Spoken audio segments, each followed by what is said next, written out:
Born on April 27, 1967, in the ancient kingdom of Oyo in southwest Nigeria, Dele Farotimi's early life was spent in that serene city till he moved to Lagos State, where he obtained a law degree from the State University where he studied law and was called to the bar in 1999. His political teeth were sharpened during his days at the Lagos State University. His political trajectory in the university culminated with his election as a students' union president in the 1994-95 academic session. Since then, his advocacy for social justice and a better deal for the oppressed has remained steady. Dele is a political activist, revolutionary thinker, radical lawyer, and author. His pedagogical dissection of the Nigerian situation has been brilliantly captured in many of his thought-provoking books, among which are Do Not Die in Their War and Imperatives of the Nigerian Revolution. Since then, his advocacy for social justice and a better deal for the oppressed in Nigeria has not abated. Other books authored by Dele Farotimi include Politics of Power and the Moral Imperative, The 5 Jewish Squirrels, Moses Almost Emerged Today, among others. His pursuit of social justice brought him to the forefront of the obedient movement. He explained it in his own words. I cannot look beyond an Igbo candidate in this race, and thanks to God, there is an eminently qualified Igbo candidate in this race, and that is the person I will be supporting. That's Peter Obi. Yes, to be precise, that's the person I will be supporting in the coming election. He also served as a spokesperson in the Obi Datti Presidential Campaign Council. Unafraid to toe the unpopular paths, Dele's voice has remained unwavering on topical issues like restructuring and NSARS. He insists that agitations arise from a place of genuine grievance and that the Nigerian government only responds to these grievances when they are extremely expressed. You cannot aggregate people's rights and expect that you will find expression for their grievances. All you will find is that you are providing avenues for those who trade in grievances.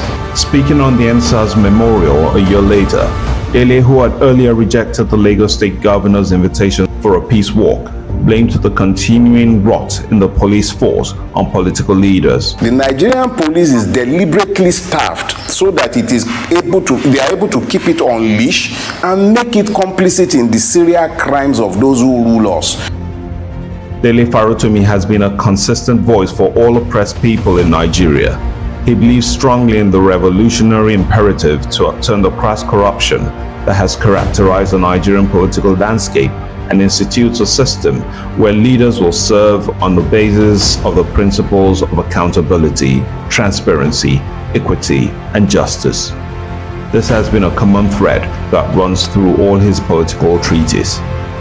His conviction is simple and clearly expressed on his pinned post on Twitter. It reads, "My grave matters more to me than my bed.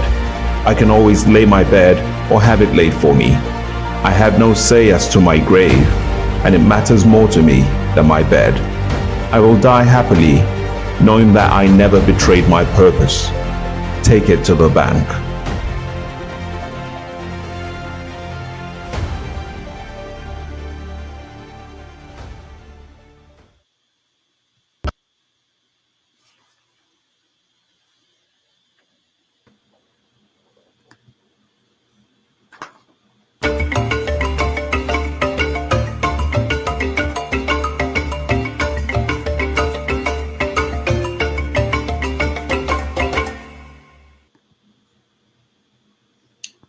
Hello. Good morning. This morning, Ghanaian president accepted the resignation of Sanitation and Water Resources Minister Cecilia Dapper. The minister resigned following public outcry over huge sums of money discovered at her home in the capital, Accra.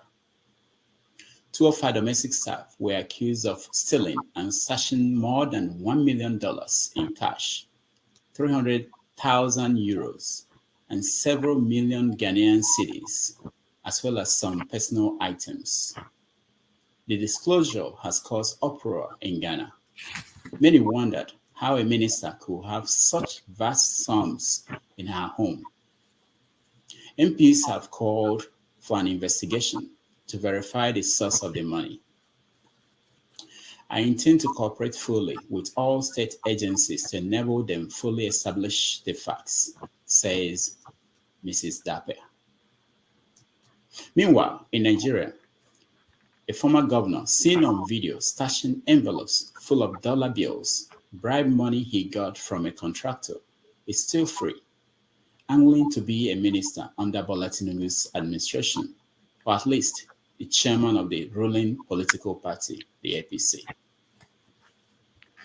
All through last week, police in Kenya used tear gas to disperse protesters in the poorest parts of the capital, Nairobi, and at some opposition strongholds in Kisumu. The three-day protests were against tax increases and rising living costs. Over 6 protesters died, and more than 300 people were arrested. Police also detained members of parliament who joined the protest. The main opposition leader, Raila Odinga, who urged millions of his followers to protest against levies on petrol and housing introduced last month, said he could not join because he was under the weather. He plans to join future protests. In Kibare, protester Duncan Otek told the BBC that President Ruto must bring down the cost of flour or he should quit. It is 4:30 p.m. in Lagos, Nigeria, 6:30 p.m. in Nairobi, Kenya, 5:30 p.m. in Cairo, Egypt, 5:30 p.m. in Johannesburg, South Africa, 11:30 a.m. in New York City. Wherever in the world you are joining us, welcome to another episode of 90 Minutes Africa. My name is Rudolph Okonkwo. My co-host, Chido Onoma, is on assignment. On our show today is Dele Farotimi. He's a lawyer, a political commentator, and the author of Do Not Die in Their War, Imperatives of the Nigerian Revolution, and many other books. He was one of the spokespersons of the Peter Obi Datti Baba-Ahmed Presidential Campaign in the February 25th presidential election. Dele Farotimi will update us on the happenings at the Presidential Election Petition Court, what permanent transformations Peter Obi has brought to Nigeria's politics, and whether the Labour Party is preparing for a rerun election sometime this year.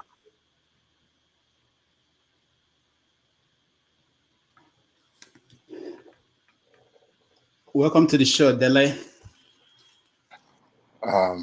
Good afternoon, Rudolph. I know it's morning at your end. I was a little too eager to greet you. Good afternoon. Thank you so much for joining us. It's always an honor to have you. It's a pleasure. Yeah. And I must, I'm sorry to cut in again, but I must, with all sense of humility, thank you. You drew tears from my eyes with the intro you offered, because sometimes we do the things we do without understanding exactly. Anyway, I don't do it waiting for anyone to clap or to boo. I don't care either way. I do what I do out of conviction. But to have someone put together such glowing tribute, it gives me an idea of what I expect to be said when the bell shall toll for me, hopefully in my old age. You've given me an idea of what I might expect. What you cannot take for granted is that I'll stay the course. Take that for granted. Thank you so much. Thank you very much. I appreciate it. I'm on board. Thank you. Sometimes, let me just go off script. Sometimes we do these things we do. We appreciate people like you who are consistent and who are basically doing this for the betterment of others. We do.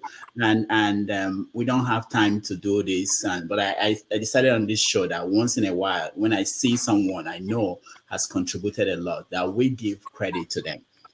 That doesn't stop us from questioning them in a way that we want to get more information needed for our people. But we thank you. We thank you for what you have done. Okay, so let me start with, it's all in the news that we showed there, what is happening in Kenya. But let's start from Ghana, because this is an Africa-wide show. In Ghana today, the Minister for Sanitation resigned because they found money in her home in Accra, $1 million, 300,000 euro, and some other millions of cedis, and vehicles that she bought, her domestic staff bought.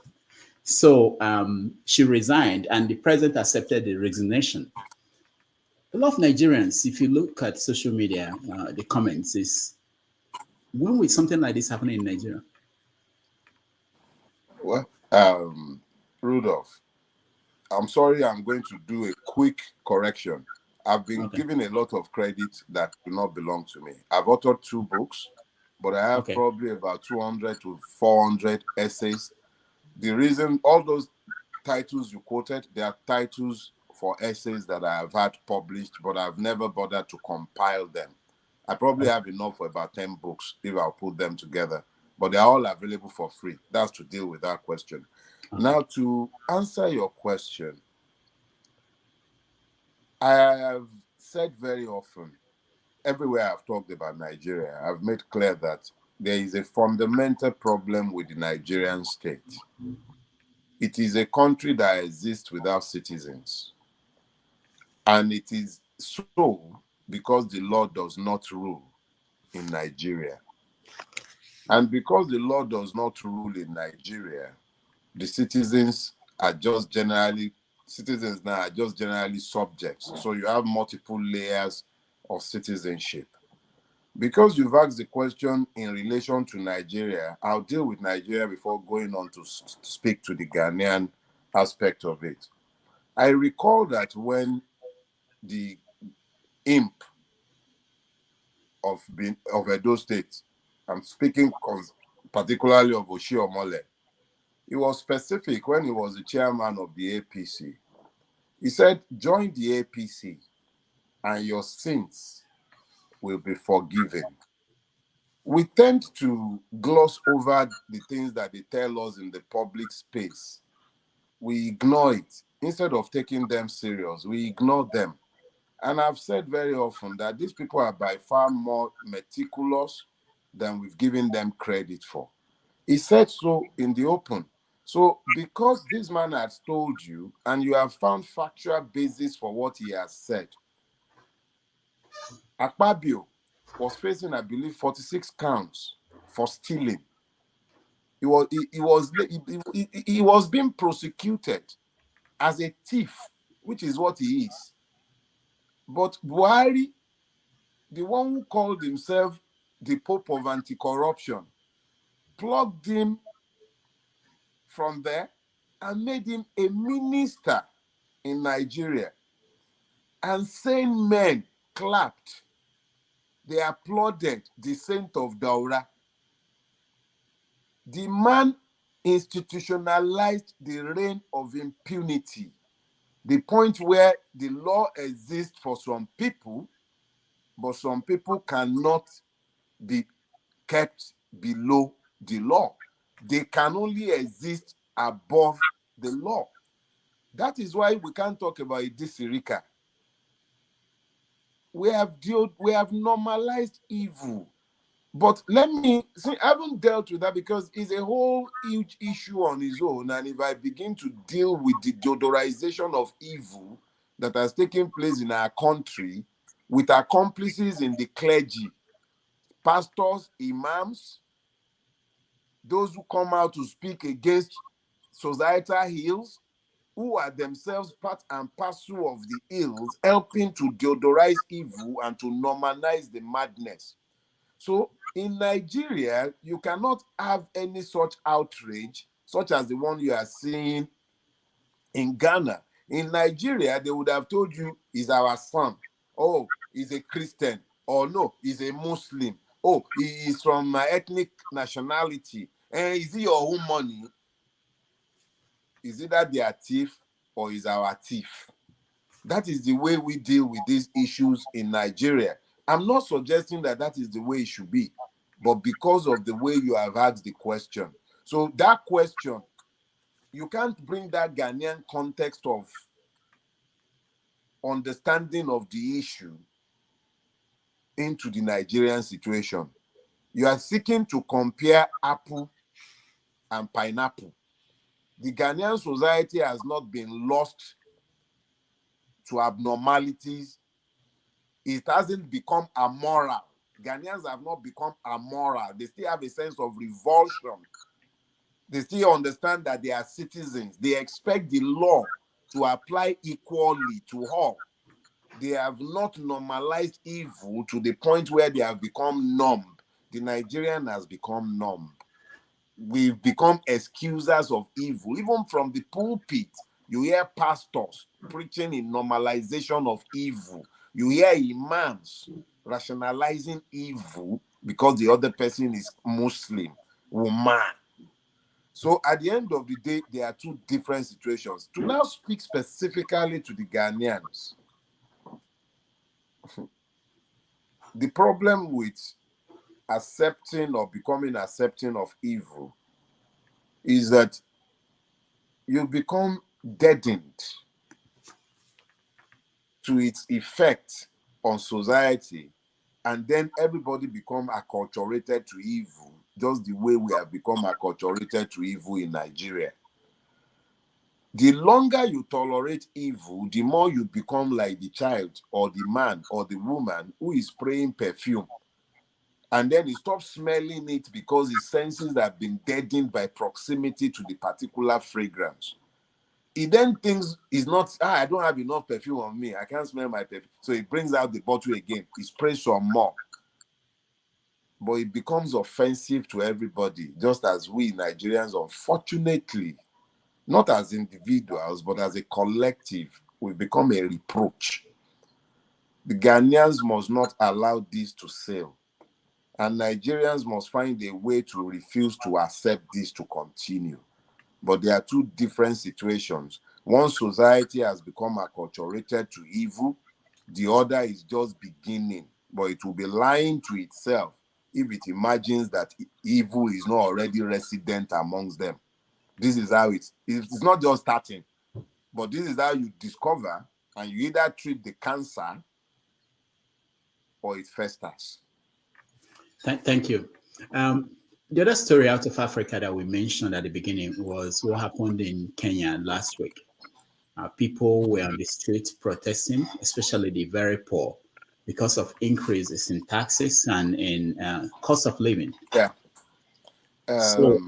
Rudolph,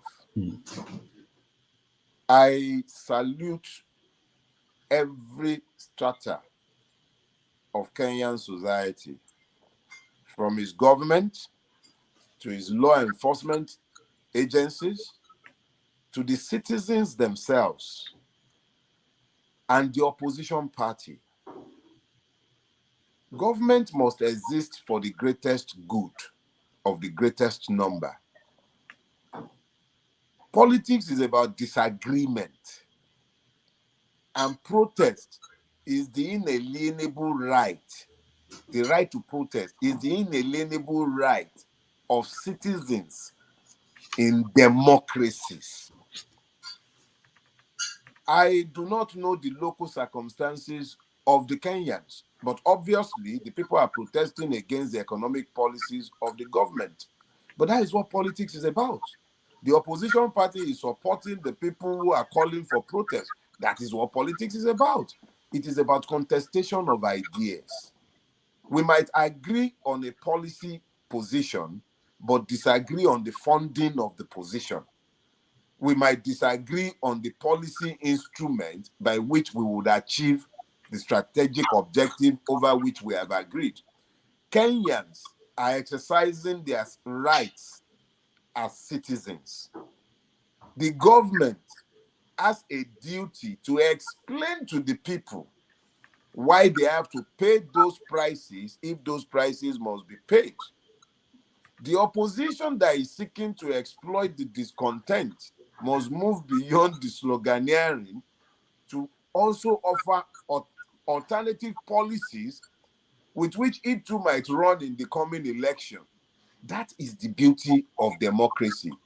But because I'm here in Nigeria and you are there in beautiful America, I wish my situation can be as straightforward as the Kenyan situation. But I am thankful to the current occupant and that is sat in inside the rock at Aso. My Yoruba people have a proverb. They say,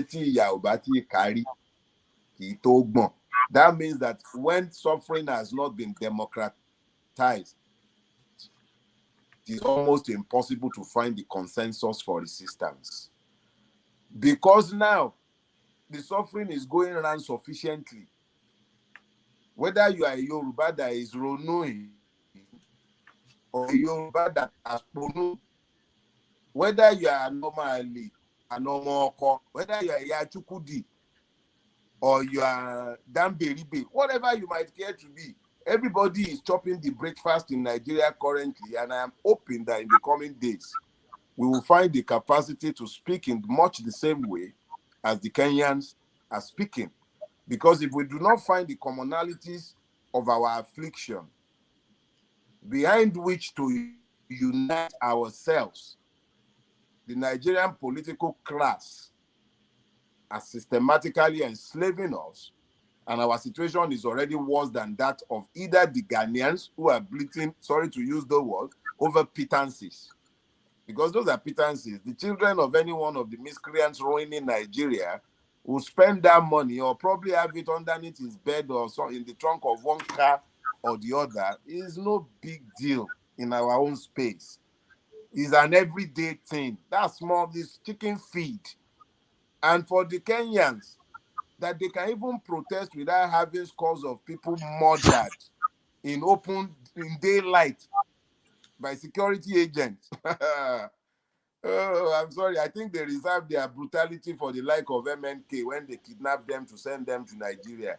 Because ordinarily, if those were Nigerian policemen, there will be concealed dead bodies that they will be denying their existence by now. So that's as far as I can speak to the Ghanaian and the Kenyan situation.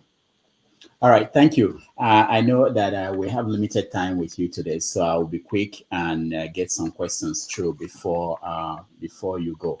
I looked at the headlines of today's newspapers in Nigeria, even yesterday. This is some of the headlines. APC used me, says Mr. Jollof. I don't know if you know him. Christian Association of Nigeria, they said your policies inflicting hardship on Nigerians. They were talking to Bola Tinubu. The governor of Kaduna State, Governor Oba Sani, said that 8,000 naira cash transfer is a scam. And of course, from Gani Adams, he said that Nigerians did not bargain for current hardship. What do you think is going on? It appears as if a lot of people are getting something that they did not expect. What is your take on that? Well, let me first of all confess something. I don't read our newspapers. No, I mean, that's not. I know not every journalist in the print media is corrupt. I know that. I can say that for free. But for anyone who still relies on the Nigerian print media as their news source, is essentially buying purchased news, is being fed a diet of lies, propaganda. So I don't read them. But I live in this environment as well. And to deal with those headlines on a daily basis, deaden one's brain. I don't need the governor of Kaduna State to tell me that the money transfer is a scam. Since when Baba Alajo, General of Nigeria, Professor Oshibajo, was busy going around the country with cash, we had said since then that it was a lie. Then they brought the ministers of disaster, that one that was, if they tag Ezani as a crook, that one is bent. She has multiple bends, crisscross all over her. That was the one that so I don't need the governor of Kaduna State to tell me what I already know. It does not. I don't. In fact, it's insult. The level of insults to which the Nigerian is subjected, and is that news? It's not. There is nothing about everything about the Nigerian government is fraudulent. Everything. from top to bottom. It's about the system, the idea that governs the creation of the system that governs the country and that informs the policies that are made on a daily basis. So, my brother, let's run away from current affairs as it relates to Nigeria because it amounts to peeling scabs. One constantly in fact, it's worse than scabs. It's like you're self-harming yourself, slashing yourself with blades. Nigeria is sick right now. We, the people who are the victims, are the ones who will need to get around to finding the commonalities of our afflictions and understanding that we need to move. We can't keep reacting. We can't. It is already done. All these things that they are saying, there is nothing new to it. Nothing. Where is this Erika? Where is the Accountant General of the Federation? Toxic fuel. They commissioned a project that is still 2 years or so away from. So it's. I can feel your frustration, and most Nigerians are also frustrated. I'll give an example. There's a story in People's Gazette about one Awilo from Ondo State. He called a radio station and he was crying, essentially saying that this is not what we voted for. That we did not expect this level of hardship. I'm sorry to interrupt you, Rudolph. I'm sorry to interrupt you. When people say this is not what we voted for, there is an intrinsic lie in that statement. It is suggestive of a scenario where we actually voted for the career criminal that is currently ensconced in the presidential office. We didn't vote for him. Everything in the public domain makes it clear that this guy did not win the election. He's running an illegitimate government and has no business sat in that office. That is the reality. Anything beyond that is a lie. So when people now say that they're having buyer's remorse, they will say that because they voted for him. And that's fine. He has now revealed himself to them. They can have their buyer's remorse. But what about those of us who not only did not vote for him, we knew all along that this man was going to be evil and that he's bad for everybody. And we warned everyone. And people listened. They fought to make sure he did not emerge. And this man has proceeded to force himself into the office, and he is proceeding to corrupt every strata of that same society. So if some people are having buyer's remorse, they can discuss their buyer's remorse. I'm actually not too keen. So somebody said he was misled. They defrauded him into supporting APC. Look, for anyone to have supported Bola Ahmed Tinubu, or if I may correct myself, for anyone to have supported the man labeled as Bola Ahmed Tinubu, the person is prima facie either stupid or evil. They have to decide which one they are, because the man has sufficiently introduced himself. You do not know his parentage. You don't know his schooling. You know nothing about his past. You know the name he's claiming is not his name. So when you have that kind of person elevated to the highest office in the country, how can you talk about Ganduje? How? When you cook jollof rice, the best of the ingredient goes to the bottom of the pot. The bottom of the pot are the ones that are governing our country. Bottom pot. The bottom pot of Nigerian evil have risen to the top of Nigerian offices. The Senate president is a crook. The president is a crook. Who is it in that place that is governing Nigeria today that is not essentially a crook? Who? A state that kills and denies his complicity in his own murder, in the murder of those who should be citizens and protected by it, and uses state machinery to cover up the fact of his complicity in the murder of his own people. Is that a country? Is that a state? Is that the place where we begin to talk about some idiots who sold their consciences and they are now having buyer's remorse? Everybody are going to eat this breakfast. My hope is that the breakfast everybody is going to eat would unite us as a people, so that we stop all this stupid quibbling about tribes, about ethnicity, about religion, about nonsense. The people who are busy enslaving all of us, they don't quarrel about anything. They are united. They can quarrel about sharing it. How many people have shouted amongst the people who went to the National Assembly? How many have come out to complain that they have voted too much money to themselves? Not one, at least to my own knowledge. So why do we, the people, continue to divide ourselves and then strengthen the chains binding us? We divide ourselves. Oh, is this, is that, is Yoruba, is Igbo, is this? That nonsense. So sorry if I don't get excited about the rumors of idiots who you went and bought yourself vulture. You thought you bought turkey. Nonsense. Yeah, there's one other question similar to this that I want you to just address, because people are still saying, there are people who, we do this every week and we hear people say several things. So one of them is that people are still saying now that, oh, we want to wait until he appoints his ministers. We see whether they are fools. They are fools. They are fools. They are complete idiots. And I have no apologies for saying that. If I was on a TV station, I'd moderate myself so that the NBC will not go and find them. But this is me and you chatting as far as I'm concerned. How many other persons might care to watch or be watching now does not matter. But here is the thing. A sentient being has memory. What is it about the APC as a collective? The Nigerian political ruiners as a class.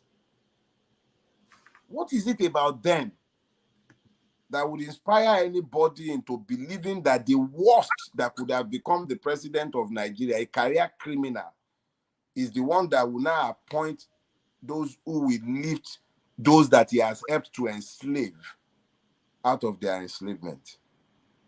What kind of fools are those ones? Just like I saw a bunch of morons praying to God that he should do one thing or the other for them. What kind of people do that? And I hope Ghanaians know that if they dare to tolerate the nonsense that is just imagined in the open in their country, this is what they will become in the future as well. Morons looking to justify enslavement instead of challenging it. Who is Tinubu going to bring out that is going? What are they going to do? It is about the idea that undergets a governing system. The idea. These are not people who care about the average Nigerian. Fela sang maybe like 25, 30 years ago. There is one of Fela's track. I generally refer to it as Alaji Alaji, but I think it's Movement Against Second Slavery. I believe that's the actual title of the song. Fela pointed out the fact that those who are ruling us are not related to us. They are strangers. Alaji Alajis. These people, their homes are not in Nigeria. If Nigeria dagbow tomorrow, they are gone. They are gone. Their doctors are not in Nigeria. Is that bad? If they have common cold, they are flying to England. They are off to Dubai. They might go to Khartoum before Khartoum scattered the way it has scattered now. They might go to Jeddah. They don't do anything in Nigeria. They go to Cairo to see their dentists. Their children don't go to school in Nigeria. And then idiots who are the actual victims, they allow themselves to be divided by the people who are the beneficiaries of the ruination of their own country. Please, let nobody fool himself. Nothing good can come out of these people because look, it's not only in Nigeria that people steal. Government officials in Nigeria are not unique. Even in the America where you are at, they steal. Government officials steal. I remember the governor of Massachusetts. I remember he was sent to jail. Some black gopher jig or something like that. Some bad. Yeah, Illinois. Exactly. Yeah. I remember there was this British general.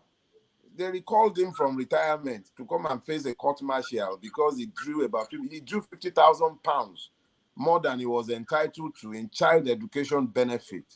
They called him back and they court-martialed him, stripped him of his rank and sent him to jail. 50,000 pounds. The same British How many of the thieves ruling Nigeria have homes in their country, have bank accounts, have residencies, have citizenships? So Nigerians are the ones who need to quickly understand that the governing system is not designed to work for them. It's designed to extract value out of Nigeria for the strangers who pretend to rule Nigeria whilst they are ruining it. And to cover their tracks, they don't mind plunging the country into war because they don't live there. They live everywhere but Nigeria. So the people of Nigeria are the ones who need to come to grip with the knowledge that the people ruling us are not interested in us. They are not Nigerians. So anyone waiting for some stupid list is a fool. All right, let's go to the tribunal, the case in court. How is it going? People are interested in what you have to say. Rudolph. You want to put your hand in my mouth? Well, No, that's what. don't worry. Don't worry. I'm not constrained like other lawyers. I'm not constrained. You're retired. I am fully retired. I know that's been a fact for the last 5 years. I'm fully retired. So it's not, I'm not stopped from expressing my opinion. But let me just put it this way. The Nigerian judiciary is peopled by Nigerians, like me and you. Some of the best and most brilliant are in the judiciary. But there is also something that we need to understand quickly. If the Nigerian judiciary is Nigerian, then it means that it is as Nigerian as the Nigerian custom, is as Nigerian as the Nigerian police. It is as Nigerian as everything Nigerian. It is as Nigerian as me and you. So if we take that as a given, we should then know that it becomes dangerous and dangerously stupid to imagine that it is free of the impunity and the corruption that pervades and permeates every aspect of our society. That is the truth. I'm on record, and I've said it without hesitation, that even our CJN is completely corrupt. Is either he's completely corrupt, irredeemably so, or he's unbelievably incompetent. He has to decide which one it is. And I cited the basis for my position, and it is a Gbadamoshi Eletu case. I wasn't reticent about citing the basis for my position. He knows it, I know it. Every lawyer who bothers to read that case or who are familiar with the fact of that case, they know it. Every judge every member of every justice of the Supreme Court that sat on the second panel of that case is irredeemably corrupt or incompetent. That's a categorical statement for which I have no apologies. And I have said so variously. So if you now have a question that asks me to express hope based on to express faith or belief in the Nigerian judiciary, it will be counterintuitive for me to do so. There is nothing about the Nigerian judiciary that separates it from what afflicts the entire country. Yorubas will say that what afflicts one afflicts all. So the Nigerian judiciary is not in some way insulated from the madness that has overtaken our country. However, there is always a remnant. Always a remnant. It might very well be that some of them might find the grace to discover their consciences if they had lost it before. It's not impossible. I was in court on the day the APC closed its case, and Chief Wole Olanipekun stood up in court to commiserate with the justices over the death of one of their brothers, I believe one of the justices of the Court of Appeal. And I found it quite striking because I looked at the justices sat on their pedestal, and I realized that none of them is younger than me. They're all probably my age or older, much older. I'm 55 now. I know that my time is almost spent, just like all of us. We blink and we are old. A friend remarked the other day that I have a lot more gray on my head than he's ever seen. I said, yes, that's a function of age.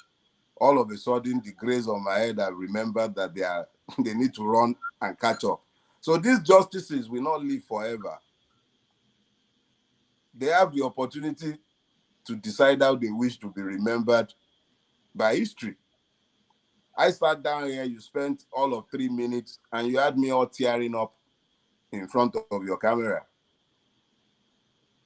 My belief and my own challenge is to make sure that I do not do anything to fall short of the standard that you have lifted me to by your introduction. It is up to those 5 men, 4 men, and I think a woman, to decide how history shall remember them. But there was nothing that happened that we Nigerians are unaware of. We already know the truth. They know the truth. The question is, would the truth set them free, or would the truth entrap them? What they say does not matter. It is the judgment and verdict of history on each and every one of us that counts the most. But the truth is inviolate. We all know what happened that day. The career criminal sat in that office did not win. It didn't win power. We all know it. All right. Next question will be about what you think that will be accomplished so far at this point, how he transformed the Nigerian politics, which is the main subject why we brought you here. But before then, let me bring Kendibe, Professor Kendibe. He had to go somewhere, but he wanted to have a chance to ask your questions. So let me bring him on. Okay, welcome to the show. Thank you very much. Can you hear me, by the way? Yeah, we can hear Loud you. and clear. Good afternoon, sir. Dele, first of all, my very deep admiration. I sort of got to know you about you a few years ago, and I must say that the constancy and consistency of your ethical commitment has been a breath of fresh air. In a country where ethics, morality are up for grabs and for sale to the highest bidder. So thank you very much. You really give hope to a lot of people, and you bring a lot of clarity in these muddled times. So I was just listening to your take. I was at a party last night, a gathering of Nigerians, and we were all sort of x-raying the way that the legal case at the Presidential Tribunal has gone.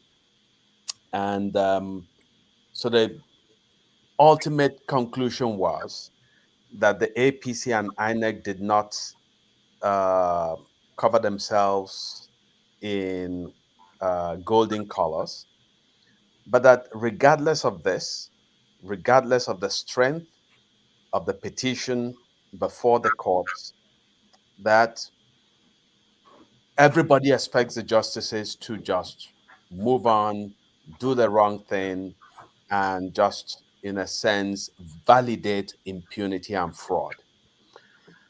And so as I listened to you and you spoke about the fact that ultimately it's a verdict of history, it's a chastening conclusion, because ultimately that's what it's about, right? It's quite chastening, but of course one wishes that we came from a country where points of law should predict outcome, in which case we should know what the outcome would be. So everybody that I've spoken to fully expects that at least a majority, a plurality of the justices are going to, even if there are 1 or 2 dissenters, are going to do the wrong thing to uphold fraud. So my question for you is, ultimately, what is it that sustains you? What is it that should sustain Nigerians in the face of this drama of doing the wrong thing. And because, for some people, I think that I'm not sure that somebody like Tinubu worries about how history remembers him, and I think that ultimately the justices who do the wrong thing don't worry. They want to go to Dubai, buy some big mansions. If they can make it to North America, buy themselves big mansions, drive, live in palatial homes, and so on and so forth. So I'm just wondering, is there any hope for our country, and where does it lie in your view? It's a very tortured way of getting to my question, but it's your analysis is impeccable.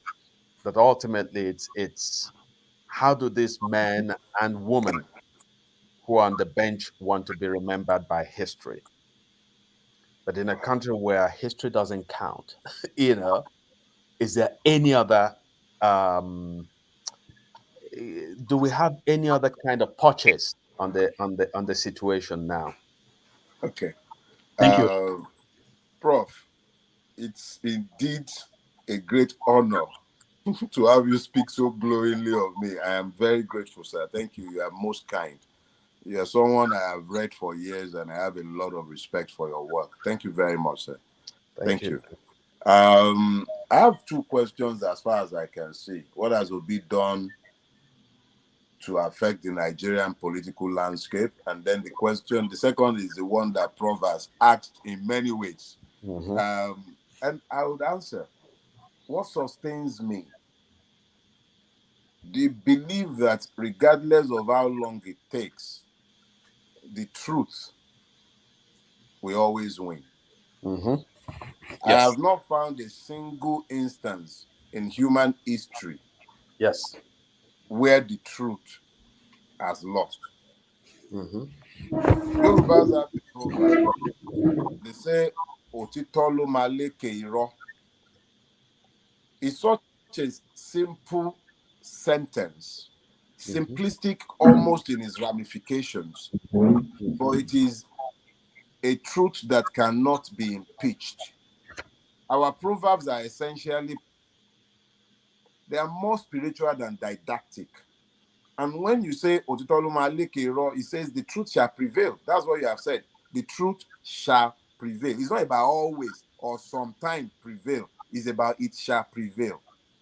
I recall when the NSAS massacre happened and the government went to town with its dissemblers, the lies, the propagandas, the deniers, and labeled people, handed some into exile, concealed evidence. I remember, and some of you will recall, that I came into the public space and I said that as long as the tribunal is allowed to do its work, we ensure that the Nigerian government is stripped naked in the public space. Nobody is in a position to deny what happened with NSAS any longer. That is so, in spite of the fact that 7 members, or I believe maybe 7 or 8 members of the tribunal, were all nominated by government. That panel still delivered a unanimous decision, a finding of fact that there was a massacre. The same government that was denying the existence of massacre had been busy paying cash in compensation to victims. I will not speak to the veracity of the document that is currently flying around because I don't know whether it's true yet. But these are the same people who have told us that nobody died. That is a lie. So now, when you now bring this to bear on the question of our electoral petition tribunal, let me say this, sir. Sometimes the truth might appear to lose, but that's only temporary.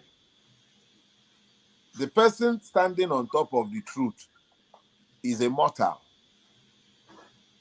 He must die if he does not tire of standing on top of it. He must die. The truth upon which he's standing is immortal. It cannot die. If these justices would find the grace to say that white is black, it does not change the fact that white is white. They are merely writing down how they wish to be remembered by history. The conscientious refusal of some of us to deodorize the lie stands in rebuke against their lives, because lies cannot sustain themselves, but the truth is self-sustaining. The self-sustainability of truth is why it cannot be defeated. So my own abiding faith and belief in the immortal nature of truth makes it impossible for me to despair, even in the face of the putrefaction that has come to define our country and our judiciary. My own is that it is up to them to decide. We won't forget. The time when people used to forget is gone. We will not forget. Let them not even think that this system will always win. This system is dead. It's in its death throes. This system is found on a bad idea. It is not found on the idea of citizenship. It is found on a bad idea. That is the kind of idea that we think it is fine to allocate 70 billion to less than 500 people, and then 48,000 to 12 million households, 48,000 each to 12 million. That's 8,000 naira a month for 6 months. And then what? What happens thereafter? But you could allocate to yourself, in addition to what you are already earning that is completely opaque. Even the determination of the 12 million household, only you know how you came about it, just like they were feeding people at home during COVID. So you have a situation where this system, some of us have made up our minds. We have no guns to carry. We won't leave this country for them. We are not going anywhere. I have not trained my children to live outside Nigeria, and I'm not leaving. I will not leave. But we will also not normalize their evil by keeping quiet. And those who had found peace with their consciences, we will continue to make sure that they cannot find peace with their conscience by refusing to keep quiet. So, as long as we refuse to normalize evil, evil cannot win, because the truth cannot be defeated. To now deal with the question of what has Obi done in the public space to change Nigerian politics, let me put it this way. Obi is the first Nigerian politician to make it clear to the Nigerian people in the last 24 years that they are the most important piece in nation building. Other people have attempted in different ways, but they might have been swallowed up by different reasons or might be obscured by different things. But what happened with Peter Obi was that the man came at the right time.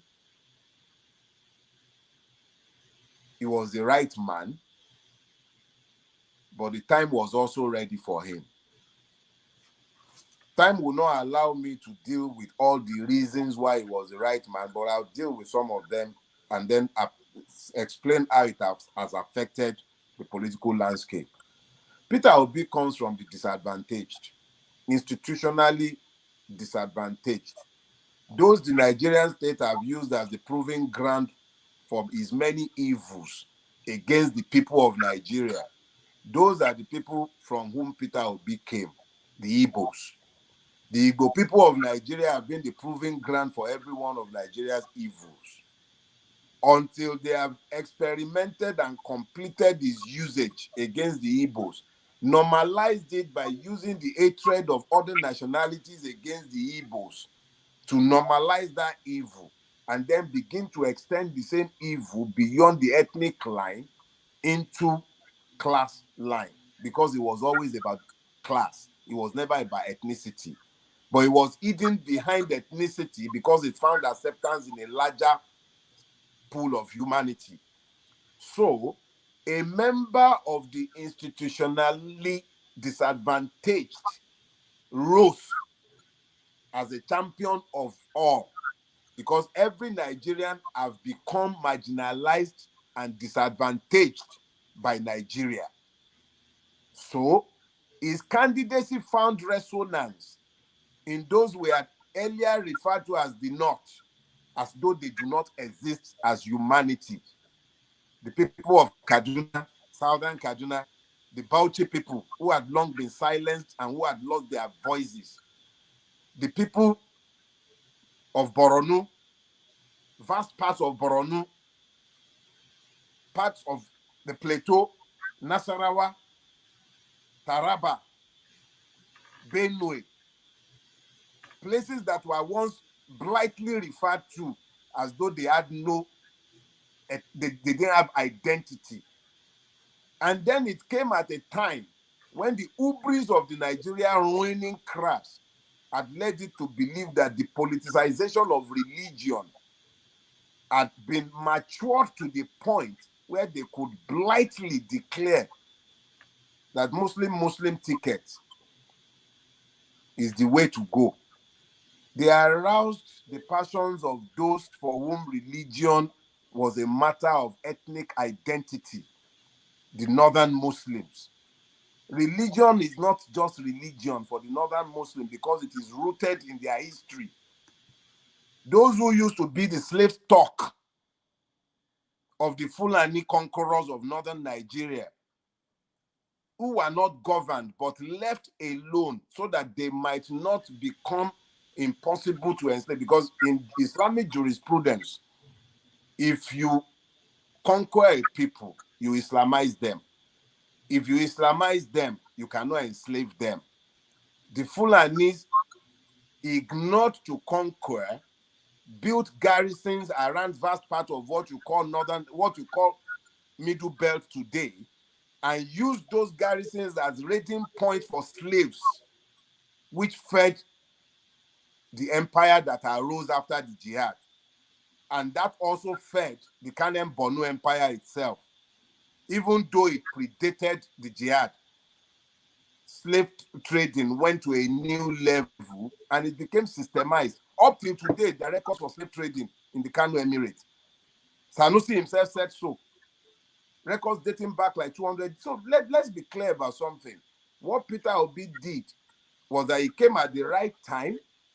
He came at a moment in time when the hubris of the Islamists had exposed them and made it possible for those who had lost their voices to find their voice. So Peter Obi, by divine orchestration, became the champion of the victimized Nigerians, those whose voices had hitherto been lost.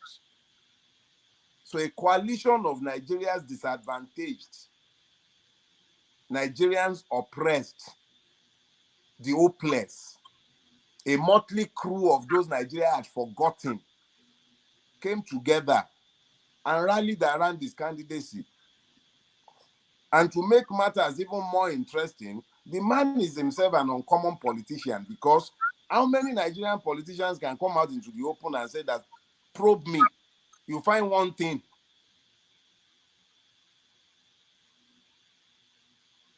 Propaganda that anybody might throw around. How come nobody has managed to trace one of those cobbles into his pocket? So, I'm not a saint. I don't expect to find a saint on this part of life. Maybe by the time we've translated. I'm no saint. I do a lot of things I shouldn't be doing, but I don't steal anybody's money. I don't know what else Peter Obi does or does not do. I don't know who he is in his personal space. But the man has proven in his public space that he can be trusted. And Nigerians saw that and gravitated towards it. You cannot say the same for any other member of the Nigerian ruining class. His enemies succeeded him in office as governor. His enemies. He even enthroned one himself with his own hand. Willie the drunk. What has happened? How many of them have brought out anything to stick on him, like stealing? How many? Let me tell you why Lagos became as desperate as it became on March 18th. The level of stealing and malfeasance that has become institutionalized in Lagos State for the last 24 years. If another government should take over power in Lagos State, many people will go to prison. They will rot in jail. Peter Obi spent 8 years in office as governor. He has been succeeded in office by 2 governors, none of whom have any reason, political or personal, to cover him. Nobody has come out. So let people shut up already about any silly agitations or lies about he did this, he did that. I'm sure he's not a saint, and I'm not his pastor, and I'm not looking to crown a pope. It's not my business. What he has done is that he has awakened the people. The genie is out of the bottle already. The Nigerian people have come to understand the powers they have. If the Nigerian state would have to go to the extent that it had to go to install this fraudulent git in office, the people know their power already. So if that is all that Peter Obi has done, and before election, I told someone, Peter Obi is like the stick, the rod that you use to kill a snake. Whether the rod survives the ordeal or not does not concern you. The purpose of the rod is the destruction and death of the snake. Peter Obi has surpassed and exceeded his purpose already. He has awakened the people. I now know the power that they have. What we do with where we are going forward is on us. There are no Voltrons anywhere. He has served his purpose and he's still serving his purpose by remaining steadfast in the cause of this pursuit of justice. I'm sure they would have offered him 1,001 incentives to abandon this, and I'm aware they did.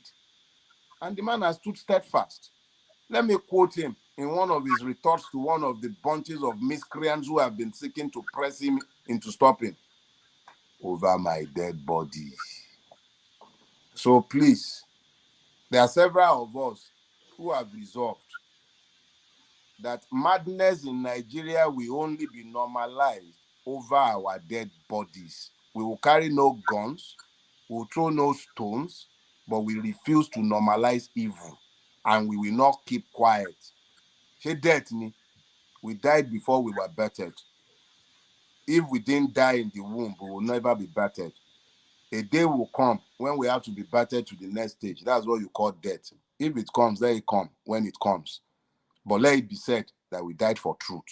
That is where that man is standing today, and that's where a lot of us are standing. So those who are in doubt of where they are standing and who think that they can buy their way into the books of history, let them have a rethink.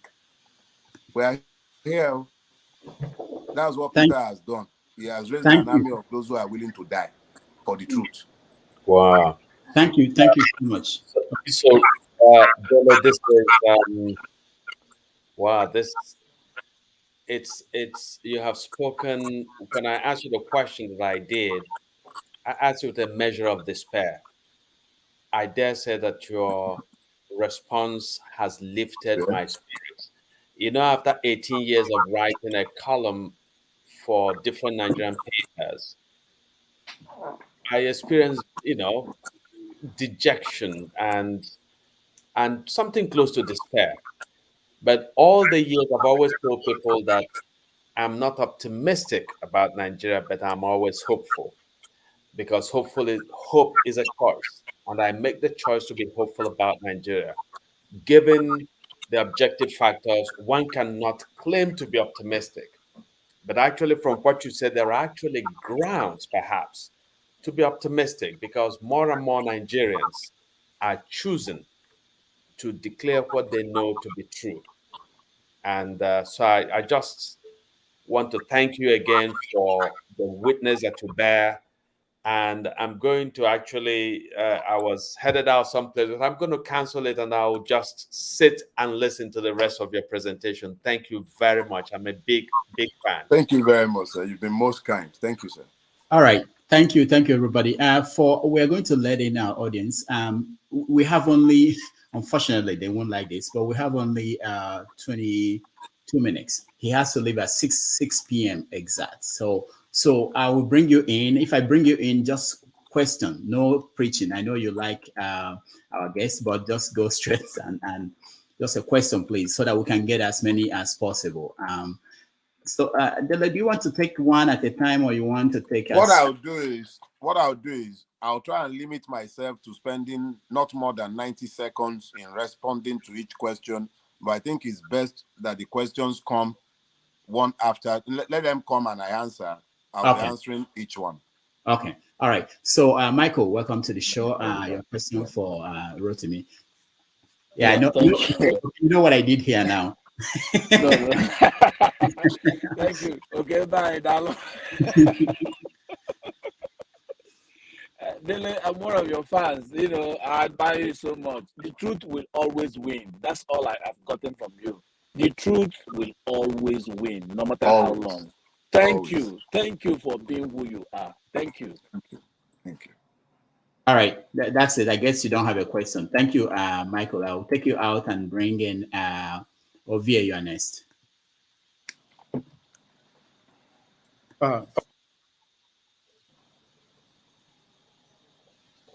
Where is Ovia? Oh, hold on. Ovia, you are next. What have I done? Anyway, I was saying thank you for giving Dele Farotimi his flower while he's still alive. When I mean flower, I mean giving his due credit and all that. And I think he appreciates it very well. Let me just go straight to the point, Mr. Dele Farotimi. I read your book and I read it over and over again, talking about do not die in their war. I will appreciate it if you share a little bit of light on it because you propose in that book how a president should emerge through the Council of Elders. So I want you to shed light a little bit on that. But my major question here is that for the past 1 hour, when you were having interaction with a Rudolph, as you rightly put it, I have this sense that or the fact that you divide Nigeria into two groups. One you classify as the ruling class, just to use your words, and the everyday Nigerian. And in the past 1 hour, you focus on highlighting the ills of the ruling class and how the ordinary Nigerian can't keep reacting. That's the word. We cannot keep reacting. So my question is that, what is the solution? What do we ordinary people do? What do we do that now that we've seen it all? We've seen pretty much everything that they can do. So what is the way forward for us? You've asked more or less 2 questions in all. Yes. So here is the thing. One, if you look through my proposals in the book, the Council of Elders and the president that is supposed to emerge, you agree with me that the president has conceived in that constitution is radically different from the monster that you currently have sitting in Aso Rock. I'm not talking about the person of Tinubu now. I'm talking about the powers and even the structure of governance. The president to which you refer is essentially a completely ceremonial office. So if I'm saying Council of Elders, it was more or less a recreation of the old House of Chiefs that existed in the First Republic, which was the last time Nigerians sat together as one to agree how to be governed. So it's a rehash of the olden times. So, but don't let me belabor that, but don't confuse the terms. It's not the same kind of president. It's a ceremonial presidency that I was referring to in the book. That's one. Second thing that you refer to, the place of the citizens. Now, I have talked about the Nigerian ruling class at length because it is important to identify them for the victims, who you prefer to label citizens. Those are actually victims. Me and you, we are either witting or unwitting victims of Nigeria.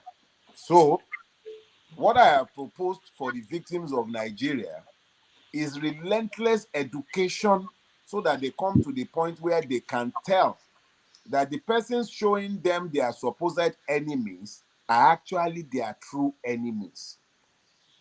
I have actually also gone beyond that to point out that the problem with Nigeria is not about personnel and personnel changes. Not even Peter Obi could have done anything, and he still can't do anything on his own without changing the structure and the ideas behind the structures and systems of governance. The idea behind governance in Nigeria is feudalistic in its instincts and intentions. And feudalism is not accommodating of the rule of law or citizenship. I have sought to make this connection severally. So the people themselves, their own place cannot be taken until they come to the knowledge of the fact that the Igbo, the Yoruba, the Fulani, the Jaws, everybody who are trapped in Nigeria are actually victims of Nigeria once they're outside of the ruling class. That knowledge is central to any change that might take place. It is only when sufficient numbers, a critical mass has come to the knowledge of that truth, that might take a year, it might take 10, it might be the death of some of us or after the death of some of us that people will begin to come to the knowledge of these truths. But this knowledge has to go forth before the central idea that undergirds this evil system can be exposed.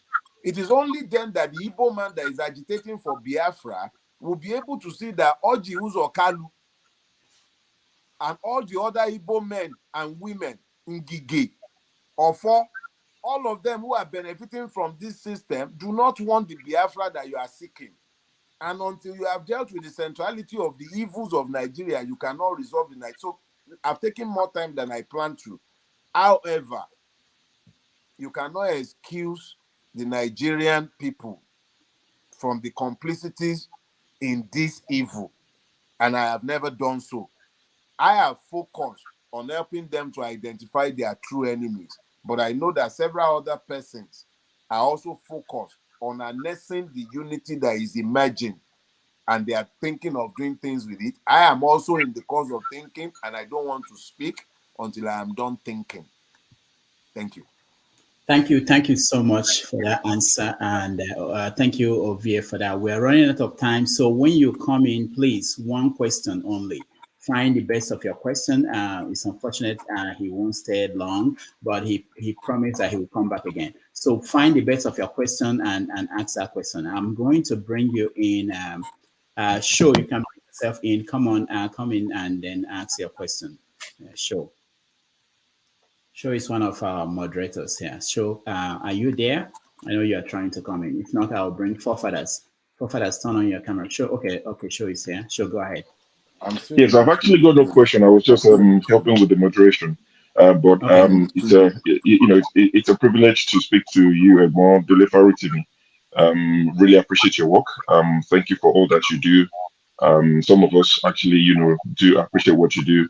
And it's an opportunity to show the people who think I'm not an Omoluabi, that I'm a proper Omoluabi. When I see my elders, I paid you respect. So thank you and God bless. Thank you very much. God bless you. Thank you. So you have a question or no? Should I move to someone else? You don't have a question for him? All right, he's gone. CM, welcome to the show. CM, go ahead. Yeah, thank you, Rudolph. I don't really have a question. I only have three things to say. Number one, Dele Farotimi, thank you very much for what you do, for who you are. And like Professor Ndibe said, your constancy, your consistency, and more importantly, the courage and boldness to say what you are saying, not minding the danger. Secondly, I will say thank you from the bottom of my heart. Long may you live. And finally, thank you again. May God bless you and keep you long. Thank you. Thank you. Thank you. All right, thank you, CM. Mr. James from Gambia, you are next. Yeah, thank you. Can you hear me, sir? Yeah, okay. Loud and clear. Good. The South African writer Alan Paton concluded his book, Pride, the Beloved Country, with a sentence. The people of South Africa, they were living in the fear of bondage and the bondage of fear. And that is the situation we find ourselves today. Now, why are we reluctant to go the revolutionary path? Because there can never be a change without a revolution, although not all revolutions bring about the desired changes. That's the question. There is an ongoing revolution in Nigeria, and a lot of people are sleeping through it. But Maybe there is I'm a also revolution sleeping. going on in Nigeria. Maybe I'm sleeping.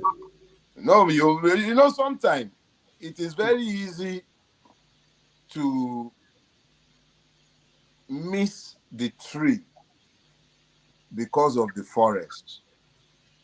It might be that we are nearing a point of crystallization, which has not happened, but that there isn't a revolution in motion right now. it means that we are missing what is already obvious. In the last 24 years, it has never happened that the judiciary is under the kind of microscope under which it is currently existing.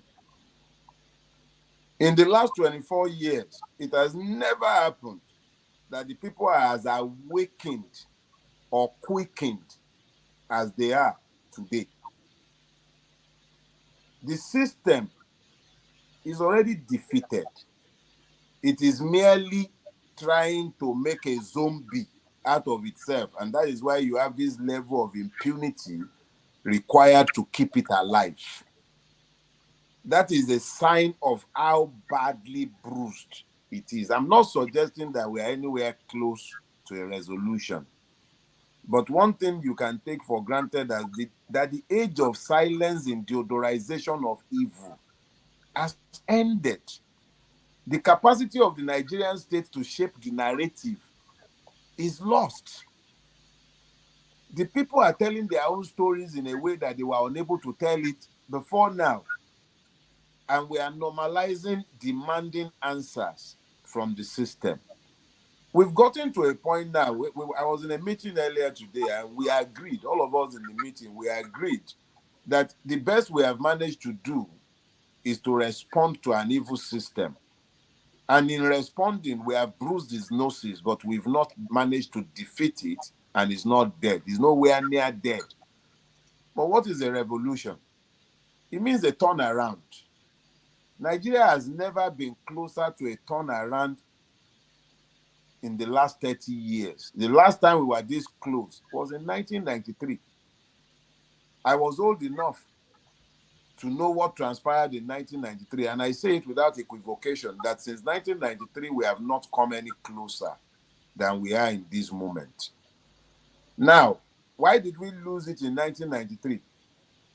We ignored to focus on the true evil, which is the idea undergirding the system, the evil idea behind Nigeria. Nigeria is a blessed country, but the idea that has instructed the design of its governance systems is evil. We've never called out that idea. We are calling it out now, and the people are challenging it. So yes, I know that I would like to see that revolution happen like yesterday, at least crystallized and resolved. But I am a student of history, and I know that there are times when the actual event that led to the end of empires might happen maybe even 50 years before the eventual collapse of the empire. The hubris of the Nigerian ruining class has already killed this system. It's only a matter of time. It's just a matter of time. The American empire did not end yesterday. It ended the day it invaded Iraq. So I'm hopeful, and I believe that we would also see the end of this system. All right. Yeah. Thank you so much. Thank you so much indeed. Igbo Basics, we have less than 8 minutes. So Igbo Basics, quickly, your questions so that I can get a few more people in before he goes. Go ahead. Yes, Dele, my brother, well done. I just have a couple of things to say. Not a couple, please, one question. So that yeah, that's one question. I have one question. Okay. Okay. Here I'm going to present to you, Dele. I'm sure you. What do you all give me? This is what I'm presenting to you. It's called Professor Debe will expand on that. Today is Sunday. That's what we'll bring. Then I will also give you this. I'm sure you understand this one. I understand, sir. With that said, I see we have similarities because you are student government activists from the much I understand your student days, student government president or something. I was the president of the union, 94, okay. 95 session. Okay. I was a vice president of student government at the University of Arkansas, Pine Bluff, 1981. And sometimes it takes an external force to effect a change. As a result of that, Black Americans were afraid of Chancellor Herman B. Smith. But because I was an external force, Didn't make no difference to me. We did what we had to do. In 7 days, Chancellor Herman B. Smith resigned. That's on record. That's our similarities there. So we have something in common. Olu Ogundipe disowned the country. He's an artist. He was our guest on this channel. Professor Obi Nwakama came here and posited that the justices might validate falsehood in order not to sink the rock. That's what I extracted from this presentation here. And Professor Ndibe have pretty much spoken majority of my mind. So I'll say, and if the tribunal and the Supreme Court decides contrary to the truth of February 25, 2023, what is the recourse to the likes of us who seek to implement the truth without abandoning the country? Is there a way to weave a basket of old student activists who are still out there? Well, let me say this first. One of the first things we lost in Nigeria with the emergence of Tinubu, and I'm not talking about his fraudulent emergence as the president-elect, I'm saying on the political scene, especially because of the centrality of Lagos. Tinubu has done a lot to destroy what used to be the conscious layer of the Nigerian people, whether that be in the press, the human rights community, the bulk of the people who used to demand an account from the system have been hopelessly compromised over the last 20 years or thereabout. If you look at the fact that in 2011, 2012, they could organize the jamborees, they organized at Ojota and at Falomo and all over the country. And today, the people who organize those jamborees are the ones that are sat, even the people who participated and helped to organize it in the field, they're the ones busy legitimizing the evil that you are seeing in Nigeria today. So those who used to ask questions have stopped asking questions. So to expect a network of some activists somewhere, there are still genuine men and women out there, but we don't have those kind of people anymore. What we have today, which we didn't have before, is an energized movement that is determined to change the Nigerian narrative. We didn't have that before. We have that now. Without allowing the press to bring cameras into the court, this election petition tribunal is the one that has been most reported, most followed. It's almost as if you are physically present in the tribunal. That is how much interest the people have. So you see a movement galvanized, you see a people being readied that has never existed in our space. So that has come up now. It wasn't there before. That movement is asking questions of itself. What happens after the Court of Appeal? What happens after the tribunal? What happens if the Supreme Court validates this evil? Several questions are being asked. People are profiling alternative solutions. A lot of people have different things to say, and I am of the opinion anyway that we have come to the point where we should embrace any opportunity to confront this system, as long as we make a point of making clear to ourselves violence we achieve nothing. This system is hoping that we present ourselves as sacrifices for it to normalize its ascension to the throne of evil. We must not give it the opportunity to do that. But we must be conscientious and very deliberate in confronting it with the truth and in making sure that the people do not accept this evil as normal. Every layer of resistance that can be activated should definitely be activated and encouraged as long as it eschews violence. Let me be clear. Just because I say that I'm not going to bite the dog does not mean that the dog will not attempt to bite me. So I'm not suggesting that people should not take precautions to avoid becoming victims to a murderous system that has no problem with killing its own. However, we must be deliberate in forsaking violence so that we do not legitimize its use against ourselves. But to think that some justices somewhere will sit down and just tell us abracadabra and you would have a Lawan situation, that's some wishful thinking. There will be conscious and deliberate refusal to accept injustice. And I will encourage it. So help me God. Thank you. Your voice is gone, Rudolph. You muted yourself.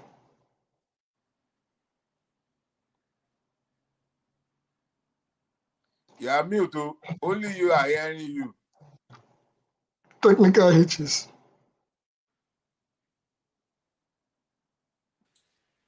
While he's struggling to get himself back online, Dele, I am an obedient in New Jersey, working with the Foundation Democracy Initiative, which I organize. I head that group from here. All right. So can you guys hear me? Can you guys hear me? Yeah, we can hear you. Yes, we can. Okay, good. Now we can't even see you.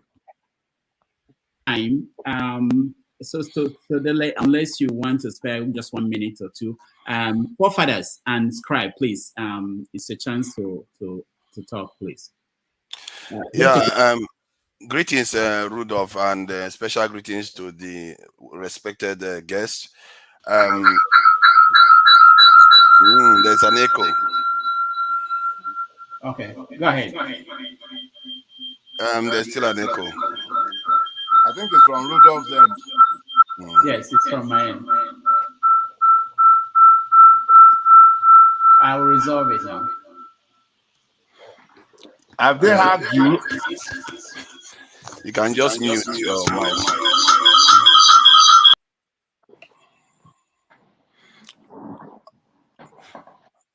All right. Yeah, my question was about, given that from my point of view, our leaders appear to be compromised leaders that seem to be acting like caretaker governments that don't want to rule the country as a sovereign nation. And in other words, they are not ambitious for us. They are not looking to actually build a strong nation, which clearly we know that we are capable of doing all kinds of things when we leave the country. What do you think it would take for Nigerians, home and abroad, to decouple their leaders from the people that they serve? You mentioned it yourself that they go, for healthcare treatment and all the stuff that they do. They seem to be beholden to outside interests, not wanting to build our nation for what it truly is. And as an independent nation that is proud to project itself in the world. So what do you think it would take for us to decouple them from these foreign interests? Look, in April, May, I was in the US. I spent the bulk of my time in Atlanta. And for me, every time I went out, I had to use a particular freeway into downtown Atlanta. And on this road, there are some interchange, so those bridges that crosses to the other side. And it struck me that one of the worst things that have befallen us as a people is not that we are ruled by corrupt people governed by impunity. No, that's not our true tragedy. The true tragedy is the fact that we are ruled by men who are devoid of imagination. They have no imagination at all. They can't envision anything. And the word you used, compromised leaders. To lead, you have to have a destination in mind, to which the people you are even leading might have no idea of where the place is. That's why you are leading them. If they knew, they wouldn't need you to lead them there. The people who are ruining Nigeria have no capacity for leadership because they have no capacity for imagination and they have no capacity for envisioning. This loss of capacity is the major problem with Nigeria. So the idea of Nigeria is a perversion. Those who rule Nigeria only think about what to eat, what to drink, who to sleep with, what bags to carry, where to. They don't think about what to do for the people. North Korea, you can call them a dictatorship, but they have a nuclear weapon. That is what they applied themselves to. Dubai, the Emirates. Nigerians go there routinely these days. Look at what they've done. That's the power of vision. So these people, anyone waiting for them is waiting for Godot. Nothing good will ever come out of the Nigerian ruining crash. They are incapable of delivering anything good because the idea governing their exertion is perverse. It is incapable of doing good, even when it intends to do good. There are good men and women who are trapped in the system. Even when they do good, it is always episodic. It does not endure because the system itself, the governance systems are designed for evil. They are designed to extract value from the people, to exploit them. So if you want to change Nigeria in any way, you are going to have to focus on the people themselves, embracing the idea of a different path. Looking to the current system or the ruining crash or thinking they can offer leadership of any sort.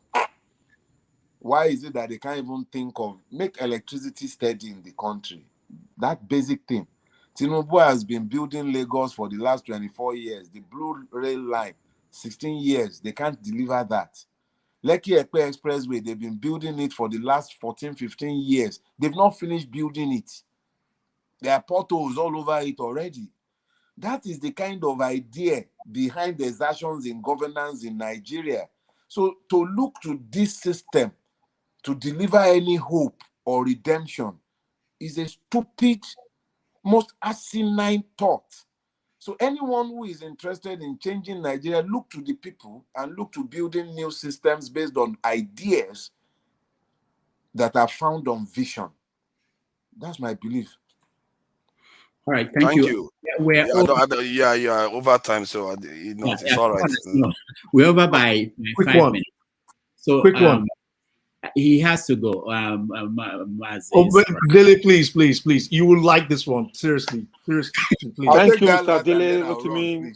Okay, thank you, sir. Thank you so much. My question is centered around Kwame Nkrumah's book that is Revolutionary Warfare.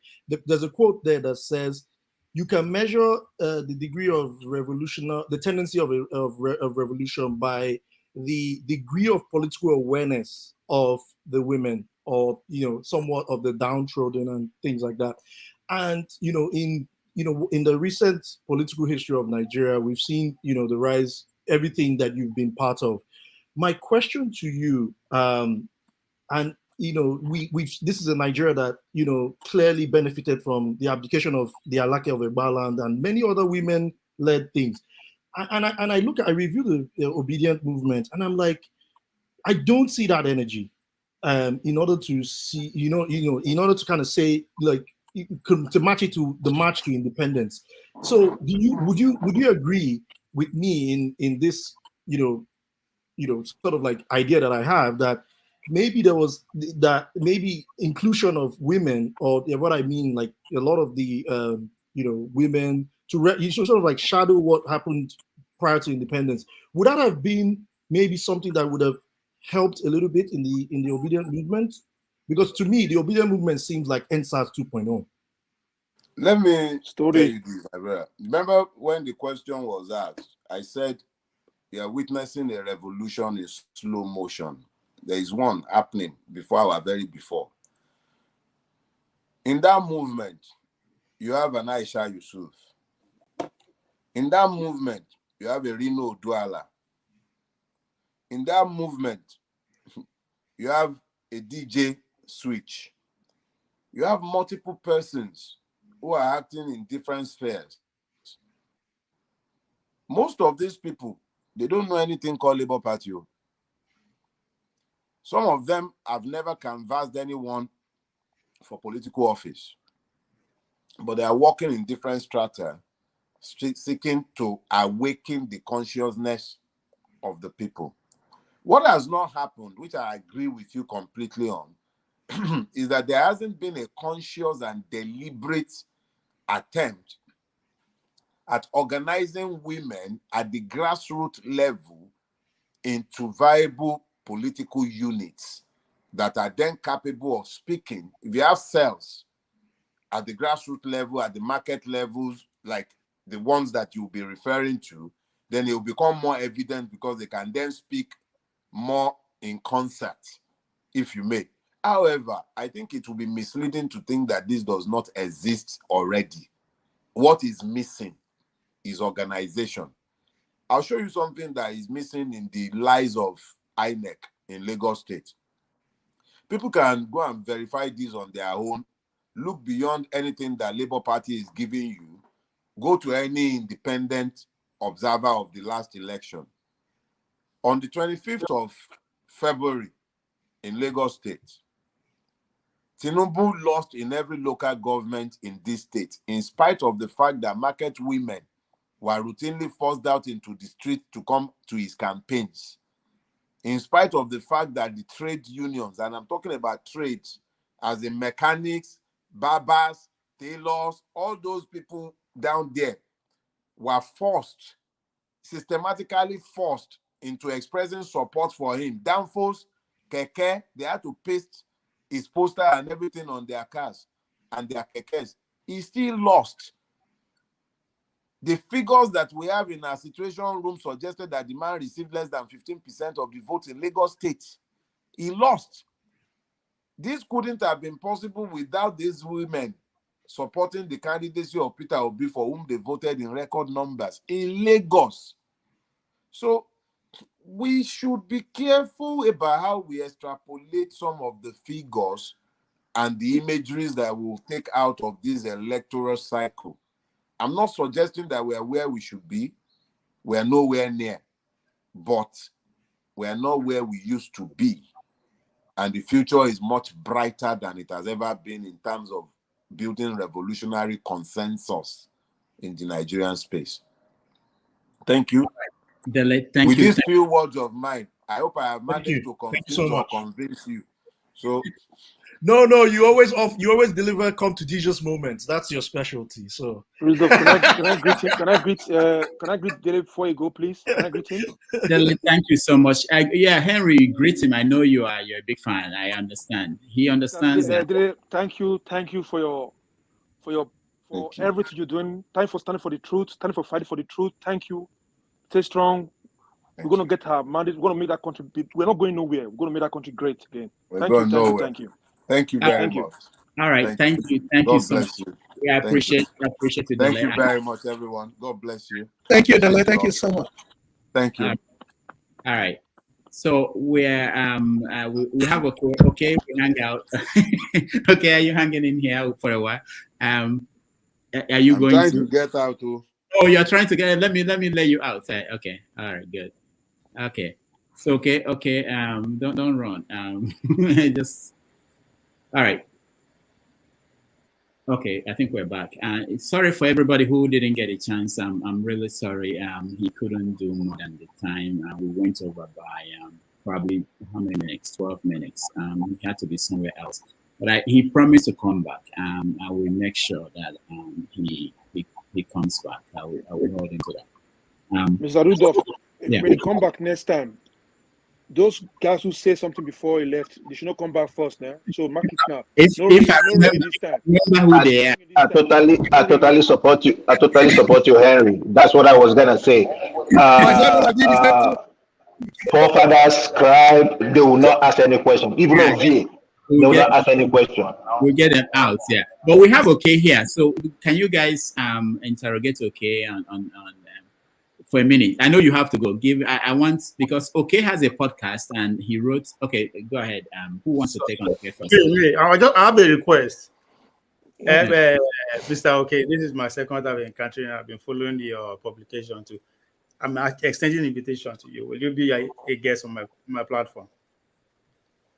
I will come. Your platform, we don't need to go there. Don't need to go to the. Okay, we'll come. Henry, intelligent people are having conversations. Shut up.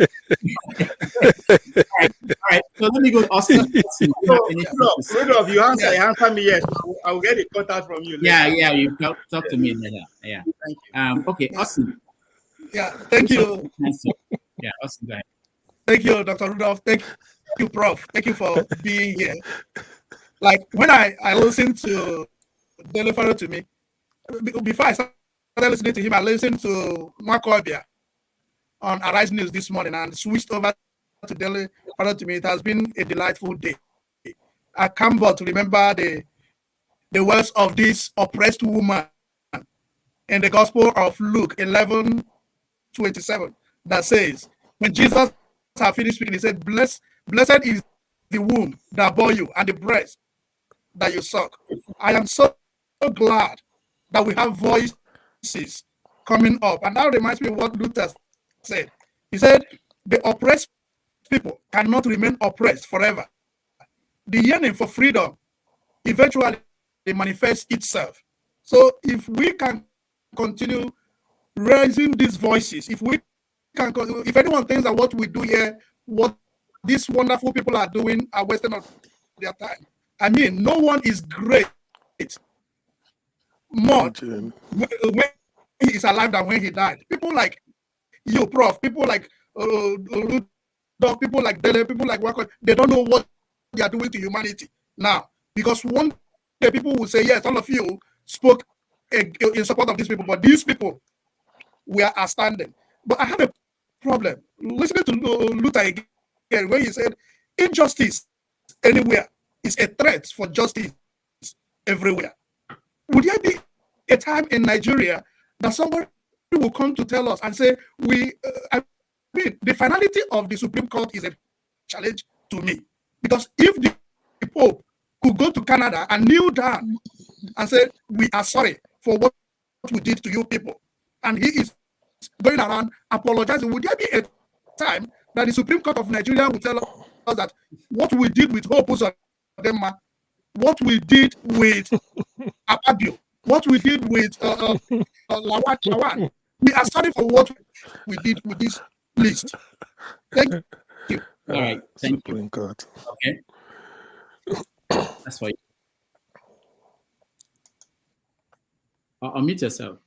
For those who do not know, I've been inviting to come back since. So today I caught him, So you're wangling it. So thank God he has cancelled his appointment, so he has no excuse now. He's going to be okay. So what I'm going to do, Rudolph, is to make a commitment to come to your show. All right. Maybe within the next month. Okay, good. But Femi's presentation today has been so extraordinary that I really would not want to. For me, it will spoil it. Femi spoke poignantly, eloquently, and with concision. And I think that we should honor what he brought to the table and that we should reflect on it. So I have all kinds of thoughts, right? But I really am aglow with pride to have listened to Femi's presentation. I had a commitment that I started listening to Femi, and I felt that what he was saying was so important.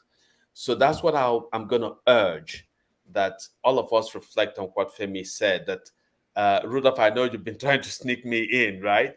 So what I'll do is that in front of all these honorable men and women, I'm making a commitment that in the next month I have some trips happening. But once I come back, I'll come to your show and spend an hour or two with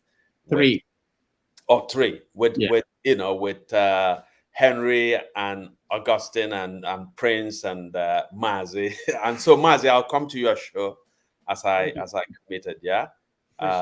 So if you don't mind, so it's Femi really should own today. He was great at what he did, and I'd like to leave it there. All right, thank you so much. We appreciate you, okay? But not only 1 hour or 2 hours, it's gonna be 3 good hours. I'll make it 3 hours and 3 minutes. How about that? All right, thank you. Thank you. Okay, you can, if you can find your way out, then you can. If not, all right. So please, gentlemen and women, let's keep our spirits up. We don't know what the tribunals are going to determine, but I think that Dele has charted for me a path that we should all adopt, which is the truth is important. And if the justices proclaim what is not true, we should be stubborn in our proclamation of what is true. We know that Tinubu did not win the election. They've always been one to support. It's years ago, right? When the PDP rigged Ngige in as the governor of Anambra State, for example. Ngige was a friend of mine. I did not know who Peter Obi was, but everybody told me that Peter Obi won that election. And so I became persistent in, first of all, encouraging Peter Obi not to relent in pursuit of the reclamation of his mandate. And Ngige was sending mutual friends to me to plead with me, but I said, you did not win the election. I could not fight, I could not become an accessory to impunity and to fraud. And so it's the same situation when Yaradua was imposed. He himself agreed that the election was irregular, but he claimed that he would still have won had the election been free and fair and credible. And so I made a principled position that I was never going to call Yaradua President Yaradua. So I called him resident of Aso Rock because he lived there. I would call him usurper, but I never called him president in one day. And I think that that's the kind of position that at minimum Nigerians should begin to take. If the courts, in defiance of the facts, declare that Tinubu was properly elected, which we know is a falsehood, then we should withhold from him that honorific of president. Just on a very personal level, when we write about it, we should indicate that this man is usurped the office. But anyway, so I'll come at some other point within a month, and I'll spend 3 hours and 3 minutes. All right, thank you so much. All right. Thank you so much. All right. Okay. Take care. No, Okay, bye. she won't. She knows. So what we're going to do now is we are going to allow those that she knows. to ask questions to be able to tell us what they wanted to ask if they had the opportunity. Let me start with you. Henry said hi. That was what he wanted to say. He said hi. Austin, what was the question? I don't have a question for him because he's doing the right thing. I don't have a question to give. I don't have a question for him either because he's doing the right thing. Yeah. All right. Austin, what was the question you had in mind when you were trying to talk to Dele?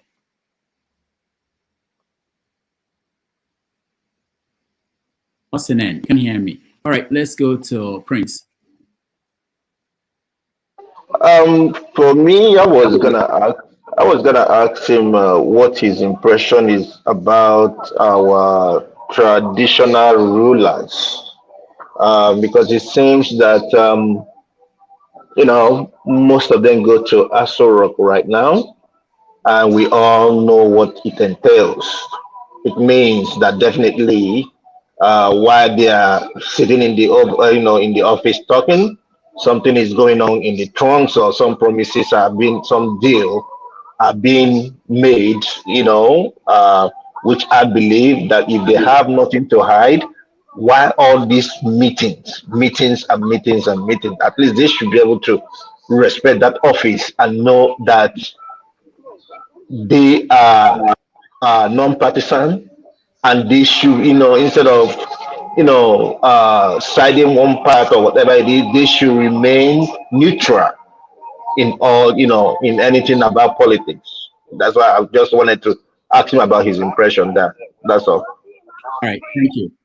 If you have somebody, there's a radio playing somewhere. Okay, Ed, you're next. Okay, thank you so much, Mr. Rudolph. My question is actually about the current litigation. I've had the opportunity to look at the final address. I'm not a lawyer, full disclosure, but it seems to me that the prayers that Mr. Peter Obi and the Labour Party, whom I support, their prayers seem to be centered around two issues. First, that Tinubu is not qualified, so they advance the case of his certificates, the issue he had with the Chicago courts, the heroin trafficking thing. And then the second prayers was that the election was not carried out within the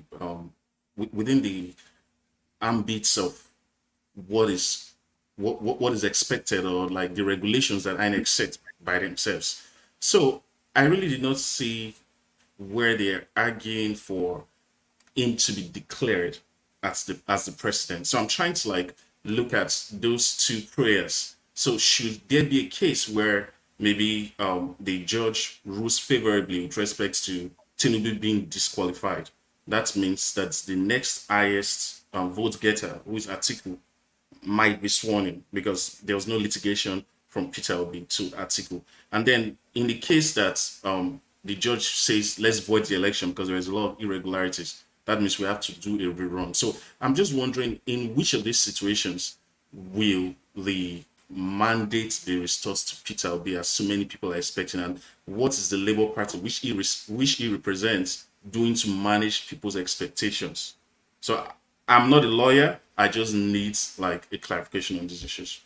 Yeah, thank you so much. Yeah, it would have been very important, because we wanted to talk about whether there will be another election should the Supreme Court say, are they preparing? There are some indications that the Labour Party is also preparing for a rerun, something like that. So we couldn't get to so many questions because of the time constraint, but he will come back and hopefully very soon. Can I answer this, brother? Just okay. 1 minute. Can I answer? Go ahead. You see, okay, if they have to disqualify Tinubu, Atiku did not have the requirement to become president, because they don't have the 25% either. The solo Obi will have it, so they can declare Obi the president. That's it. Thank you. All right. Ike na San Antonio. I'll come back to you, Sam. I just want to do what that's been ready for pickup. Dr. Njakiri in damages. I thought you went to Nook in the last 2 weeks, but thank you for bringing somebody like Dele. Dele is a man of the truth. I think one of my concerns for Dele is his life, because Nigeria doesn't like the truth, especially the politicians. The question I would have asked him is that 20 years from now, there will be no Tinubu. There will be no, I'm not God. But 20 years from now, all these people that are in court might not be alive. But the child that was born today will be 20 years from now. What is his hope? Where do we go 20 years? If we open the crystal ball, 20 years from now, where would Nigeria be? That is my question, because all these people will pass away in the next 20 years.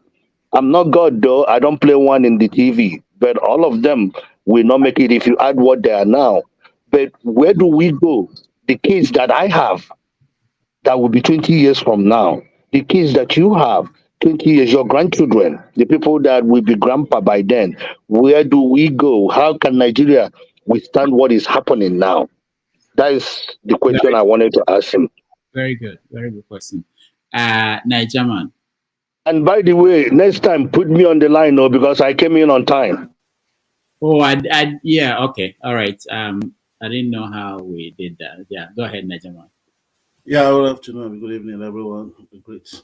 I wanted to ask Mr. Dele Farotimi, but he's left. No problem. I just want to ask him about it, because I read this morning, Tinubu saying that they should declare him an Atiku if they for a rerun.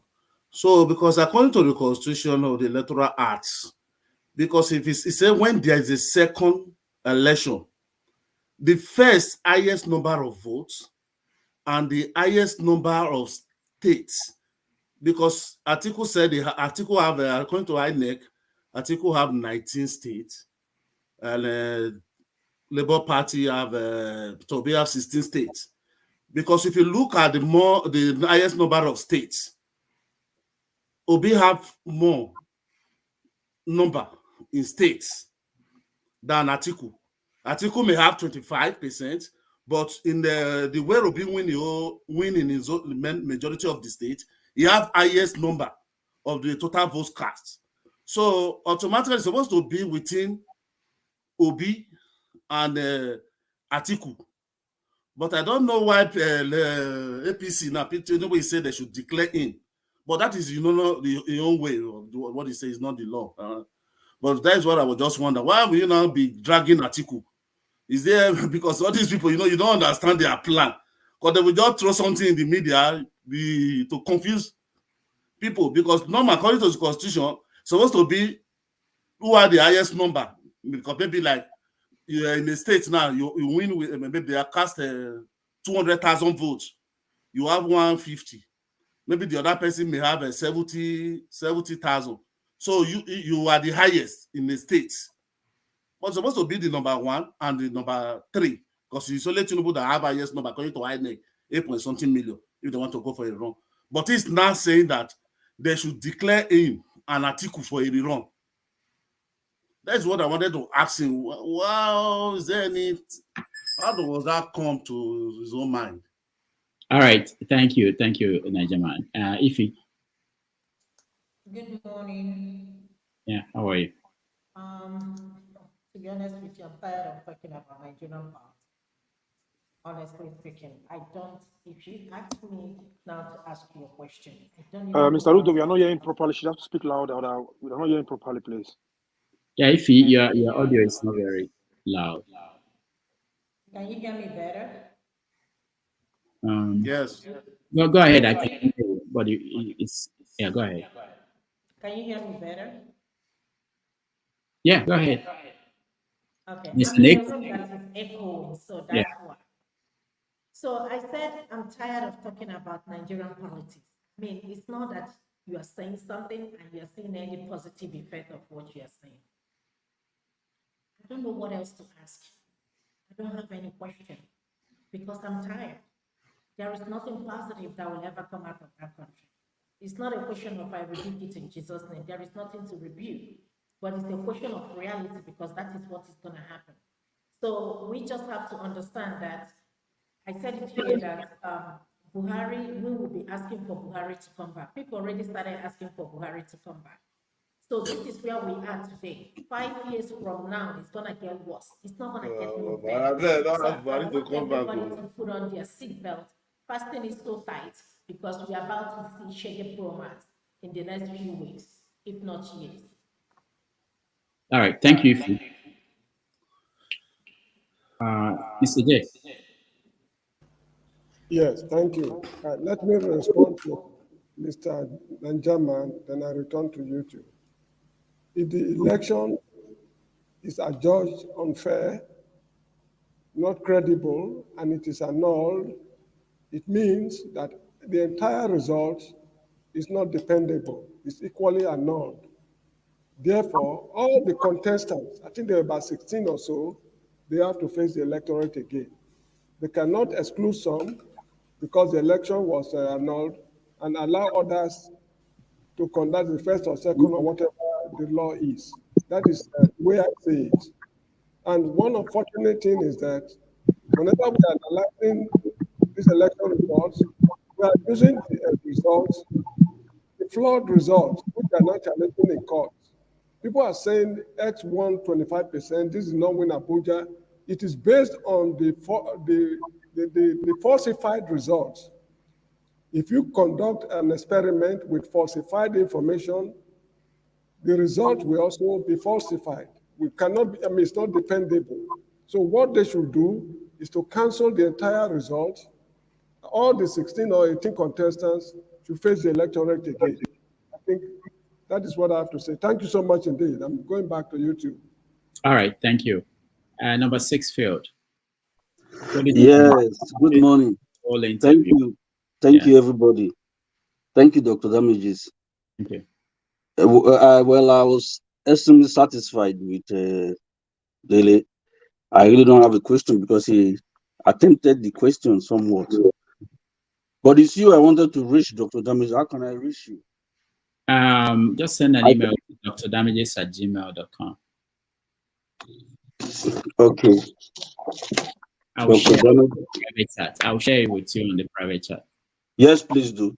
That would be so fine. All right. All right, You guys go on. God bless you. Thank you. Thank you. Austin Yanis. I didn't. Good morning or good afternoon, good evening, everyone. I didn't listen to Dele speak, but I just came back from church, so I really wanted to hear him speak. I'll still go back and listen to him very well because he's a nice person to listen to. He's like a giant. You know, they say you can see further by standing on the shoulders of giants. So, but generally, trying to evaluate from what everybody is saying, I think he may have given it his best shot as he did in Channels TV.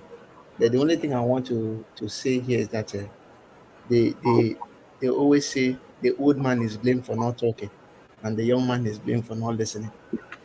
I think we should not be wary when it comes to talking, because I always paint this picture that all these politicians like this, if you see somebody who steals, and you tell that guy you be thief, he go vex. So everybody likes to be seen as good.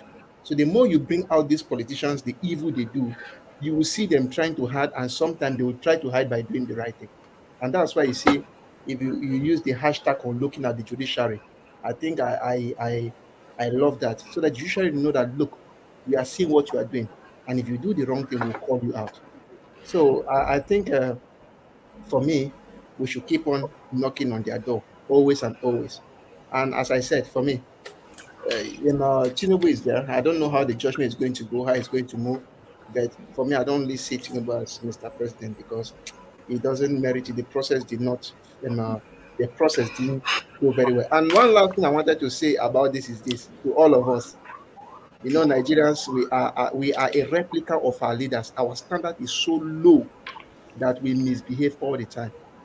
Now we have this rumor that Tinubu is trying to use the DSS or the SSS to go on the judges. So it therefore means that these judges have been doing some bad things before. So it therefore means that some of us who are here, we should try to make sure that we do the right thing, because in the next 50 years, they also come and put fire on our nyash. That's just the truth. They'll come and put fire on our nyash. Because most of us, we do the wrong thing. As I keep on saying, corruption favors me. Well, thank God. Corruption does not favor me. I'll burn down the house. Whether corruption favors you or not, do the right thing. And that is what is going to give you that peace of mind. And that is why yesterday I was looking at Peter Obi, that picture that he was there and people were pointing things to find, you know, that picture where you are finding everything that is found in his pocket to find anything that can implicate him, but it's not there. So please, I am really a little bit disappointed in the judges. If the DSS is trying to find them out, to hold them accountable, to hold them for something they committed a long time ago, is really pathetic for the judiciary. It's just so pathetic. Anyhow, I used to call them the graveyard of the common man. So it's not like the last hope of the common man. They have never been the last hope. They are the graveyard of the common man. The more money you have, the more they swing things to your favor. Austin on fire today. On fire. Please, Augustine, can you repeat that quote about old men and young men again? I really liked it. Can you repeat it again? They said the old man is blamed for not talking, why the young man is blamed for not listening. I think who said that? It should be Chika Anyanwu in the old movies in the 90s. That was when I got that quote. He was speaking to his son and told him that he should try to... It's my grandfather said it. Not just... It's a common Igbo saying anyway. Yes. Rudolph, can I make a quick interjection? Okay, you see, in trying to organize a rerun, which means they want to start afresh, Tinubu is not qualified now with all this forgery. Is that not enough? That is the problem. It's not that you can, if you want to organize, his eligibility is in question. He is the only Nigerian I know with 2 NYC certificates, 1 discharged, 1 exemption. Is it possible? Is it possible? So that is what I mean. If really they want to sanitize the system, Tinubu should not contest. These are certificates he gave to INEC at different times. In 1999, he gave whether he discharged. In 2003, he's given a what is it called? Exemption. Nobody can have 2 certificates now. That is forgery.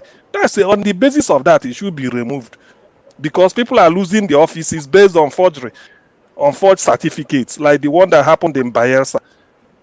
And the Enugu case, Enugu governor-elect is still pending. So that is the issue. If only that Nigeria, I don't know why they just want to those that claim they own Nigeria, they want to be doing things their own way. Ordinarily, Obi is a clear winner in this election. Remove the toxic votes, gather the genuine votes, and allocate it according to the candidates that scored it. Obi is on top. He so fulfilled the main criteria, 25% in Abuja, only him. So it's like he's fighting against himself. The rest will fall off. That's what they call elimination series. I remember in some exams, if you did not pass the multiple choice, nobody will care to go and read your essay because it's a waste of time. If you have to pass multiple choice and essay questions to pass an exam, what they do is they first of all go and look at the multiple choice.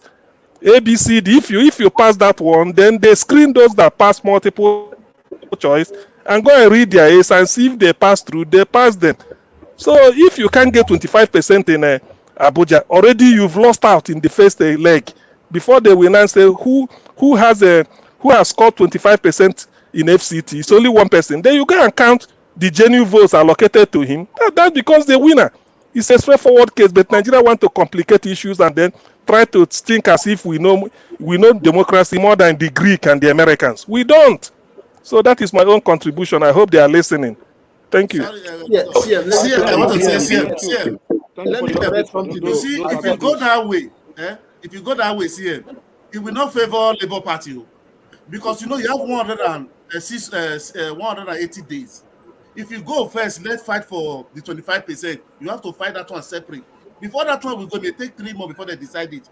Before we now come back to okay, let me fund highest number of votes and requirement for the state. Maybe before they will say the time is elapsed and then they will throw everything out.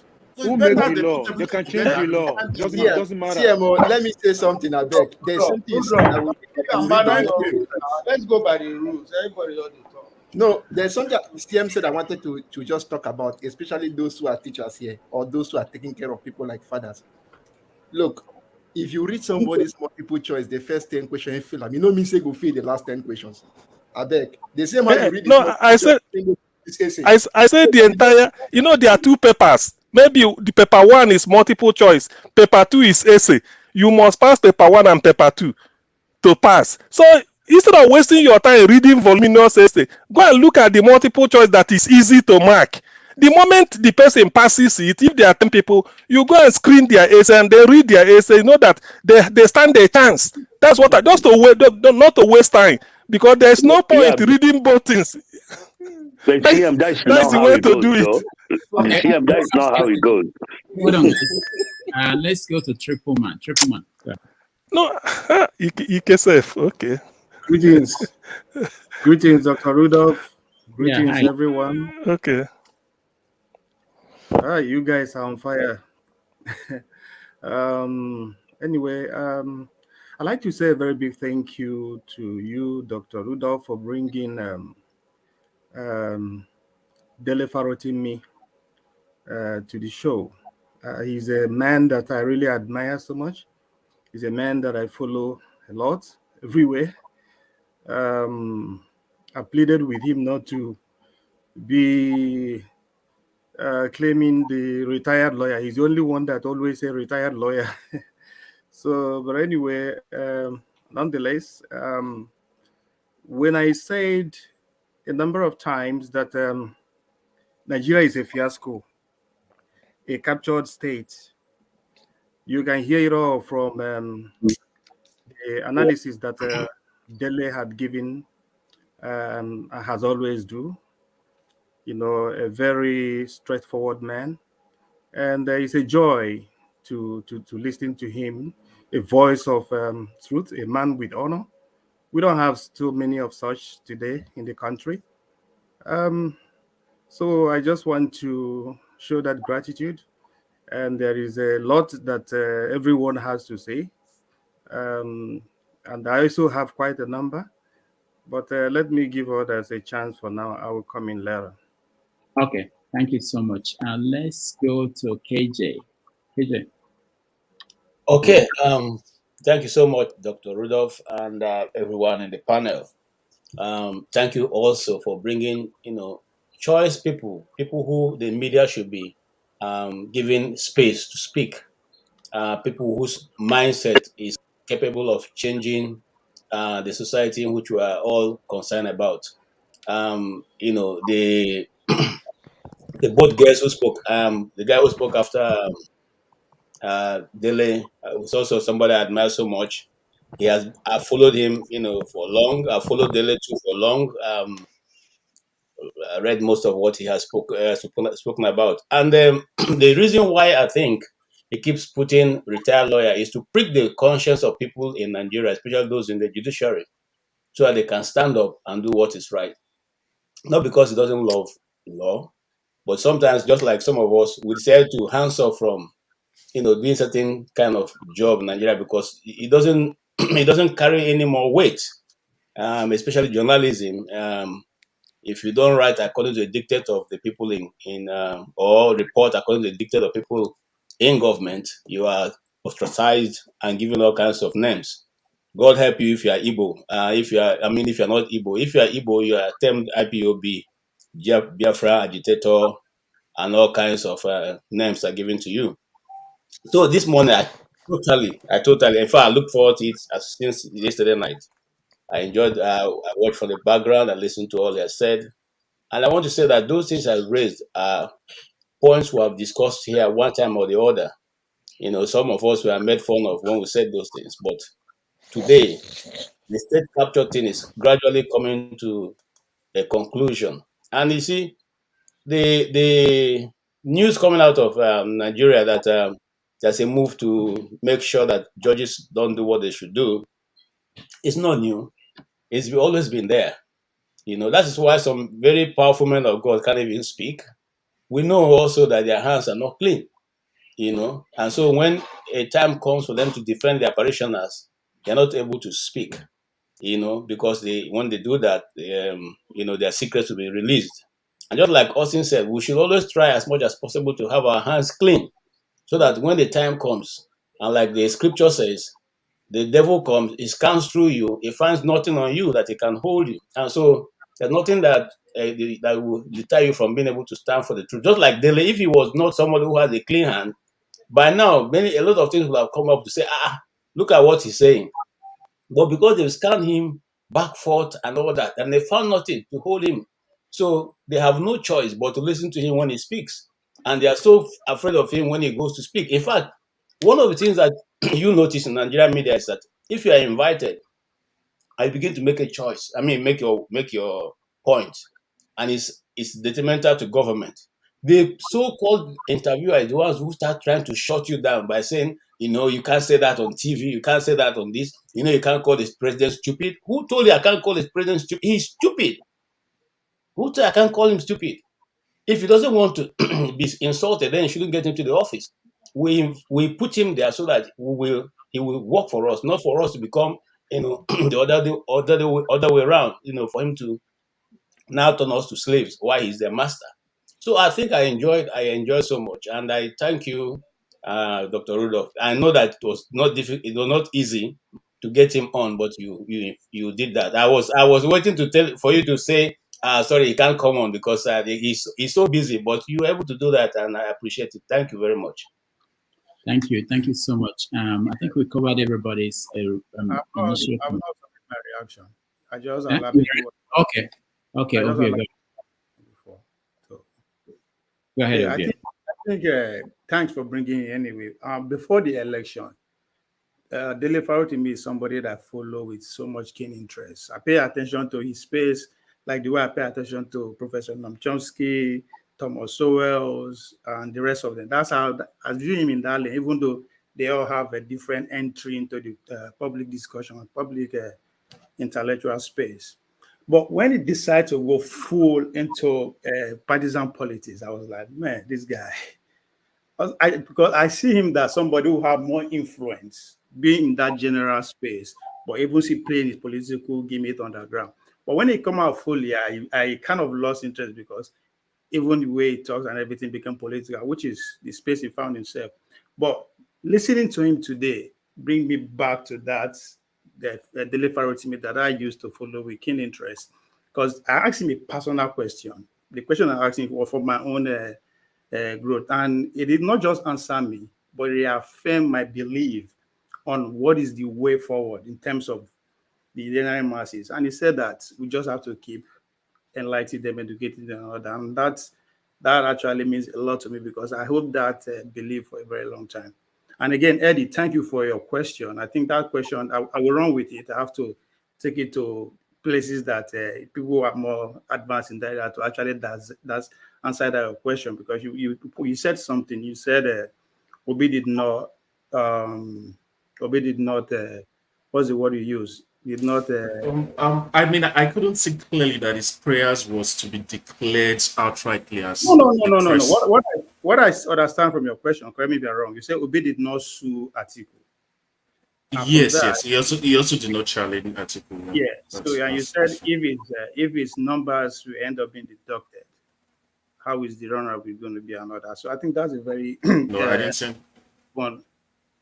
Sorry, no, I didn't say anything about numbers being deducted. I said the two possibilities: if the election is voided on the grounds that there were a lot of irregularities, so that means it's going to be a rerun.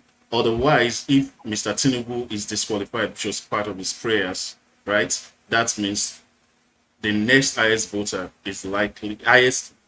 getter is likely going to be declared. So I just wanted clarification on that. I'm just saying this from a layman's perspective. You get what I'm saying? Yeah, I get the nuances there that I would like to explore. I'm curious about that space that you just asked him. Yeah, that's my take on Dele Farotimi. Thank you, Rudolph, for doing it again. Thank you. Henry, you wanted to say something? Yeah.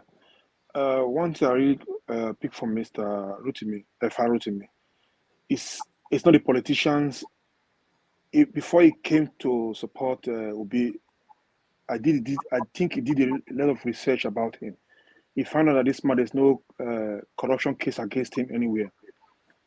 Because it's so difficult for Farotimi to come out boldly to stand for Peter Obi, to stand for what he believe we obedient believe too. Because when people listen to this man, some of them will not be liking, some of them will not like what he's saying, but it's just raw, it's just truthful, it's just forward. It just want a better Nigeria, just want a better society. Some of us here who live in Western country will not. Some of us who support this corrupt system, who hasn't benefited from these corrupt politicians, they will not agree for what he's saying.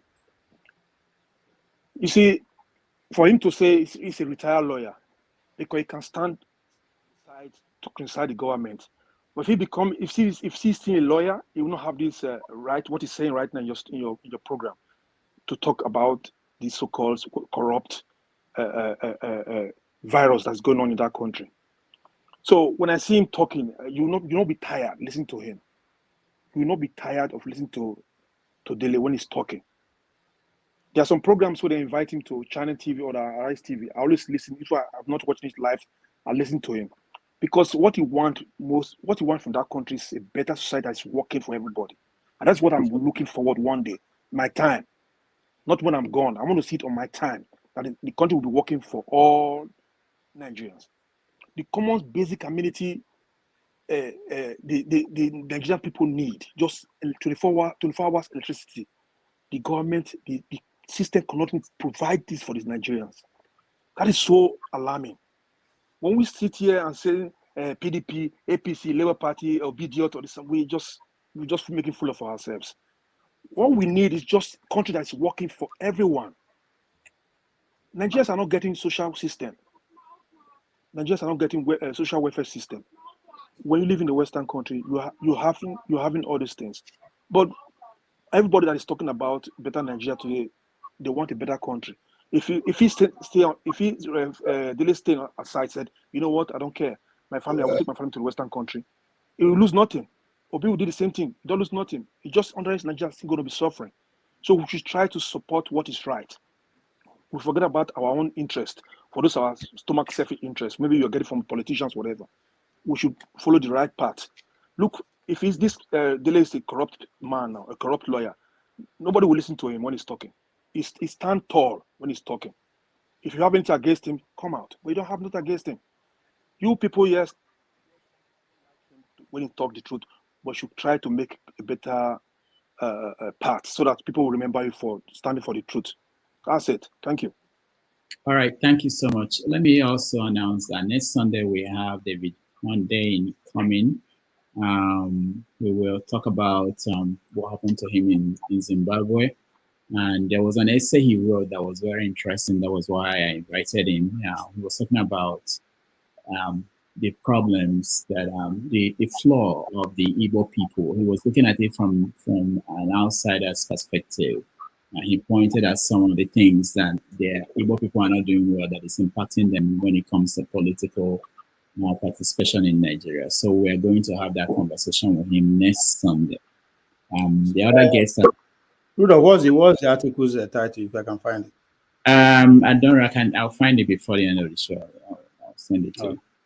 All right. So we do that next Sunday. And the other interesting guest that I'm talking to, so once we agree on a particular day with somebody, I will announce it. All right. So what we're going to do now is there are some stories that came up, some things that we didn't get to with Dele in the interview, and some stories in the news. We talk about it and then we go into Sunday school mode. So one of the things that came up was different people, they've been looking at Nigeria and they are now saying that this is not what we bargained for. I mean, what's going on, the suffering, the hardship. We have people like Gani Adams, people like the Christian Association of Nigeria, even the governor of Kaduna State saying that the government that he's part of, I believe he's in APC, that the 8,000 naira thing was a scam. I just don't understand. There's so many groups, even Muslim groups, saying that this is not what we signed up for. And then we have people like Kiyamo saying, this is what he said, that people should endure, that Tinubu is trying to reposition Nigeria. And people like Bayo Nanoga saying that people should have patience, So I wanted to find out from contacts that you guys have, what do you think is going on here? Why should people listen to people like Kiyamo or Bayo Nanoga now that they need the people to calm down? So let's go around and have that conversation before we go to Sunday school. Henry, you're laughing. Yeah, Mr. Rudolph. I'm just laughing because they should cry me river. You see, when we're talking about corrupt system, these so-called politicians, they just all they know is about politics. My party. Why are they not coming out to speak now? They are the same people who support this corrupt system. I'm not a politician. I don't belong to any party. I just belong to Peter Obi to change the narrative of that country, to change the country for better. That's it. Why are they coming out to speak now? It's too late for them to speak now. It's too late. It's too late. When we Nigerians were talking about a better government, a better country that's working for everybody, but they are sitting aside my party. I belong to one party. I belong to APC. I belong to MPP. I belong to this. All we want is a better country that's working for everybody. But they should start crying river. They should stop crying for river, whatever. Because they are the same system, the same system they vote for, the same system they sacrifice their time for. That's the same Tinubu they have right now. Because me, I didn't vote.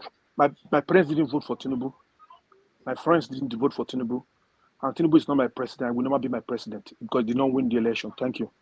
All right, thank you. Obi. I think, all those names that you called, they are doing their job now. What do you expect them to do? But the responses of people, how are people reacting to that? That's another thing. Are people paying attention to them? Are people caring about what they're saying? I think even if they want to pay attention, the reality facing them will not even allow them. Because how do you want to pay attention to that? They are tweeting and all that. So you have to actually be well-fed and see clearly before you even go on Twitter and want to actually engage in those kind of conversations, knowing that is what they are paid to do. That's their job. Their job is to defend their government. Either it is. So the fact that they are jumping, to me, they are actually jumping, they are going ahead to, just like what Dele Farotimi said, how long are we going to keep reacting, right? So they want to go and jump in front of the whole situation, so we react. They want to dictate the the way the conversation should go, the way the reaction should go. But if what I'm saying, what I saw this morning is go by, there's any truth to that. I think there's already protests going on in the northern part. Women are actually saying everything is expensive. They're just chanting on the street. I don't know the authentic of this. What was going on in that video? I saw a video of women protests. Oh, that was what was going on. Yeah, they are saying everything is expensive. Kumia is at that. So everything is expensive. Everything is expensive. So I don't know about that. I mean, these days you have to actually do a little bit of research to know if that video is recent. That's one, or is actually from that angle. But yeah, I don't expect the likes of Keyamu and the rest to do anything different than what they are doing now. So this is what they are being paid to do. They are professional at what they are doing. But yes, are we going to allow Nigerians to get carried with that? I don't think, even as I said, reality will dictate how the Nigerian masses will respond to whatever they are facing. There's a reality, right? Because I'm just curious, even when they are saying, oh, we should be patient, it's going to be okay. But I'm not seeing anything. You are not investing. You are not giving out money. You are buying cars and all that. So what are you showing me to say that, yes, the next 6 months, the next 3 months are going to be better? There's nothing. You are not investing the proceeds of the subsidy. We are not seeing it. But we are just seeing that we are just settling themselves first, right? And allow the Nigerian masses to bear the brunt. So that's where my focus is. What are they going to invest? What are they going to do different? But right now, nobody's doing anything. They're just putting out policy that will favor them. Because as I said, I'm not expecting anything good from them towards the Nigerian masses. When the man that come out and say, I want to run the free market economy, that says a lot at a time whereby an average Nigerian don't even have $100 in savings. You want to run the free market economy. What are you saying? You want people to come and invest in it. We don't have the money. I don't have the money to invest. It's only you and your friends that have the money to invest. So at the end of the day, they will invest in the critical sector of the economy. And by so doing, they will own it. So the goal, as far as I'm seeing, I could be wrong. What I'm seeing, there is a deliberate attempt to subject majority of Nigerians to the mercy of government. Right? That's what I'm saying. Because again, let me predict this. If they don't, I foresee they will reverse the subsidy. Right? Because just like Dele said, after 6 months, what next? After I don't give them money, what next? So I suspect they will revert because Buhari did it, right? If pressure led Goodluck Jonathan to revert. So I see that, unless you just have to keep making sure you satisfy all the elite out there. Yes, the pool is growing faster now. People who are up to par, who need position to work at, not necessarily in government. How do you do that? So how long can you just keep giving out money, free money, free money, free money? So I'm curious. It's interesting what is ahead of Nigeria and Nigerians. Not just at this point, not just not just those who are living in Nigeria, right? We have, if there's anything about this election, we know that we can actually do something. Just that we are not organized enough. Home and abroad, we are not organized, especially when we are in America. For the fact that we cannot even control one street in America says a lot about who we are as Nigerians. So let's as they say let the market will dictate the price of the fuel. Reality will dictate the reaction of every Nigerian at this point. That's what I see. Reality will dictate. Nobody can convince. If they appease me every day, how long can you appease me to be patient? Because my buying power is shrinking. Not just the poor man now where they go for, if you go farm again. Even the rich among the labor, they say they always question that idea of middle class, right? And they always ask people, who are the middle class in Nigeria? If there's middle class, trust me, give them 3 months. Bargaining power is going to drop sharply and they will have no choice. So the reality of the Bola Tinubu administration will dictate how the average Nigeria, or collectively, where we will go. Because hunger, they know religion or tribe. That I know. But Ovie, you always talk about all these things as all in politics. Are we still in that range? Yes. It's our politics. It's obvious. Actually, they say the appointment, everything. It's our politics. Everybody you are seeing, how does that person get there? I don't care. They say, the ministerialist is going to be technicality, they're going to be technocrats. If you follow, I'm just waiting. I'll go extra every minute and I'll tell you where this person is coming from, who is nominating this person, why is this person in this position. That is the politics that is happening. for the fact that all the Nigerian elites, let me say no, or 90% of Nigerian elites are in one accord about this administration already. What does that say? That's politics. All right. We'll come back. We'll come back to you. Politics. Okay, I greet you. Hey, Augustine, sorry. I say August. Looking at what's happening in Kenya and other countries that are more stable than Nigeria, we don't know how long they can push this and what will happen. Especially when you look at the price of petrol. That one, I don't understand why they jumped up when internationally it was going down. There was no explanation that is clear to me. And people know this. There is a need, there's a craving from the elites to own some critical sector of the economy. There's craving for that home and abroad. I keep pointing it. Big Gate was in Nigeria for straight 5 days, immediately after the inauguration. It's Big Gate. He didn't send a representative. It's himself was there for 5 days. That says a lot. And he's interested in 3 critical sectors: education, agriculture, and what? Healthcare. He has record all over the world. So when this man is president, that's politics. All these have been in the pipeline. You understand? So if you pay attention to every how many elites they criticize, let's assemble all our billionaires. Where are they? They're already investing in Bola Tinubu administration. They are proposing that. So that's politics right there. Okay, no, what I'm saying, okay, don't worry, let's move on to other people. What I was saying wasn't about whether it was politics that way. I'm saying now that the people are reacting, now that people are calling radio stations crying, now that the same people that voted for them, the same people they are claiming they are there to help, basically complaining, the church, the labor union, they were able to fool at the beginning. They are now the ones who are. Rudolph, this is not new. During Buhari, we see went to Abuja of their trek, they did everything. What happened to them? So it's not new. You understand? They want us to pay attention to that. It's not new. That's why I asked the lady, what's the way forward? Right? All this is not new. In some radio station, whether they call, very soon you know if you call them again. It's just a matter of time. You cannot call them again. Why? Because they're going to share that money to everybody that we actually we no go with them. They will try.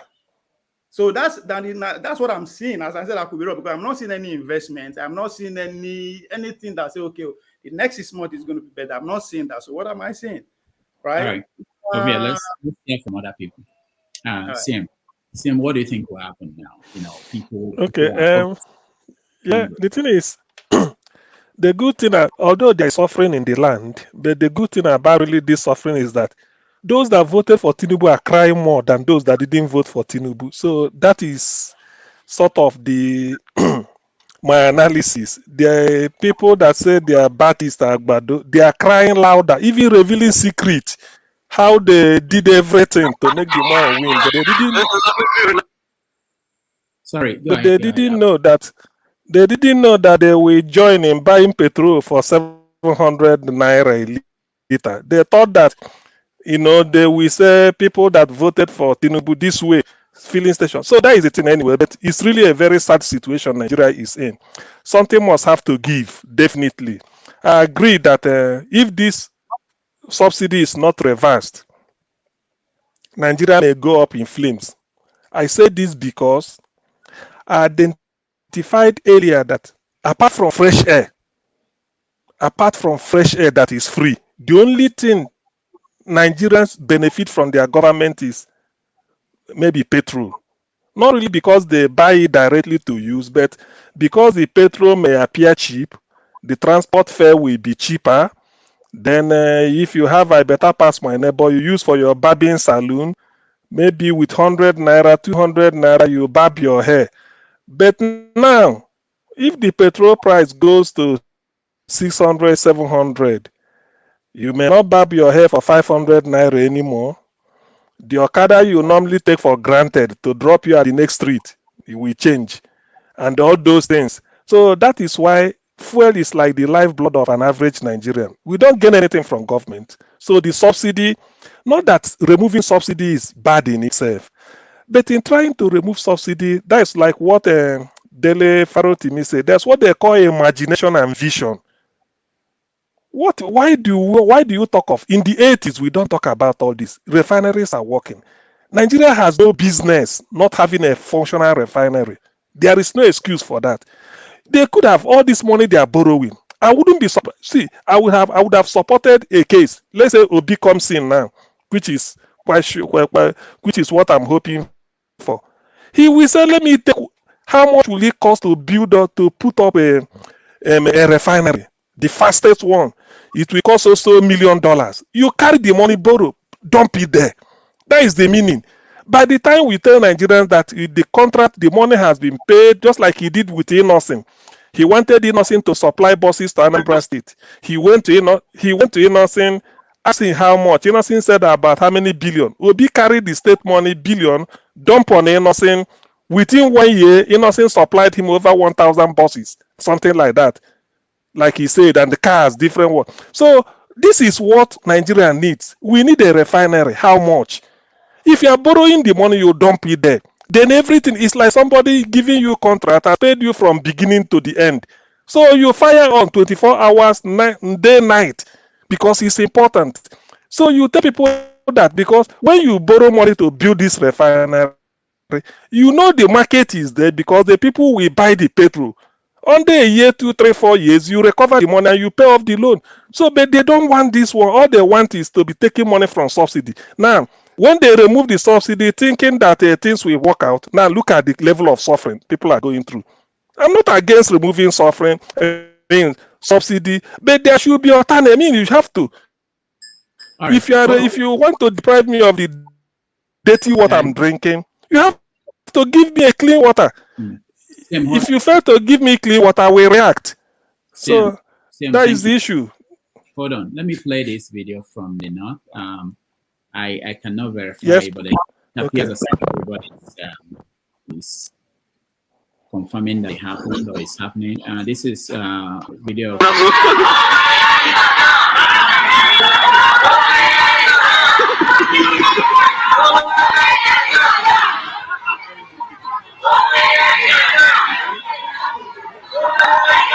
Wannan su ne 'yan gurgudu kenan suna zanga-zanga saboda tsadan dawa.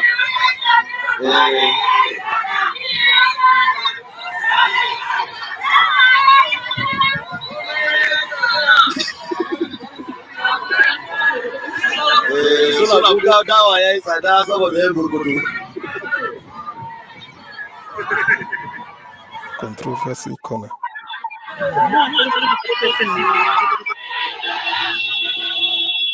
All right.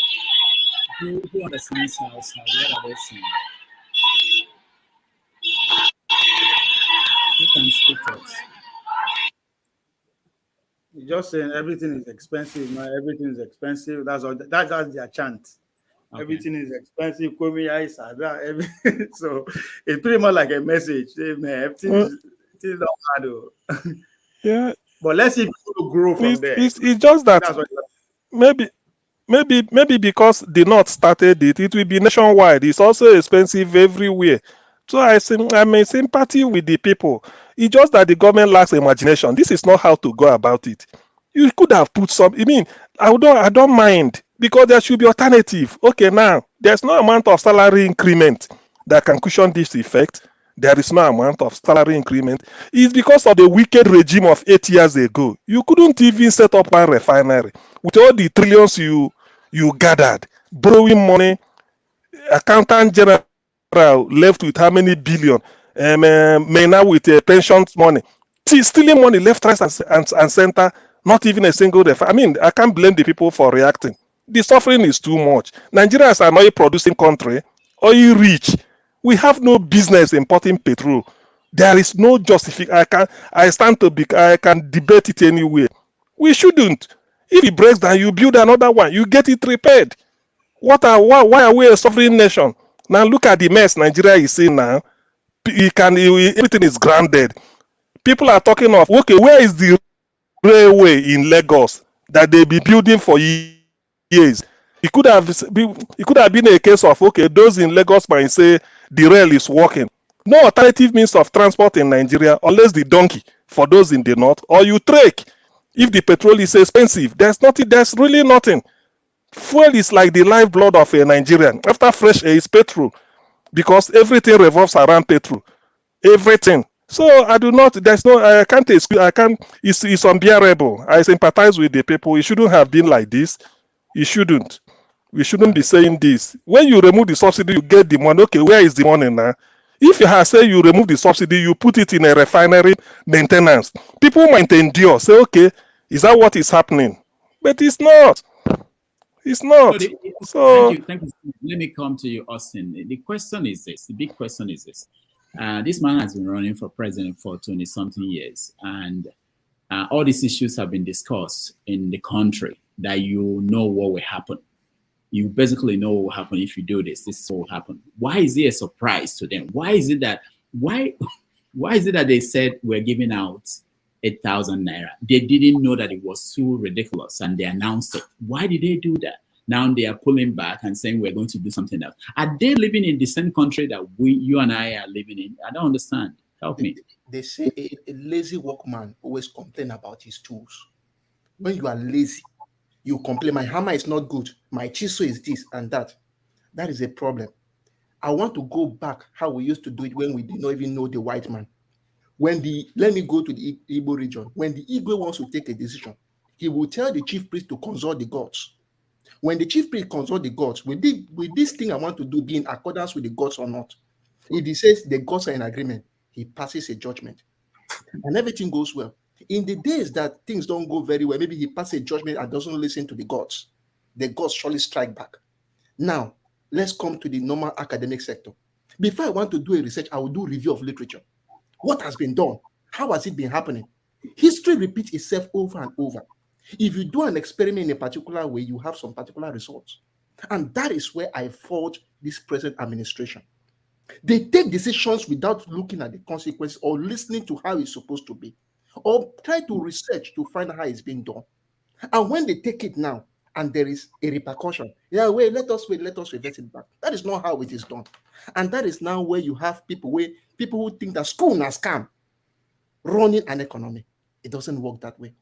And there's one thing in this administration which I am not happy about. When they want to take a decision, they will throw it out there. They want Obi to talk first before they agree or not. It is wrong. Most of the time they want to take a decision, they will always want to push Obi. What will Obi say about it? Is Obi the one who is leading the country now? You should be strong to take your decision and stand by it and stand with the consequences of that decision. So this administration is not for one thing. I would say they are a little bit incompetent and they don't do their background findings or do background work before taking a decision. And I know we have intelligent men throughout the country, east, west, north, and south. Assemble these people. And when you look at the consequence of certain things, then you will know that if I take this on, this is how it's going to work. I expected them to have put a little bit palliative before even removing the subsidy. And that's when a big man does not know that his words could attract a lot of change in the economy. That's the one thing I wanted to talk based on the elites. But for those at the grassroots, I still repeat again, election have consequences. No be us, they talk tribal and religious bigotry. Now it don't clear for everybody. Averagely, the obedient is like Ovies used to say, the middle class. Most of those who supported, especially the Tinubus and the tribalism and the rest, let's put it this way. Let's say averagely 60% of them are the most poorest of the poor. They are the ones feeling the heat now. That's why you see the obedience know that this may happen. And that's why they don't take it personal. But those who were the tribal and religious bigots are the ones feeling the pains more than the whole thing. You see it online. You see a lot of them begging from left to right and everything. It is crazy. So why we are hitting those organs at the top for not being able to call professionals to work? They go and pick politicians. So you see somebody who did not even have certificate is supposed to take decisions for the economy, or those who do not have certificate taking decisions for law. It doesn't make sense. Put the right spec in the right holes, and that's how it's supposed to be. Then one thing which, as I said, the last thing I want to say is this, is going towards the issue of security. Because there's something I saw online where, I don't know, this should be somebody in Kaduna, one of these politicians, I don't like even talking about it because I don't want to even know. He was complaining that the money they used to use to settle these bandits, they use it to buy weapons. And that is where, when I read that thing, the first thing that came to my mind is how the United States always said, the United States does not negotiate with terrorists. If you see most of these things, we are the ones killing ourselves. You negotiate with terrorists. You give them money, they use it to restock themselves and fight you again. If you keep on taming a child with evil, one day go wake up, deal with you and deal with you hard. And that is one thing which I think we need to really work as a nation. Do the right thing. If you need to crush the terrorists and you want to crush them hard so that they know that bad thing is not good in this economy and it will not work. And for those at the grassroots, especially those supporting Tinubu who are crying now, look, may them bend their mouth well. May the suffering bend their mouth well. Because now them cause it is part of it. Let them enjoy. There's one of my friends who used to always talk about Tinubu this, Tinubu that, Tinubu this and that. Up till now, I never see him. I don't know when they'll disappear. Even money have to come online to talk with me on WhatsApp. No day. You see. Anyhow, it's good for Nigeria. Let us enjoy it. Yeah. You said something about the elite. You think say this Bolatum, they don't know what they are doing.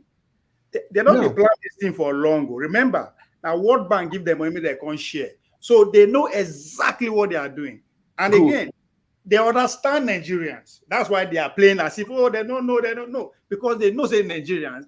Soon we will begin understand. Say, now old man don't know what they do. So they read into our side to do what they are doing. They know exactly what they are doing. They know nothing is going to come out good, but they have a focus. How is it going to benefit them? There's a goal here that they are following. There's a script that they are following. So in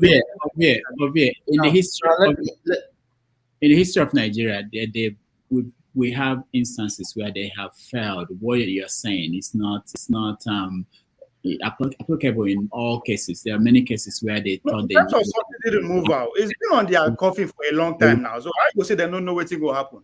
In terms of subsidy removal, let me tell you. This same scenario that is happening now, I don't want to say it, but let me just say it. This scenario that is happening now is almost similar to what happened in the 1840 revolution in France. That started in France and ended in the whole of Europe.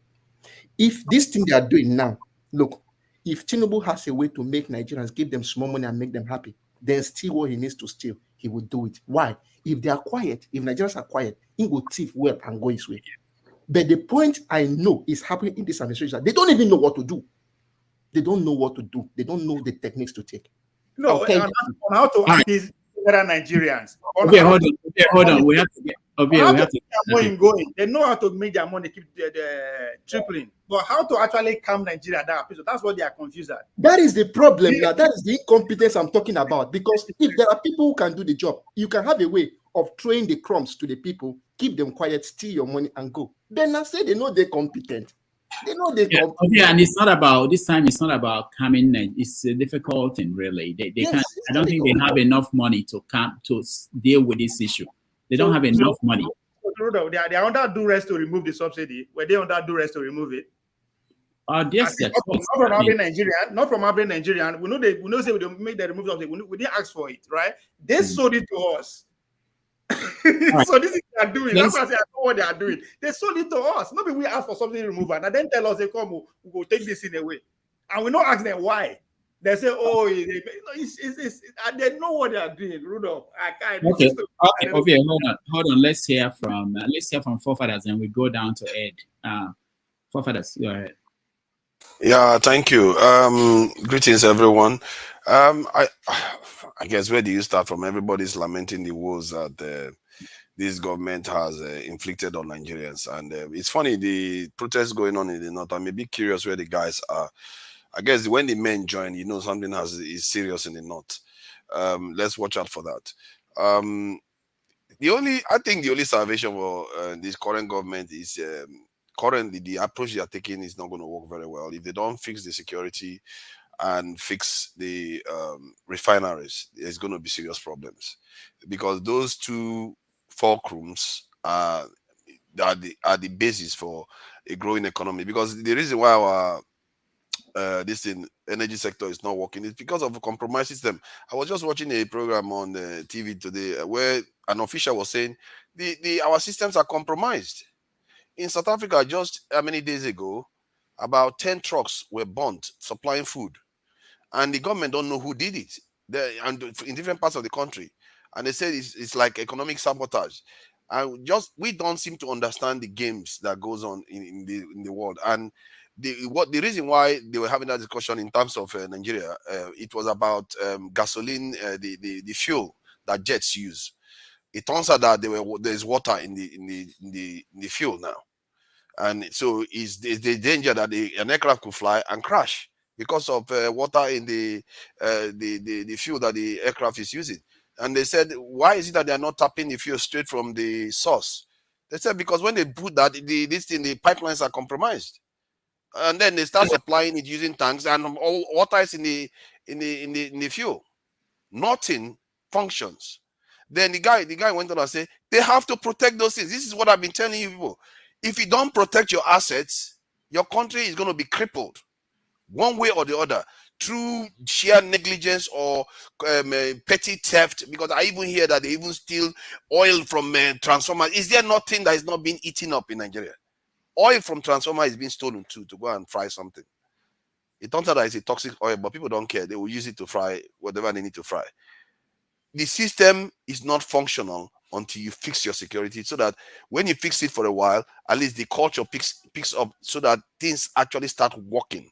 Right now, nothing seems to. Anything you put in Nigeria doesn't work. You change Naira notes, people sell Naira notes. You remove subsidy, petrol prices go up the next day.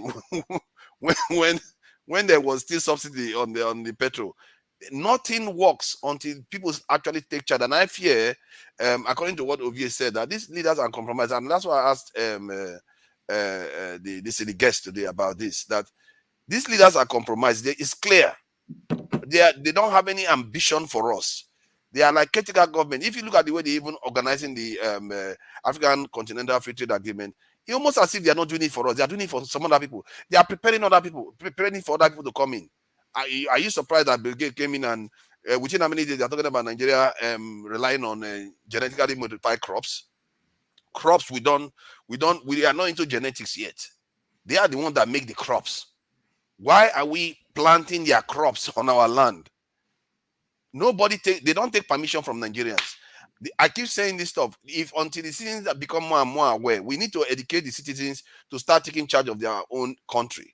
This is part of what electricity talks about too, where the citizens have to hold their law makers accountable. Because if this is what is going to happen, they have to consult the people. Who did they consult before they start using genetically modified crop in Nigeria?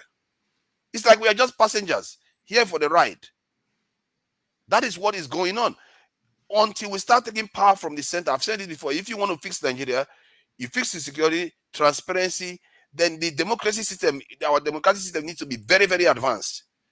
For it to be advanced, you need to take power from the center to the people, so that such stupid decisions where they bring genetically modified crops into our country without consulting the people at all. Tomorrow they could bring a military base into Nigeria. They will not even consult us at all. They will do whatever they like in the country. We are not just passengers. We are stranded passengers. They don't leave us for bus stop. We go pull and pull away. Forefathers, I'll play this video, just 2 minutes. I think you will like it, about security and what they are doing about it.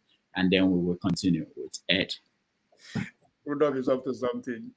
So where is it? No, it's real video. Chief of Army Staff, I believe. Oh my God, I know you're up to something. Chief of Army Staff demonstrating for us, how they're going to. I have something short to say about that video. Play it first. All right. My whole system. Okay, Rudolph, that video. What is different? Lagos Port on fire. Really? Hold on. Okay, it's playing now. Good. You have pledged your readiness. I expect this in the actions you will take in the field. I wish you the very best. My lines are open. If you have any challenge, any questions, please just send in a message. We will respond accordingly. So, all the very best. Thank you. Attention! Open orders! March!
Oh my God. House clean, house clean, house clean, house clean. Note that you must work and you must work effectively.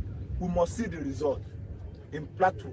This violence must not resurge. You must stamp it and stamp it out completely. All right. So, why they no invite Okanayo to come and direct the video shooting? What is the difference between this shenanigan and waiting Asari Tokubo go do for Asu Rock? They go kill us with propaganda, or these people. They go kill us with propaganda.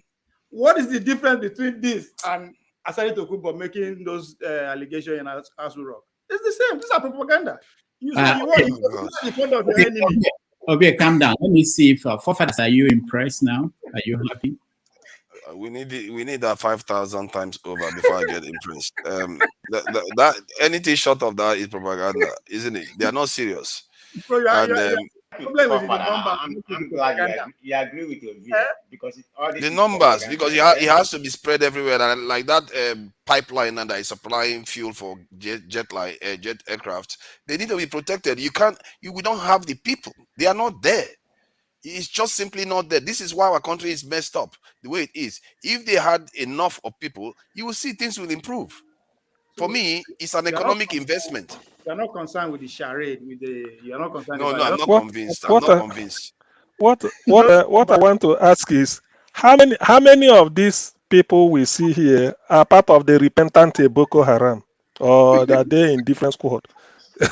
Yeah, because that's what we are told. They repented and they are part of the Nigeria. Is it look? Any serious military can overrun these people. It's just like a primary school parade, and what we did in NYC in those days, the day we were passing out, something like this. This doesn't show me serious. Look at where they are doing it. It's like a barren tract of land. It doesn't show seriousness at all. To be honest with you. And if I may ask, who are we preparing to go and fight? The citizens? All right, let's hear from Ed. All right, thank you so much, Mr. Rudolph.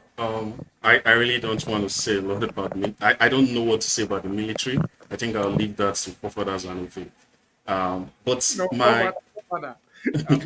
My point of interest is really on this subsidy issue, because I started thinking about it more from a different perspective recently. So the whole idea of subsidy, whether in the most capitalist nation, it's very established. Like in the US, which is energy efficient. I think recently they subsidized the energy, the fossil fuel industry by up to $10 to $50 billion in a year, right? That's not to talk about the subsidies they give to farmers, right? So I'm just using the US because we know it's a very capitalist nation as an example, that even in a capitalist society, subsidies are a good way to reduce burden on people, on the common person. So now we bring it to the case of Nigeria. First, the oil sector is subsidized, probably as a sort of admission on the part of the government that we cannot refine oil, which we are supposed to do. But instead of refining oil, we probably would ameliorate the effect on you by importing and selling to you at a price that you can afford, right? So in recent years, like all the governments, all they keep telling us is that the fuel subsidy scheme is very corrupt, right? And you'd expect that part of the function of government is to fight corruption. So instead of going to fight corruption, they decide, okay, we probably would have to transfer the burden on the masses. So I really don't get it. Like, is it an admittance of the admission of the fact that we cannot do our jobs, so the people should bear the burden? You know, because you're supposed to refine the fuel for us. You're not doing that. Now, the thing you're doing to make life easy for us, you're taking it away.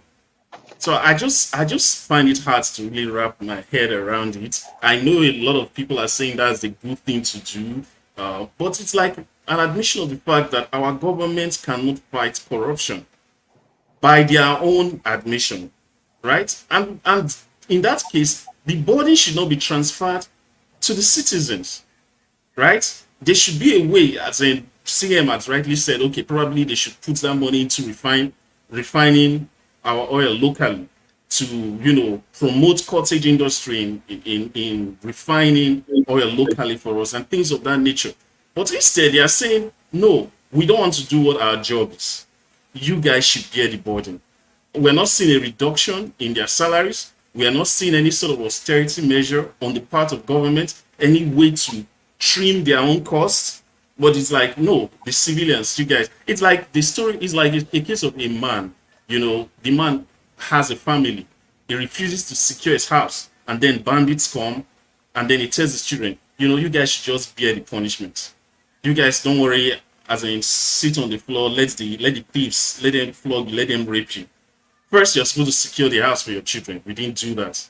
Now you're transferring the burden to the children. Instead of you taking the stripes, you're telling the children to do that. So it's just a little bit of a confusion to me. I really don't understand the model and how they could convince us that this was the right thing to do. And then on the issue of the performance of the government so far, well, I didn't expect much, you know, from them. So like, I didn't support this government, you know. I wish things would have been better, but as Augustine said, election has consequences. It's what you voted for, so you're getting it, right? And again, I don't see any reason why people should support APC, because for me, APC comes across as a party that was built to be an opposition. They do not know how to rule. That's not even to say that PDP was very fantastic, but I feel like PDP, when push came to shove, they knew how to differentiate leading from politics. It was not always all our politics. So you'd see in PDP's time, now I'm not giving them credit. I did not support PDP in the last election. I supported the Labour Party, right? But you see that PDP even made the efforts to bring in people that we call technocrats, experts in their fields, the Okonjo Iwealas, the Akinwumi Adesina, the Olusegun Commerce Minister before. They made attempts. But you see in this APC government, everybody that they say they bring forth as experts in their field are actually politicians who do not know what they are doing.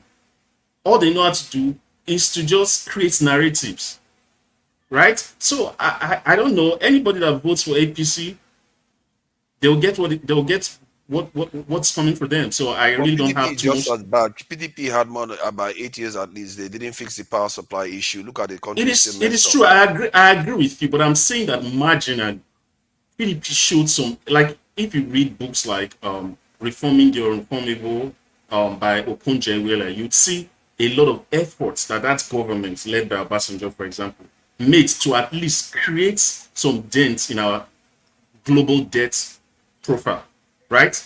At least there was something that was keeping Obasanjo awake. Even with good luck, as bad as it was, there was something that you would think like, oh, this thing, I have to fix this thing. But this APC does not really care.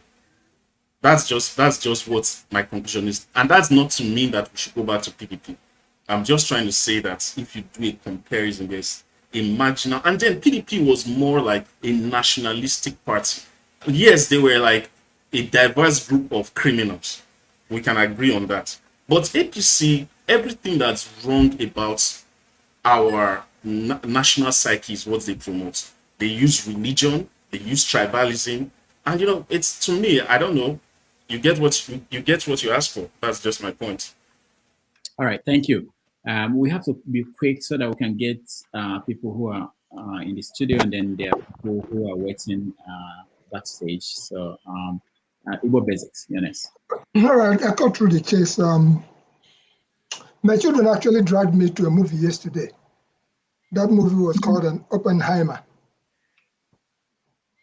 And in that movie, one thing I took away, they said if you're lifting a stone, that you have to be ready for the snakes that would come off when you lift the stone.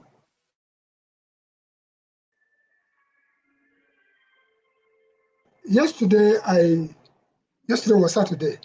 I sent a videographer from Aba to Enugu. And I was waiting all day because I didn't hear from them.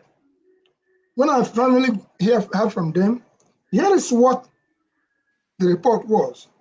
He says, I got there a bit late due to, listen carefully, due to no Enugu passengers at Abamoto Park.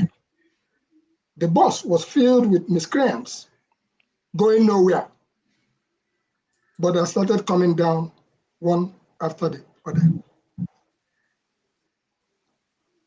He eventually got there about 5 p.m. This is somebody who started out in his house, Enugu trip from Aba. And that experience alone. And when he got there, he had to sleep in Enugu overnight. He left for Aba this morning. Then I was talking to Chief Zebuda Yokorigo, whom he went to see.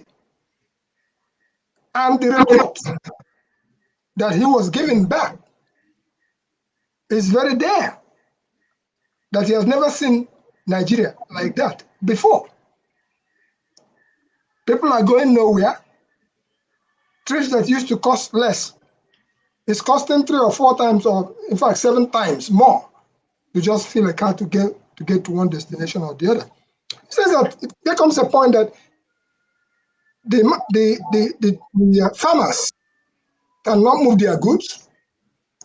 People cannot go out there and buy products as they normally would buy. He said, we're in big trouble here. He said, we're in big trouble here. 50,000 salary that they said that they're increasing. Then the legislators, 25 million to themselves and things like that. But all in all, the so-called elite, I saw a posting where the military said that they destroyed some illegal refineries. Is this the right time for them to flex their muscles on illegal refineries? I think illegal refineries have a part to play until Dangote refinery or the Port Harcourt refinery or all the other refineries begin to go back into function. So I think it's misplaced priorities as far as the government is concerned. If you see any little source where people are trying to at least get around, I think the government should plan better and let the people move around, because the people are bottled up so much now that they are getting ready to explode. And it will come to pass. Why do I say that? The people who posted the last video that we saw about somewhere in Canada, it's an appeal that I'm making to those who post videos anywhere. If you post a video, if you can at least identify the town and date, that's good enough, so that we'll be able to at least confirm with the people who are on ground. So to me, this government that we have now, so-called government, because I dare use the word so-called government, according to Dr. Damage's show, which we saw that Tinubu said it when he was campaigning. This man was that they came to reduce the ability of people to pay, and then to increase taxes. Give me a break. If the people don't have money, what are they going to pay taxes with? It's coming to a head where one day that person where you hold for ground, you could just say, "Oh guy, don't do." The dog will bite. Gregory Akabogu said he was going to bite the dog who bit him. So the dog is going to be biting the master very, very soon. All right. That's all. Yeah.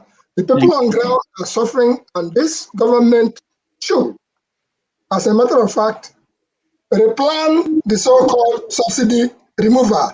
The vulturization of Nigeria continues, and if the people of Nigeria truly want, this is the time that that revolution that has already started needs to drive it all the way. We don't need to take our foot off the pedal. Thank you so much. All right, thank you. So let me just announce that if you're watching and you've not subscribed to the channel, please do. We need more subscribers so that YouTube will pay attention to us. Really, they don't care, and the way they treat us. If you don't have up to 100,000 subscribers, they don't respond to your emails or your questions, and they basically can shut you down at any point. So please, we need that. Also, we have Iroko Post TV as a backup channel, because if you have 3 strikes on YouTube channel, they can close down the channel. So we are trying to build up Iroko Post TV as a backup channel. So please also subscribe to that. Just one click, that's all it takes. Please. Thank you. Mr. J, I'll come to you because you say you have to leave or something. Yeah, Chance, go ahead. Thank you. I saw the video clip of those soldiers you showed a few minutes ago. They look very much like Boy Scouts or Boys Brigade of my time. To solve the problem of security, particularly in Plateau State, in fact, the whole of Nigeria, we need good security, equipment and what have you. But there's something the Nigerian military is running away from, the solution to the problem, the real solution. I remember in the year 1954, 55 to 1975, the Americans fought a war in Vietnam, between North Vietnam and South Vietnam. They lost the war catastrophically. The US commander, General Westmoreland, had to fly away in an helicopter before the US government considered defeat. After the defeat, they went back home straight to their drawing boards, because with all their fine military institutions, they lost the war to the Vietnamese to find out what went wrong. And they came up with a solution which they are still using up till now, and that is intelligence network.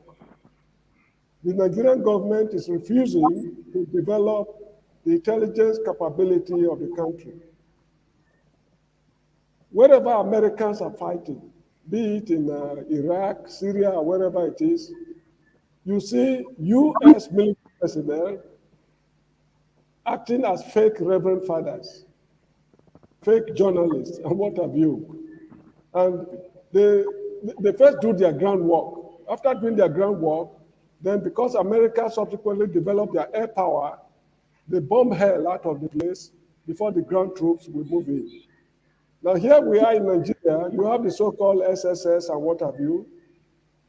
I doubt if they have these capabilities. What stopped the SSS, for example, from training fake imams, fake reverend fathers?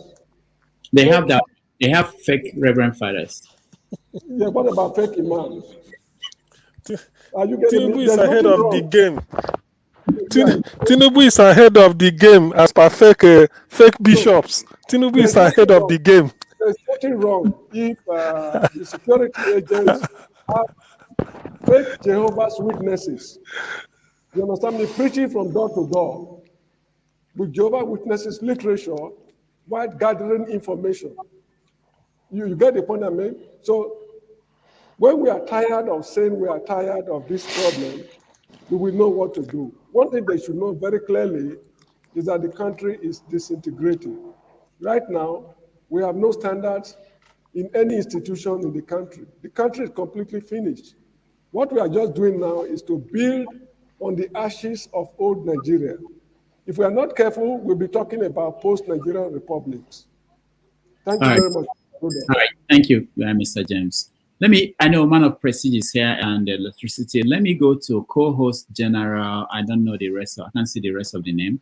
But Rudolph, I think you're jumping me. I know. But the whole thing was scrambled, so I don't know. But I'm supposed to be the one now. The rest people are before me. Okay, I'll come back to you. I know you're here. Let me go to co-host General. I can't see you very well. Are you in Nigeria? This is Thomas speaking. How are you Thomas. I can't see you. Oh, you're in Australia. Okay. You don't have lights where you are. Why you can't see him, Dr. Rudolph? That's Agbado now. I really the thought oracle that. himself. I didn't know. Stay your lane. Stay your lane. Thank you. Rudolph, good evening, everyone. Good morning from Australia. I know you guys are in Evening. wherever you are. I really want to speak on Dele Farotimi. I think we have passed that. If you don't mind, if I No, can you make can go it. ahead. You can go ahead. Go ahead. Go ahead. Yeah. Dele Farotimi is one of the person that I respect. Uh, he's an enigma. He's a brave man, good lawyer, brave, brash. But if Dele Farotimi is talking from the obedience quarters, everything he's saying it's, it can be regarded as bula balu. If it is coming from a neutral ground, I could have taken credence to everything that he said. Why do I say that? He spoke about Peter Obi won the election. He didn't even give us how Peter Obi won the election. So I don't get it. And all the panelists, they are just here to grease his elbow. Thank you, thank you. Nobody has any cogent question. Nobody push him at all. They are just massaging his ego, Actually, no, no, no, no, massaging no. his salary. I don't get it. So that's for that. About the subsidy, Rudolph, if Nigerians, if Tinubu claim he won the election and he has over 8 million votes, and before Tinubu become the president, he said subsidy is going, and the same 8 million plus people voted for him to become the president of that country, that he claimed he win the election. I don't know, maybe he won or not. So if they vote for him and now they are complaining, that means Nigeria is, they are the problem. So because they shouldn't have voted for him in the first place. Because the last time I checked, INEC said he won the election, 8 million votes plus. So people crying foul now. If they remove subsidy, what do you expect? Do you expect fuel to go to 2 naira per liter? It's going to be cut, and you voted for him. Yeah, it's what you see is what you get. Rudolph. So people complaining now, they should go back and take back their votes from Tinubu and maybe just impeach him. But if they voted for him truly, as INEC has said, told us that he won the election, so Nigeria should face the consequences. And the last time I checked, Rudolph, the three major candidates said they are going to remove subsidy. So why is Nigerian crying foul now? Why are we crying foul? Peter Obi said he's going to remove subsidy. Atiku said he's going to remove subsidy. Tinubu said is gone. So why Nigeria? If Peter Obi becomes the president today, won't he remove the subsidy? If Atiku Paraventure became the president today, would he remove the subsidy? So why are we crying foul that Tinubu removed subsidy? So I don't get it, Rudolph. That is just my summation. I don't stay so long. Yeah, Thank you, everyone. Okay. Thank you. Thank you, Okay, Thomas. okay. Can I put There in are one or people. two things? Just No, CM, not yet, not yet. There are people who please. want to say something. No, not yet. Let me go to Man of Prestige. I think you came first, and then Electricity, and then KJ. They've not said anything since they came. No, I'm gone, man. Can I go ahead? Yeah, go ahead. Yeah. Oh, okay. Greet everybody. Afternoon, morning here, or just close to afternoon. But anyway, yeah. I mean, I don't even know what to say. I listened to I listened to our guest. Not quite long, but everything he said, I think I seconded everything he said. But I'm just going to comment on the Nigerian predicament where we find ourselves right now. I mean, nothing is really working in Nigeria. Look at what happened today, according to what I had in Lagos today. Everybody's trekking to church. Nobody can afford the gasoline. Go and watch. I mean, no car on the road, maybe, I don't know, maybe very little people who can afford it, but everybody's trekking to, church. People are sleeping at their job. And you telling me this is a Nigeria for you.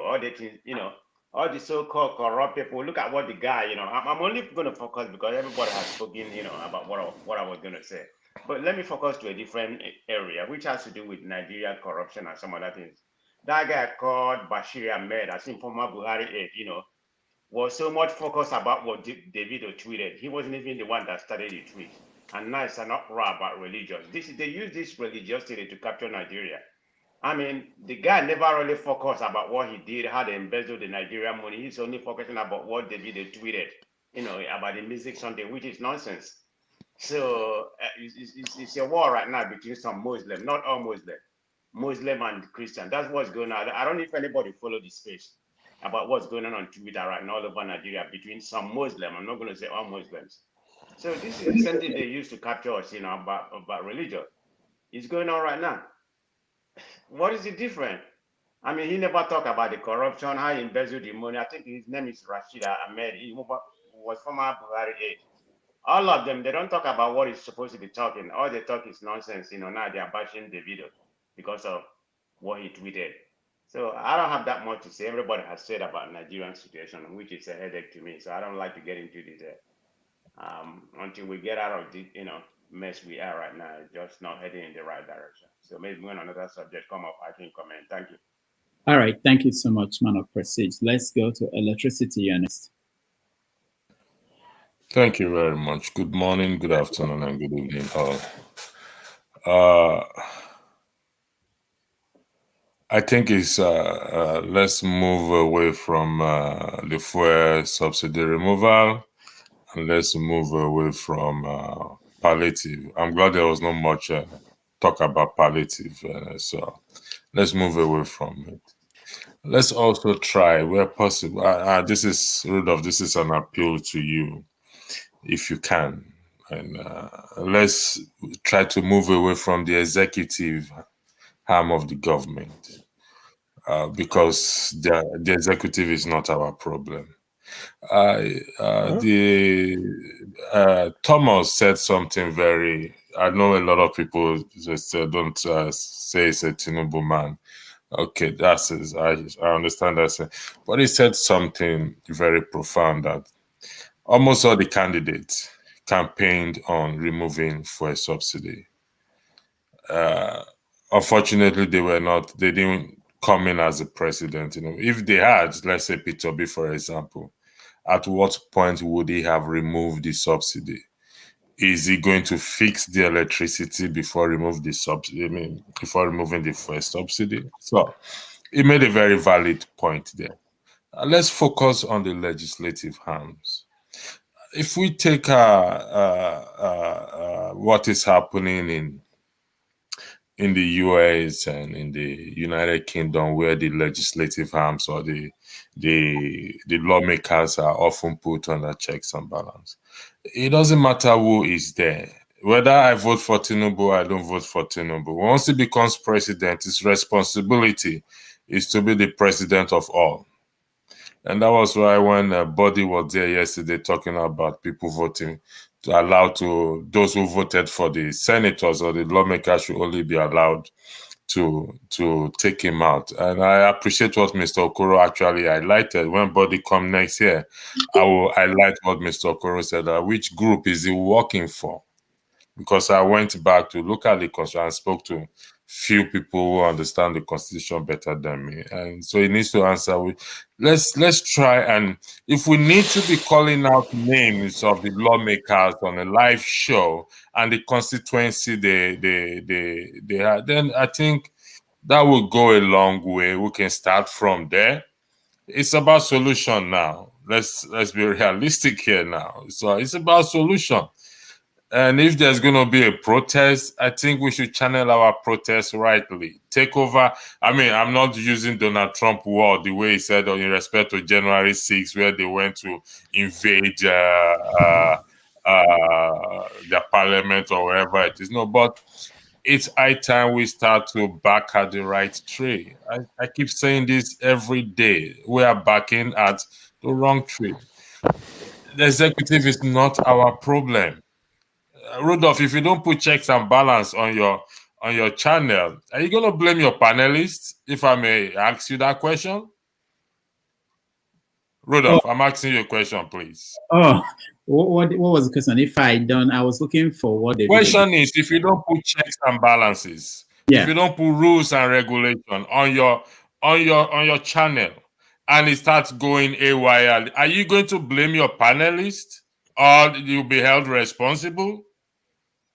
Yeah, part of it is, I'm sure. You set up a committee to make rules and regulation because you want others there. You want things to go, even though we've not followed it accordingly, but at least there's a degree of sanity. So the lawmakers are the ones who are our. Listen, can somebody please tell me who have heard any lawmaker come out to complain about the sufferings of the people? Somebody just name one name. Give me one name, please. Can somebody please give me one name of a lawmaker? Senator Ben Bruce, when he was there. Senator Ben Bruce, yes, was there. Yes, was there. Yeah, I said when he was a senator, he came out during his time. He's on the side of the people. At least you can see him come out and talk about it. Even at the floor of the Senate. I'm not making it up. If you can check previous videos, you will see him. He will complain that this bill should be anti-people and he won't support it. So something like that, and then he grants the interview too. So I know of him. I can say for Senator Ben Bruce. He's just trying to make common sense. Am I correct in that? Yes. He always ends his speech with he's just trying to make common sense. Am I correct? Yeah. Yes, Mr. Common Sense. Yes, okay. Yeah, he is. He's from Bayelsa. Yeah, I know from Bayelsa as well too. One people come from a constituency where they on top water, but if they pass the lives here. We will do this another day. Lives here. We will do this another day. Lives here for now. We'll do this another day. See, you must please take note that I am from Bayelsa State, for the record. No, I'm trying to locate so that you know where the man comes from, because it's like you don't know. I live on the same street.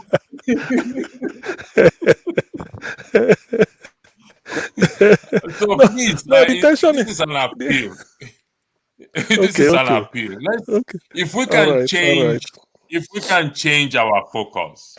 There's nothing wrong in changing focus. There's nothing wrong in changing mind, as long as what we are changing it in the right direction. Let's forget Tinubu for now, please. I'm saying this. I didn't vote for him. I'm entitled to say he's my president. I'll say it any day. He's the president of the Federal Republic of Nigeria, and it doesn't take anything from me. So, but what I am saying is that Tinubu, while he has his heels fighting him or his demons fighting him, he is not our problem, please. Never has and never will be. Our problem is the legislative arms, our senators, our lawmakers. That is where the epitome, the shrine of corruption is. If we get it right there, trust me, write it down, take it anywhere. We will get it right all the way. Nigeria is not a big problem to solve. It's just the people. The people, you and I, the citizens, we are the problem. I was supposed to post a video, I gave the write-up to someone to review it, and the person advised me against it. Do not do this video. One, for your reputation. Two, it can set the country on fire. So I had to stop it. I'm being honest. Is your reputation bigger than Nigeria? Let me tell you something. Your reputation bigger than Nigeria? No, my personal reputation. Yes, my personal reputation. It's not bigger than Nigeria, but I cannot produce something that is counterproductive. No, yes, I want the country to change, but there's one thing I will never subscribe to. I will never subscribe to violence. I will never put anything out there that is going to inflame. Go ahead, Rudolph. You want to ask me a question? Give us the premise of the video. Let's advise. Let's be part of your producer. Rudolph, I'm dealing with intelligent men on this platform here, so they can work things out. No, what I mean is this: maybe the person that told you that you will set the country on fire wasn't the right. Let's do production here. Right. No. The person has been reviewing my write-up for a very long time. So I have no one that will ever get electricity. Honestly, I don't know. Listen, you know me. My own is if you fix electricity. But let me tell you the truth, Alex. I don't think there's any video anybody can make that will set the country on fire, no matter what's in the video. I agree. I don't think in Nigeria, no. I agree. Nothing. Okay, Rudolph. Yeah. You see, we said. Give me the video. Let me make it. Don't worry about the repetition. Unless the video is coming from all these maybe Sheu and all those, which is not going to happen anyway. Rudolph, there's this adage that when you pursue a goat to a point and the goat can no longer run, it comes back. Yes, there's nothing because of the mindset of Nigeria. We've seen people said worse things that the country still go on. But you'll be very surprised. Let me be honest with you. Let's be honest with each other. Ovi, can you hold on 1 second, please? No, based on the adage you just said, we don't get war now with the Japa. Once we reach the war, listen, Ovi, not everybody can Japa. But you see, what you list, you see, it's like when you say quiet person, the least thing you expect that is going to ignite that person's anger. You now be asking yourself, Rudolph used to be quiet. Rudolph is a quiet person. How suddenly he got so angry and he just destroyed everything? Because it's been bottled for a very long time. And one small thing that you least expected that will ignite, that will create this problem, will just start from nowhere and you will be surprised. Honestly speaking, yes, a lot has happened in that country. Let's help you. Since you're afraid, give it to me. I'll make it. Give me. I will give it to you. I will give it to you. Then you can put it out there. I will give it to you. So, but like I said, for the record, let's move away from the executive. The executive is not our problem. Never has and never will be. All right. Buhari was there.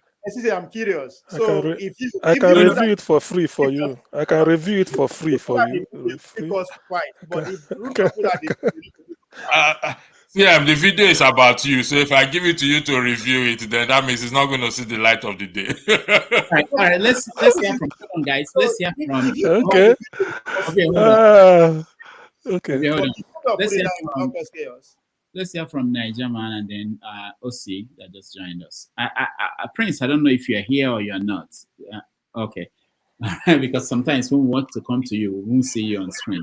I'm here. I'm here. My ears are all here, It just... All right. Yeah. Come to you. Niger Man, go ahead. Good evening, everyone.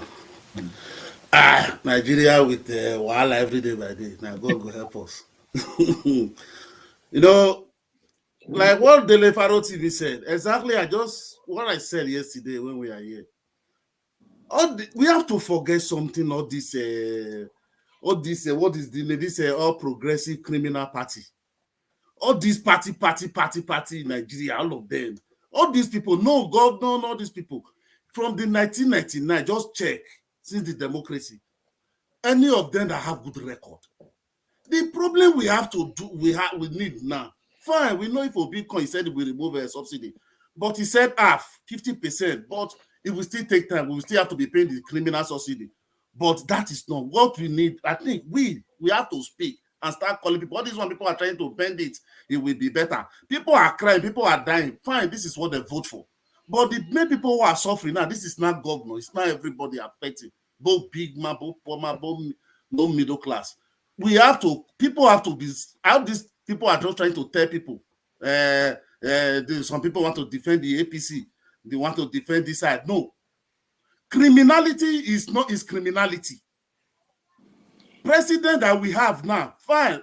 The INEC said at the umpire, he said he's the winner. But the Nigerian is not the winner. That is illegality, cannot stand upon illegality. We should have to deal with the illegality first before they can say move on. A president we don't have the identity. We don't know the state of origin. We don't know everything. Somebody have to pay for all these things so that The right person will come. Even if not Obi, they have to conduct new election. New people have to come with a new way that this person must be clean and screen. It's better. So they should start telling people, because if this thing go, all these governors we see in all these states, all this legislator, electricity is talking about, those people are not for you, they are not for me, they are not for anybody. They are not going to open that constitution that will favor me and you. It's only decided that we favor them, they will be burning. When they share the money, they say, okay, 8,000 to 6, a family of 6 or 5. But less than 500 people take a 70 million. For what? Okay, 40 million again for bulletproof car. Okay, look at the wife of the Senate. They are now having a position on their own now. At least padding budget will be going there in underground. So all of these people are just illegal. Hashtag all eyes on judiciary. Hashtag disqualify Tinubu. Akpabio, all of them, Shetima. All of them should go. With nobody needed. All these we will suffer this in 8 years, suffer the one to come again. Okay, without illegal way, illegality, you cannot be there. No righteous person, no clean somebody can be there, can hold a position to mean well for anybody. Well, this time, enough is enough by painting all this painting for one, because it's look at what is happening in Nigeria. Emefiele upon what is done. The problem is Nigeria. There was a survey, I think there's an opinion poll in River, in East, in West, in North. People, they are asking people about the 8,000. People that we are crying for, shouting that the government is, people were saying no, they should bring the 8,000, they should bring it, they need it. These are people in the urban area. What about the people in the rural area? If they just give them 1,000, they will just be jumping, saying thank God. This is the way they know. All these people, they know what only thing they used to do is just divide and rule. That is the work of APC. All these things we are saying, student loan, all this one. Now, this is how they will do 8 years will finish. There's nothing will come from it. APC is not a party to rule. They have no idea. Like what I just said, these people have no ideology of anything. They don't have any idea. They come together, CPC, MPP, ACA, come together just to give Buhari to win the vehicle. So they are all different fashion inside there. None of them agree. Let us forget all this, thinking those people is going to give us one thing that will benefit. That will benefit. What about the oil subsidy money? They say the first month, they say they receive 400 billion. What is the 400 billion? Now we have 1 by 800. We have 500 million. This is what we'll be hearing. Bamboozling people, bamboozle. Now the one they say the judiciary, this and that, this one, that, this one. This is the way they will do bamboozle everybody. In the end, after 2 years now, election don't come again. Okay, let's go for election again. They will do another one, bamboozle, they will complete their 8 years. This one must not go must not sweep under the carpet. Everybody like it or you don't like it. It's your own. Defend who you want to defend. But illegality cannot stand for this one. If the judiciary try and turn it, what everybody say, me, I don't want to be saying anything about any parties there because election is over, campaign is over. But like what I'm seeing every day by day, because it's not say the election, the judiciary try to change everything. That can never stand. Unless people are just dreaming, thinking that everything will stand like before. Unless those who doesn't know what is going on in Nigeria today, maybe they are still living in denial. That can never stand in the judiciary. That Nigeria can never stand. This thing can never stand. Tinubu cannot stand unless they claim everything is open. Then miracle come that this thing is all lie. But say all these things, they burn it and try to say one technicality or one this thing and go. This thing can never stand. This legality must stop. You have to stop. Enough is enough. Enough is enough. This thing we have been since I born 40-something years. I never hear in Nigeria one thing that I've gained in that country. Okay, I have 4 children. If they are here, if I didn't have my child in abroad, but I told them maybe I'll be pushing wheelbarrow. The people should let all these things to go and be painting. Look at everywhere they are trekking. They are suffering. The people who are suffering in Nigeria is even the APC. Or you may even become armed robber. Armed robber. See the pastor that said he went inside and prayed for Tinubu. He went to all campaign, everything. He's now saying he has been driving since 1986. They cannot carry his motor out again. He has to hide to enter a public. Can look at stupid. All these people, they are not meaning well for Nigeria. If you shout now insult Tinubu now, they will call him, give him small money. We start praising him tomorrow again. Look, that is the way all these people are.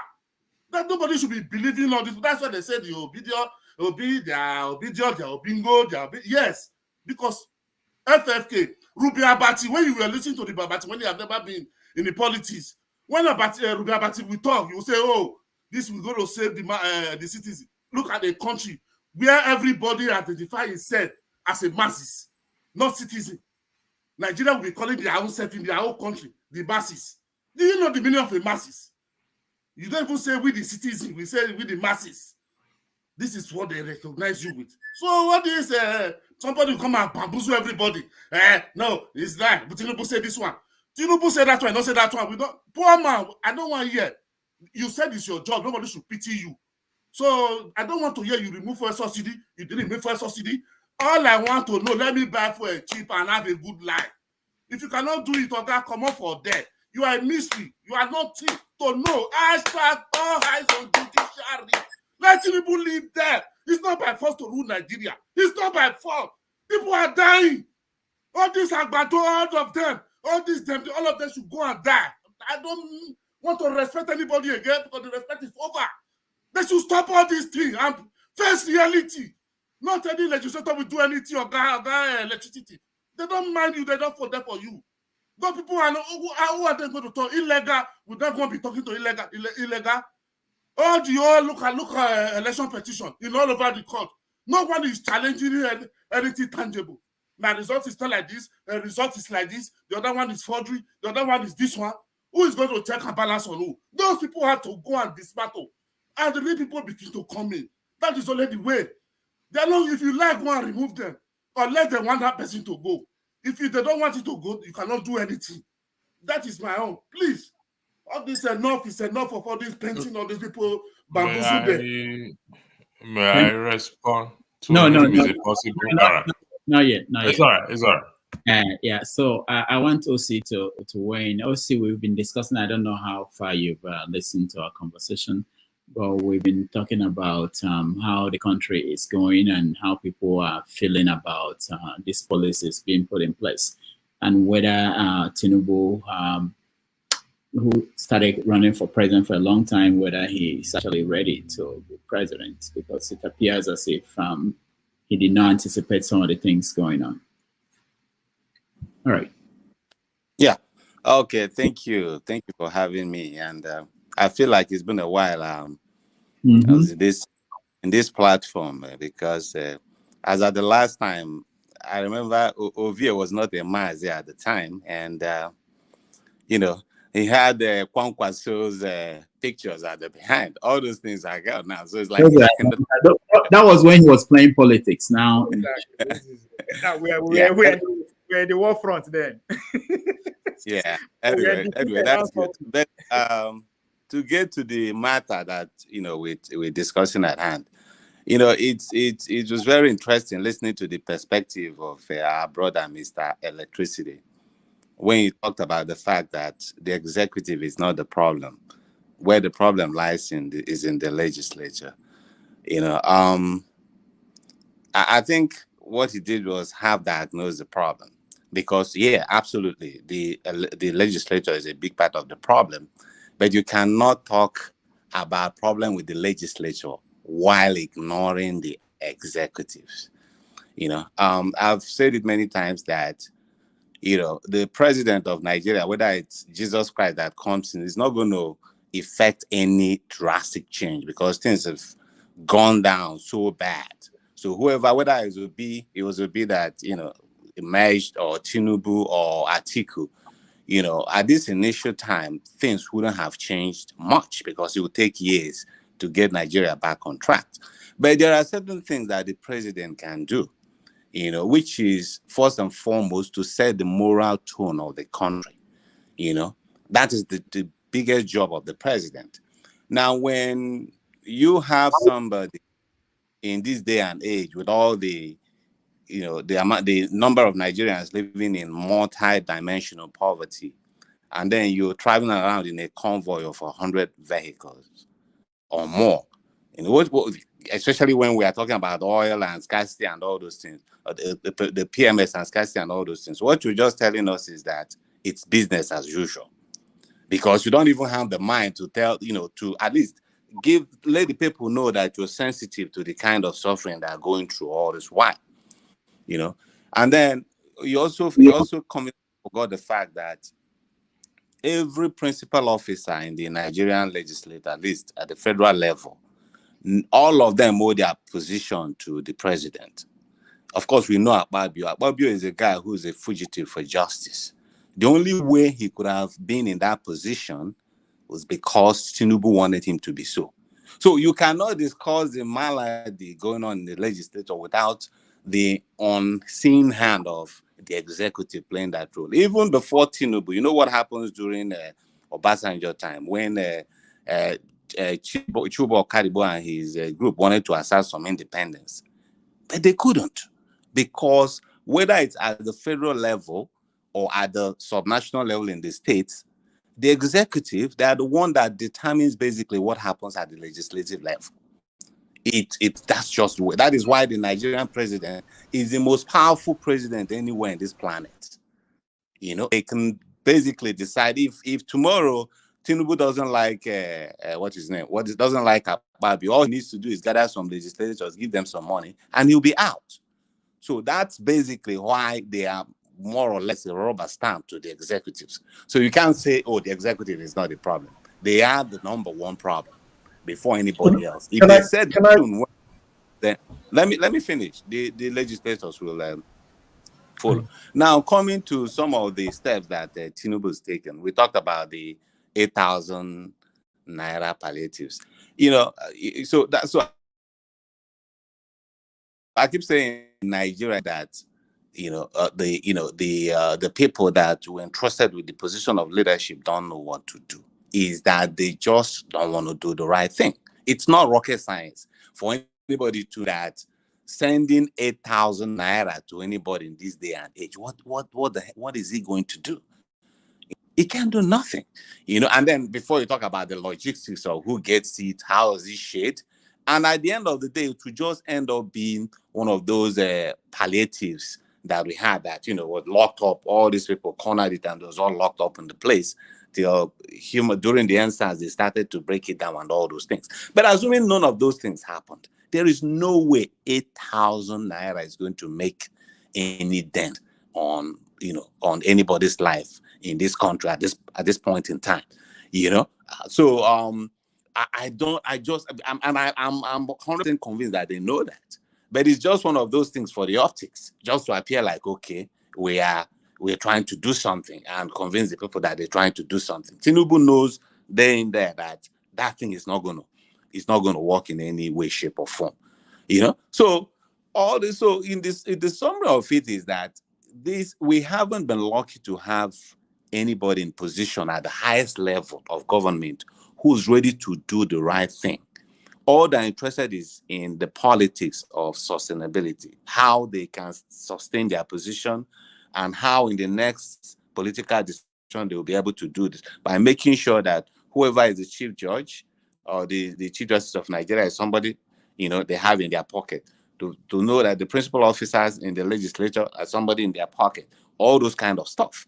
Tinubu is here to show us that he wants to do something different, or at least something better than what his predecessor Buhari did. Let me stop so far. Okay, can I just quickly respond and to further buttress electricity's position? I think maybe with a different voice. What electricity is saying and what he has been advocating here, I don't think people really understand what he's saying. And let me give you my own spin on it. Yes, I do respect the fact that the executives, they play hanky-panky, they are the unseen hand and all that. But as an Igbo man, we have an adage that says, if one person cooks for the majority will eat it and ask for more. If the majority cook for one person, the one person cannot finish it. So I use that analogy and I bring it to Section 68 and 110, right? What Section 68 and 110, as I understand it, it gives the opportunity for grassroots efforts for the majority, the people who submitted their sovereignty to create this so-called nation called Nigeria. And I believe that's the context of what Electricity is saying. Howbeit, he's not deluded. He understands that the current psyche and the Nigerian is beat down to the point that this conversation outside this, somewhat of this our, intellectual gathering, it may, it's not worth anything much. He's not deluded. He understands that. But I think what he has been advocating for is saying that at least let's start from somewhere. If we start from here, just like the obedient movement, the discussion can pick steam. He's not deluded. I don't think he doesn't understand everything that you're saying. But however, when you hold an argument, you don't necessarily have to buttress the whatever is seemingly subjective against you. However, that his own angle is actually the right angle. Boris Johnson today, there's a by-election in Uxbridge and Ruislip. It's as a result of sort of like the equivalent of a Section 68 and 1110, right? Albeit it wasn't initiated by a vote of no confidence or something like that, but it is showing that those who actually own the sovereignty are in control. And I don't agree that yes, howbeit those who seemingly feel you have been have amassed power, political, and belong to the executives are they've designed it to fit themselves. The day the Nigerians wake up to become real Nigerians and request for three things: liberty, fraternity, and equality, then you will see what I'm alluding to. That if one person cooks for the majority will eat it. But if the majority cook for one person, it cannot finish it. Whoever these people are, or whatever they think they are not bigger. They are not bigger than this thing. So I think that's what Electricity is. I stand corrected, Electricity. If I've done a very bad job, let me know. No. You've done a very good job. Let me hear. Go ahead. You've done a very good job, Mr. Scribe. And I was texting Rudolph. I know he doesn't read his messages, this and that. I need to clarify. You've done a good job. Mr. Osiagbo, let me put you on the spot with due respect. You become the president of the country, Nigeria, today. Okay? And there is no checks and balances placed on you. What will you do? You are given a free hand to do whatever you want to do. If there is no checks, nobody's checking you, nobody's telling you anything. What will you do? You're asking me? Oh, well, I mean, there's a tendency that any human being will abuse their position if there's no checks and balances. Thank you very much. You see, yes. when I say we focus on the legislators are the one that perform checks and balances on the executives. Now, there's usually a wrangle among, like you rightly said, Tinubu can pay some other legislators, some other lawmakers to get rid of what's his name, Akpabio. The same way I stand on this. He paid them to put Akpabio there because they have their own man that they will want to be there. Other people came out to contest for that position. Am I correct? Am I correct, Mr. Agbo? So, but at the end of the day, he prevailed. Akpabio becomes so. Because of this romance of criminality between the executive and the legislators, nothing is going to happen. Now, the people have the power, like Mr. Scribe rightly put it, over what? Over the legislators, which is Section 68 and Section 110. That's why I said, let's focus on, because if the legislative arm are doing their job, they are going to put checks and balances on the executive. So that and it's gonna sprinkle down, even up to the judiciary, up to every sector, every institution that is supposed to do that. Anything outside that, I mean, Rudolph posted something on the this thing which I wanted to. The same thing was saying that. I repeat, I am not disregarding the executive. Now, I am not disregarding the judiciary. I am not disregarding them at all, but what I am telling you is this. Our lawmakers, the red and the green chambers, That is where the shrine of corruption is. And until we fix that place, I've said this, like I said this 6 years ago. I've said this several times. Until we fix that place, before we are going to see any meaningful change, I repeat, for the record, any meaningful change. I deliberately did not come and listen to Dele Farotimi. It was a deliberate thing. I thought there would be a moment of question and answer. I don't want to listen to him and ask him. I want to ask him a question on the basis of the law and the Constitution. So I just slept off. It is an intentional thing. Unfortunately, opportunity was not there to ask him question. He's an activist, for crying out loud. Like what Ovie said, it took a partisan position. It's a risky thing to do. It may not affect him now, but later on in life it will. But here is the question I want to ask You give me 1 minute to this. No, you can take. What I'm trying to say is, he's an activist. He's a lawyer. He understands the section of the Constitution, which is 68 and 110. He's not campaigning on this. Why? Okay. Electricity. See, you cannot answer the question for him. I'm just speaking my mind. Okay, I'm just speaking my mind. I understand. I understand. But go ahead. I yield the floor. Thank you very much, Rudolph. I don't think many of us here are disputing the fact that, the judiciary is also a big problem. I only made my comment against the backdrop that you're making it like the executives are like just innocent bystanders, which is exactly what we're saying there.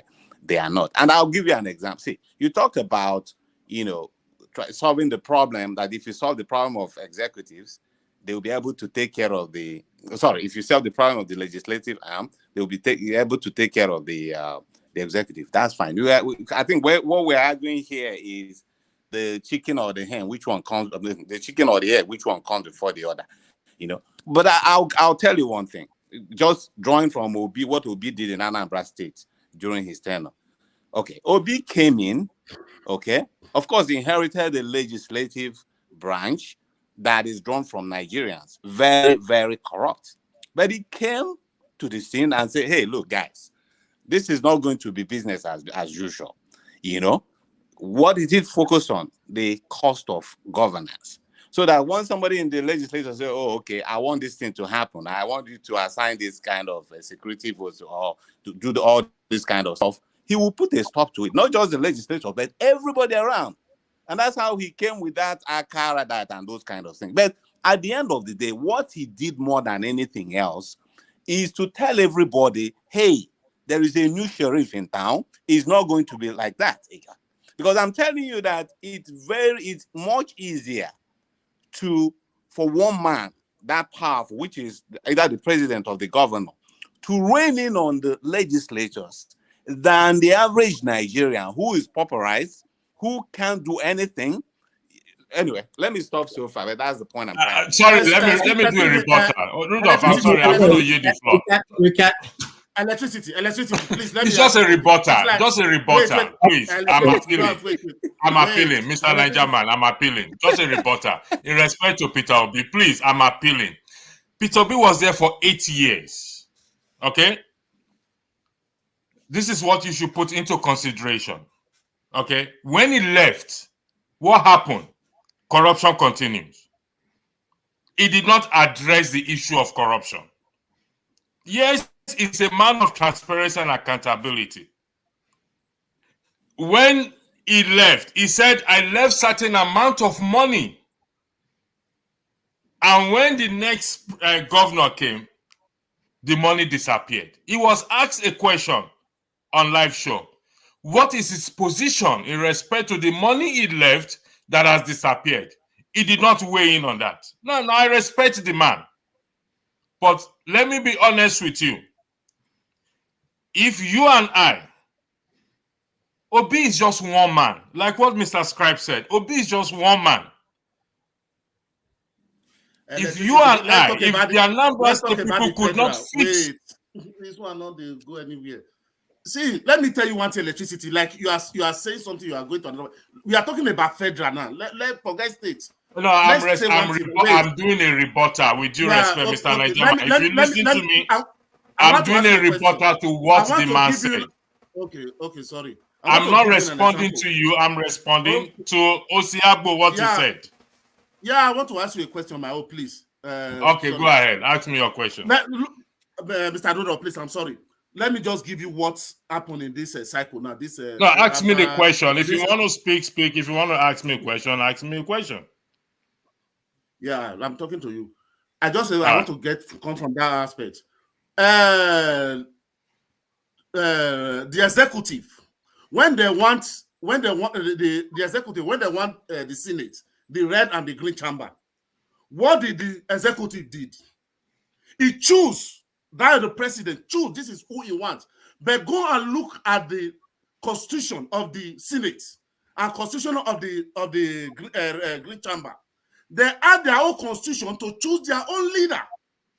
But the president, you have to force somebody which is a party that he wants for them because they have to work hand in hand.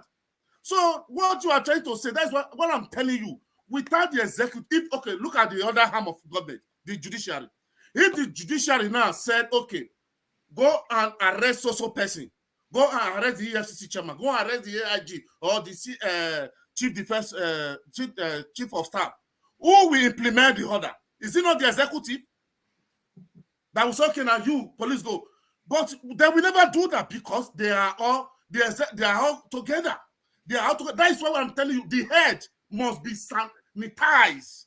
The presidency must be sanitized. Who is going to hold people accountable? Is the executive. Who is going to make sure the EFCC probe the governor that steals the state money? Is the executive.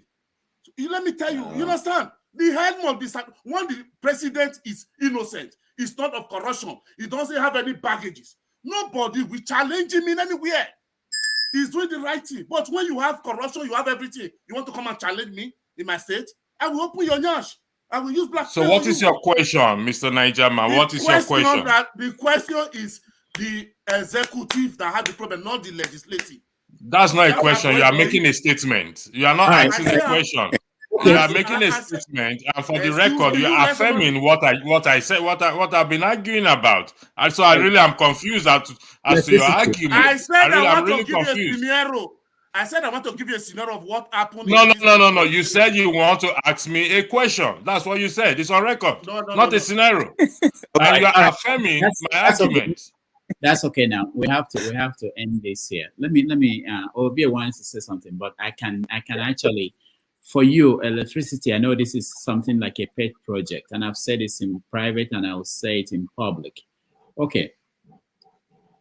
You know, there's an Hausa proverb that says that during farming season, there is no need to argue about whose farm is better. You just go and look at the farm that the person has. So there is democracy now. What I've said to you is that you can win convincing people on everywhere to agree with you. What you can do is to pick somebody, pick a member of the National Assembly that you think is not doing well, that the people do not like, and try this process to remove him. Is that what you are not saying? Try to get him removed from his position, and you will learn a lot from that process in terms of how these lawmakers, how they work, and how the structure of the country. The point is that most people don't know who is representing them in the Senate and the House of Rep. They don't know, they don't care. They don't think they have any direct impact on their lives. They don't even have executive power. That's why they all go and build a small bridge and build toilet, and that's what they do with the small money they give them. For most people, they are not, the consistency allowance or whatever they call it. Yeah, they don't see that as important position. But you can do that. Just move, go ahead and pick anybody anywhere in the country and say, this person is not doing well. I'm going to convince the constituency of that person to recall the person. That's a test of what your idea, and see what happens. You learn a lot from that. Not from make sure you define that. Make sure you define it before you do that. Ababio was wearing the same Tinubu's hat now. And this is the person you expect to hold people accountable, you know? Exactly. So, Rudolph, Rudolph, please, can I rebut quickly say you? something? Can I rebut you, Rudolph? No, hold on. What you just said. Ed first before you. Yeah, because Okay. there's something you said. It also ties into what Electricity had said about holding our legislative arm more accountable. So my point is, especially within the context of this Tinubu's leadership, is a more pliable legislature a good thing or a bad thing? Because if he really intends to make Nigeria better, is it not better that he has a legislature that he can easily deal with? So in that, if we think of it from that, no, let me land, Mazi. If you think of it from that perspective, it means that if Tinubu really has the interest of Nigeria, he would not have any problem from the legislature. Should that not make him more responsible for the welfare of Nigerians? Like if we go by this whole idea of Akpabio wearing a cap that bears his logo, which means he's loyal to Tinubu. So if Tinubu is really ready to make Nigeria better, will that kind of senator be an hindrance to him? Democracy is a competition of ideas. So if you put democracy on the litmus test, what you've said does not fly. No. It would not create a healthy environment. Listen, I'm talking. Wait. Democracy is supposed to be about competition of ideas, friction, and so that way we can get the best possible outcome. So it does not matter whether the executive have a good intention, and therefore they now, with their good intention, they now select. Let me ask you a simple question, Matthew. Let me ask you a simple question. Why is it the case that when, for example, in the United States, when Democrats are in the executive position and they also control the House, people expect them to do more? Or in the other case, where Republicans are, why do they expect them? Because they believe that the legislature works in the favor of the executive in that respect. So it should make things easier. Yes, friction is required, but you also want to have a pliable legislature, which is, in our case, is not a good thing, because we know when we say pliability, it means he puts his people there. So I'm trying to back up what OC said, that we should actually hold Tinubu more responsible, because he should not have any excuse. Because, for example, he controls the Senate and he controls the House, so he should be able to make good on his promises. That's the point I'm trying to make. And I'm not saying that should always be the case. But I'm valid point. You defended your point. I give it to you. You made a valid point in that respect. But I think you're missing something. You're looking at an environment that has existed over a course of a period where they have precedents. Something has paid. Things have followed a certain pattern, and that's what you described. But in our situation, what we have is something that's very nascent, something that needs to actually work internally to build strong institutions. We don't have that. In America, there are strong institutions that would push back on maybe, what you've described as maybe two bunnies. They are, in this respect, the executive bunny and the other, the legislative bunny. There would be the FBI or something like that to push back on things like that. They have strong institutions. Like, for example, the American military. There are things that can never happen there. We both agree with that. I do give it to you. No, I know. We've debated that. You acknowledge when you make a good point. I give it to you that in that respect. But there is also, I'm trying to make you see the differences here. To kind of see. No, you're right. We don't want a rubber stamp legislature. But my point is, at the end of Tinubu's 4 years, what will be his excuse? Is it that the legislature stood in his way? Did you see what I'm trying to say? That no. Okay, hypothetically. May I rebut? I need to leave. May I rebut what Rudolph said? Just for the record, please. This is Rudolph. Let me make a point clear here. Okay. I respect your vision, which we've spoken in private. I respect, me, I hold the integrity of your channel to the high esteem. But you see, I would like to correct you here that what I am talking about is not my idea. It is not something that I came up with and I'm going to take a glory for it, God forbid. It is something that every one of us, we know in our hearts. So I'm not going to go head to head or argument with anyone or try to push. It would be wrong for me to push anything down anybody's throat. It's not in my place to do that. But what I'm saying is, what I am talking about is what is before us, the Constitution. It's not my idea. It's what is before us. So when I say it, I'm not saying it because I want to sell it. Yes, I want people to come on board for us to do it. I was talking to a lawyer yesterday, and he said, if we can even get 50,000 people on board and push for this thing, and we will get through. A renowned lawyer who has heard cases. I'm not going to unfortunately. So it's not my idea, please. It's not something. I'm just trying to correct. I'm not here to argue or push anything down anybody's throat. If that is the perception you guys are getting, I apologize. Let me add to this. It's not about your idea. Someone's told you if you get 50,000 people to do what? No, it's that if we can get 50,000 citizens to do what? Okay, to push for this 68 and 110, it goes a long way. Push for it how? Come again. Push for the recall. The recall. I mean, the campaign. I beg your pardon. The campaign. That's what I'm saying. You have to first identify who you want to recall. You're not going to recall all of them at the same time. Pick one person, okay, and make the case. This is why this person should come back home. And then go to the constituency. It's not to me. I'm not going to vote for him to come back if it's not my own Senate or House of Rep. Pick one person. Of course, I agree with you on that. Pick one person, make the case why this person should come home, write articles, go on TV, talk about it, and then gather people from that locality. And then get the process going. You don't need to come on TV and argue for people to support 1068. Rudolph, I can argue. I cannot push my argument on down people's throat. With due respect, it's my right to argue what I need to argue, but I cannot push it down anybody's throat. I don't understand your point. So what I'm making is I want you to go to the next level, which is to pick somebody and start the campaign, get people to support it. But otherwise, it's vague. It's a theoretical thing that you're talking about. You know. I acknowledge that. Well, has employed sarcasm here in respect of saying that electricity. How you are from that. All right, let's welcome Paul. Welcome to the show. After all the I can see your hand. I know. No, I don't want to Let's go. Paul, no worry.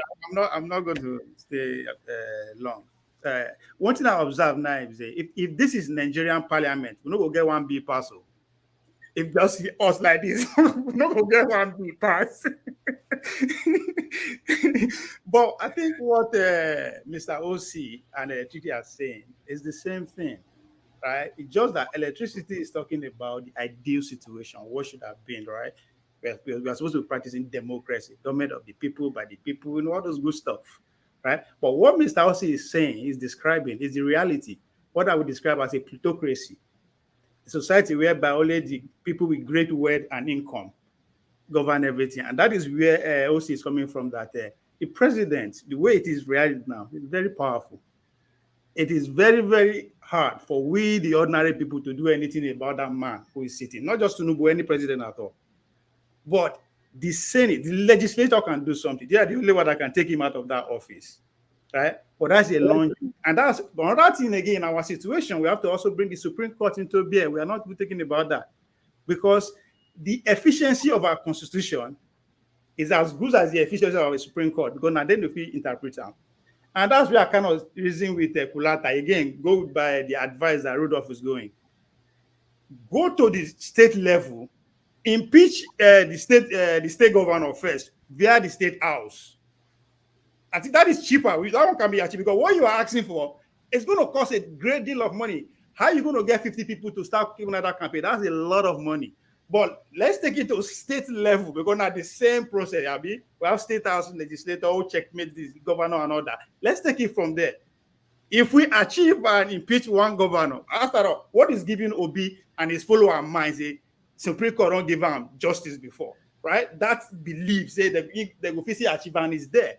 So if we go down to the local government level, the state level, and impeach one governor, Trust me, that's a signal. Because as of now, the way this legislature is set up, they just laugh us. Rudolph said something, say your Senate president, don't join the city boys gang. Don't they wear the cap? Don't be surprised. Weeks after the judgment, when the speaker could not give a judgment, you could see them too for one bed with the same guy on speaker. So it's not the same thing at the top, but you have to factor in the reality, electricity. The reality is that these are money bags. First of all, we know if I ask you what it costs your Senate representative, what it costs them to win election. If you gather the whole community, they are one or another involved. Start from there first, because why did I bring that money aspect of it? Because those guys will do everything within their power to defend your understand. So that's why I say it's a very high risk that you are targeting. Go down to the local government where you know that maybe not a few 100,000, few 100 million, right? Now elect those out, so that you can influence it from there. So yeah, that's how democracy should be practiced. That's how even America say you can't get that anymore. Because now still money back they run the thing. You can't get that. But that's how it should be practiced. But in reality, we need to face them. It go hard for you to want to bring one senator down. You take a lot of money, they will outspend you. Where you want to spend the money? To campaign no easy. When I make campaign, even what we are doing here, to take from theoretical level to the practical level, that's where you know that you need cash. Now, I'm not saying you have to provide the money. People who believe in your idea, are they ready to actually back it up with that? So that's what I say. Stepping down. I just hear complacency when you were speaking, man. That's very complacent to accept without actually trying. But I also agree with you that at the state level, Mr. Electricity's perspective is a purist perspective. But there's a difference between a polemist and a pacifist. I think, is it a pacifist or a polemist? A polemist is somebody in theological terms like who can actually take his position and bring it, even though the majority are like on that side. So to be honest, I still feel like as much as it doesn't look Nigerian, it is the right way. It is the right thing to do. It is the right way to do. That's why I say that. That's how the system is designed. No, you're just saying no. We can't. No. Sorry, I don't accept that. That's you don't accept what I want you to accept that you are being complacent. What did I say first? I said this. You said that you are accepting it as it is. No, just continue like that. That's what you're saying. That's what you said. That's not what I said. Please, am I there? Hold on. I said the system is designed that way for us to be able to challenge our legislator. That's how the system is designed. We are supposed to challenge our legislator. That's what I'm saying. I'm not saying, it's designed to function the way it's functioning now. But you also said that the money bags now, they have more power. Can you compete with them? No, that's reality. Can you compete with them? Is it man, the analogy, the ideal here, or the ideology here is that collective efforts. We've seen the NSAS. You see imagine NSAS that would override, that would go beyond that. 1789, the French Revolution, for God's sake. Go and read your history. Bolshevik Revolution. They'll start saying scribe has come again. Scribe has come again. But history is it is good to be discord. It is good to be discourse among the elites that trickle down to the average French man. You guys just quote all this stuff. Yes, now they won't actually cost. No, but it's fact now. 1789. What is the fact there? What caused the revolution? 1789, he brought in three things: liberté, égalité, fraternity. That's how Napoleon came into prominence. What are you talking about? So there are people watching at home. Hold on, guys. There are people watching at home who are saying that people are suffering, and all of you are here talking. Maybe they cry for them. What is responsible for French Revolution? No, don't go there anymore. Let's come back home. Anyway, let's come back home. Yeah. Let's come back home. I want to thank everybody that French Revolution today. I will take my leave, and Scribe we moderate, and then down the road show is waiting, and I think forefathers. But thank you guys, and I will see you next Sunday, on Saturday. All right, Paul, you're next. Thank you guys. Thank you. Okay, thank you. Before you leave now, they go carry us go back to 1789. Before military go enter. Sorry guys. Forefathers are true. I know you are hearing me. Look, I have to I'm going to wrap this up 1 hour. If I don't see you guys in 1 hour, the show is closing. So okay, guys, where are we? Ovia, yeah, you were saying something. Please carry on. Yeah. No, I think you are talking about the achievement of French Revolution, but you didn't tell me what led to that revolution. No, so look, I like what led to the revolution is exactly what is happening right now. People got tired and they got fed up with the monarchy. They got tired of it. They got fed up with the aristocrats that they were just tired of just being peasants, being treated in human ways, right? And that's what led to it, right? That's what the history suggests. But the only thing there is that you're looking. I think you're being, with the greatest of respect, I think you're just being complacent. All I'm hearing from you is just sit down there and just take the beating. That's what I hear from you.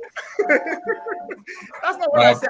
Please, somebody's background. There's the music coming from someone's background. Can the person increase his action? I described two scenarios, right? What should be, which is the democracy we practicing by the people. That's what electricity is advocating for, that the people can actually get it done. But the reality is that what is our contribution to these men that we want to impeach? That's the reality. What is our contribution? Nothing. Okay. So they will fight back. That's what I'm saying. That's a reality you have to face. I'm not saying now, because of that, because it's too expensive to start from there, start from the state. Impeach a governor. For God's sake, we all hate our governors. All of us. We all hate our governors. They are not doing better than at the federal level. Let's start from there. We can afford that easily. No, but how would you impeach a governor without a house? Like that is outside the scope. That's outside the scope of what electricity what have you really sit down to listen to this man? Like, you don't understand what I'm saying. Listen, there's one thing in this case, electricity, my apologies. Ovie, you cannot. The citizens cannot impeach the governor. That's true. Thank you. The citizens can. The citizen. Listen, Ovie. I'm not saying Ovie. Listen. The citizen can put pressure on their legislator. Okay, I think it's my turn now. Dr. Damages have come. Okay, sorry, Paul. I don't want to. Sorry about this, guys. Okay, hold on, everybody. I accept. I've not been moderating. I've been emotionally invested in making sure that I shove this thing down Ovie's throat. So Ovie, don't be annoyed. No. I get it. I understand. Okay, but anyways, I have to moderate now, so I have to be an impartial. It's tough because these things, it just feels like you guys are not really digesting the words. But anyways, Mr. Paul, welcome. Please, you have the floor. Yeah, thank you, and good afternoon. So let me just even follow with what electricity said. What electricity said, it is tough, but electricity is just following the constitution. It's just like the way when a pastor wants to fool us, they'll tell you that, oh, you can read the Bible for all you care, but it is spiritual. It takes the intervention of God for you to read and understand what you are reading. So yes, we might recall these people from what electricity is, even though we try to make mention of, let's start with the governor. How about we start with the local government chairman and see if it is easy to recall a councillor? Because it is the councillor. It is the councillor that will challenge the local government chairman. So if the councillor is not doing his work, let us recall the councillor so that another councillor will challenge the local government chairman. Paul, can I use questions to guide a little bit, please? You don't mind me, yeah? Okay. Right. The councillor is an executive in that context, isn't it? But howbeit very micro to the people. So you're correct. The councillor is not only an executive. The councillor too are also like member of the house. Chairman is the executive. Yeah. So the chairman, yeah. Okay, wait. I'm building up to something. I'm using questions. I just want to interface with you a little bit. So the governor is an executive. We agree to that. Yes. Okay, good. So so it's a House of Assembly, local state House of Assembly that has. Now, what electricity is saying is, as I understand it, is that it's not saying anything similar to what you're saying in this respect. Is that we start by making sure that the legislative understand that the people have power from that micro level, first of all, and shake the electricity. What the electricity is saying is almost the same position that I hold, and I regret that an IPOB should have taken rather than the route they are taking. Like, seize the entire states of assemblies, House of Assemblies, or the 5 eastern states. I don't think anybody And- will question and do the electricity, needful. but because of just the way, like Ovie will say, just the way our system is being wired. Like now, just to even put it in proper perspective, to recall a state House of Assembly man, if we want to say we start from governorship, to recall a state of assembly, it is the people that vote for him that will still go back again and do that record, not me. That is not from that his constituency. Election is not going on. Somebody will say, people cry in Lagos for ordinary 3 hours to do environmental sanitation. You want to shut down the state, say to go do recall, not even election, that they must have prepared their mind, bribe them, give them money. How many people do you think will even come outside and do it? You understand? So it is hard in that aspect. For me, what electricity is doing, I like it from what even Dr. Damages is saying. But at the same time, in as much as I like it, I just believe, like Body will say, corruption is corruption anywhere. Let us deal with corruption. Let us deal with crime. If somebody go contrary to it, let us fight it. But doing recall, it is very, very hard. It is very, very hard. I'll use Lagos. Do you know the mnemonic inversion of impossible? I am possible. He's not saying it's impossible. No. He's saying it's hard. Hard means that it is possible. Hard means that. So, Mr. Scribe, Francis Bacon said something like from what my Christians will say, but Bacon said in reverse. He said, "Blessed are those that hope not, for they shall not be disappointed." It is almost like that in Nigeria. You understand? I'll use Lagos family. If you want to be a king, they have 16 family. When a king dies, which means 15 family will be lobbying to take that throne. You will lobby 15, 14 family, as the case may be. The one that just passed on probably will not be part of them. You understand? Now you lobby. The day you become king, every one of them will bow for you. Those people that you lobby yesterday, it is almost difficult for them to take you out. No, listen, I'm trying to make you understand something. That, you see, the man you quoted, we have to be very, very guided in some certain things. The man you quoted, you have to understand that these people that write books, they say, Chinua Achebe says that the story or the victory story is always going to be attributed to the writer, to the hunter, not the other way, right?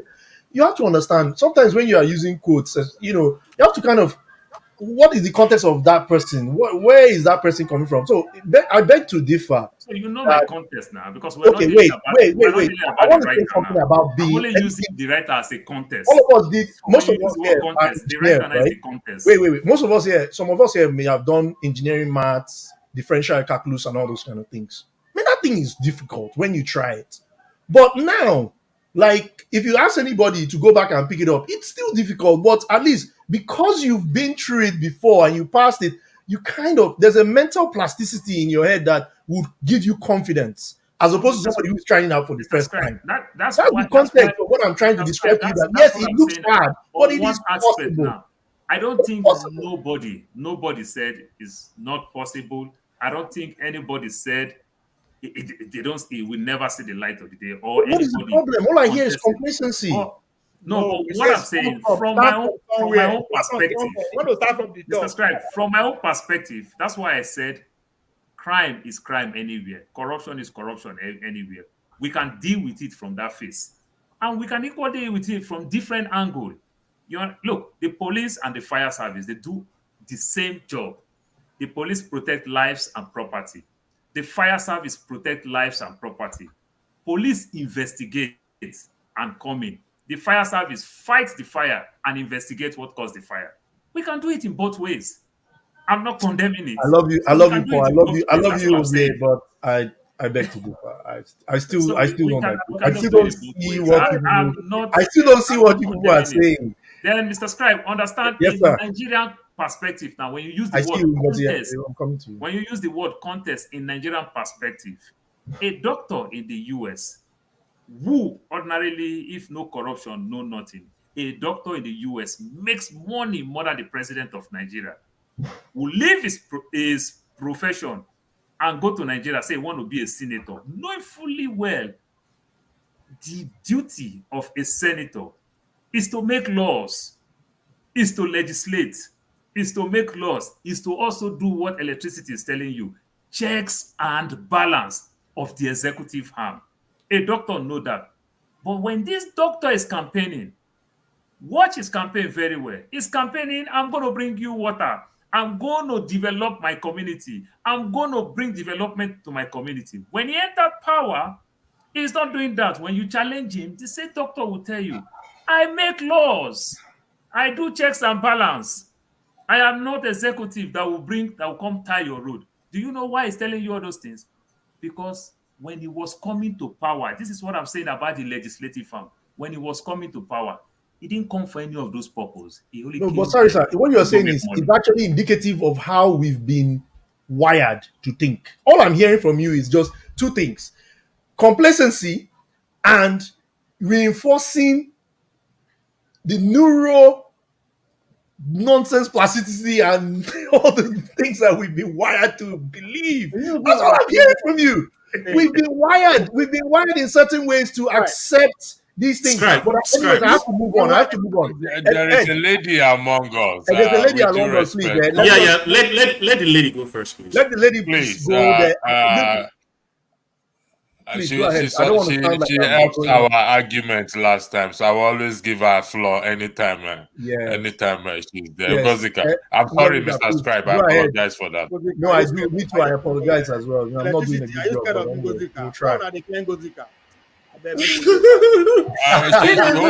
You hold a high preference, LV. Ngozika, you have the floor. Welcome.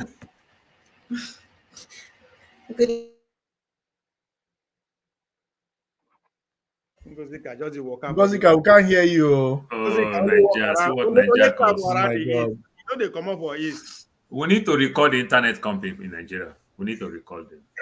Don't worry. Very soon they're going to have very good internet in Nigeria. Just watch. We need Don't to worry. record. It's in the Can you pipeline. hear me now? Okay, she's back. Can you hear me now? Yeah, we can hear. Yes. Can you hear me now? Yes. I was saying good evening to you, gentlemen. Good evening to our viewers and to the guys in the comment section. They are my favorite people. I don't know where to weigh in. I came into the discussion when you people were talking about the Presidential Election Petition Tribunal. And then it simmered down to somebody said something about recalling, I think Mr. Prestige or Mr. Electricity. Somebody is watching my own. And it's not me. Ngozika, go ahead. That's what we're doing here. Yeah, go ahead. So I just wanted to say that the only impossibility, the way we say these things, it is not possible. We need to start from the small level, this and that. I think it's really sad. It's sad not because I'll put it this way. It's sad because not because we've conditioned our mind, no, it's because we are accepting the kind of weak institutions we have. It's a testament to the kind of weak institutions we have. Because if it weren't for weak institutions, I don't know why somebody would not meet requirements and somebody will sit down somewhere and say, it's Nigeria, nothing is going to happen. Forget it and move on. It's not even people saying it's not going to happen. There's no precedent. It's a tough call. You have to start for the local government. You're saying one thing without knowing it. You're saying your institutions are crappy, that they are not doing their jobs, that the judiciary is biased, that the judges are complicit. You're basically putting these people on trial. And I like it in a way because they will not have to prove themselves. I know it's an idealist perspective, but yes, They will not have to prove themselves because you guys have basically told the whole world in Nigeria, somebody who did not win an election but was sworn in will have to stay there because we have very crappy institutions. Now, if they want to say they are not crappy, they're going to have to do the right thing, which all of us are hoping they do. Now, about the process of recalling, I like the idea, and I've mentioned on this show that some of us young people, especially for me now that I'm in Enugu, we during the elections, I was very active. I didn't have a candidate for Enugu State governorship election. I said it then and I'll say it now. All of them are cut from the same cloth. I don't favor any of them, even the one that is currently there. If I had my way, none of the four top contenders would have seen the seat. But be it as it may, when they finally said that I'm not even interested in the governor, I'm only holding my account to his water promise.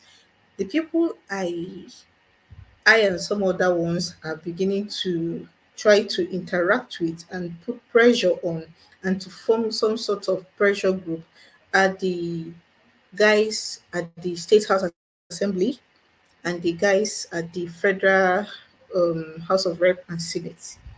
These are the people we are interested in liaising with. And you have to understand that for this recall thing to become a reality, there is need for reorientation.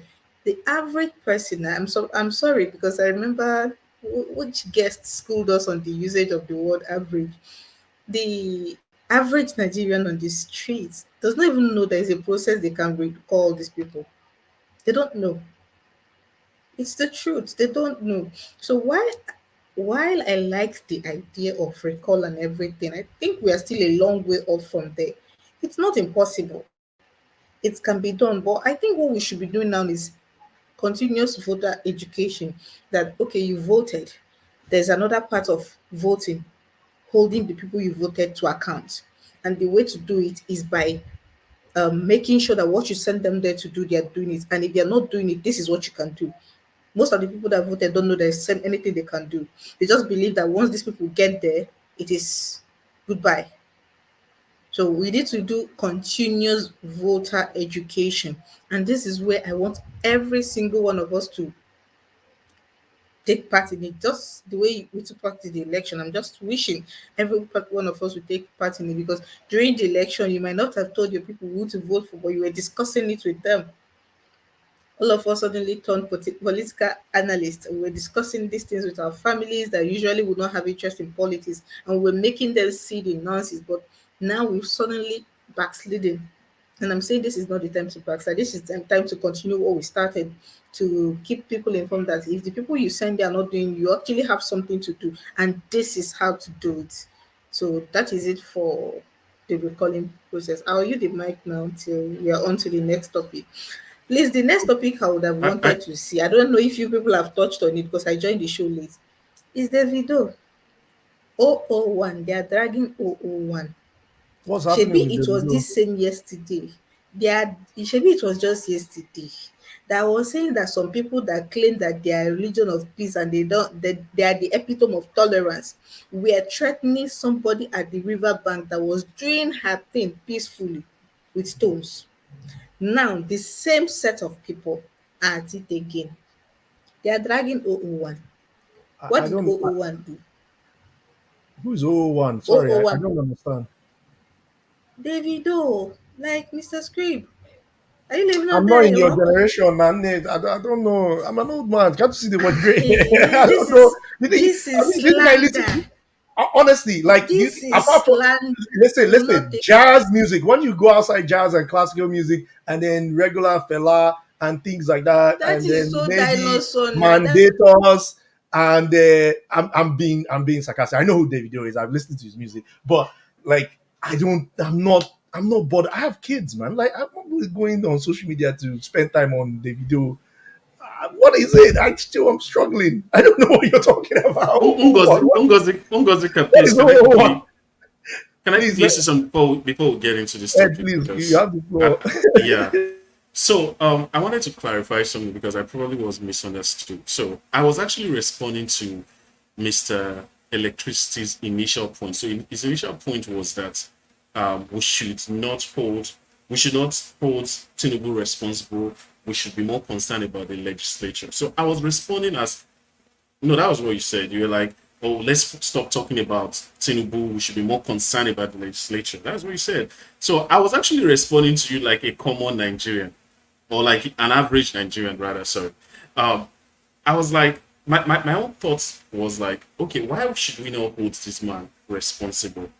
This same person that you say we should not hold responsible, you're telling us to hold the legislature when we know he also controls the legislature to a large extent, right? We even see that in the Senate president wearing a cap that bears his logo. So if you're saying, if hypothetically at the end of 4 years, Tinubu does not perform and you're telling us to go and hold the legislature, it to me, it doesn't make so much sense, because this man controls the legislature. That's the point I was trying to make.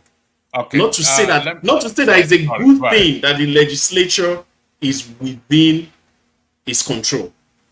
That's wrong. You know, I'm not trying to say that we should not have a system that promotes legislative accountability. I'm only saying that what is very obvious to the average Nigerian is that a lot of the people in the legislature are handpicked by this same man you are saying we should not hold responsible, including the Senate president. So you get my points now. Ed, let me ask you a question. How can you hold Tinubu responsible, accountable?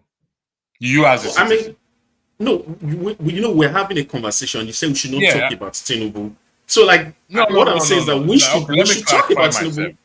Okay, let me clarify myself. Yeah. Let me clarify. I think Mr. Scribe has already said it. Maybe you did not listen to Mr. Scribe. He has already said it. The legislative harm under normal circumstances, okay, in a real ideal world, well, we live in that ideal world, just that it does not happen in Nigeria. The legislative harms perform checks and balances on the executive. Do you understand that? Everybody knows that. Everybody knows that. Yeah. And who hold the legislative harms accountable? The citizens. Okay. Now, if there is this romance of corruption between the legislative arm and the executive arm, what do you expect at the end of the day? Nothing. So true. If the legislative arm is unable to do that, their duty, the oversight duty of checks and balances on the executive, not just the president, the entire executive, then how are you going to hold them accountable? Are you going to hold the executive accountable? Not possible. My focus, as Ngozi has said something a profound thing, which is what I'm saying. Education, reorientation, enlightening the people. That is exactly, and I know it's a personal thing to people. Mr. James, who knows me, we chat once in a while. I don't appreciate pessimistic approach to things.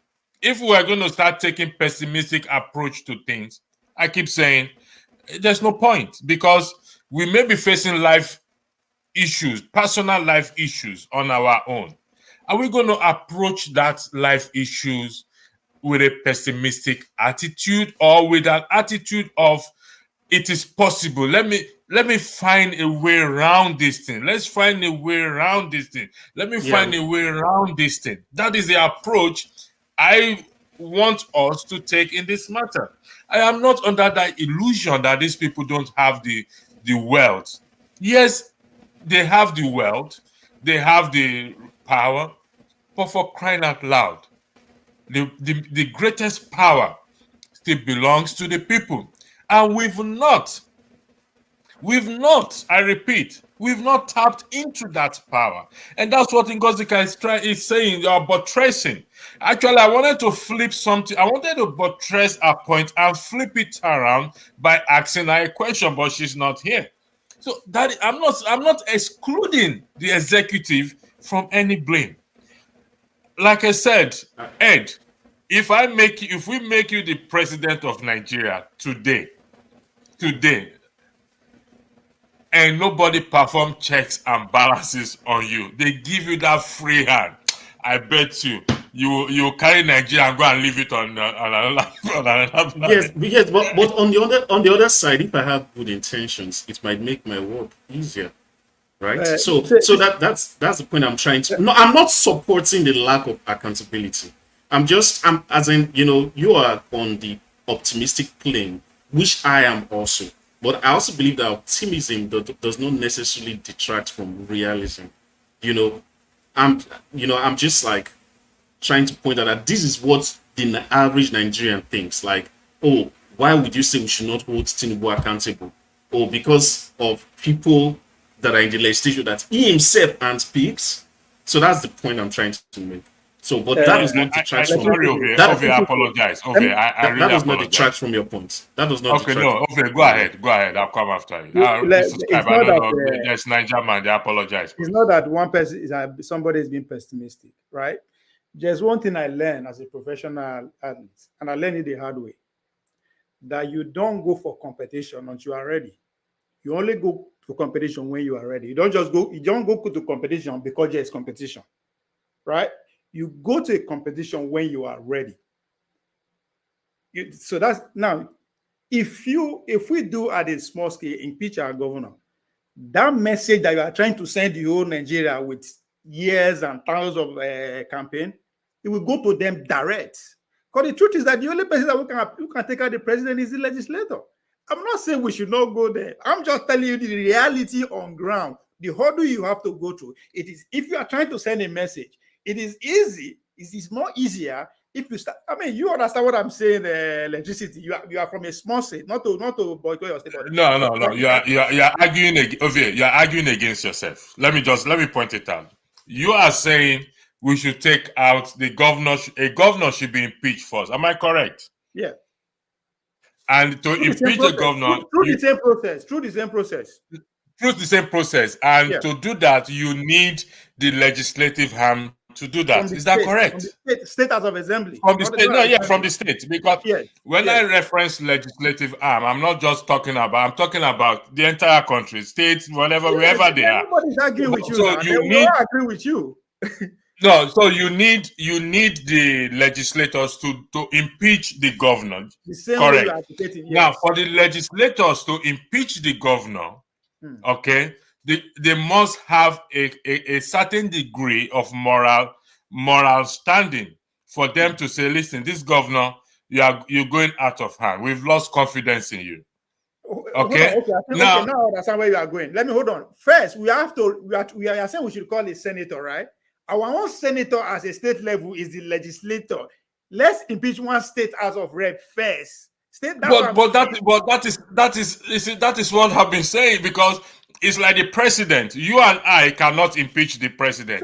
It's under the Constitution. It's the legislator that can impeach the president. They will pass a vote of confidence, a vote of no confidence. That's the same point I'm making. But that's why I said Scrap don't understand what you are advocating for. No. He understands. He understands what I am saying. I'm not trying to. He understands what I am saying. What along you think I'm opposing you? I'm not opposing you. I'm just saying, there's a cheaper way. Let's come. I've never said you opposed. I've never said you opposed it. I only said that, in a way, it does come across as a little bit like we should just accept the system. I feel like, okay. Anyway, Niger man. Me, I don't like this democracy. I don't like democracy. What do you like? I like the system as a whole. You like autocracy? You can take it out and tear it apart, and for it. Okay. Anyways, let's Niger man. I beg. Sorry, you've been very, very patient. And then Prince Akwachi after you. Man, don't talk. We know. Ovie, what do you call like? You like military? But let's go back to Oba Minister. That one go better. That one go better. Oh. No, on a more serious note, like this system we practice, I don't like that. We don't go anywhere. Mr. Electricity, what you are saying is very good into your own, according to the Constitution. But what you are saying is written on the paper. In reality, it's not written. Because one thing, look at the three arms of government: the executive, the legislative, and the judiciary. All this impeachment or recall, fine, but It's not really maybe if the things are working. Nobody care about this record because they spend money to do votes. Even if you even started, pack that 50 people, say let's go and start this awareness. When you will start, nobody will answer. These people will not answer. When we start gaining momentum, you will say fashion will come inside. Then we buy some out. You understand? So what I'm trying to say, Mr. Electricity, if the executive, for example, now is okay, is clean, and he have no hidden agenda, no bad character, no baggages, this legislative will stand. They're supposed to stand on their way for check and balance. Like all those money that is coming. Okay, look at the 500 billion, the 70, the 40, the pass. Look, when this man come to Rise TV, what is the name? This Senate. Yeah, it's from Labour Party. He said they don't even know. They just brought it within. They don't even know when they just brought it. They just hear. They didn't even read it. They just pass it. Most of them is not even aware. You understand? Because they are working with the executive. But if we can able to have the president or from the executive that will be clean and we don't have anything to do with all these people, everybody will be on a separate own. The judiciary, okay, the president is the person that we appoint the CJ head. They appoint the judges. Okay, that is why we are finding it difficult. Everywhere, you don't even know the fake rumor and the fake news and the real news again. You understand? Because everybody is afraid. Is the president that appoint the CJN? He will work for them. The judiciary will work for the executive. You will be afraid of the legislative. They will work for the executive. Nobody wants to check balance. When this one bring, just pad your own and go. Pad your own and go. Pad your own and go. Look, okay, just look at when they are choosing a leader. Those people that went to Aso Rock. Look at that boy, that Amobi. He just entered Aso Rock the first time. The guy smelled only the holder of money. He began to change man. He said even though the president didn't call them again, they already agreed. They will work with him. Anything he said, he didn't even know Tinubu is so talented. Tinubu is so prepared for years. But the prepare, see where is it now? If you ask them, they are not even worried about you. If you even say, okay, let's do this thing you are saying. Let's talk to this constituency, talk to this one, okay, let's record this person is bad. What? Unless those executives, they didn't want that Senate or that as member. That is only the way we work. But if they want him, it's a part of their system. Oga, this thing we go sweat for Nyashu. We don't go see him. Look, see some people now. Like there's something I was day before yesterday, they were doing some debate. Sorry for interjecting. Mr. Scribe, there's somebody at the backstage, please. Sorry, okay, Mr. I apologize. Okay. There's some, they were doing some debates that Obi is part of the status quo, is part of the establishment, is a criminal. I say, these people, which Nigeria will they say, what do we want? All of us, today, if this person is my person, we want to cover for him. Nobody want to hold anybody accountable. If it's not my person, it's not working for me, it's bad. If it works for me, it's good. You understand? That is not the issue. Now, politics is gone, a campaign is gone, now it's governor. Everybody is suffering it. Everybody, both in and abroad. Even for the past 2-3 days now, since on Thursday, I've not heard my Nigeria line. The call I received since last week, I want that. Different people. I've not heard my Nigeria line. I have to hold it till now. You understand? Because this is what I've never experienced more than many years, more than 20-something years in abroad.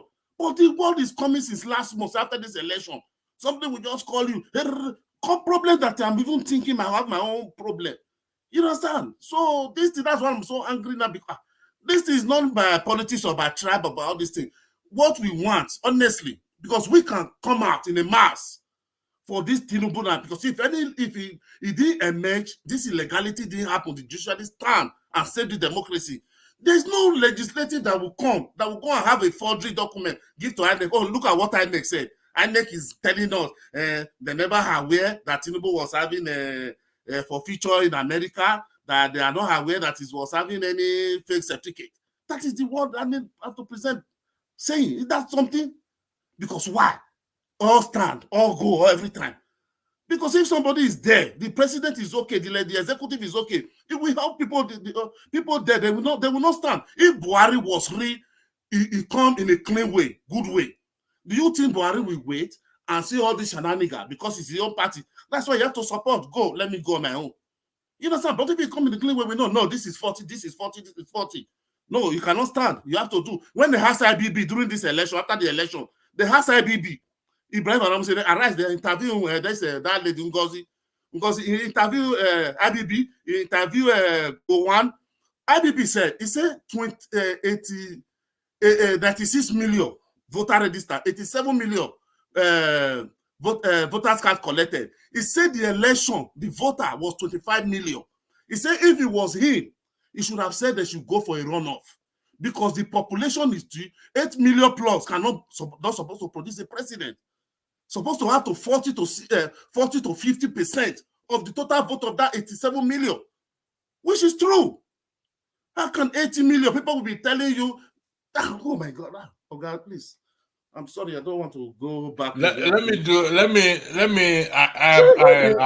Paul, Augustine, I apologize. Make sure say you don't chop. No, sorry guys. Electricity, just 30 seconds, please. All right. Thank you. You can go ahead now. 30 seconds. You are muted, electricity. Oh, 10 seconds. 30 seconds. Mr. Scribe, I thought you're a very righteous person, but you're a very wicked man. Give me 10 seconds. I've already this. 30. You are still wicked. You see the ring? You see her? You see her? Let somebody go ahead. I will come later. I don't need 30 seconds. Okay. Augustine, welcome. But Akwachi has been waiting patiently, please. So let after Akwachi, then you. Thank you very much. Yeah, I guess Augustine can go. That's fine. I'm still, Augustine, you have the floor. I came back because of what Nigerian said. Nigerian, the first I want beg you, I say no, kill yourself. Because the way we talk like this, they didn't touch my left Obi. It touched me so much. If you continue the way they talk like this, trust me, if you get heart attack. So I beg, no matter what happened, Nigerian, no kill yourself. I call one kill me for Nigeria. People problem don't join my own. I don't tire. Not only you, even Aki. I don't tire. Chinedu is a complaint. Oh, I don't know. People that will go to secondary school start calling me. Oh, now, you want to kill me? The first thing I wanted to say is this, Nigerian man, there is always a first day for everything. I'll tell you the truth. It must come. There is always a first day. I'm talking about the issue of recalling the lawmakers. The most important is that people don't know about this. And that is why I spoke at the background when I was here before. Electricity, I don't know.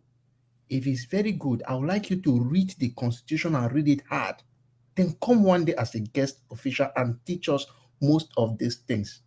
If you take us, drill us through this, some people here have wide audience to start talking to them more.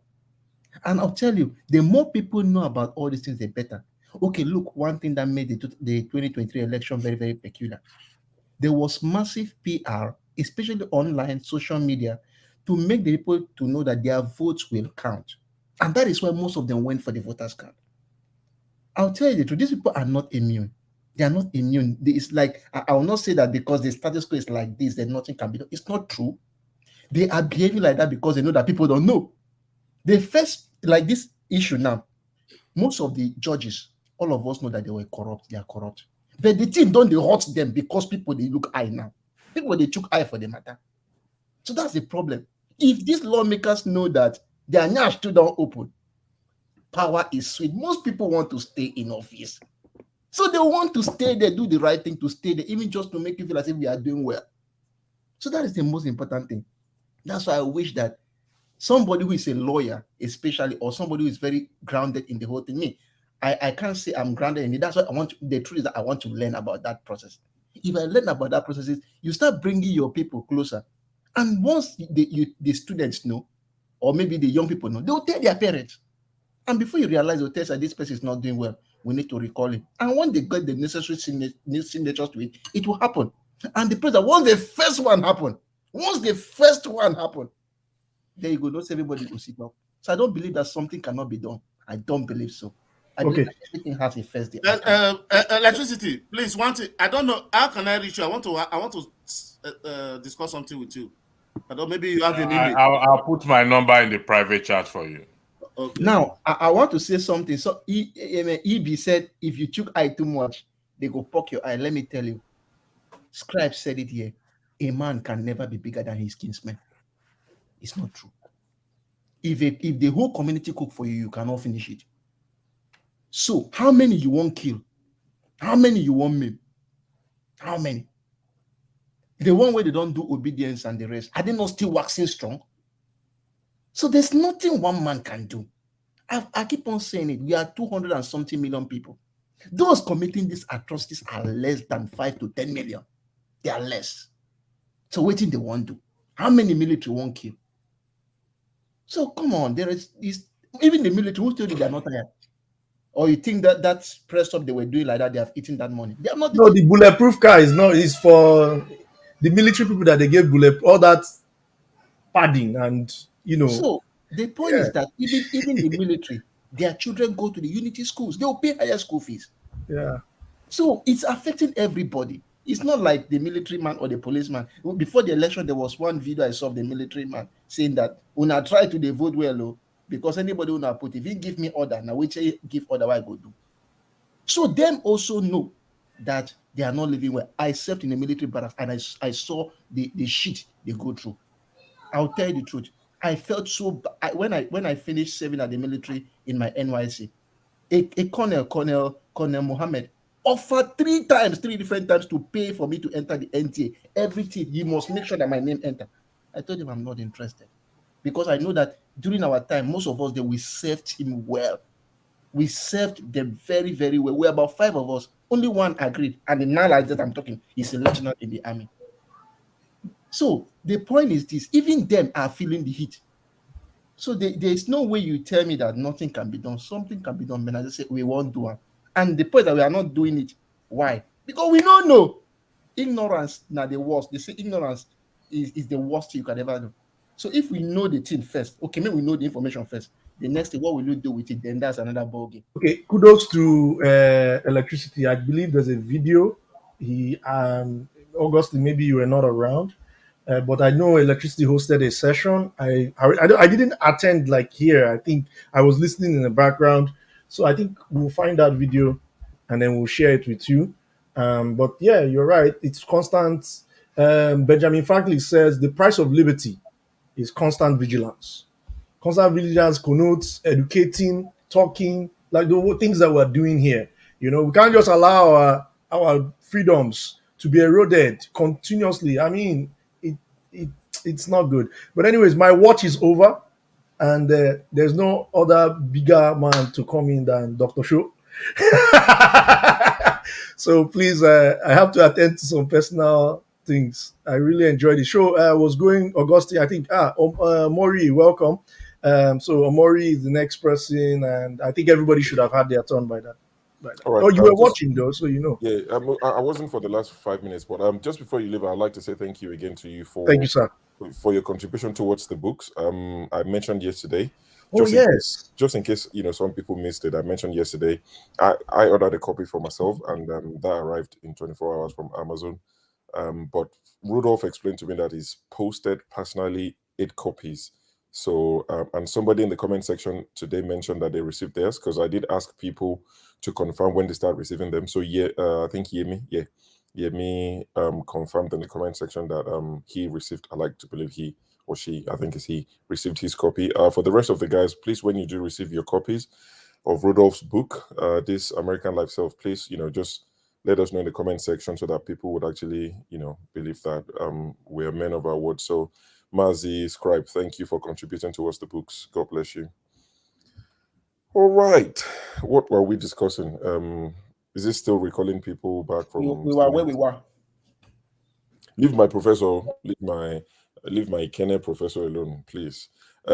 Chief Omori, good to see you. It's been a minute. Good to see you. Thank you very much. Greetings to everybody in the house.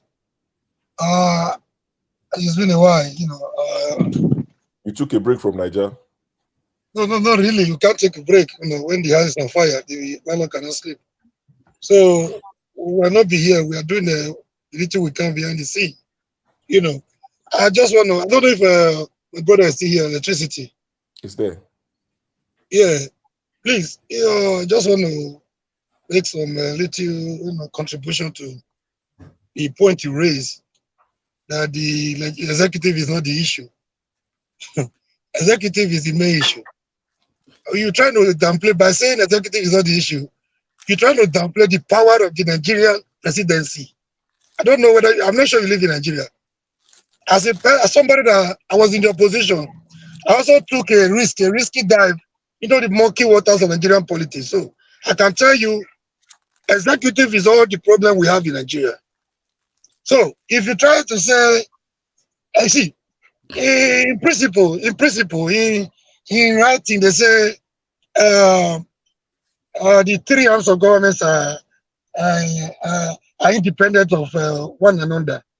But in practice, it's not so. The legislators, are you not surprised?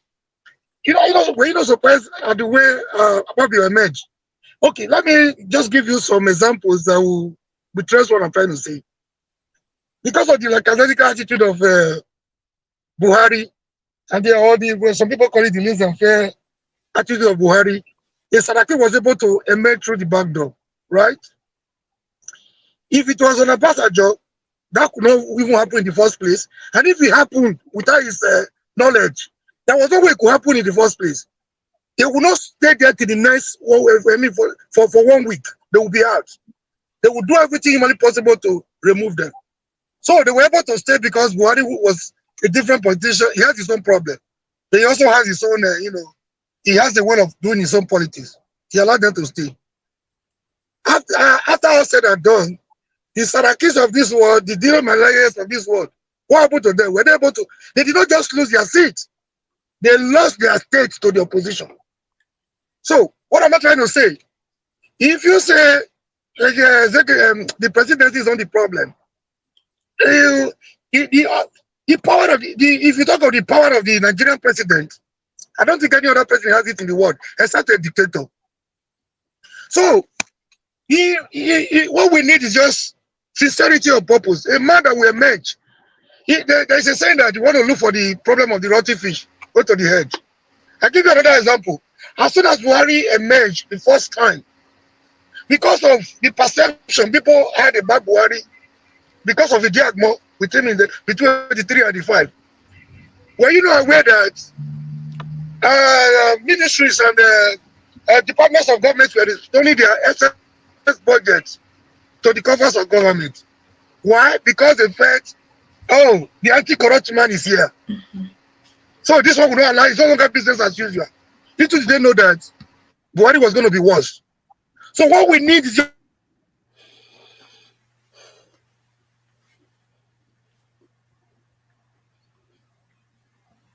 I think we've lost him. No, Pastor Murray. He's muted. You are muted.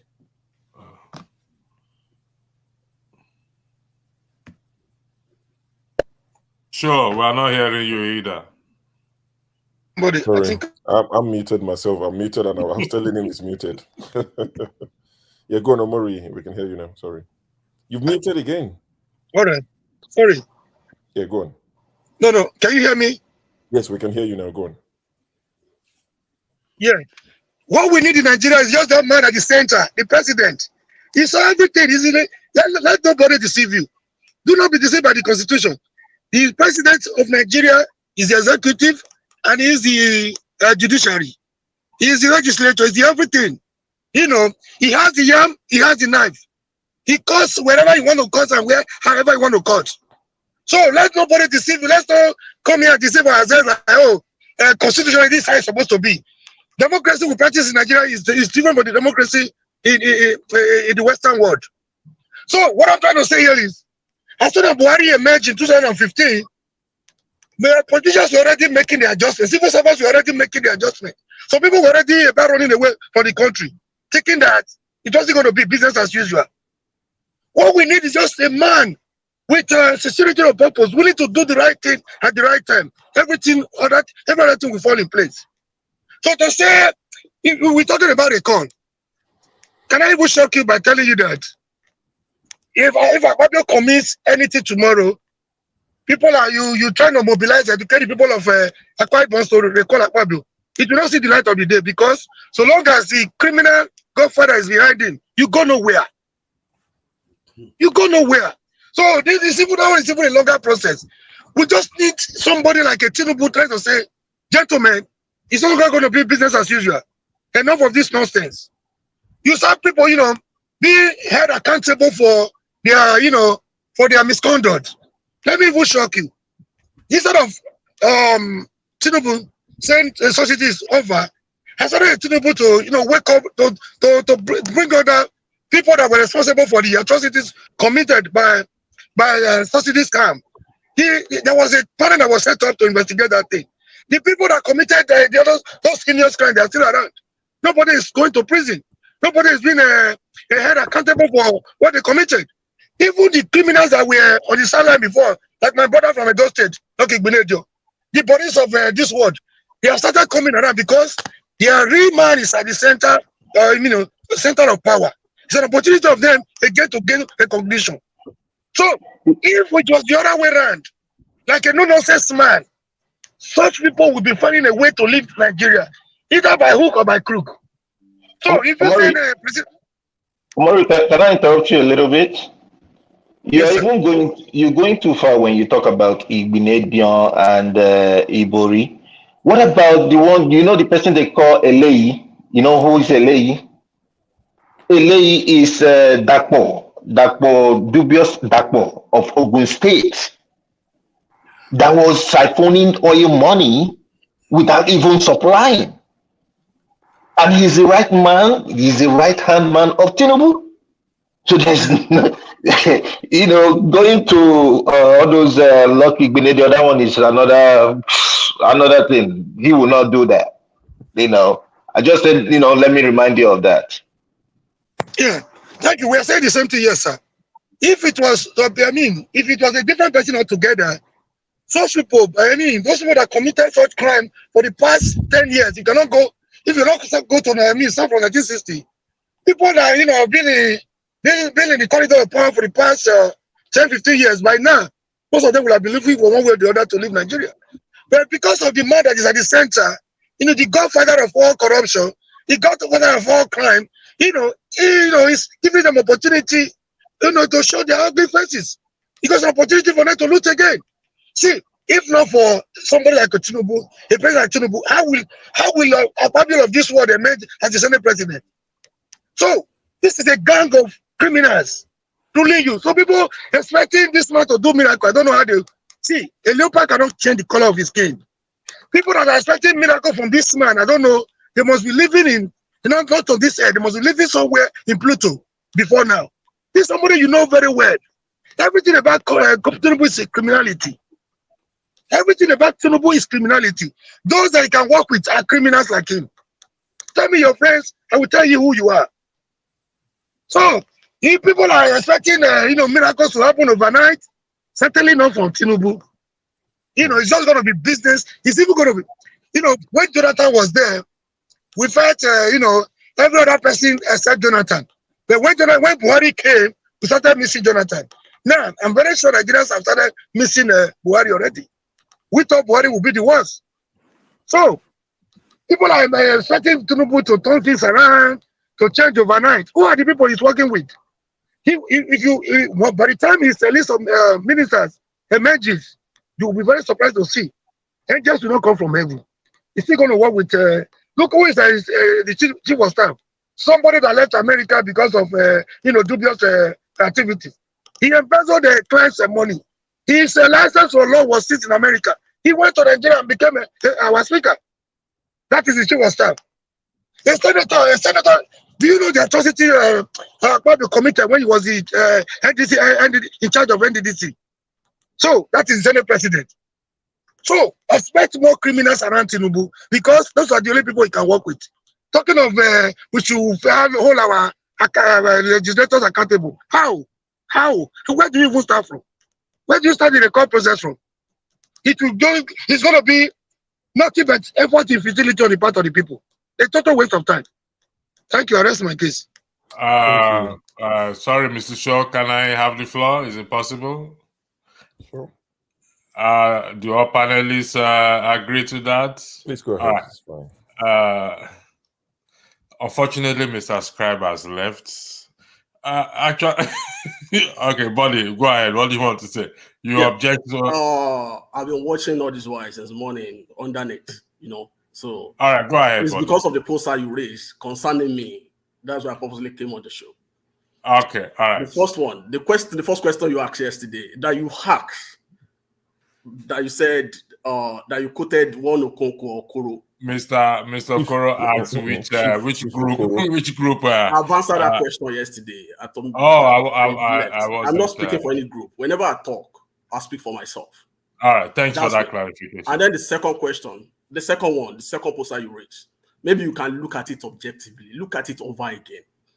If you look at that section 69 that you are talking about, which is chapter 5 of that constitution, it said registered voter. Let me simplify it. If you listen, have you seen a situation whereby you buy a product online of $5 and then they say, if you don't like the product, if you want to return that product, return it back with $20. Have you seen that kind of situation before? Sometimes it happens. It costs more to return things at times that you don't bother to return. Okay. I will tell you the reason why I kept saying let's interrogate that section the more is this. In a constituency or a unit where it's time for people to register for votes, all the Dick and Harry, everybody, they comes out to register, And in an election, what we're saying over time is like at times somebody is being returned by just 10% of the vote. Just 10% of the vote in that constituency. And then the law is now telling us that if you want to record that person, you need 50% of the registered voters, of which in that very constituency, people have moved away, people have died. If you take all those things to account, that means if you are short of that 50% by one vote, your record failed. That's what I'm saying. If you look at that number, if you examine it empirically, it's not reasonable. That's what I'm saying. Let's call them to adjust that section of the Constitution to reflect the half of people that participated in that very election that returned that man, or that senator, or that House of Rep member, or the honorable member. Go back, look at it, play with the number, simulate it. So by the time you look at it, look at the Constitution again, over and over. These arguments are not just making it today. I've been making this argument before, even before they started denominalized recall. I know it's bound to fail. Denominalized recall, if you know very well, was sponsored by Kogi State government. They finance it. But I did say that denominalized recall is an in-house problem. I know the story that you're talking about. You have to realize again that for you to even it's kind of a reverse engineering process. You are going against a man that is deep pocket to come again. You are telling him to come again for election. If the people are not resolute, do you think you'll be able to defeat that man? The man that was able to return himself back to house with just vote of 10% or 5 or 12% from a constituency.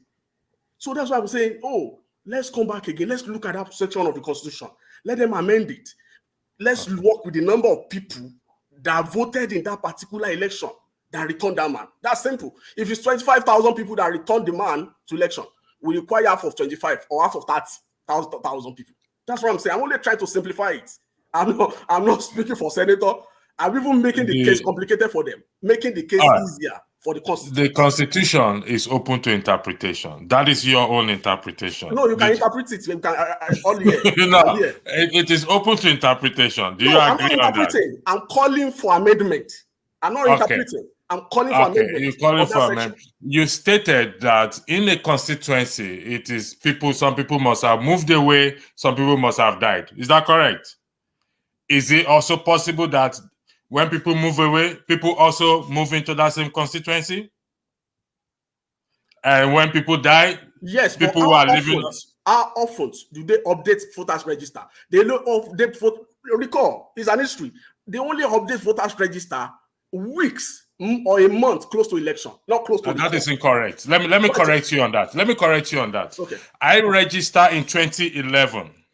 I changed my polling zone from here, from abroad, through the internet, and it was effected.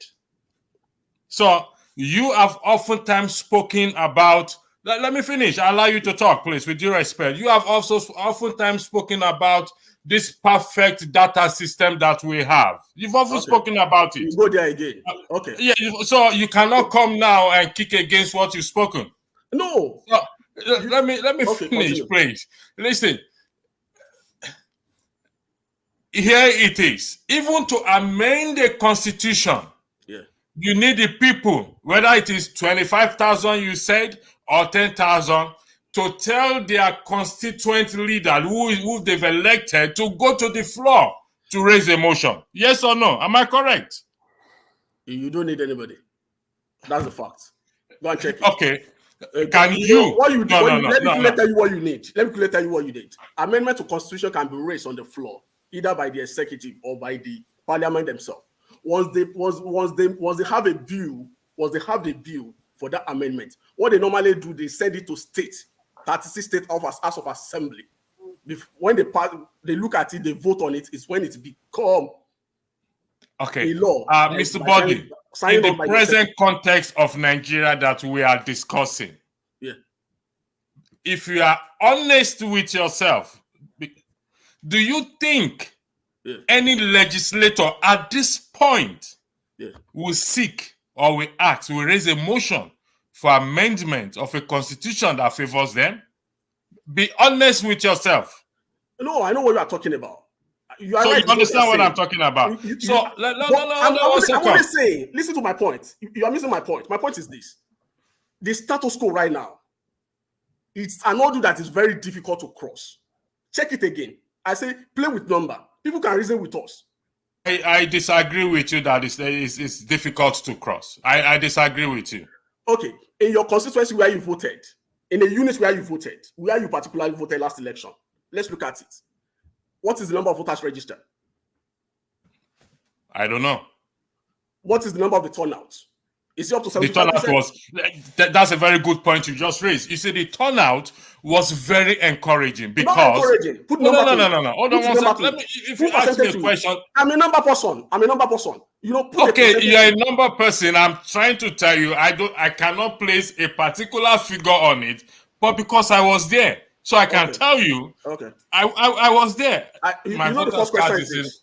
The first question Let me finish. What is the number of the voters registered that you can easily get it and pull it? If you have the result of your unit, you will see it there. Mr. Bolly. If you have the result of that unit, you asked me a question. I said I don't know the figures. Okay, good. But because I was there, I'm able to tell you. Now, if you want to doubt it, you can go to Dr. Dami's show on the day of the election because I did show. I believe you on that. You know, you said it so, and you went to. The turnout was very encouraging. Good. Was extremely encouraging.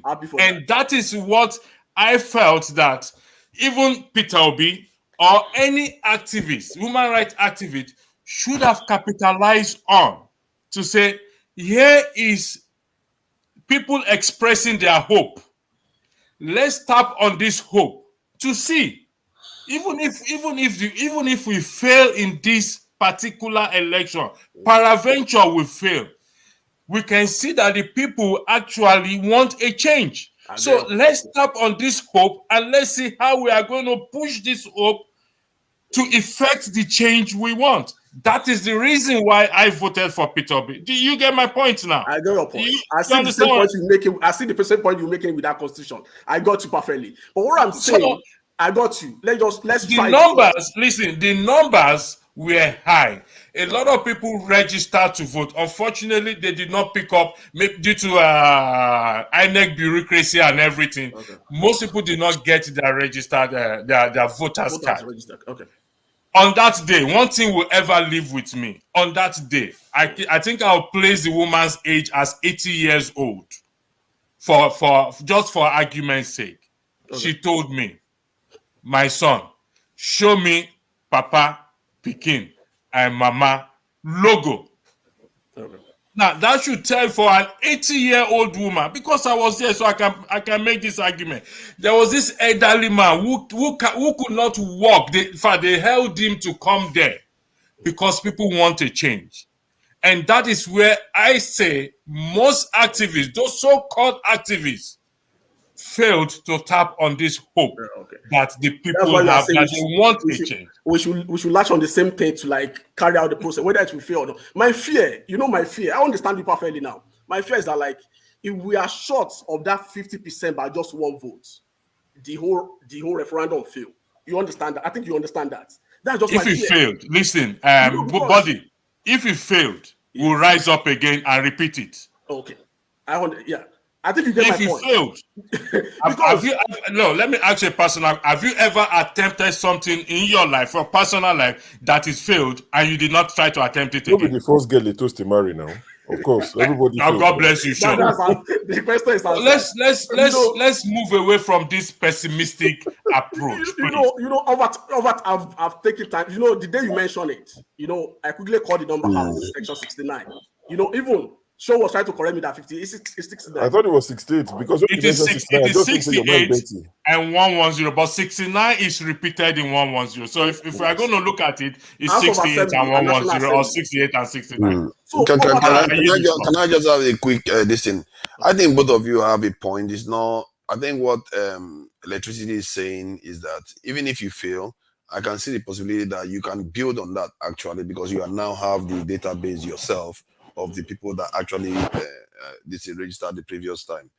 And then for the case of body, you are talking about making it easier to reach the threshold that you can use to call the these electors back. But you can approach it from both ends. It can be part of the same project to hold these House of Assembly members accountable. So yeah, that's what you strike once and make sure you hit the target. Yeah, but because they know that they have a watchdog. You've learned a way of not doing it, then you go again.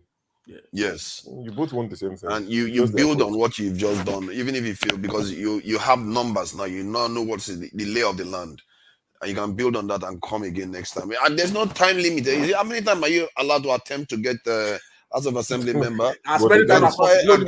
Exactly. So as many times as possible. The resources that usually and they know you're sorry for interjecting, Mr. Body. You agree that this recall happens within the 4-year cycle of this thing. So let's say we do it this year, for example. It failed. We'll go next year. But I think what Body is trying to say is, if you try and you fail, they know you're coming for them. So they're exactly ready for you. They have the resources. And we don't have that. The only thing Body, Body, no, Body, you are better than this. No, Body, you are better than this. No. Don't let me go against you on this. You are better than this. The issue. I've been on the field. I said it here yesterday. It's difficult at times to persuade our people to come out to vote without like incentivizing them, because at times they usually ask, "What is the need for them?" In 2003, I participated fully in the process. The same thing in 2007. It's after 2007, towards 2011, say, oh, no more. You understand? So, because there is no way people, at that point in time, that we even say the economy is even a bit okay, people are still not comfortable to come out. We still have politicians that will buy people. Now, I could remember in 2003, in my unit, you don't know how post PDP then. You don't know oppose PDP. They were on rampage, voting anybody. I came from the same constituency with Olubumete. They were on rampage. You have to sit in your house. So how do you face that kind of people? Even before we finish that process, that particular year, 2003, the results was already out in Abuja. They already have not seen the result in Abuja. The same thing 2007. So at that point in time, I have to say, no more. Body, things have changed. If you participated in the last election, things have changed. That is the only first time in Nigerian history that a party will win presidency and you do not see any rejoicing, any happiness anywhere. I'm telling you, when the announcement was made, that is the only time That should tell you that things have changed. Even the APC members in all the area, none of them rejoice. Okay. Things have changed.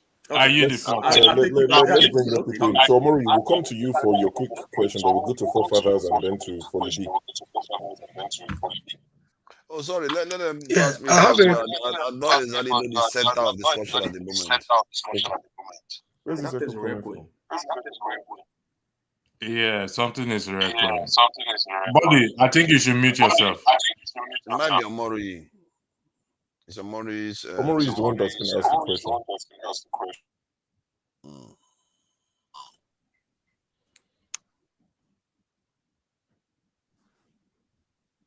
No, you're muted. I have a question for forefather. You raised thank you, Mr. Show. You just narrated what you saw during the election. You could see the zeal on the part of the people. They were zealous for a change. They were tired of. They made a bold statement, a very bold one at that. We are tired of PDP and APC. You talked of about 80-year-old lady. You talked of another old man. Show me Papa, Mama, Peking. You could see the zeal on the people. You could see the desperation. You could see the will, for a change on the part of the people. I have a question for you. Do you recall, can also be subverted, just the way these people's will was subverted a few months ago? Do you think it's possible? Are you asking me a question? Yeah, attempt to recall for yeah. If you attempt to recall for Akpabio, for example, in this scenario, with Jagaban being the president, what do you think will be the outcome? Mr. Murray, with due respect, okay? Anything can be subverted in this life. Do you agree with me on that? You say, I'm answering your question. But when the people make a determination, when the people come to that point to make a decision, to say, indeed, enough is enough. Somebody said something here. You think they are not afraid? Is that what you think, Mr. Murray? These people are also afraid of themselves. That is just the truth. That is what you should understand.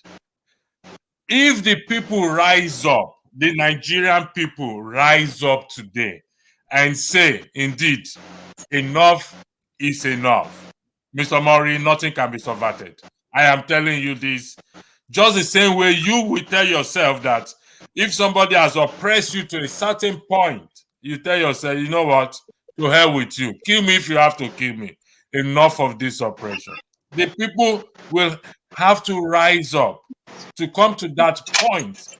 So if we keep highlighting this problem over time and over time, and we are not bringing a solution, we keep seeing this roadblock. We keep seeing this barricade. We can't go across this barricade. We can't go.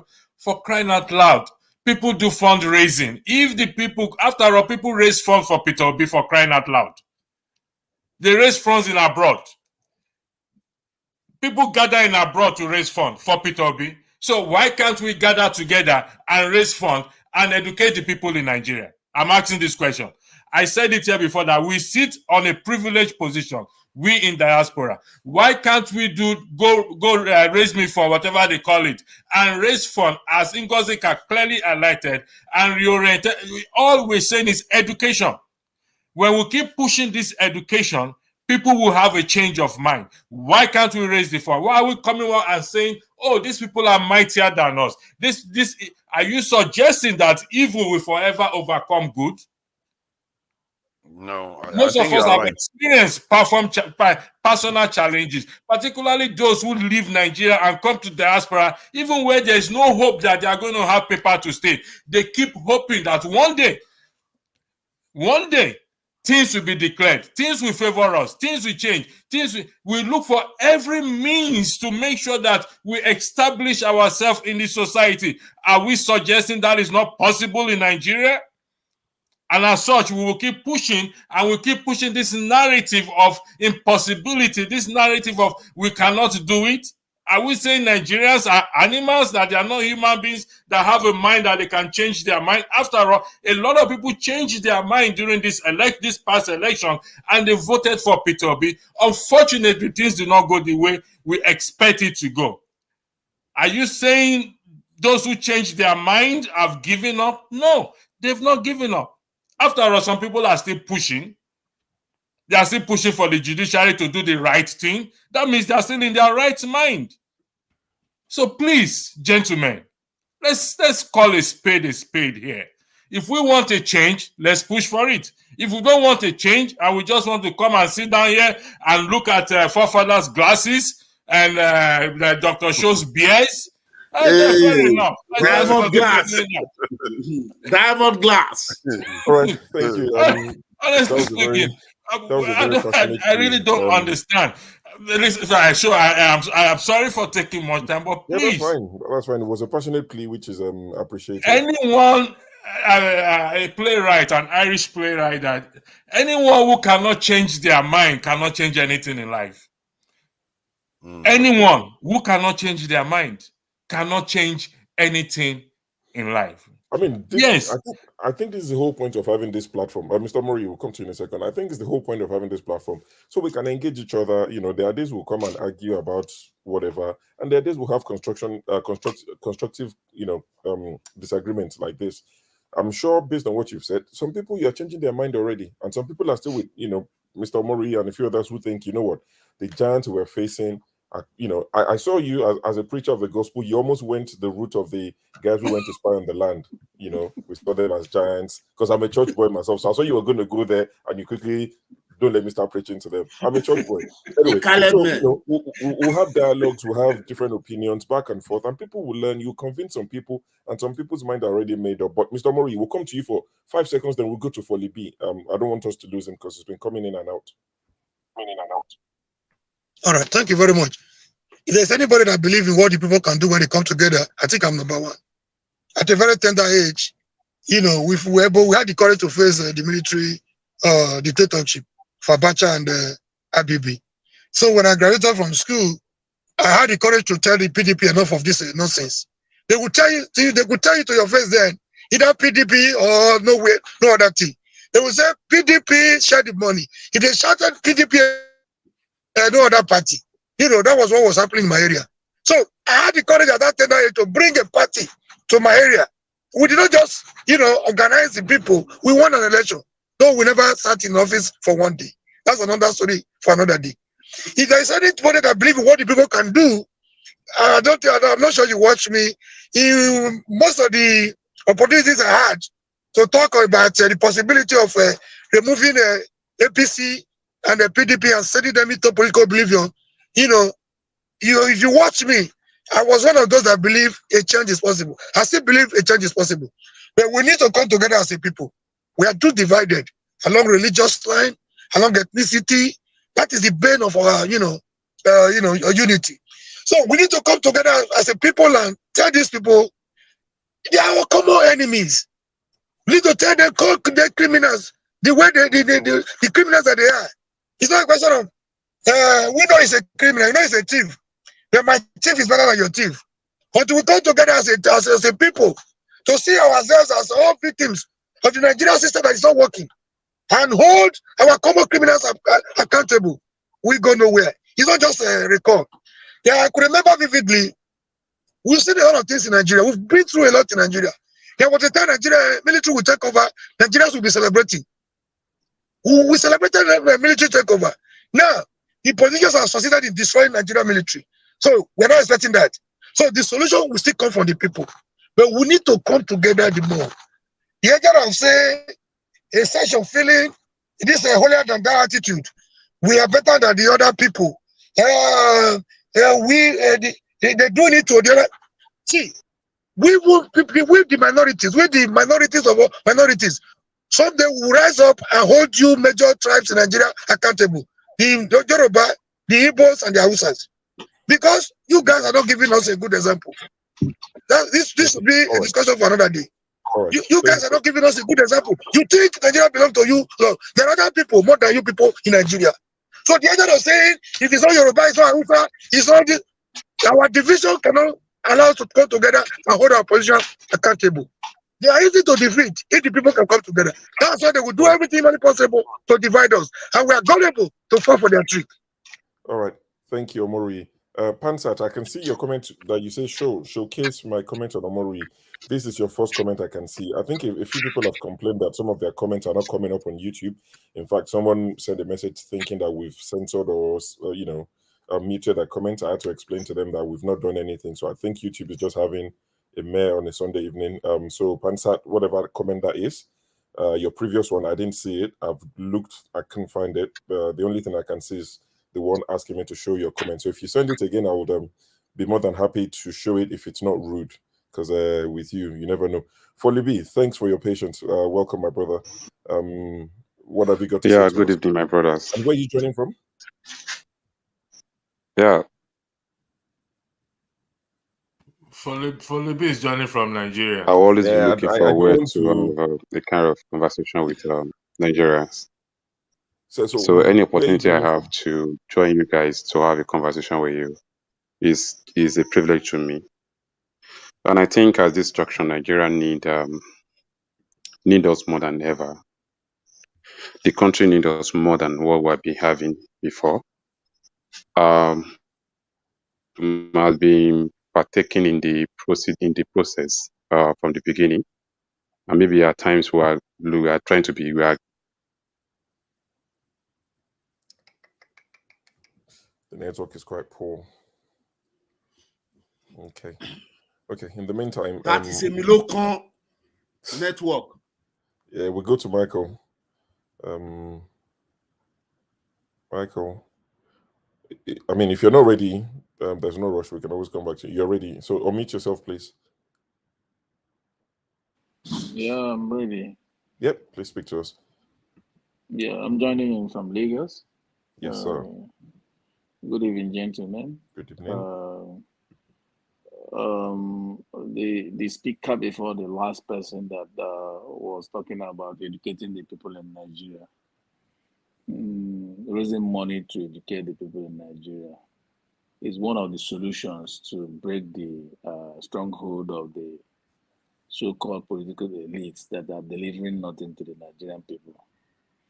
But beyond raising money, people in diaspora can as well engage their relative in Nigeria on one-on-one conversation.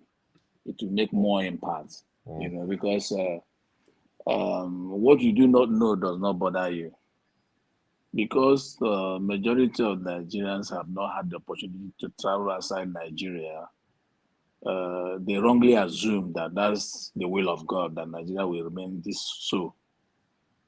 So I think it's important all over the world. If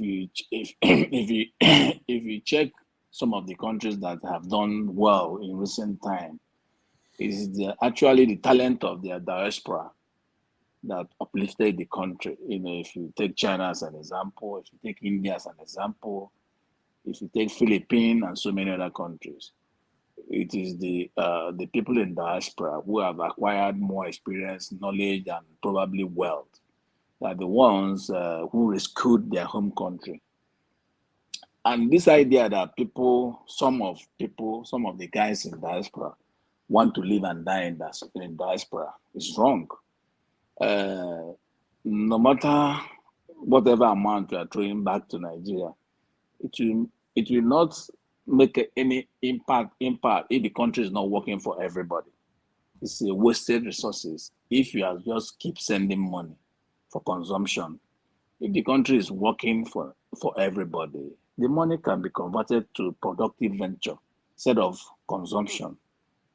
So you can imagine where I stay in Lagos for 7 days now. We have not had lights and no news to know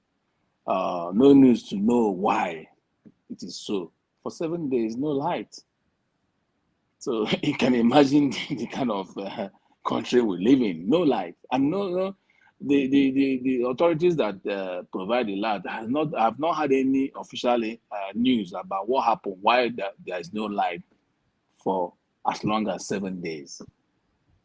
So it's crazy, Like many commentators have said, it's just all about highlighting the problem. The solution, we need more education. More people need to get into the net for them to know. It is not a tribal thing. It's a class issue. Nigeria is the rich versus the poor. Unfortunately, the rich uses the poor to sustain their power. So that's it. So until people are well educated about what they're suffering, that the poverty in the land is man-made, because there's a lot of resources. It's just to unlock the potentials. The poverty in Nigeria is man-made. It's because of cumulative years of bad leadership, because they have failed to provide the so-called necessary infrastructure to make the country competitive, to make the young people to aspire to be whatever they want to be. So that's it. And I think the education is important. People need to reach out. It's not a tribal thing. It's not about whether you are this or that or this or, those era has gone. Now is the era of awareness. People need to get involved. People need to get involved. Those guys that waste their time watching Big Brother and the rest of them, they should have a rethink. The younger people, they have a more years to spend in the country. And if the necessary infrastructure that are not put in place to make them compete, I'm sorry what the future will be for them. Thank you. Thank you, Michael. I quite agree with you. And, one of the things you mentioned was my very strong point, very close to the election. I said it on this platform, and I think a few other platforms that I spoke on, to tell people that one of the best ways to advertise is word of mouth. It's been established that, one of the most effective ways of advertisement is word of mouth. I've tried this thing, forefathers can come in and we both live in the UK and say, oh, sure, do you know any plumbing company I can use, like a reputable one? I don't want the dodgy guy off, one website. Then I can say, oh, I use this company, if they service your area, you'll be good. I bought a water softener system, for instance, and I've told a few of my friends, and they bought it, and they're quite happy. So word of mouth does a lot. So I told people on this platform, leading to the election, I said, I am voting for Peter Obi through you, because I believe it would better your life. I don't live in Nigeria. I feel Peter Obi will do XYZ for you. Because one thing we forget is we have a lot of influence, especially if you live in the Western world, because of the exchange rate, that power that you have. You have influence over a lot of people, more than you know. I told people that I said, if I'm going to continue supporting you, I can ask you shamelessly that I'm buying your vote, quote and unquote, because the politicians that will buy the vote on the streets are also buying, but they turn up once every 4 years. I turn up every time you need me in between those 4 years. So I'm more relevant to you than the politicians. That's what I told people that I speak to. There's no shame in this game. This is the person I want you to vote for. Now, I don't know what's going to happen in the court, but I've already told the people I speak to as well to say, 2027, I will tell you who you vote for. I don't know if Peter Obi will pack it up and say he's not doing anymore. I've told them if Peter Obi is not, if he doesn't win in the court, 2027, I will tell you who to vote for. Because I tell them I have unlimited internet. I think I know a bit more than you do when it comes to these things. I have more time to research stuff. And when I say people, I'm not talking about my friends who are young and mobile and awkward and all of that. Like my aunties, my mom. My mom is up. She's 18 in a few years, maybe 2 years or so. So those sort of people I can speak to and influence them. My mom used to be very APC because somehow they drew a line from Awolowo's party and they linked it from SDP, and they linked it to AC and they went so AD, AC, ACN, and she ended up in APC. And I told her, you can't do this party. You can't. It's not possible. And it took a few weeks of discussion. And my mom, you can't say APC to her now. She's not interested. That's the way it works. That's the job we have to do. So I'm just buttressing your point to say, it might not be to vote. It might be in terms of this recalling people. Whatever you believe in, start talking to people. Don't leave it till last minute. I am already campaigning for 2027. Even if it's Peter Obi re-election, in the best case scenario, let's say he wins and he has to, I'm campaigning already. So all I'm encouraging people is, please, let's not leave it to the last minute before we start talking to people, regardless of who you believe in. Also, please, guys, there are 327 people watching. We must be doing something that you are quite interested in to be awake at this time. So please subscribe, share, and the rest of it. But forefathers, I'll come to you. I'm not sure if you've got anything to add to what we've said so far. I guess it's the same issues that we've been having. I must say, you know, electricity seems to be the only one that seems to be leaning forward now because he wants to do something, isn't it? Because it's only as much as one can complain, and sooner or later we have to start taking charge. I also subscribe to the idea that the diaspora has a lot of influence, not necessarily buying votes from people, but we can start putting structures together for to look at actually doing things. And I've always been looking at this. We had a discussion some time ago regarding a structure that needs to be put together that can be 100% transparent and still be able to be functional as a kind of vehicle to allow the diasporans to be able to effect change on the ground. And the skill set that are required from what I can see so far, you need at least 3 lawyers and 4 tech experts to be able to put something like that together. But if it is done, you start seeing situation because electricity did mention something about crowdfunding and stuff like that. You will start having vehicles that can allow such a thing to happen. And the only way that is going to work out, as I've always said, is if the system is 100% transparent. Because even if you go through crowdfunding, the money is going to go to somebody, and that somebody goes to somebody, and you don't know what's going to happen. And in the way we operate, we Nigerians, we don't like that anything that is not 100% transparent. We may trust some people, but for people to fully participate, it has to be like 100%, no dark areas at all. And hence, I'm a kind of in the process of trying to put such a system together. And if that is done and it is tested on a small scale and one can scale it up, then you see that people will participate. Because if somebody knows that wherever they are putting their money is going straight, they can see the money going straight to what they want it to do. And you can see that they can start trusting the system, knowing full well that even the people operating it don't have any power over the money. That's another thing that you have to put in place. You don't want people operating it to have control over other people's money. The money should go straight to what it is meant for. So that is the kind of stuff one has to experiment with. Because that only tells me that to solve the problems we are facing, it will need new thinking. It has to. You can't go with old thinking, given all the challenges we face. It has to require thinking outside the box to fix some of the outside the box thinking will fail, but the ones that if you are to succeed, you need the ones that will succeed, because that's the one nobody has thought about. That's the one your enemies have not thought about, your rivals and the rest have not accounted for, and that is how you win. And I think that that is where we need to be going. In the context of Nigeria itself, I've been saying it from the beginning, and every time the information is coming through showing that that is true. Our nation is compromised. Our leaders are not working for us. It's just that simple. They are simply not working for us. They are working for other people. And if until we start taking control of the people's mind and letting them know that these people you are electing, the moment they get into office, you have to start suspecting them. Because when they get into office, what tends to happen to them is that they go and they read the riot act to them, and some of them get scared, some of them betray their people, some of them just willingly, as a matter of fact, most of them willingly betray their people and start doing the interest of other people.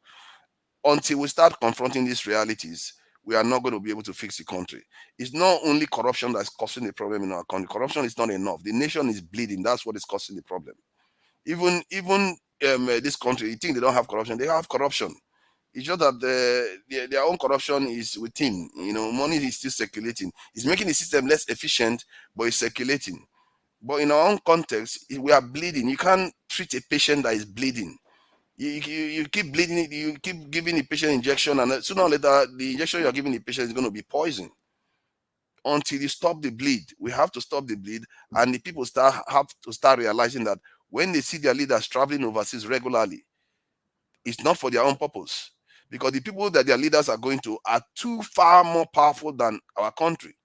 You can't expect them to go there and expect something good to come for you, because they are going to serve those extremely powerful people. The pattern remains the same.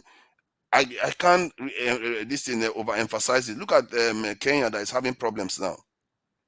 Could it be because that Kenyan president is making a lot of noise? Oh, look at South Africa is having problem. Oh, could it be that he's making a lot of noise? This thing Ethiopia tried to complete their dam when they were having that argument. Oh, suddenly a war broke out in their country. Oh, Sudan wanted to allow Russia to build a base in his country. Oh, guess what? It's a civil war broke out in the country. The signs are all there. We are being sabotaged. It's just that simple. That is why our countries are dysfunctional. That's simply the way it works. Until we start making our peace with that and start countering it, it's not necessarily that we are looking at people that are sabotaging it as evil people, but they are a problem to you. They are a problem to you. You have to stop them from taking your money, because the reason why they do these things is to ensure that they can control our people and take our natural resources, refine it, and come and sell it back to us. It's just that simple.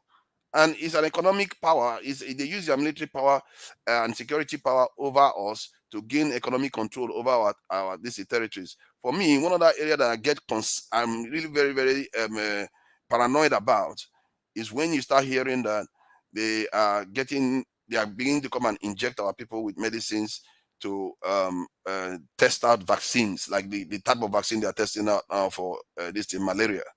And recently we've been talking about how in the next 10, 20 years, we might experience some very, very serious problems if we don't get our act together. Now they are doing this malaria vaccines in Ghana. Nigeria, very quickly, we signed on to it. Let's do malaria vaccine. The last time they paid for vaccine, we were colonized. The reason why they didn't colonize us before then was because our areas were a white man's graveyard, as they like to describe it. They use the job people to go into the hinterland and other groups to go into the hinterland, capture slaves, and come and sold to them. But the moment they saw that they didn't need that anymore, they just colonized us. Now, the reason why they didn't stay here, they stayed in South Africa that don't have a malaria problem. They stayed in countries that seem to be have less of malaria problem, but they didn't stay in West Africa at all because we have a malaria problem. But now, if they have a vaccine, that they don't need to leave anymore, if they take it once in their lifetime, they can stay in our areas forever. Good luck with that one.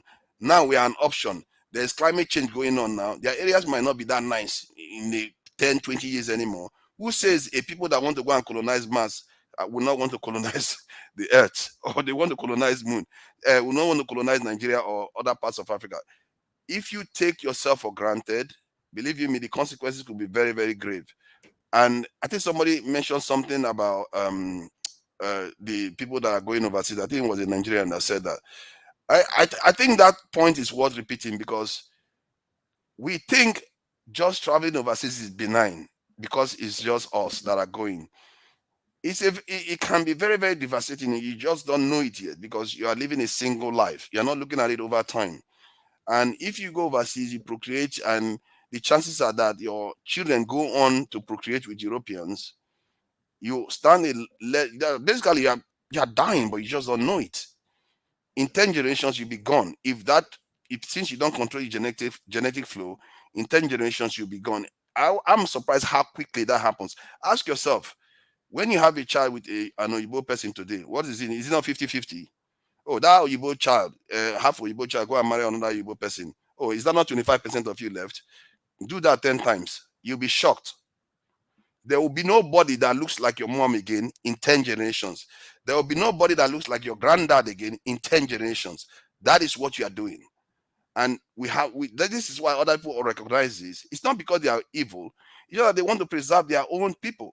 Yes, we have Africa. Africa has a lot of people there. Yeah, why should you worry? You should go, even if you are going to oblivion, it doesn't matter.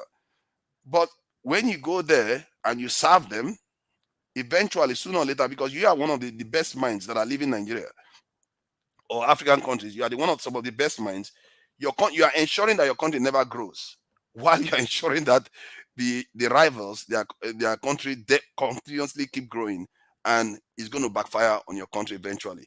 Any people that ended up building their nations, they tend to return back. The Chinese, the Indians, all of them have to go back. Hence, I will circle back again to what electricity said. And even the guy that questioned people that are going overseas, they said, sooner or later, we that are overseas have to realize that we have to start contributing to the country, and start fixing our country with the people on the ground. Thank you. All right. Thank you, forefathers. 1 second, Electricity, I'll come to you in a second. I'm just going to read some of the super chat. Omorui, as you can see, Pansat has a bone to pick with you. I'll let you respond in time.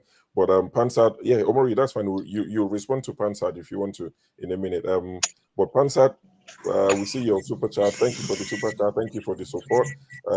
So you're saying Omorui used Sahara Reporters Showore to bring Tinubu in. Okay, that's fine. Omori, don't worry. I see you. I'll come to you. Also, Uche, thank you. Sure, the show is going smoothly. Fred Uche is wondering where John Abba is because he campaigned for Tinubu. Well, Fred, even you, have not seen you in the comment section for a while. John Abba hasn't gone anywhere. He's very present. Saturdays and Sundays, he's always here. So don't worry. Next Saturday, come on time, and you will see John Abba, and you can attack him you can challenge him how he's finding the Tinubu presidency, and he would explain to you if he chooses to do so. What else? Somebody said, forefathers, how we take rich here from malaria to recalling our politicians. Everybody has the right to, speak on what really matters to them. We appreciate everything. Okay, so let's do it this way. Electricity, I'll come to you quickly. Then I'll go to Omori. Then I'll touch on the new people who've joined us. KJ, you don't vex, you don't come back. I see you as you vex. They don't call you, just vex. Don't mind KJ. I wanted to yield the floor to him and he just got angry. Electricity. There was something we found out. I was angry hold on for a second, Electricity. There was something we found out yesterday that blew my mind. I'm not sure you knew it. Hey, show, can you stop? Show, let it be now. I was worried my mind. Yeah, you know what? It blew my mind. Electricity, did you know that the Jaw language is literally one of the oldest languages in the world?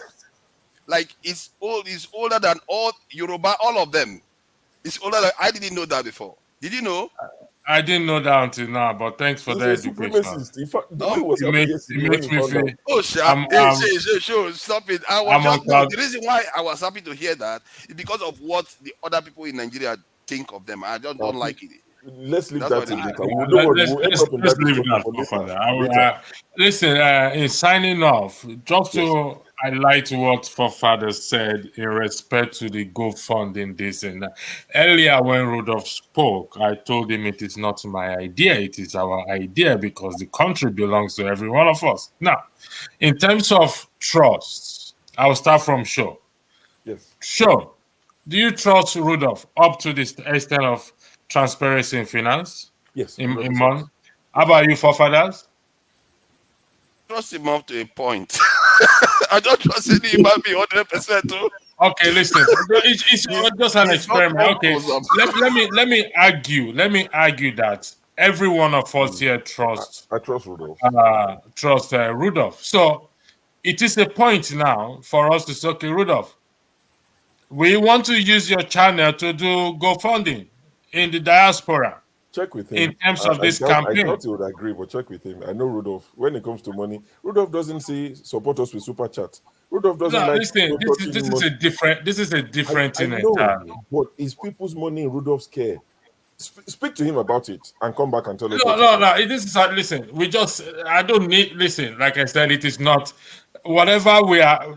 We are all here consigned Nigeria. Like I said, none of us here in diaspora I'll ever believe that we will come and sit down and be talking about Nigeria. To some of us, we've left Nigeria behind. Bye-bye. I'm free. I'm good. I'm safe.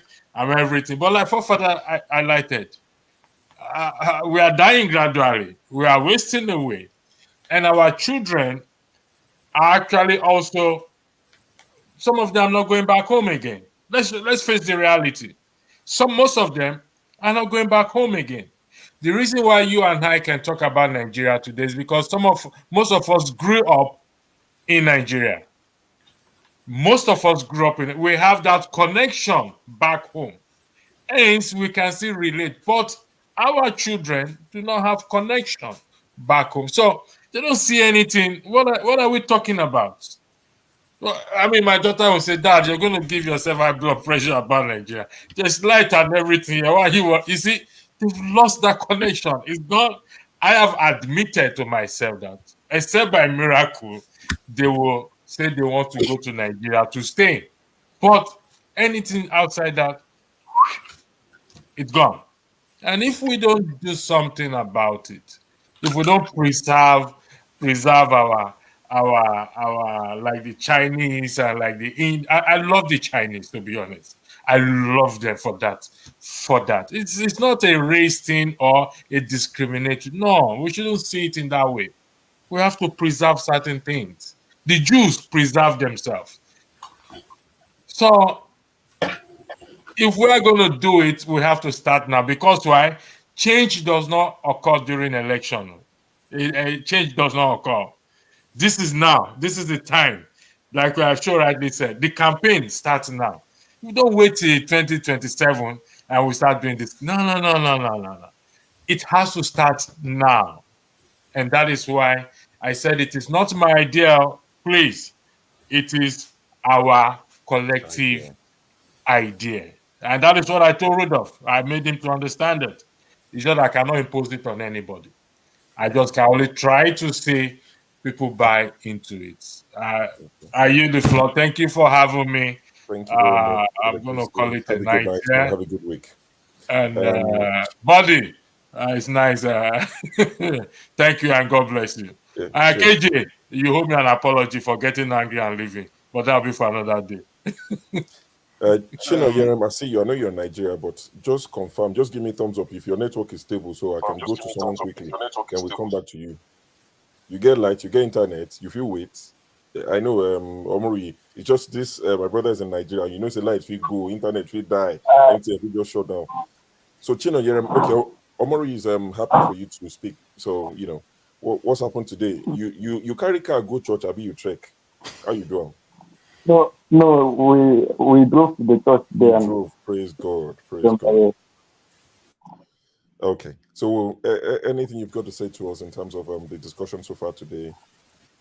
Actually, I don't really know what the topic is, so I prefer to listen for now. What will pain you today? What will make you vex for Nigeria today? Or what will make you happy about Nigeria? Then the usual things, the normal things. What will make you happy about Nigeria today? That's why I asked both. That's a good question. Which one?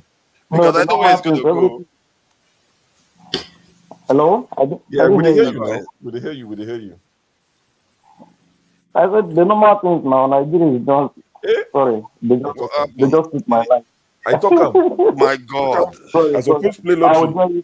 I'll tell you this time. You can't make it up. Yes, don't do a beg. It's fine. Yeah, talk to us quickly. So talk to us quickly. Apart from this last situation, what else?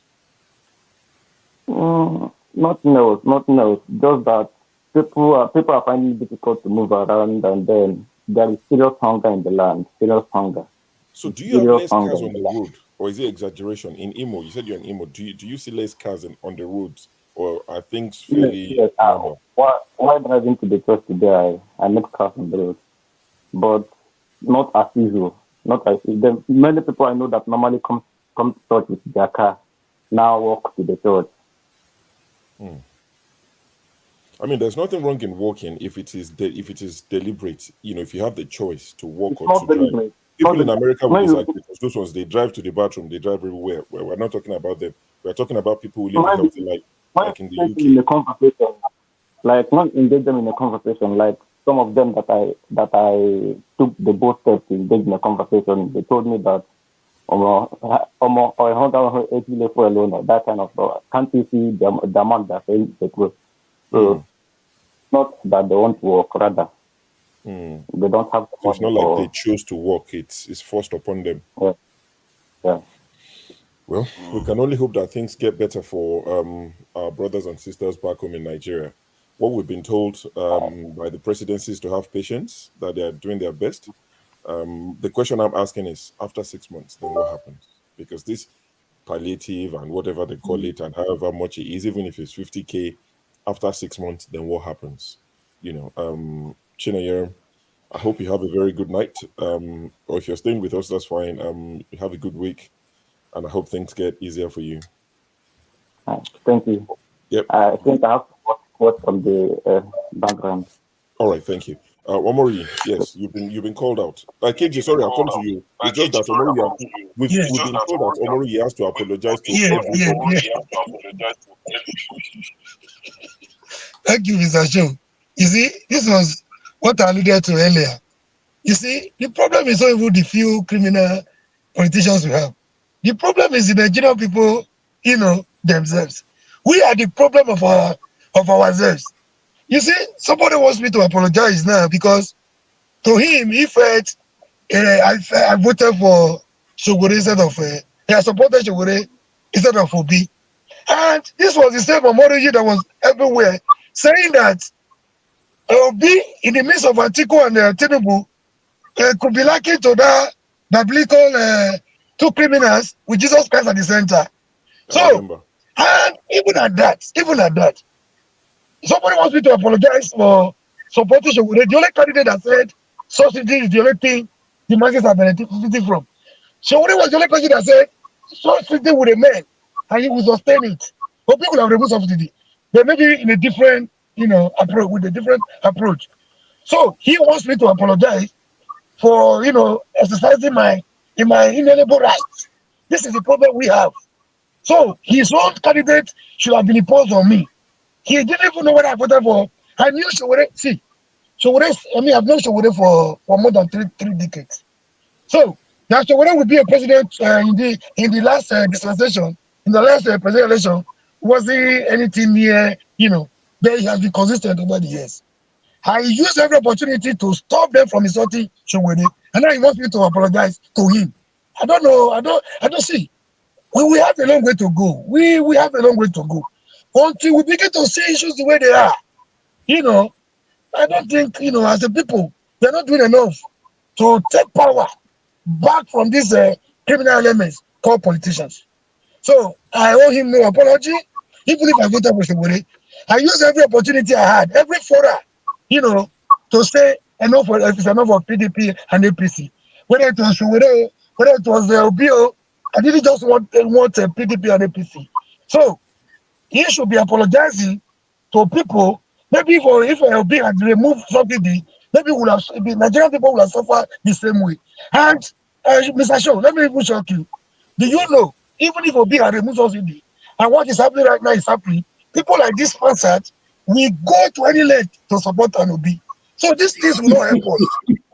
These things will not help us. Until we come together to call a spade, not just a mere as a people. Thank you very much. Thank you very much. When Pansat call you out on this show, particularly, you don't take it with a pinch of salt. You take it with a trailer load of salt.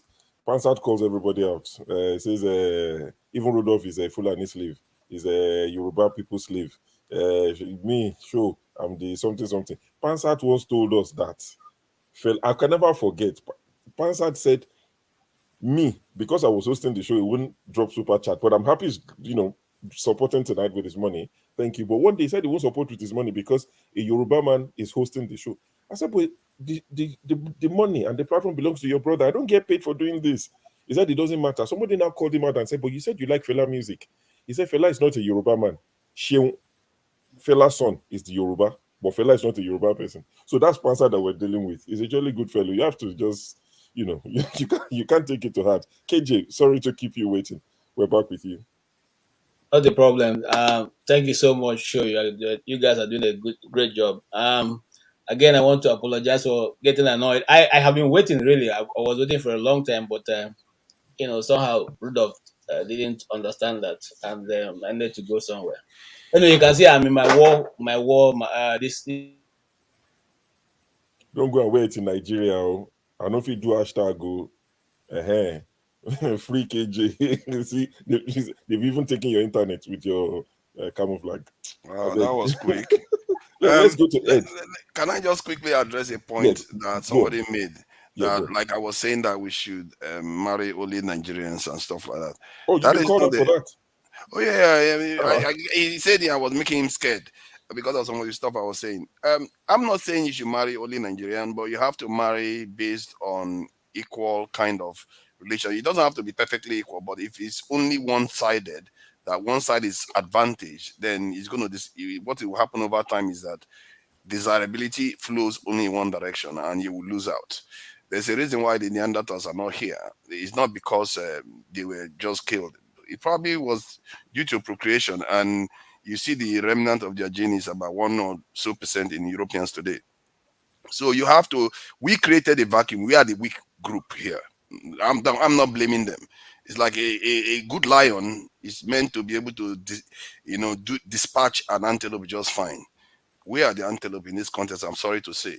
I'm not blaming them for it. We have to become a lion or a dragon, whatever it takes to compete in this world. And if you go and start fraternizing with people that are more powerful than you, they will control your genetic flow and you're going to lose out. It's just that simple. So this is why in those days, when you are having, they will send one prince to another king, another princess, and they marry each other so that they can have good relationship. There's nothing wrong with it. That's the way the world is meant to work. But it has to be based on a kind of relatively close, equal relationship. But when it's just on one side is too powerful, then you will lose out eventually. From what they project, they said the American Indians are going to go extinct in about 50 years because of this type of trends. Yeah. Oh wow, that's scary. KJ, have they released your internet? I was saying before you go frozen, I say no go wear camouflage for Nigeria. I can't do hashtag free KJ. I know the hashtag anything. Now, this is actually the first sign of rebellion when you leave Nigeria. If you notice, if I have 10 friends living in Europe, the first thing they do is they take a picture in their camouflage. So to let you know that there's something wrong really with the system we're operating, which does not allow, for free flow of ideas. Everything is reduced to the barest minimum, decimal. And so becomes like people are forced into a mold. Whether you like it or not, you have to belong there. And once you don't belong there, you are rebellious and you are looked as anti-government. But from what all we have been discussing, and I don't know where to start from, but I know that something that really interests me today, and I don't know if you guys have it on your schedule, is the 103 bodies that are due for mass burial in Lagos. These are. I saw the document, and I'm not sure if you followed. I was going to say Feladrotoy. Dele Farotimi, he also mentioned it. He said he couldn't speak to the authenticity of the document. I saw the document as well, relating to the Lekki toll gate. Is that what you're saying? Yes. Yes. Yeah, I saw the document as well, but I'm just waiting for it to be verified before I speak on it. It was in the news. I tried to follow Kimberley, and that was one of the things he discussed today. Before now they have said that nobody was killed, but now we have 103 bodies, that are waiting for mass burial. You see, this is the thing we're talking about here. Sometimes when we say it looks as if we don't like the system, we are anti-government and all that. No, a nation that can deny its citizen, 103 of them, that nothing happened. There was nobody, nothing. Government, federal and state, all denied. And now you want to use backdoor to find a way to dispose those people that still have families, not that they are unknown soldiers. They still have families in Lagos, and you can just quickly tell to the people, our loved ones, look, come and identify and find out if these are your people. This is a system. That's why when people want to give hope, I'm a Christian. I believe what God can do does not exist. But I do not think that the leadership that is in Nigeria is thinking the way that ordinary Nigerians are thinking. And then in the morning, we're saying that, look, a time is going to come when people will push back. No time is going to come when people are going to push back. Mark my word. No time is going to come. Because the system is set to favor those in power. They will call out their dogs in the streets. And those guys will come with their ammunitions. And they will come with everything and oppress the poor, and everybody will run away. That has always been the situation. When they can no longer take it and they want to beat everybody, back to the line, they will release those guys. The Nigerian army is set up to protect people in power. The police is set up to protect people in power.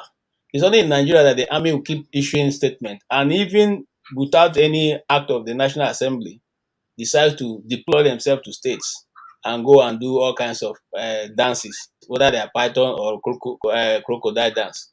Okay, all these things are done because there is no strong law that can drive where we think we want to go to.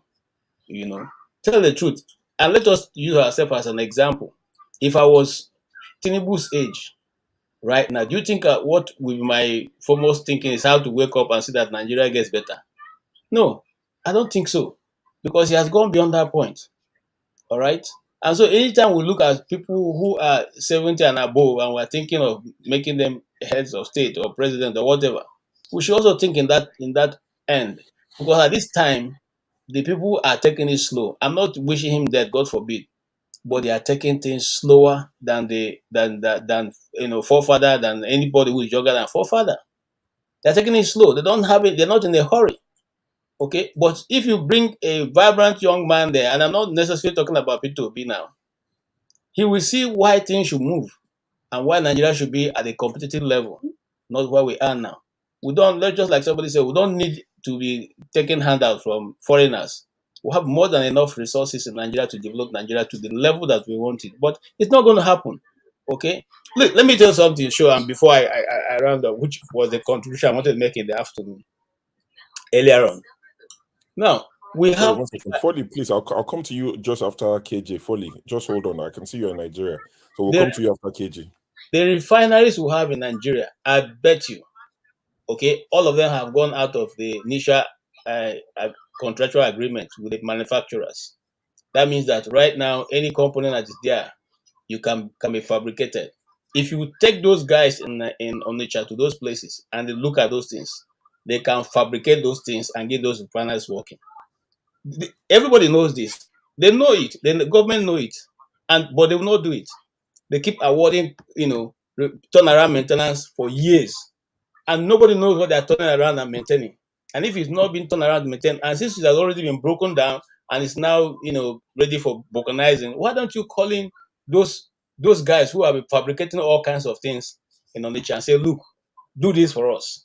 Let us see how it goes. That's the same system that was behind the invention of the winning thing.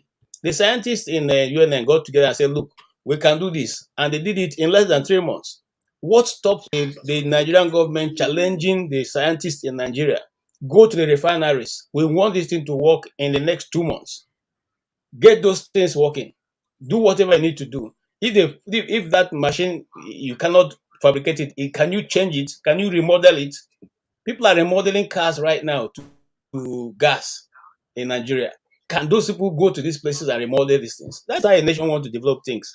Not telling them to tighten their belt. While you are buying bulletproof cars, you're asking the ordinary man to tighten his belt and be ready to it's crazy. And that's why I said I don't know how they're going to survive, but we stay a long way from home. Thank you, sir.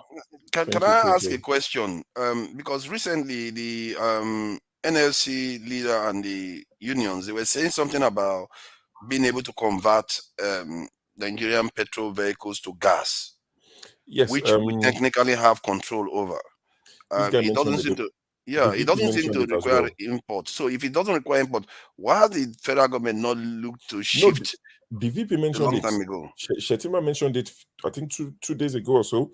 He said he promised electric buses. Now he didn't give a timeline, which is the problem. He said they were going to help people. 1 second, buddy. Maybe you have the answer. He said they were going to supply electric buses and buses that run on CNG, and they're going to provide plants where they would convert a lot of cars. From they should have done it before now, and this is the efficiency saving. And what I'm thinking was that since we are being required to get a lot of petrol from overseas, spending all that money, you think that they should be converting it to gas, given that we already have gas on the ground, so that the pressure is not there on either importing from overseas or getting the refineries going. From that point of view, I support the refineries to get the refineries going, but they are stealing the money. So on the ground, why are they not encouraging people to go gas, since we already have access to gas? I don't understand. It's something they're doing. Buddy, before you answer, let's just speak to Foley before the network cut off or before lights goes off. You saw as the last one went. Foley, welcome back. You were saying something to us. You have to unmute yourself. Yeah, good evening, everyone. Good evening. Yeah, I'm always delighted to be in the midst of my fellow Nigerian, and my fellow good citizen of my country. This evening, I just bugged into this group, and I that you people are discussing about the country, which I think I have the passion for. But most time when we have this kind of conversation, we don't really direct our points towards the area that I think we actually need the freedom that we all need. And this country, at this particular junction that we have, we need ourselves more than before. Because any mistake now, Nigeria is going to be another thing entirely. I'm not even sure if Nigeria can survive with this kind of what is going on presently. I'm not sure if you can be able to survive another 6 months with the way things are going on with Nigerians, because things are so tough, things are so hard for them, and the fear did not make Nigerians to react to the problem, to what is going on. And I think the people that actually have the power to do the needful is people outside the country. Like me, now I have to leave my house to come to this particular place because of network. And that means if I want to do anything that's supposed to give me, that's supposed to make my life better, even my kids, that means I won't have the access because of bad network. And the system is frustrating everybody.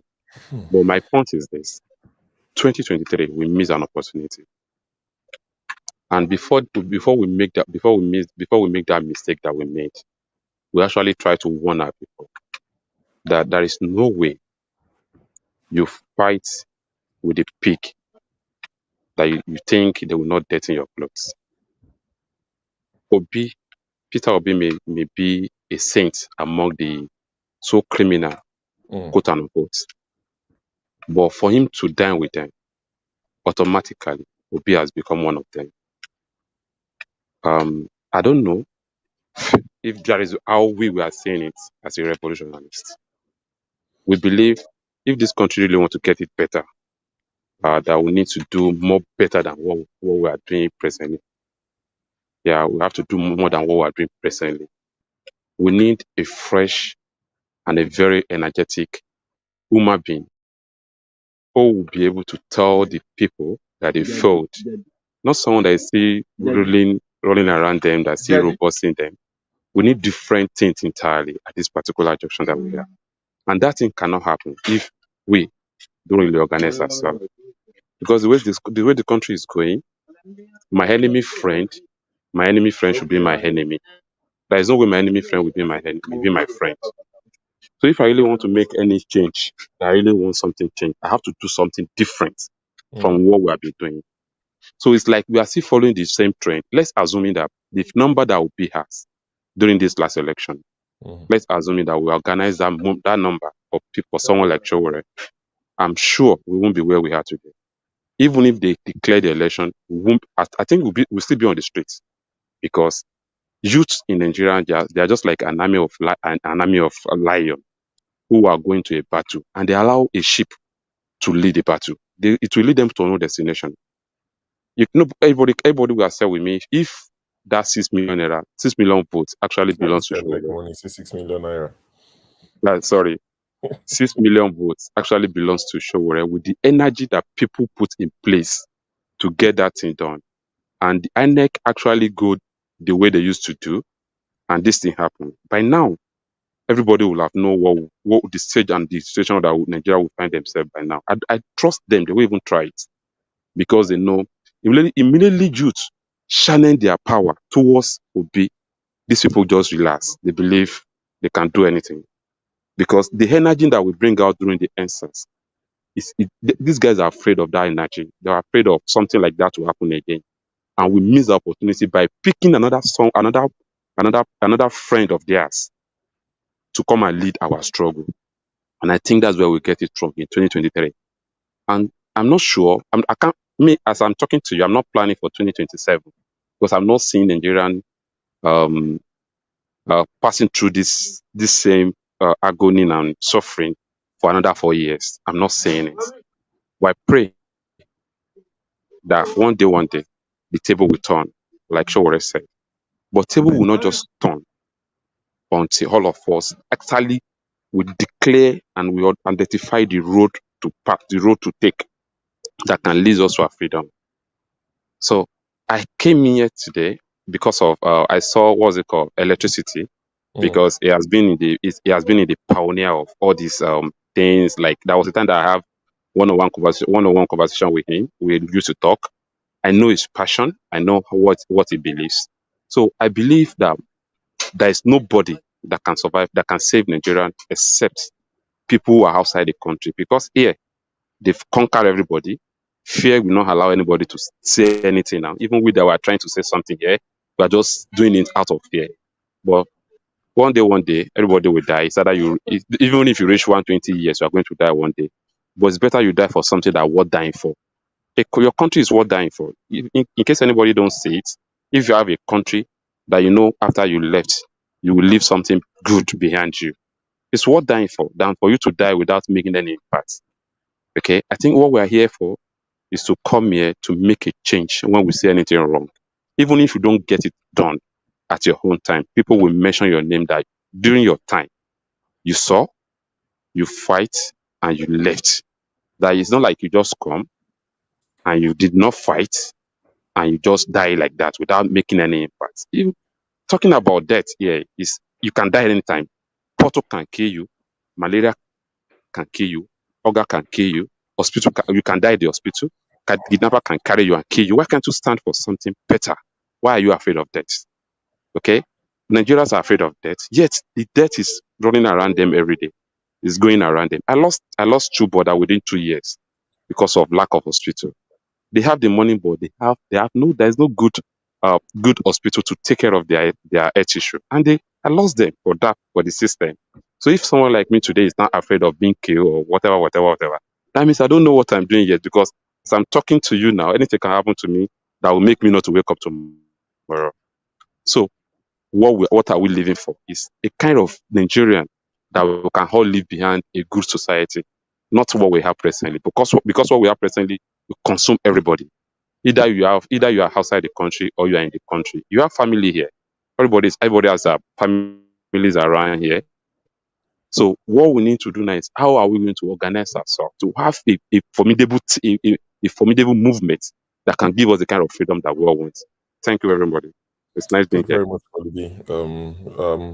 Yeah, Sorry to that's hear somebody about that your have loss. done the numbers. I think the way he talked about it, like if you do nothing, you're still gonna die anyway. And if you do something, you pass on. I think that's a realization that people really need to get on with, because right now we are suffering for nothing most of the time. So you must well suffer for something. Yeah, thank you for Libya. And I saw for that. So you nodded when he said the country is worth dying for. I was looking and you nodded. I was like, yeah, you know the way you said Tinubu nodded in Chatham House when he talked about police. Honestly, if you watch it back, as soon as he said it's dying for your country, I was like, for that would agree, and he just went.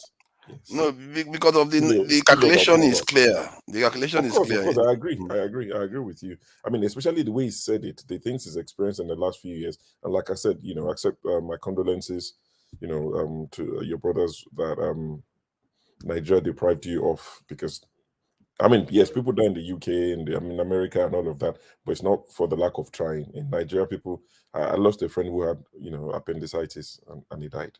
Like, sorry, why?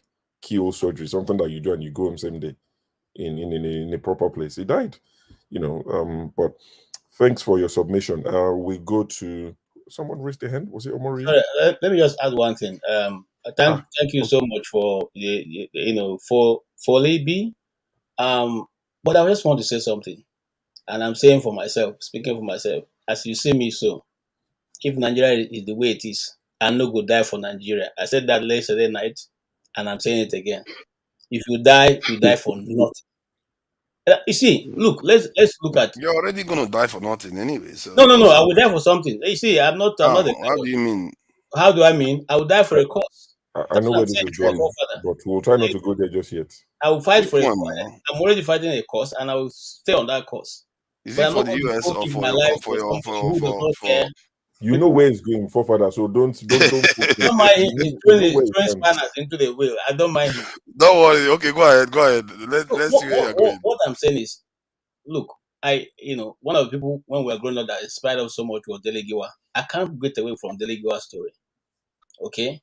Dele Giwa gave all. And at the time that we read that, our uncle then used to buy that newspaper.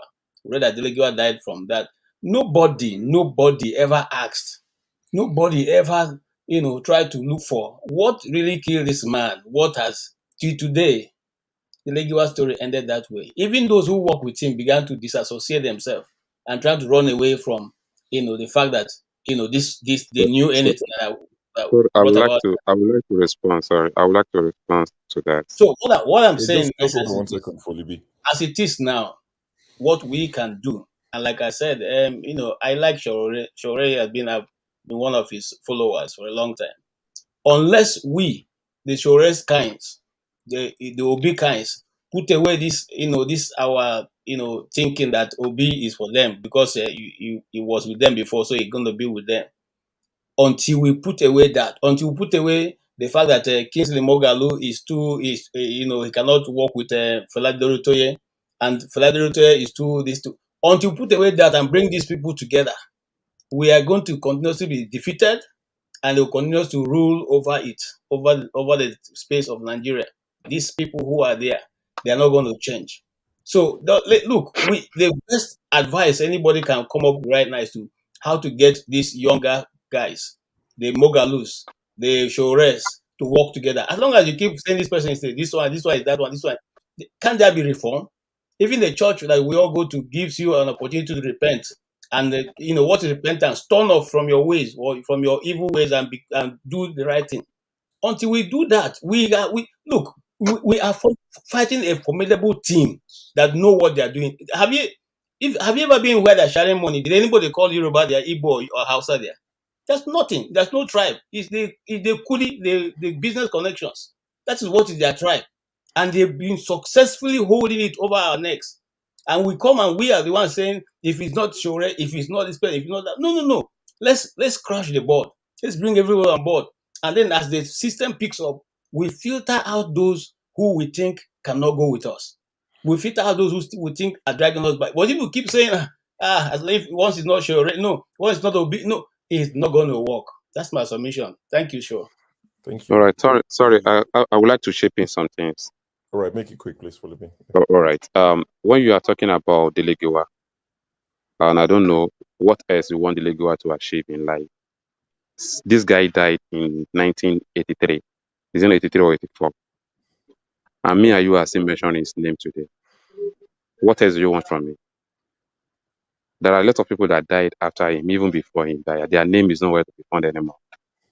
So for you to mention someone that died almost 4 decades or 5 decades ago, and you are still mentioning his name, does make him to be an hero. And I think that is the purpose where someone should leave something for. When you die, that your name remain for life. I think that's the purpose there. Thank you.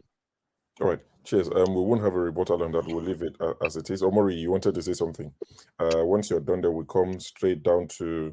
We'll go to Body, then we'll go to Ike, San Antonio, then Augustine. But yeah, Omori, you need to unmute yourself. All right.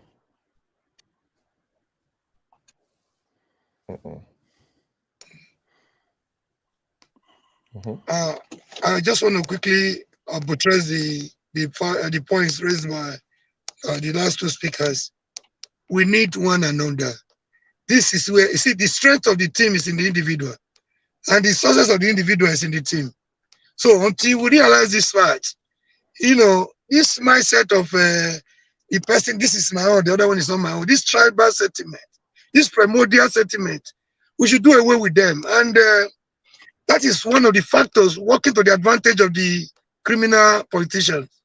They know how to divide us when it comes to, the people. We are susceptible for them to defeat. We are gullible to fall for their tricks. Until we come together, I don't know if Pastor is still listening to this. Let's have the way of, seeing all of us together as victims of the system that is not working. If Showore was, like the other speaker said, if Showore had, we must know that an Obi needs a Showore needs Obi. If we as a people must defeat these common criminals. If Obi was working with Showore, for example, that 3 a.m., that nocturnal hour announcement would have been made difficult. If Showore had not even to 6 million, give Showore 3-4 million. That's our next office will have been a different scenario altogether. Showore will not allow his 3 million, 4 million just to go away like that. I'm not blaming Obi for not going the way of Showore. They are two different personalities. I can't, you can't change that from Obi. Obi believe in due process. Obi believe in let's go by the law. But the Nigerian system sometimes does not obey the law. That's why they will take militant. They listen to militant. They listen to Boko Haram more than the citizens. If you are not clear with what I'm saying, go to what happened in Niger Delta. I mean, I'm close to that area. I will tell you what they do. They listen to violence more than peace. But I'm not an apostle of violence anyway. Showore will have defended his mandate. Showore will have not gone to sleep for ANEC to make announcement by 4 a.m. So we need one another. This idea of Showore is this. He's a student union leader. So what has he achieved? What has he done? I mean, everything Showore said in the past, they're coming to pass. So it doesn't need a rocket science to govern the people. We are blessed by God. The problem is simply and squarely leadership problem. We don't need a rocket science to fix Nigeria. We need a leader with the political will and sense of direction to lead Nigeria to the right. So let's stop this division. We need to do more as a people. We are too divided. We are too divided. A house that divides against itself cannot stand.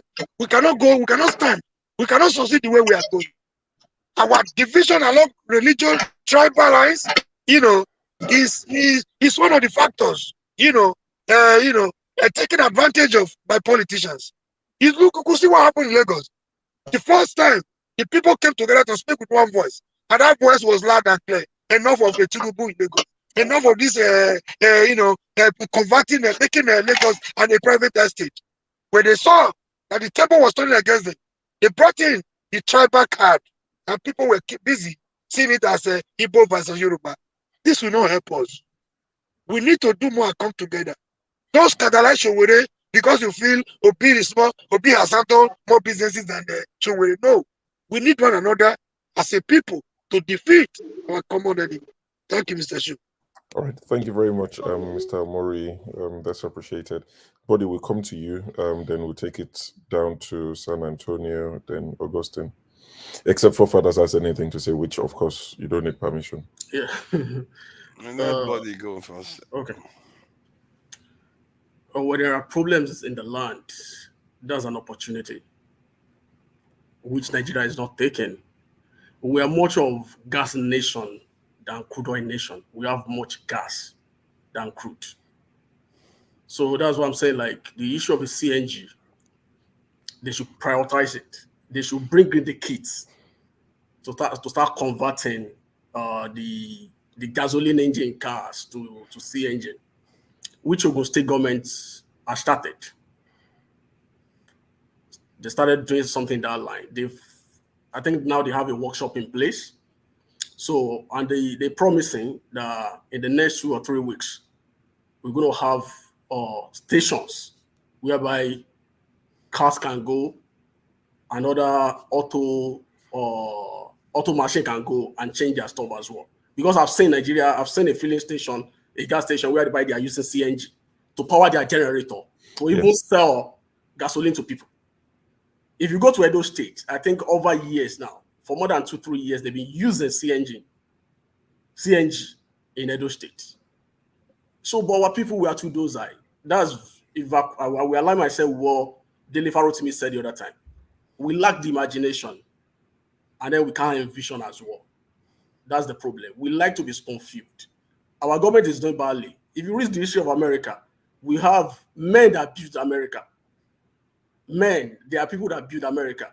You know, whenever there's discussion about the debt ceiling or whatever in America, you see the business still keep running because most American business are in private hands. They are the private individuals that run American businesses. You see the business going on without governance affecting the economy itself. So I think we need to take a cue from that as well. The issue of dying or no dying, you know, we're on this platform taking our time speaking to issues. We are not playing, we are not joking. We are contributing our quotas. I said it last Saturday. They're like, they are hearing us. If you thought they are not hearing us, you lied to yourself. Look at the issue of 8,000 palliative. Everybody on this platform spoke against it. And then you see what government did. So we have to recognize that as well. And again, we've suffered so much. Maybe I don't know when most of us left Nigeria. I could remember vividly 1991. We were trekking on roads. If you could remember. During Babangida, we were trekking on roads. We couldn't get kerosene anywhere. If you have to go get sawdust, it got to a point that you need to be using palm oil as a fuel to power your lamp. Those are the back in the days. We've suffered so much in this country for anyone to come around and say he wants to lose his life. Everybody wants to benefit the goodies of the land. That's what we're waiting for. We suffer 91, 92, 93. After 93, if you know the number of people that were killed in Lagos, you know people come around this day, they shout about Lekki. If you know the number of people that were killed in 1993, 94, 95, in my hometown, they are burying people every weekend. Every weekend. They bring people, they kill them. Back then, during the military juntas, people have paid so much. A lot of bloodletting in Nigeria. People are just praying, they're just waiting. They're like, let's keep praying to God that they should see the good of Nigeria. If you see that people are those at times, not that it's a sign of cowardness, not at all. People have suffered so much. But if you see the children that were born beyond that era, they will look at the elders like, oh, they've not done anything. Not at all, not that they've not done anything. They've tried. Everybody's only keeping quiet, like pray quietly for them to witness the good of Nigeria. So, and I pray, another challenge that we have as well, it doesn't have to take it from the top. In our closet, in our little space, what are we doing? Are we getting it right? Even in our family, in our religious circle, are we getting it right? Not at all. You know, because before you could call out people on the street to come and protest, there are issues in your family. There are land issues that have not been settled. There are other issues. I could remember when I was so young, most of the issues in our community were being tackled by CDAs. The water, electricity, security. Why can't we organize ourselves again? We've lost those things. And then we personally destroy it ourselves. Then, because at that point in time, we believe there's no government. Those are military eras. I remember then, we hire security by ourselves. We get the water by ourselves. We make the street look up by ourselves. We get the street by ourselves. I remember you will go to gas station, you will queue for days. Even during the Abacha era, it will go to a point they have to import bad fuel. You remember those days? But I think maybe majority of people are not in Nigeria back then. We that were there, we know what we suffer. Me, personally, I would advocate for a silent democratic revolution. Like people should participate in them more. Don't stay back. Don't stay back. Don't just say you read the news. Be a member of a political party. Be part of the process. Be part of their delegates. Be part of a primary.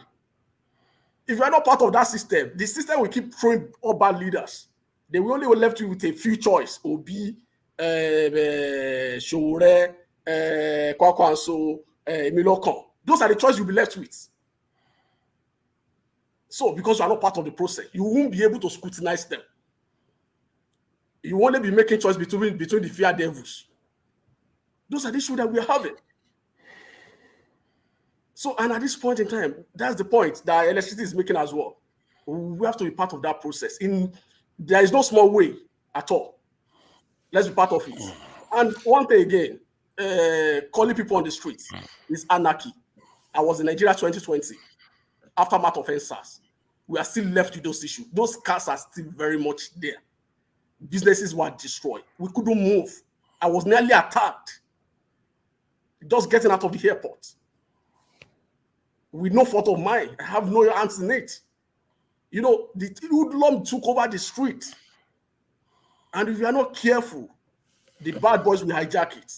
And they will take the reign. It will go to the point that we will lose it. And once we lose it, and then we think that, oh, we are in charge. No more. We won't be in charge. Those bad boys are on the street. They are even more than us. And they have weapons. So that's why we have to maintain that. We have to strike that balance. Let's follow through democratic process, the part of democracy and law. Like forefather said, if you want to start this thing, we need people that have their mind are sound in law. Dele Farotimi is there. Other peoples are there. Even it's not even the issue of money. We can start training people. We might not get there today. I think by the time we get there. You know where Bola Tinubu started? It started way back in 1992. Started gathering, training people. You see his boys everywhere. And then we are established already. We can come together. Like Show has been doing, talking to people, talking to your family themselves. Let them realize. Speak to corruption in terms of the value, not just in terms of money. Like corruption is lack of hospital, lack of good education, lack of good road. Make them to realize those points. I think with that, people realize that they are truly immersed. And one issue that we have in that country as well is like our people don't even know the good from the right. What they care about is just three things: what they will eat, and where they will sleep, and what they will wear. And the country is beyond that. The governance is beyond that. If we look at the registered voter, as we are here, we are professional. Let's play with number. Let's look at the number. In Lagos State, what is the number of registered voters? How many people are coming out to vote? They are not even up to 20% of the registered voter. Can we mobilize and start sensitizing them? It's because, you know the reason why politicians keep doing that? Because they have the money. And the money can only circulate around and miss the few numbers. That's why you see those few numbers coming out. If we could mobilize and get the greater number to come out, we will defeat them. And let's replicate that in various states. Let's replicate that in various states. I'm putting people that have idea what leadership is. People that know that leadership is a business. Not people that have not solved personal problems. Our current leaders have not solved personal problems. That's why you see them when they get into government, they go in there to start buying a new car, building houses for themselves, building hotels, because they haven't solved personal problems. Now we that were here, you have your own house, you have your own car, you have your own money. I don't believe you go back there and start going stealing the money, except you are cost. So I think we should see it from that perspective. We can change it. People back home have been bastardized, they've been balkanized. They can't think straight anymore. I'm telling you. If you go to primary education, it's nothing to write home about. Secondary education is nothing to write home about. University, that should be the bedrock of academic excellence, is nothing to write home about. Go and see our professors. Go and see the student. You can't even differentiate. Even the stuff that we are talking about, most of our professors can't discuss it for just 5 minutes because they know nothing about political economy or whatever that is going on in Nigeria. What they care about is the minimum wage. You know, if you see the way the labor is shouting this time around, who are they speaking for? Let's ask them. Are they speaking for themselves? They are speaking for their members. Okay. Sorry. Let me just respond briefly. Okay. I just want to touch on this I last. think it's my turn. Oh. Sorry, I'm just contributing. I'm not just 1 minute. You see, when we say labor is negotiating for Nigerians. Labor has less than 5% of the Nigerian population. And it's not even much. I mean, even compared to the federal workers that are in those unions.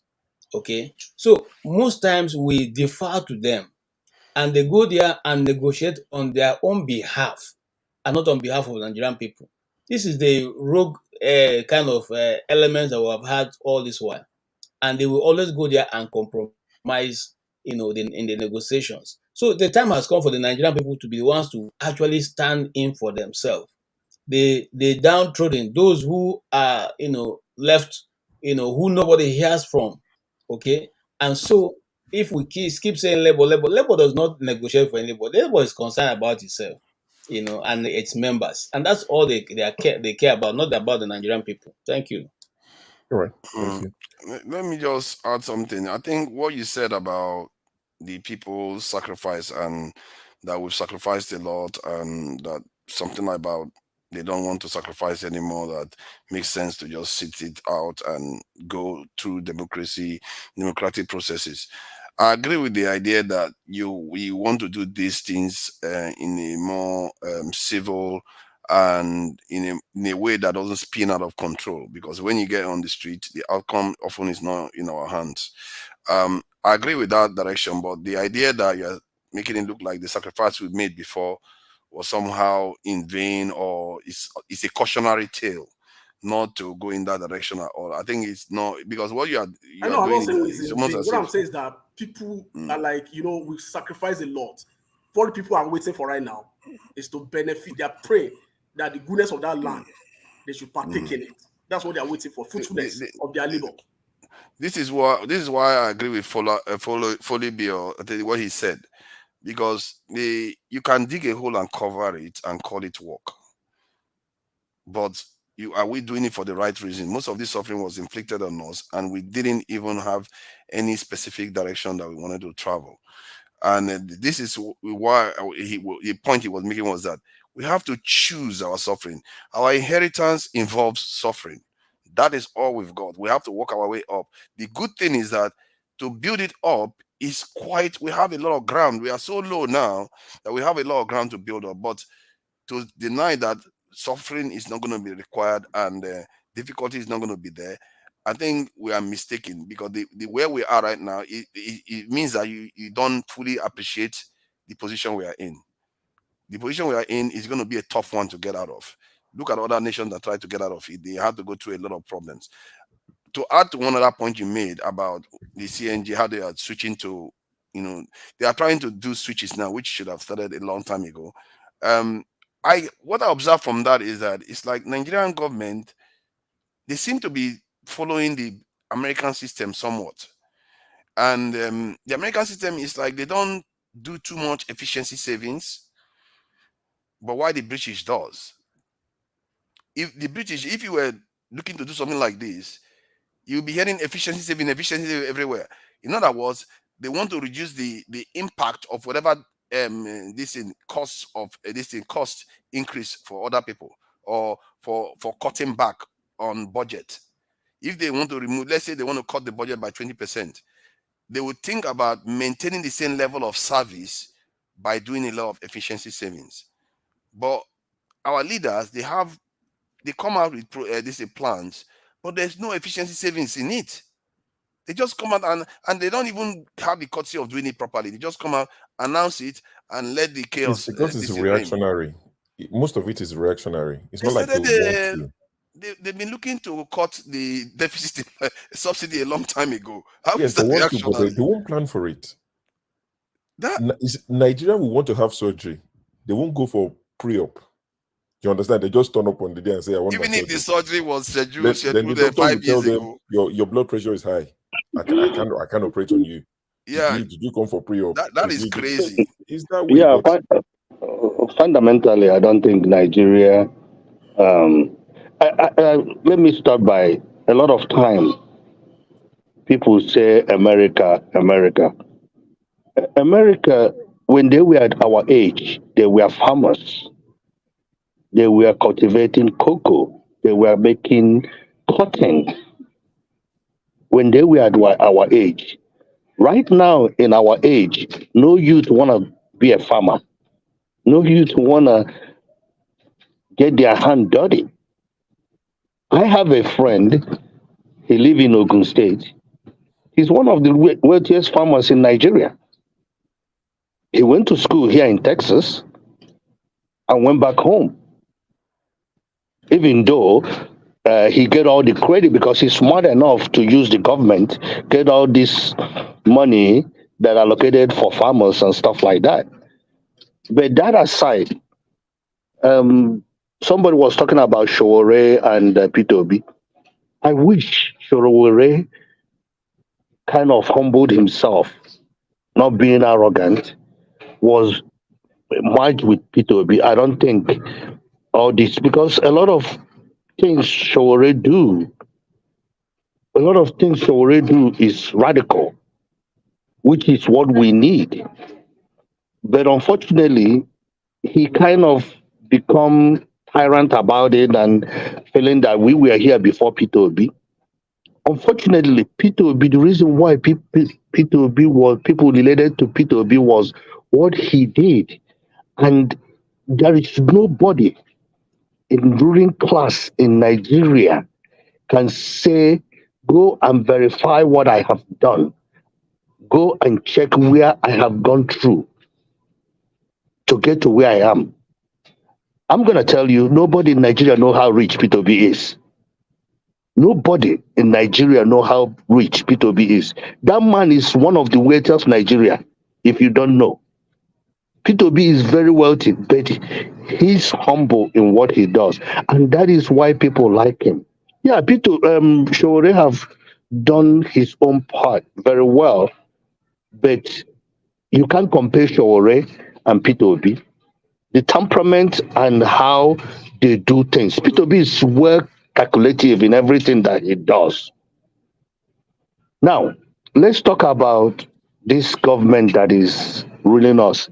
If somebody notice this government is being reactive, they put something, if the masses don't like it, they pull it back.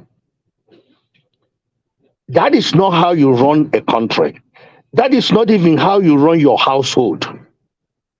You don't run your household like that, talk less of running a country. You have to look into every aspect before you put it out. People compare American system and Nigerian system. American system is run by counties. In counties, we pay our tax in county. Everything starts in county. It's not in the White House, Washington. White House is just a place that is symbolize America. Everything is run in the locale, in the cities, in the counties before it goes to state. Because every county have how they generate income. For example, every house in this county we pay tax at the end of fiscal year. Even if you own the house, you will pay tax on that house until you die. They use that money to maintain the road. They use that money to maintain the street light. They use that money to take dead animals on the street, to cut the grasses. That is how the system works.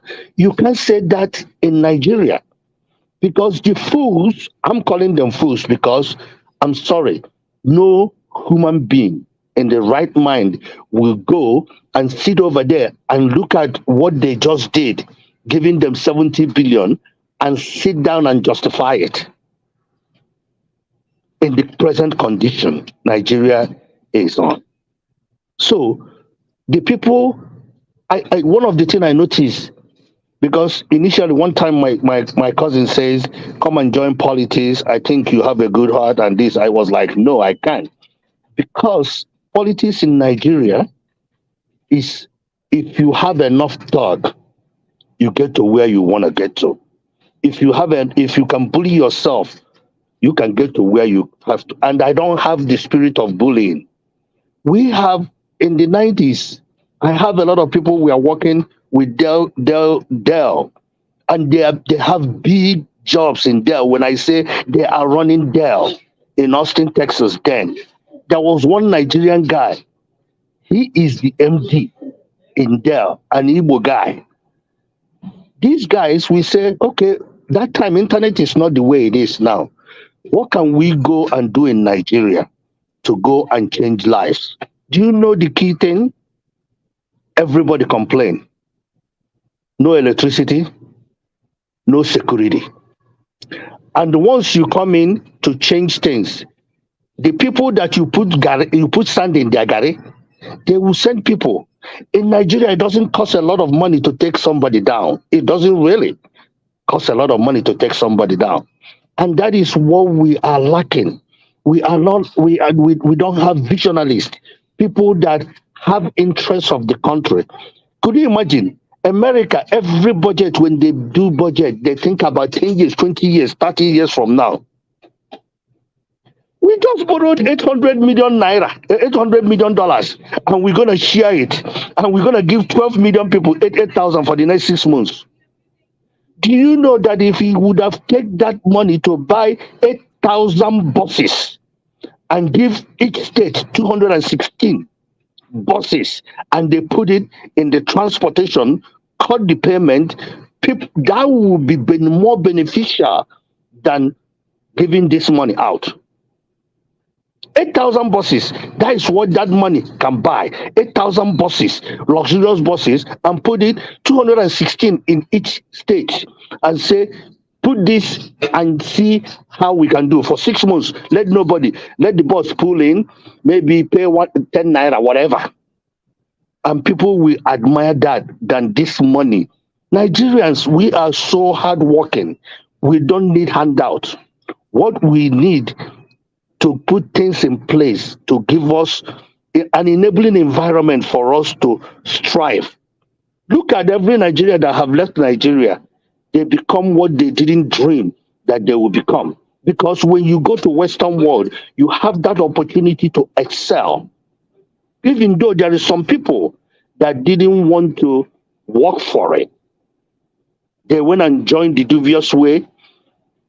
But those devious way affect people like us, other people who work hard in every aspect of their life, in every place they are, they work hard. Nigerians are one of the hardest working people in the whole world. We're not talking about in the whole world. Here in America, now when I was young, they classify us African American. But our Nigerian kids have now established their own identity that now you can say Nigerian American. But hold on there. I think I want to challenge some of those statements. I'm not sure it's true, but I just want to challenge it a little bit. I saw that coming. I even thought you saw what? What did you see coming? Okay. What did you see coming? Engage him. See, what I was thinking was that no, I'm beginning to worry that people are just saying that we are just the hardest working people. What have we done to tell us that we are the hardest working people? Because I when you ask me now, let me ask you. Okay. Like when you were saying that, I was imagining Switzerland. Those people that look useless, they have 300 and something bunkers in their country. 300 and something thousand bunkers in their country. Are we the hardest working people? We can't even dredge our waterways to stop. No. We are not talking. I'm not talking about inside Nigeria. I'm talking about what we have done globally as Nigerians. I'm not talking about inside Nigeria because inside Nigeria, other people now. How can you necessarily use that to judge? Unfortunately, look at. I see this small girl that just scored the highest jump in Nigeria. I guarantee you. 10 years from now, I will bet you money. Even 5 years from now, that guy will not be in Nigeria. Oh, yeah, and that's what she said. Why? Why is it that guy cannot be in Nigeria? Because it's not good. Because of the environment. And somebody in West will see that talent and pick that talent. I have a young man. What I was challenging that we are the hardest working people. Maybe other people are working actually harder than us, making the next in Nigeria, we cannot classify us in Nigeria, inside Nigeria. I'm talking about Nigerians that have left Nigeria. That is what I'm saying. So even the ones in Nigeria, if you put all of them together, overall, you can still argue that the other people are actually working harder. Yeah, they do things, they get things done. But can I ask you a question? Do you think people have job in Nigeria?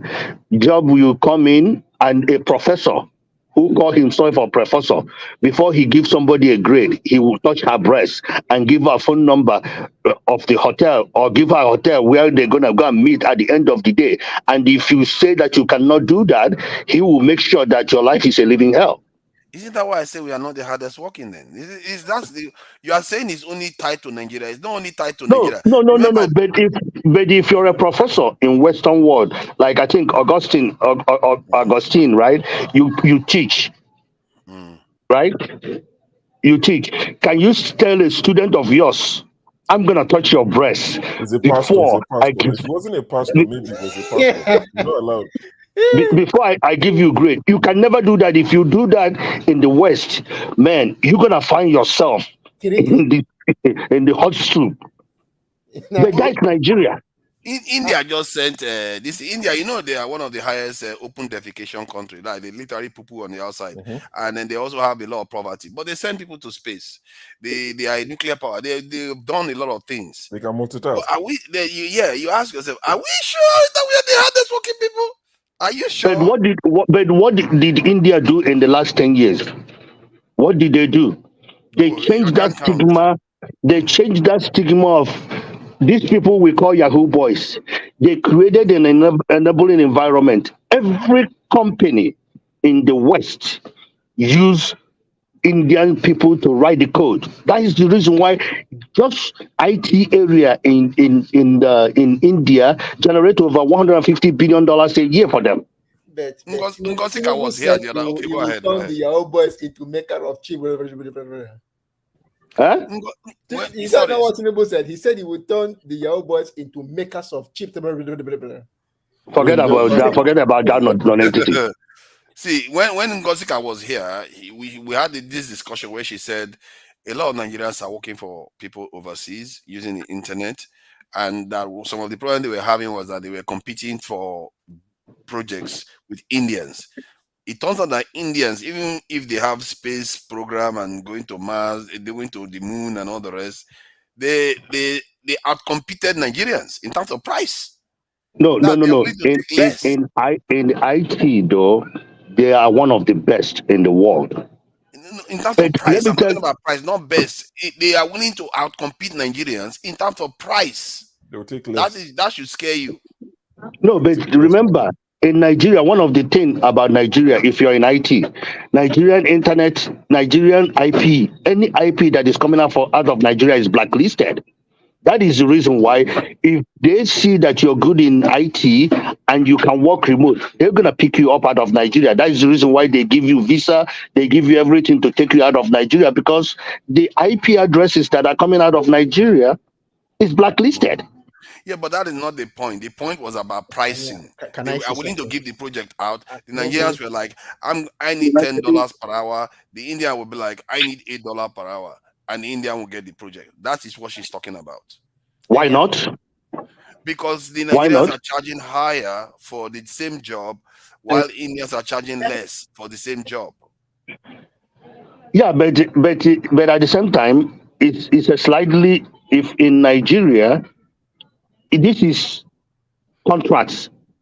If you have the right people doing the contract negotiation for you, you can find yourself, if you understand it, because one of the things is that people that are negotiating and they don't understand what they're doing.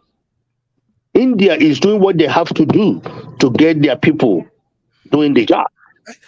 I don't know. I have to ask myself this, because I know Nigerians are very, very intelligent, very driven people. They want to get to the highest level they can get to.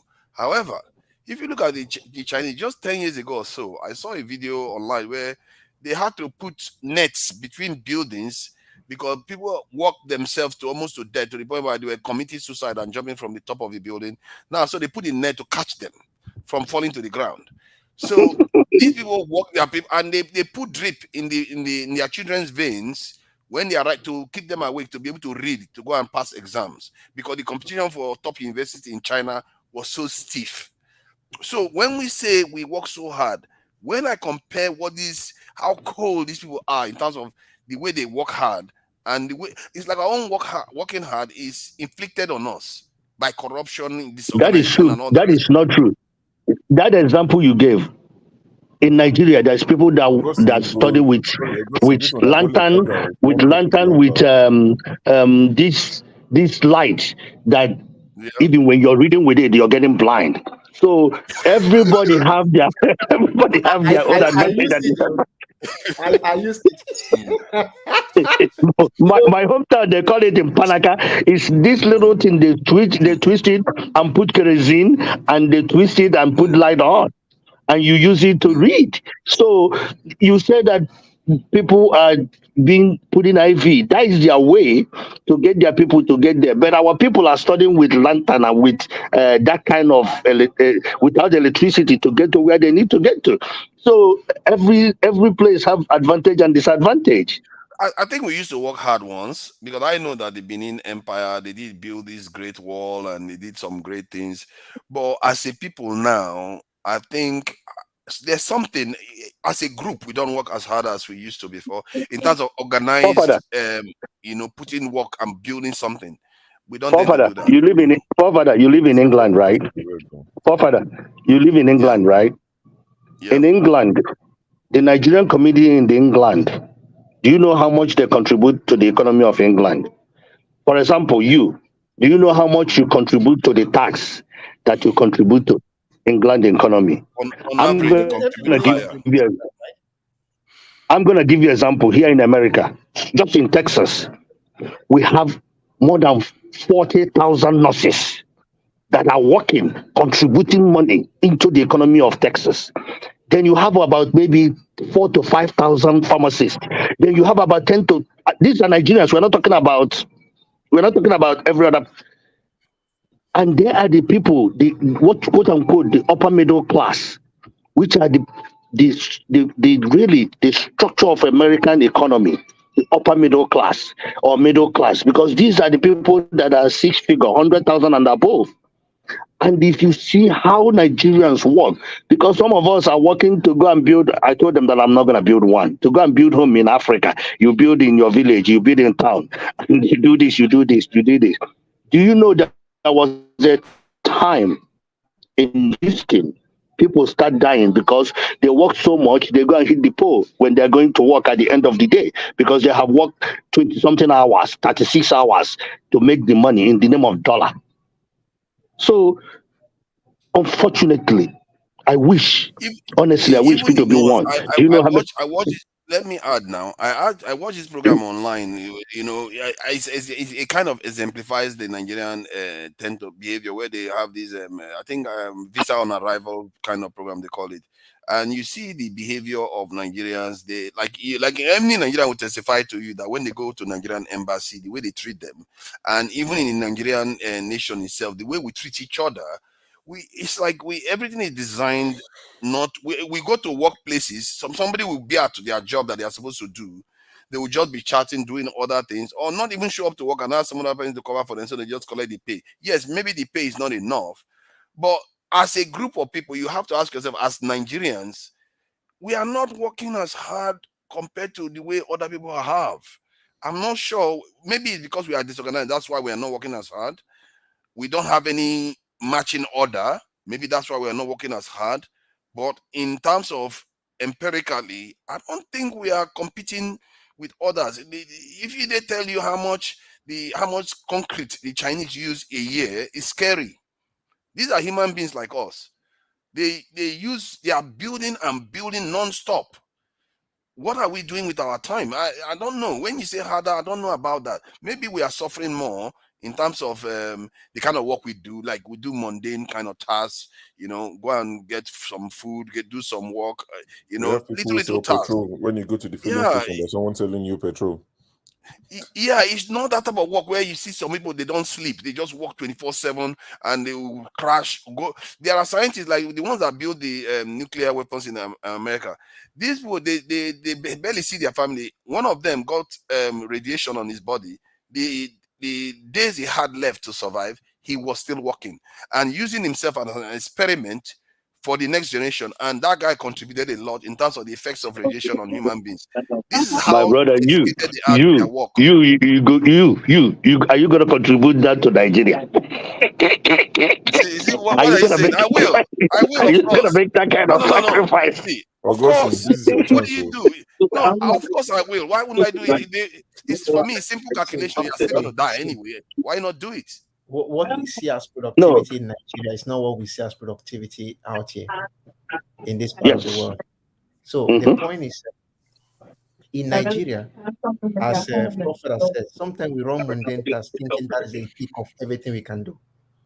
But I don't think that is the peak. Now, I attended a workshop recently.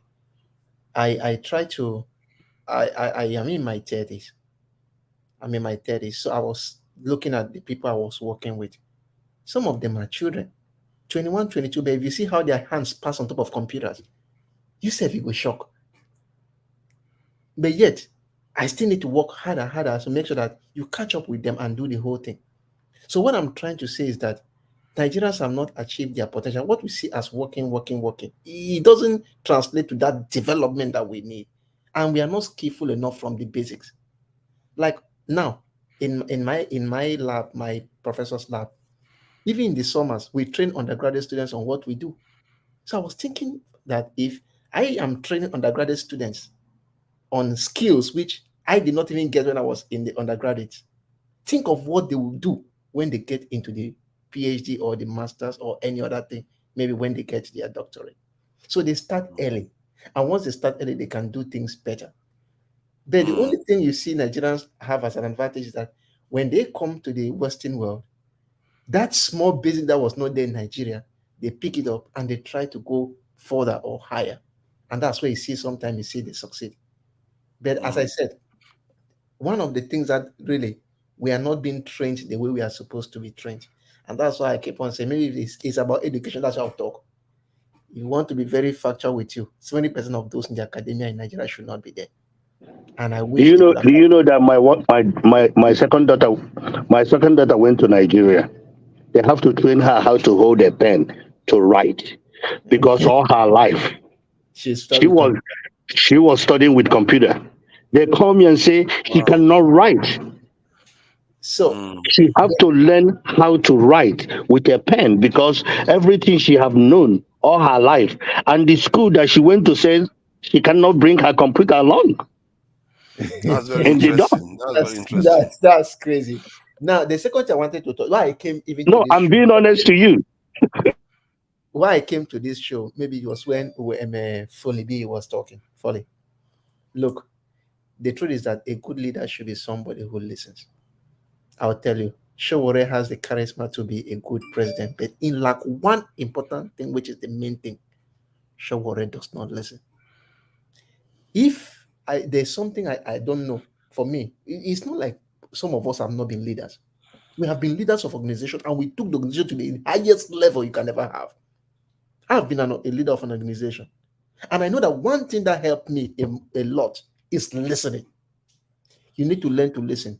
There is constructive and destructive criticism. If somebody comes and talks, as a good leader, you go listen to everything, good, bad, and ugly. See the ones which you are being criticized to make you better. You adopt those ones. The ones you know that this one are just bad Belena village people from this village, you keep those ones aside. Even with that, you cannot shout at the person who is destructive in his criticism. You go take all, but you apply the best ones. That is one thing Sowore does not have. Sowore cannot listen. And I feel that if Sowore can listen, with his charisma, he will be one of the best. But now, let's put him on the position where we're supposed to put him. Let's say Mr. President. He may not succeed well, because some of those permanent secretaries are very corrupt. Some of those leaders of parasters are very corrupt. But you need to listen to them to know what is happening inside them. You need to. From there, you now select those you know you are working with to make your government better. And that is one thing he doesn't have.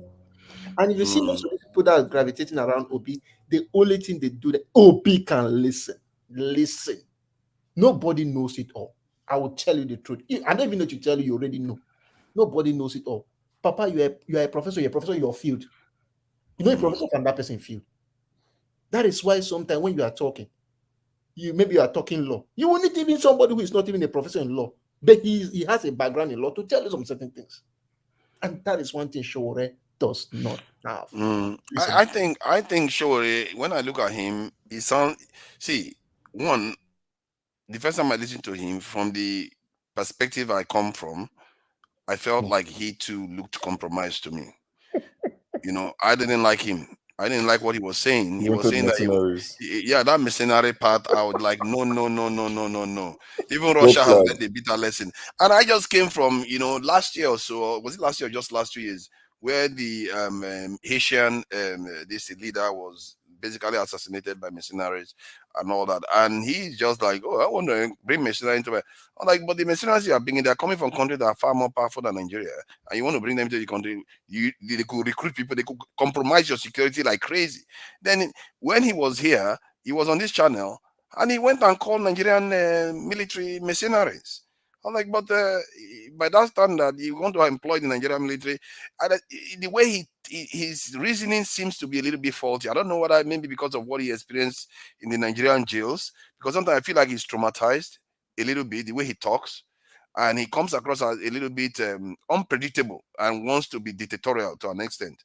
He's nothing like Peter Obi. Peter Obi is more of a listening person and a very patient person. Very, very patient. There's a bit of tyranny in Peter Obi too. I think Peter Obi has stubborn side too, in terms of not giving up. He doesn't give up. But this Yes. is a diplomatic stubbornness. Yes. That's where he's The going. other That's the one way is he very throws the trap rash. at you. It's That somebody even that they would said, annoy and somebody will will just talk tell the say, army to go and Obi fight go people, troll go and you. kill them. He go take 4 days before he realize they don't troll you. Yeah, Peter Obi is very patient, and he's the kind of person, and he's very, like somebody say he's listening, and I think I agree with that. He listens to what you are saying, It and doesn't I mean think he he's the agrees. kind of person that learns too. He learns as he goes. He doesn't just And, think he and knows it that is all. when he was governor of Anambra State. If you agree with him 2 times, he will start telling you that you gotta go because he felt that you're kissing his ass. And that People is like what. Shore. They say I'm being cheeky on this one. People like Shore because I think the reason why they like him because they didn't know when you are looking at somebody that's compromised, they don't necessarily Nigerians don't know how to wait anymore. All they need is we hate corruption. We want to arrest all the previous leaders. That's enough for Nigerians. They don't necessarily know when the person too is compromised compared to the other leaders. That's why once I looked at Shore, I felt the way this man is sounding, it doesn't sound right. And he seems to be defensive for things that he shouldn't be defensive. The first time I saw him in one interview, somebody asked him something about Mandela, and he was like kicking against the fact Mandela is like, he said Mandela's situation is not like mine, and this like Mandela didn't do enough or something like that. It's just weird. Sometimes the way it comes across, I feel like maybe he was once a great person and spoke well to the Nigerian issues, but somewhere along the line, maybe he lost it. But if he has always been like that, then I think that my Nigerians just were not able to read between the lines that this guy was never the person, he was never their savior, really. He's not going to come close. Peter Obi is more like that, if you ask me. I don't know how compromised in terms of Peter Obi is in terms of how he relates to other politicians and all the rest. But the way he approaches politics is that I'm not going to necessarily start demonizing the other people. I'm just going to focus on lifting the other ones. You know the funny thing here, forefathers. If, for example, the way Peter Obi behaves, his body language, if let's say tomorrow you get a good EFC chairman and he goes after somebody, Peter Obi will not talk, and you cannot say the president is fighting you, and that is where for me, somebody go talk say my mouth somehow they won't kind. When during 2016, when Awudu of Kogi State was campaigning, I saw him 2 days before the election when he was talking. I told one captain in the army, this is the person they are presenting for governor of Kogi State. This one go feel withstand strike. When the election came, 2 days later, that day they were still even collecting the result. Awudu died. He know if he even take the shock of that the election was inconclusive. Now, wow. the second part is that sometimes you see people in such a way that you know that they cannot do something. You know they cannot do it, but yet they are forcing themselves. Now, when Buhari came to power in 2015, there was something I told my brother. The way he was speaking, I will do this, I will scatter this, I will do this one. I told my brother, look, jailing all these people as a claim, it's okay for you to do the right thing. But you know, go leave governance, go they chase thieves. It doesn't work that way. Let the institution do their job in such a way that if they catch anybody for corruption, no talk. Let the people do their job. In that case, it will not look as if you are the one witch hunting anybody. And that is one thing I like about Peter Obi. In situation where if something goes wrong tomorrow that the EFCC says this person stole money, we are going after you, Peter Obi will just concentrate and do his thing. Let the law take his course. And in that case, you cannot say that, okay, the president did do this, or we start using ethnic and religious sentiments in the whole thing. He did not support me. He didn't do this. But all of us know that before they even started Buhari's tenure, he said he will go after somebody that's okay, and he did it. So come on, let's not make it look as if it's a case Let's go back to how lazy Nigerians are. I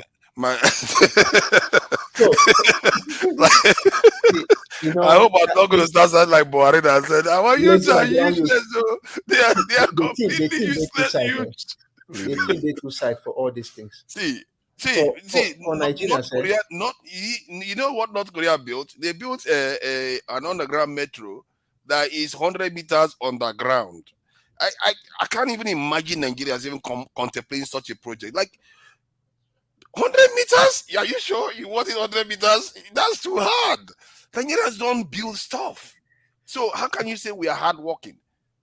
Their leader travels 100 meters underground around the city. So I think what Ike San Antonio was saying is, as individuals outside the shores of Africa, we thrive. I think that's what he was trying, not as a people, as a nation, or I think we're just saying once Nigerians go out, you see them top offices, even political offices in the US and the UK as individuals, head of corporations, they're in the C-suites, they are chief executives. I think that's what it means. And even the people who are doing the not so maybe top jobs, they're still they're supervisor in their care home where they're working. It's sort of things he's talking about. I agree, they occupy such positions, but they rarely own stuff, like big stuff. You rarely see like Nigeria. Why not? Indians are billionaires now. Jews are billionaires in America. Why not? See, sometimes we say these things without. Forefather, my brother, if you come to Houston, if you see what Nigerians own in Houston and Dallas, you will run. You can't believe. There's a whole lot of wealthy millionaires in American system. Nigerians. Even in the health industry, people have clinics. I don't know, there was this guy, he lived in Nevada. He's a neurologist. He came to campaign for governor of Anambra State, but they took his money. That guy single-handedly built hospital, 2 helicopters, they land in the hospital in his village. I saw the building. Oh yeah, the one in the southeast. Yeah, is it that blue one? That big building. Yes. Yeah, but they say it's not active now, though. Because they're gonna frustrate you in everything that you do in Nigeria. Is it not the lazy thing? No, it's not about lazy. We always blame the leaders. It's not all about the leaders. Nigerian as individuals in Nigeria need to change.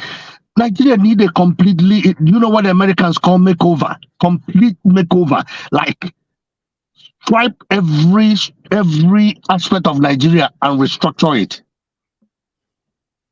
That's because you gotta restructure families, because in the family, problem with their family. I don't know if you have sent money to one of your cousins or one of your brother to do something for you. Then you ask them. I know there's a lot of problems when you send money over. Yeah, we get that. My issue is that I feel like our accomplishments continentally, even not just not North Africa, obviously they are different. I'm talking about sub-Saharan Africa continentally. The greatest achievement we've had, I don't know, the dam in Ethiopia, and that one is not even us that built it. It's the Chinese that came and helped to build it. But we don't build things. You don't see something that we made and we say this is so hard to do, and we did it. Could you imagine? We have so many engineers in Nigeria, but we cannot build a water pump. And we're gonna go and hire Chinese to come and build water pump for us. Hire Chinese to come and build road. I saw somebody, I think even Lebanese, to come and build road. Lebanese welcome to Lagos for abroad. Their home abroad is in Lagos. Could you imagine that? But we have so many engineers. Money. That's the lazy thing. That we have mind. We don't want to work to generate wealth and make money out of it. We just want the money at the end, not the. And that is the reason why, when you compare Nigeria and America, at the age Nigeria is now and the age America, at that time of America, there's a significant difference. That time they were farmers. They were cultivating tobacco, cotton. They were exporting cotton, tobacco, cocoa, all these things, because they were more of farming people. And that is how the slavery came, because now we use machine. Then they brought slavery as a way of doing that farming and doing all that. So, but Nigeria, you're gonna find difficult to tell a graduate. He will say a whole graduate will go and do farm. That is true, and that is a thing. No, that is a serious thing. Even Nigeria today, they are like that today. Like I worked here in the UK. A CEO was mopping the floor. It's the CEO of the company, because they were expecting guests to come in. He was mopping the floor. I was like, but Nigerians, you tell them, like, that's not my job. I can't do that. In Nigeria, this person hasn't seen anything. He hasn't traveled overseas before. He's still acting like he's above certain things. Have you gone to bank? Have you gone to bank in Nigeria? The way they will talk Have to you? Mhm. Have you gone to bank in Nigeria just to do one thing? You find yourself being in that bank, in Nigerian bank, for 3 hours, something that take 5 minutes. No, something that you shouldn't have to go to the bank for. From the first I give you Something that you example. can call them for. I changed. My phone broke. They brought me another one to download the bank app that was in the old. Once I transfer everything from cloud, every other app is working except Nigerian app. I have called them more than 600 times. I got tired of calling. I say, you know what? Forget it. I'm not gonna call anymore. Just to get the app to run, you're gonna go one protocol to one protocol. But all my bank app in US is working. The Nigerian one not working. Up to today. There's a I lot have of tried things. 6 months. There's a lot of things you can Often improve when on, I but want to send money in Nigerian with the Nigerian mobile app, this thing is always like a Russian roulette. Sometimes you try, it doesn't go through. So Like what you I try, do, you know, like you are trying to strike a matches, it doesn't if come I on. need to send money in Nigeria, You know, 'cause I that's don't what want you my do. bank account to go dormant, so I'll do my money transfer from the UK on the app I use. I'll transfer it to my Nigerian account, then I'll transfer from Nigerian account to whoever. I do it around this time, midnight UK time. We're at the same time because it's quiet. It's like you're trying to, like, dial-up. The days of dial-up internet, like you're trying to connect. It will roll, it won't connect. Then I'll tell them. I say I'll do it in the middle of the night. So I'll set alarm 1 a.m. I'll wake up. I'll send the money. That's clever. Sometimes. And when I spoke to a few people, some of my friends now said, see, this JAPA thing, a lot of you focus on doctors and nurses, that a lot of boys who were the backbone of the IT systems in banks left. left. They left. Yes. And that's why I know my they're friend having a lot who of works for issues UBA. with the There's a boy. There's a boy. He came over here 6 months ago in San Antonio here. All he know is how to write Python code. That is big. That is his number one big thing. Do you know how much they pay somebody who can automate with Python in this America? To automate in Python, they're gonna pay you good 130, 140,000 just knowing that Python. with this one, we don't talk now. People go to message you for comment sections. Bro, CK, I beg, I don't DM you. I don't send you DM. Open your No. DM. IT in America today. IT in America, if you're DevOps engineer, DevSecOps, platform engineer. I'm just saying that. Just look out, if it was regular comment section, people, not this one, but some like if this was Twitter and you said this, your inbox would be full with DMs.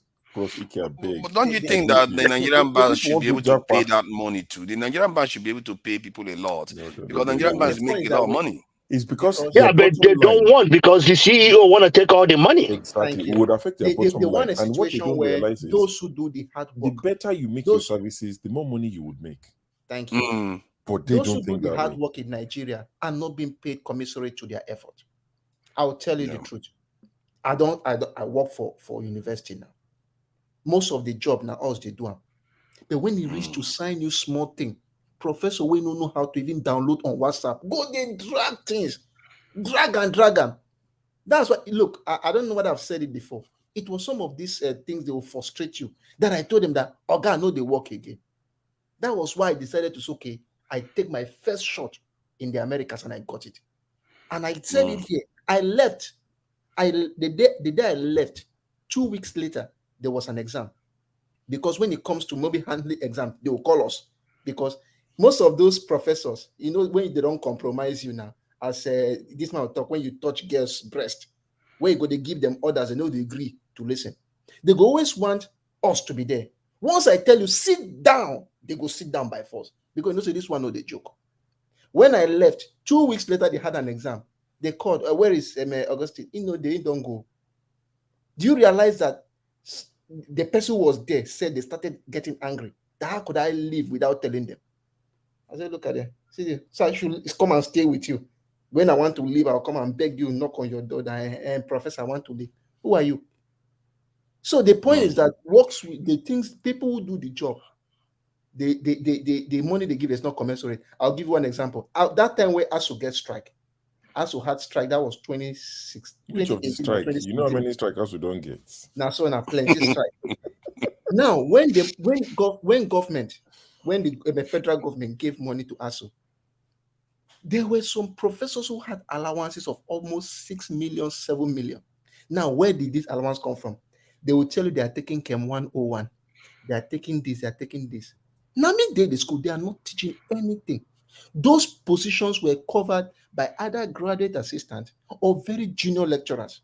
Which make me vex past now say, when this 6 million came, they did not even remove 100,000 to give those people who do those things, even to supervise the undergraduate students, all of them in their pocket. Then what do you now tell me as a young man to now have that effort to go and still do jobs for you again?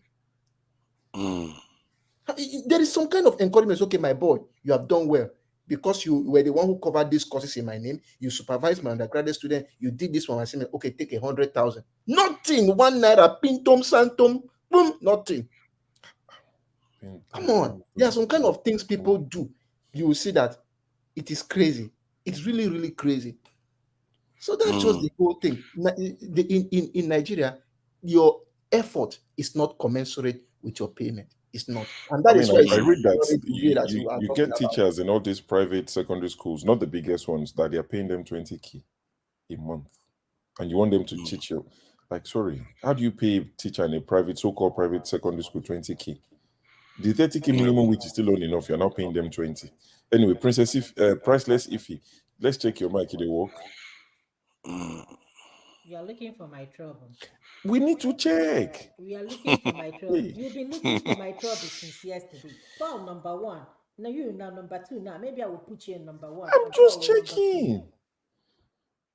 Okay, no vex. Next time when you come in, I'll just carry on my conversation. I'll pretend like say I don't see you. Yeah, you know see me. Yeah, welcome.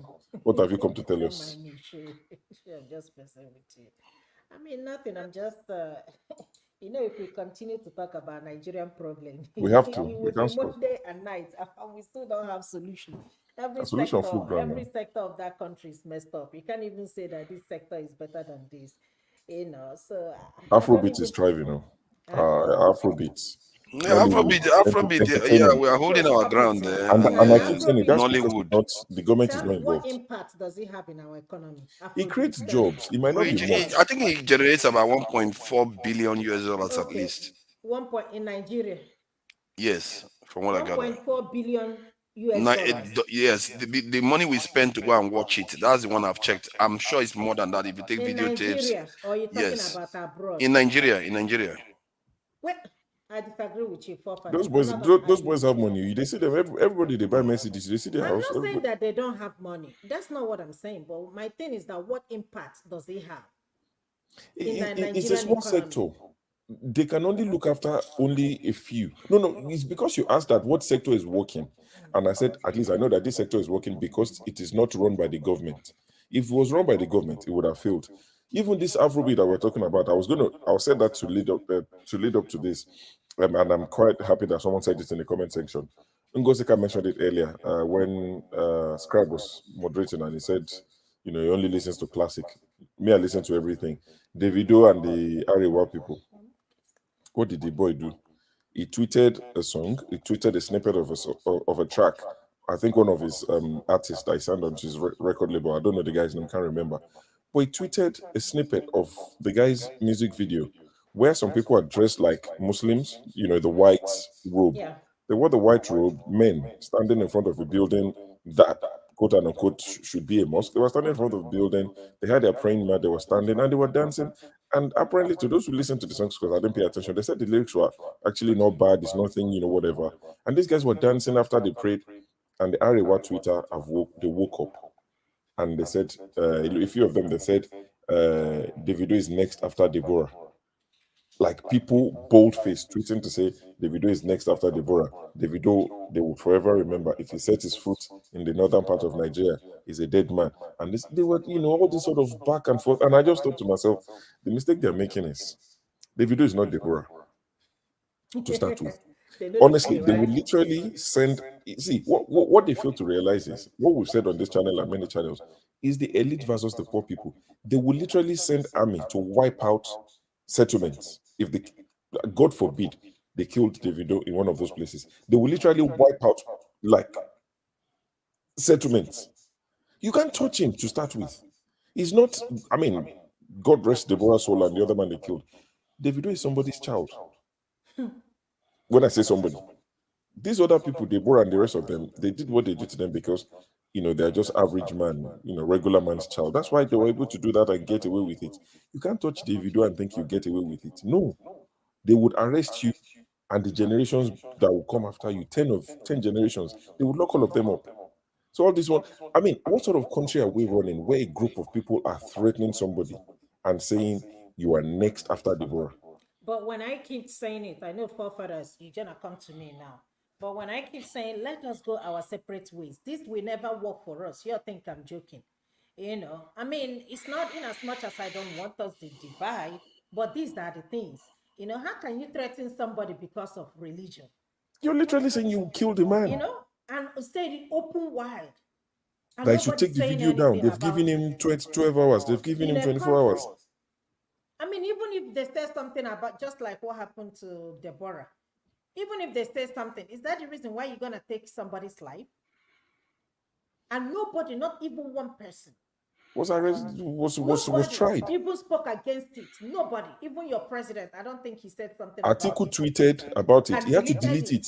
When they threatened that they will not vote for him, he deleted it. What sort of country is this?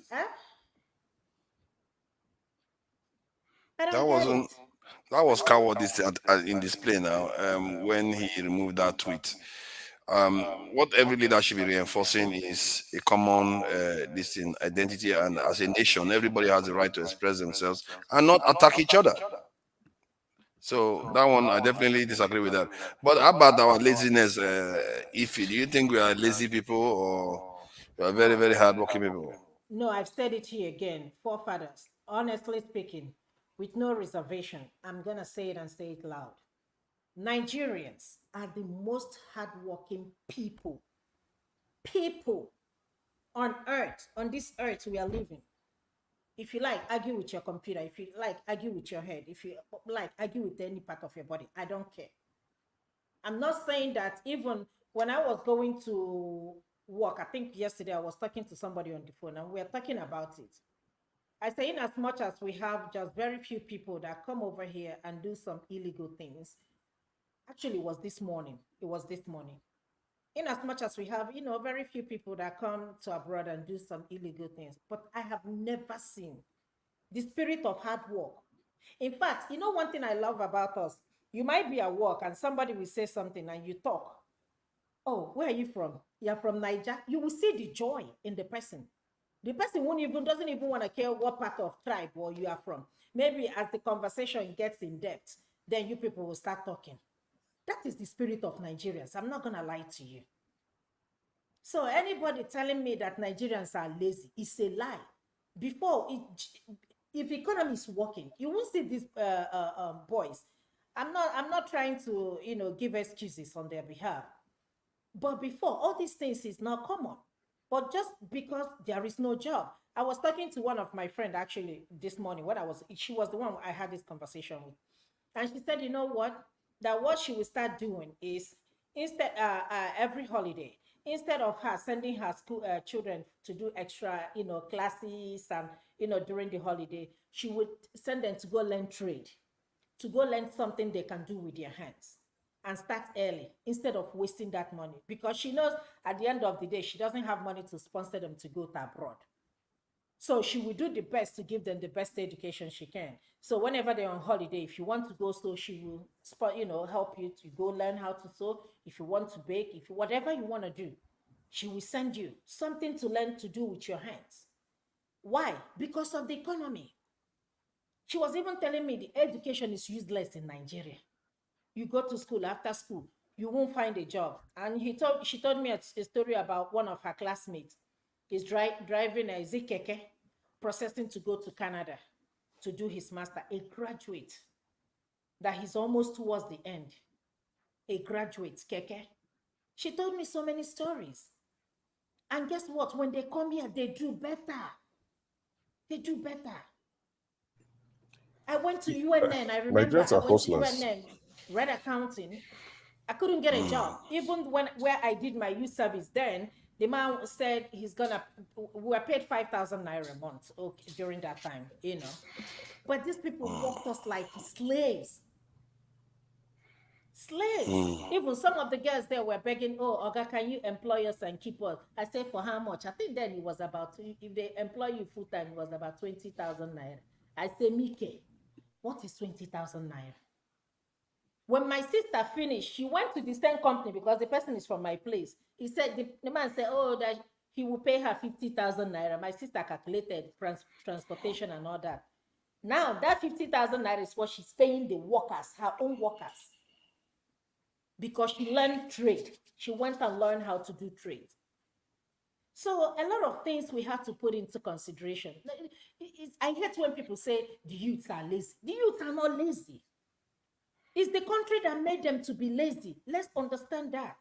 It is the country called Nigeria that made them to be lazy. These kids are not lazy. They are hardworking. If they are lazy, how are they so smart to do all this Yahoo and steal from all these people?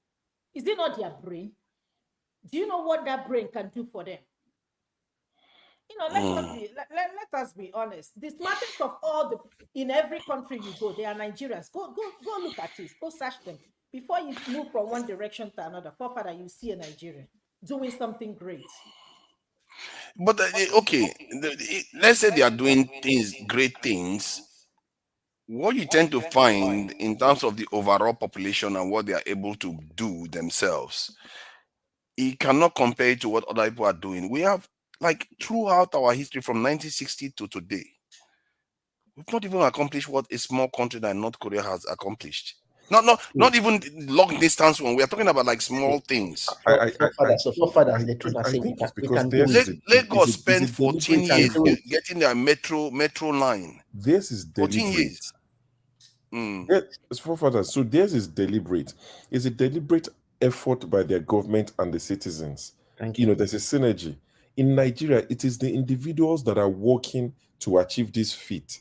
And you have to give them credit because they are doing it almost without the government support, of the not government. even almost without, with complete You understand? non-government I support. don't want to take it away because we've been reminded. I saw, people chickling in the comment section, not just here saying, "Oh, you said Nigeria never give you anything. Now they've removed subsidy, and now you're all complaining. Isn't that something before?" So that's why I said almost, just to yield to that bit to them, because they'll come and say, "How can you say they?"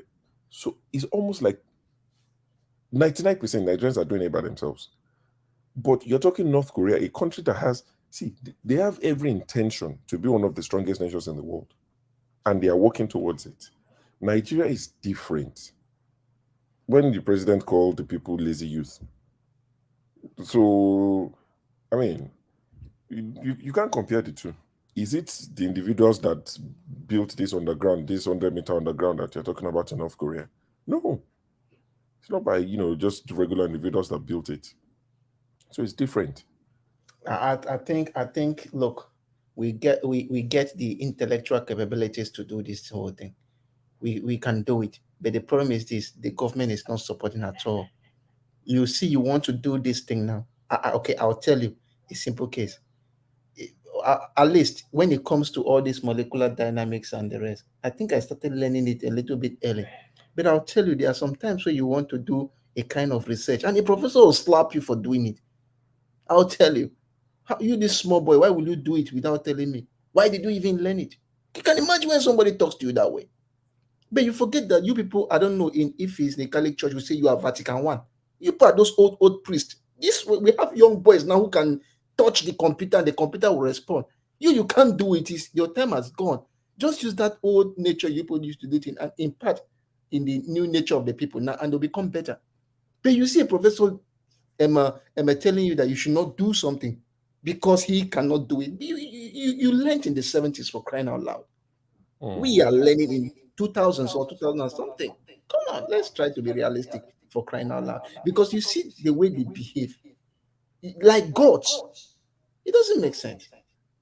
So that's just the problem I see. If you want to do anything in Nigeria, I don't care whether it's molecular medicine or nano or what anything you want, we can do it. But I say those supervising you, go, they are the worst. Do you know, Augustine, do you know it took me a while to adapt in this country when I started schooling? I had this Nigerian mentality. You're afraid of your instructors and professors. Do you Thank understand what you. I mean? It Me took me a too. minute, and I will be in the class, and one student maybe from the back, and we yell and cuss him. I'm like, hey, Jesus. Like I seriously? mean, it took me it took me a while. I can't there, even there was a day I because had something to do. There was a day I had something to do, and my professor, I said, okay, I'll meet you tomorrow for a schedule. So somehow, I realized that something went wrong. I gave the wrong appointment. So I called the professor, please, can I skip? Can we just cancel the meeting for tomorrow? I have A, B, and C. I'm so sorry that this happened. I'm so immensely sorry. That's how the man was looking at me. Say, why? I said, yeah, I'm just sorry. He said that, look, you have given me a very good reason. I don't see why you should be sorry about it. I said, that time I just came to America. I said, you will not understand. He said, tell me about it. I said, look, if as a student I cancel an appointment with my professor, it's a very big serious, it's a very serious offense in Nigeria. You know what you tell me? This is not Nigeria. This is the United States. You have the right to cancel appointment any day, anytime. So far as it's not okay with you. That was the first time I noticed that the professor gives you leverage. Then my present mentor, he told me that, look, anytime we are discussing, he always ask me, Augustine, what do you have to say about this? When I say I say, look, that is why I want you to talk, because I know that you add something new to it. And there was a day I told her that I told her that you are doing a very good job and you are a very good mentor. She said, why? I said, the way you allow students to express how they feel and tell you what they need to do about a particular project, and you listen and you listen and add more to it, is very commendable. And she told me that's supposed to be her job. I said, you don't understand. There are people where I've studied for the person who was jointly supervising me in my master's. You remember this letter where they'll say to whom it may concern, right? The person just write whom it may concern. So in tell me I go print. I say, this is a small mistake. You normally write to him may concern. I just write that, put that to and print it. Hi, the man fumed. Are you telling me that I don't know English? For this thing you have done, just go. I don't want to see you in the next 1 month. And when you are coming, come with an apology letter. I said, Professor, I'm sorry about this. The man insulted me to hell and told me to go away. And what happened is that within that week, the man is a little bit corrupt because he got the extort money from his students. So within that week, my father died. So he called me one evening and told me that I went somewhere and I don't have access to my bank account. Can you send me credit of 1,000 naira? I told him, Professor, please. And this will not be the first time. Not be 1 or 2 or 3. Because Ingo saying go pay you, Ingo go pay. So I tell him, sir, please, I don't have money. There's some things I'm doing, I don't have money. He said, if you don't do this, don't come. I say, sir, do you realize that that evening, my papa died? Please, I'm not even in the best frame of mind. My father died. I don't care whether your father is dead. If you don't send it, don't come. Now that day, I go meet HOD. I said, look, this man, I'm not working with him. If you like, go up, come down. I am not working with him. And that's final. And he had a very manipulative mentality. If he fuck up, you vex. To get good students difficult. If he fuck up and you vex, he go say, okay, Angry about it. Then the next month, then immediately you forget about it. As okay, let's go on the fresh page. He start again with his toxic nature. Very manipulative people. So that guy told him that it will not work. He wanted to talk. I said, Professor, I am not working with you, and that is final. In talk up, I said, I am not working. In go meet my HOD, may prevent me from graduating. For where? Wow. Said, you cannot. Look, I don't see Shege. That's why sometimes when they talk, I don't see Shege undergraduate, masters for Nigeria. I answered the question and they decided to fail me. You can imagine. Question when they ask for class, nobody feel answer them. I answered it. Instead, the Nigerian education system needs to be. It needs to be. I don't see Shege for Nigeria. I'm that. Oh, if you was gonna say something. Oh, sorry. I hate to tell this story, but you know how they said, women are victim of some of these lecturers. That's what we used to call them then. lecturers. Honestly, I was one of the victims of, and as I stayed here, I went to UNEC, I went to Enugu campus, I studied accounting. If Okoro is still there, tell him that's who I am talking. I'm talking about him. Anybody who knows him should go and tell him that. That man frustrated me to the extent I wanted to buy myself. That was how bad it was for me. I'm not gonna lie to you. That man frustrated me. Okoro, he's from Arondi Zuogo. To the extent I wanted to buy myself. I'm saying it with my eyes wide open. While I was in UNEC, Okoro. That was how bad it was for me. Imagine how he has always wanted interest in me, but I'm not that kind of person. Me, 3 or 4 of us sat on a chair and took exam. He's banking and final, one class, they call it elective courses, right, Austin? Yeah. I think it's elective, yes. It's his course. This man has always wanted me. But guess what he did? After taking the exam, all my friends, all of us sat on the same chair, got their score. They didn't see my paper. They did not see my paper. So that you go and look for him. And I did. Yeah. It's just they're crazy. All of They're them. crazy. They passed So, is it like, what did he actually do to make your life miserable? That I have to repeat the extra year. For what purpose? Are you not listening? No, he was interested in you. He was interested in me. I can't find my exam paper, but all of us that sat on the same chair, all of us submitted our paper, but I didn't see mine. Like someone said, going to you'll be very shocked. Have you seen where they'll tell you that forefathers, you will not make first class? Look, in my undergraduate, I made first class. When I went for a master's, I was in the point of making the first class. In fact, look what happened. The same thing, my paper disappeared as well. But when the paper was brought, I still made first class. Do you know the funny thing? They went and started cutting all the results that have come out. Result where I don't get A, they cut and B. You know what saved me? What saved me, I say, there was a time I needed my result.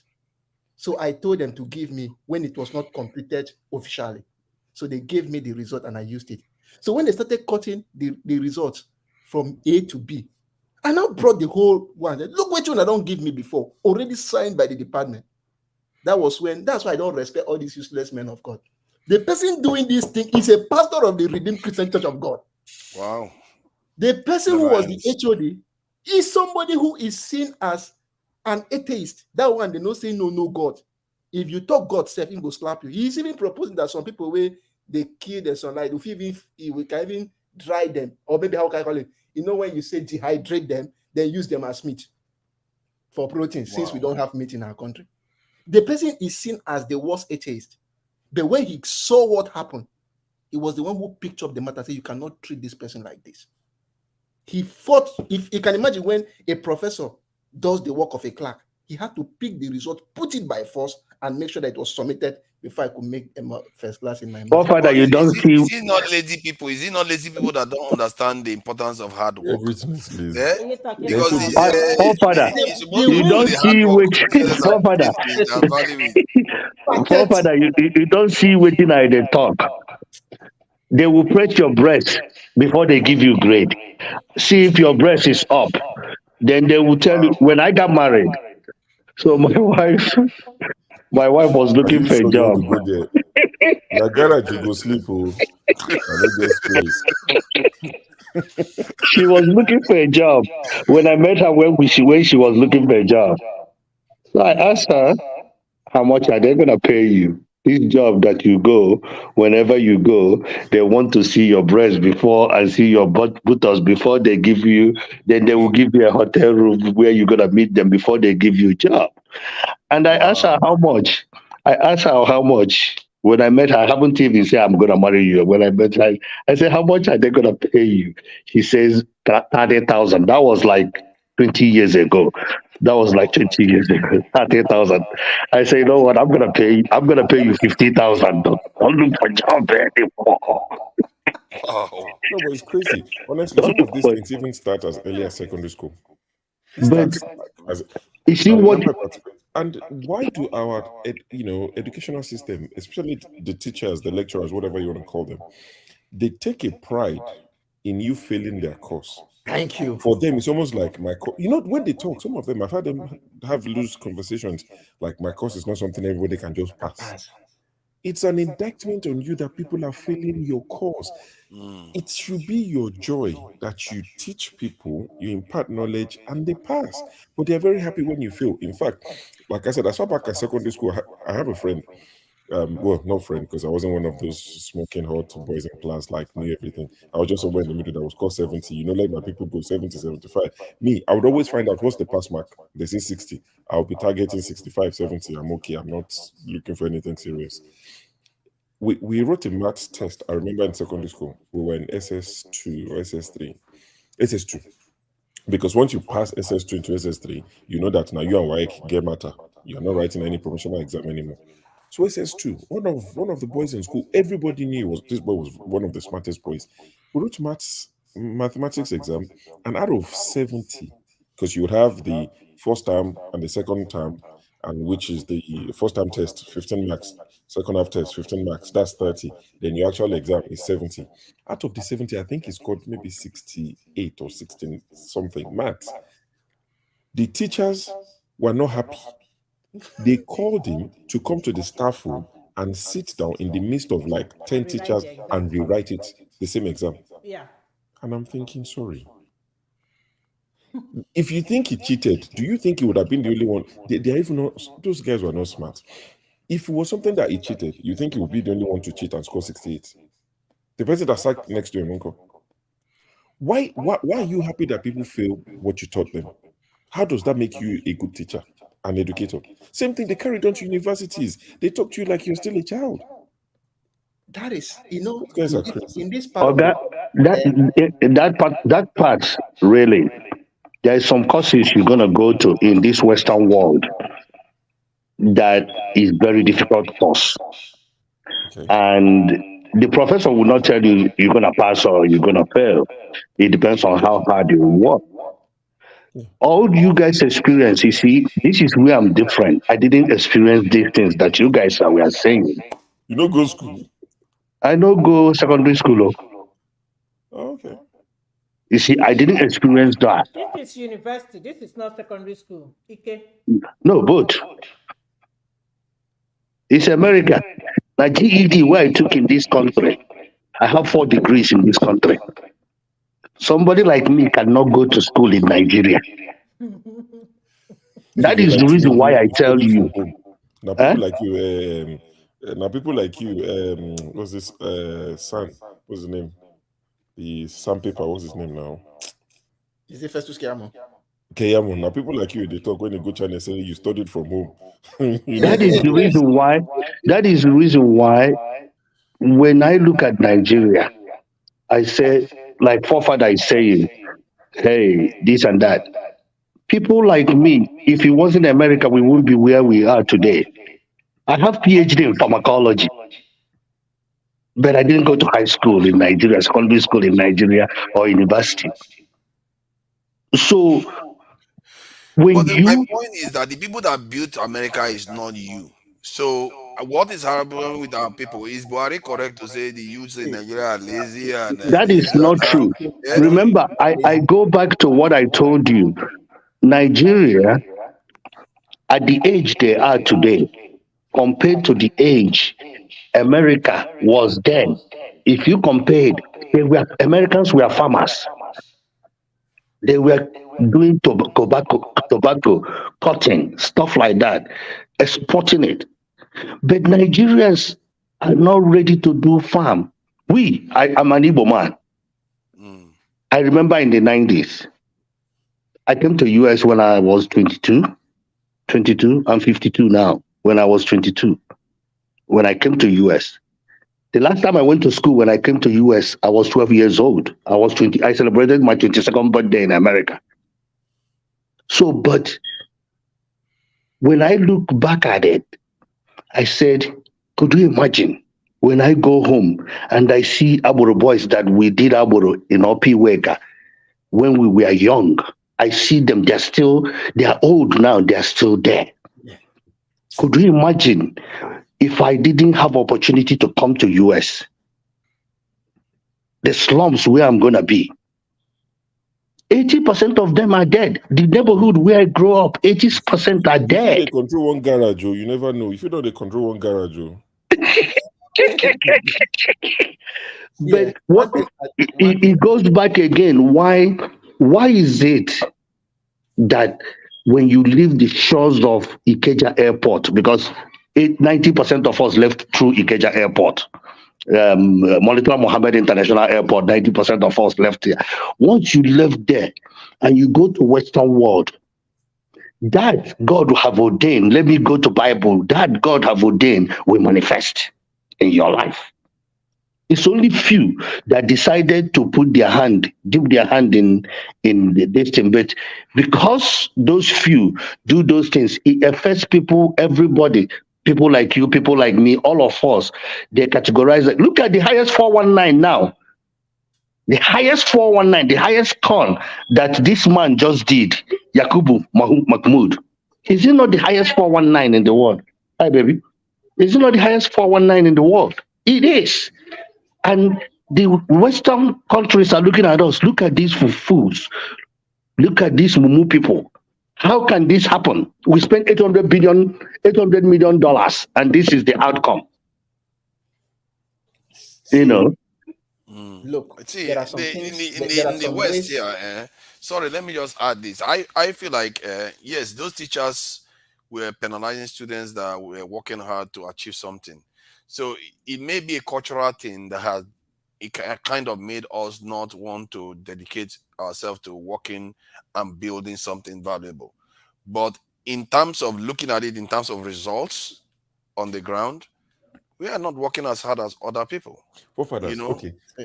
Let me put it to you this way. I think this working hard business is similar to when you say we don't value our people, we've had the conversation before. So I would use that analogy again. I'm putting it to you that when you say we don't work hard, the individuals are not the problem. See, there's only so much the individual can achieve as individuals. When you add the might of the government to it, it propels it. It takes it to a Next different level. dimension because our government is docile or intentionally not Problem is, interested. why I find it difficult to separate the government from the people is because the government come from the people too. I know, I get it. But when you like that underground that you mentioned in North Korea, I'm sure it has the hand of the government in it. It's not just random yes. people. That's what I'm saying. So True and true. you in the UK, But the people too, though, even No, I in know, North Korea, the people too. you live in the UK, you're a decent guy, you have a decent living, you don't have criminal record, you do your job, you're a good representation of Nigeria, you speak well, you're well behaved and all of that. You understand? You see a pregnant lady on the bus, you stand there, you give them space, you see an elderly person, you don't have to be told. You carry yourself properly as a Nigerian. That's the most you can do. You're not going to go out in a green blazer and a white shirt every day to say you're promoting Nigeria. Do you understand? So you're doing the bit you can do, but you now have a Kuremadu. Do one thing. If you like, live in this country for 100 years. One Kuremadu act negate everything you've done, that I've done. Do you understand? The fact that Buhari comes here, I don't know if it's true or not. I even heard that Prince Charles joked with Buhari that I hope you have a house in the UK or something like, oh, do you have a house in the UK? The last time they met, because you're always here. But when things like that happen, no matter how much you and I as individuals try, there's a way that is not noticed. But if we have a government that is speaking for us, Nigerian House now, do you think people respect Nigeria when they see us queuing up? I went to that place twice I went there twice in 4 days. That happened 2 weeks ago to renew my passport. I told you guys was on with this channel. The first time I went, they said my NIN was not activated. I nearly died because I don't live in London anymore. So I went home, quickly called 1 or 2 people in Nigeria. They helped me validate my NIN, something that I had captured in this same UK like 4 months before. They said it wasn't validated. Why do you give me NIN and not validate it same time? It's a different process to validate. So I went back 4 days later to go and capture for this passport. The same thing that I saw 5 years ago, that I saw 10 years ago, because every 5 years the passport was expired. This time I did 10 years because I'm not going back. The way we queue every day, I mean Monday to Friday, you have about 300, 400 people on a queue from 2 a.m. If it's summertime, 2 a.m. Some boys came from Newcastle to London, siblings. They said their boss, they said, sorry, boys, lovely boys. They said the night bus we catch. I was just laughing. I said, which one is night bus? They left Newcastle around 8 p.m. They got to London around maybe like 1 o'clock. They've been at the Nigerian embassy since 1:30 a.m. If you want to be one of the first people, you have to get there like 5. But because they came from somewhere. So when we queue like that, like beggars, like Almajiris every single day, and people who walk past would ask, oh, who are these people? Oh, they are Nigerians. That's our institution, that's our government dragging us through the mud. That's what I'm saying, that you can't. I keep saying, you keep separating the government from the people. The people go on to become government. Like some people now that were elected from in Labour Party to this thing. How many of them do you see protesting on TV that you people should not increase our salary? We need to bring it down. If anything, cut it by half or something. If you want to increase your salary, you know what? We are not going to increase our own. Cut ours down and put it in the people's cover. No, they are not doing that. It's us that are going out there to do these things. And if we keep separating ourselves from it, maybe it's not true. Maybe it's not fair to do that, because in the end, it's still us that go on to man that office. There are people in the UK that go to Nigeria, they become officials and do the same thing again. It's a secular thing. It's a secular thing, and that's why one can accurately say, as a people, we have not worked hard compared to other people. Are you working hard as an individual? Are you working hard? As a people is the term, not individual. I'm asking you, forefathers. I'm working hard. Are you a lazy Nigerian in the UK? Are you a lazy Nigerian in the UK? No, I'm not. That's my point. It doesn't matter. I'm not setting you up. I'm just asking a question. Are you lazy? No, I'm not. That's what I'm saying.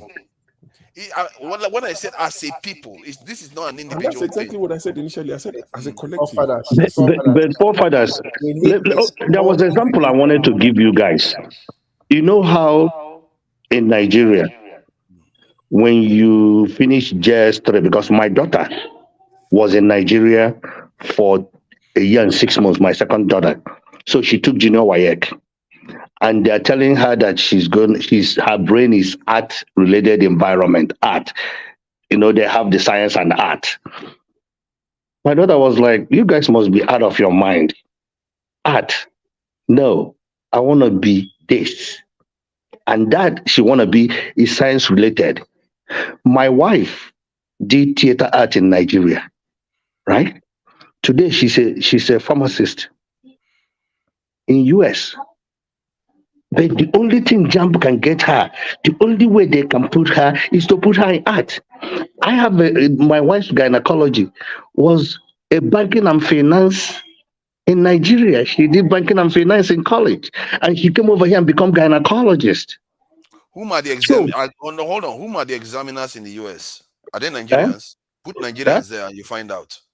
Whom are the examiners in the US? Whom are the people teaching them in the US? Whom are the people funding all those things in the US? Make it Nigerian and you find the same thing. It's not a live in a country, a system where it works. I disagree with you. But the example I'm giving you is you see a child. Some other group created that system. You will see a child.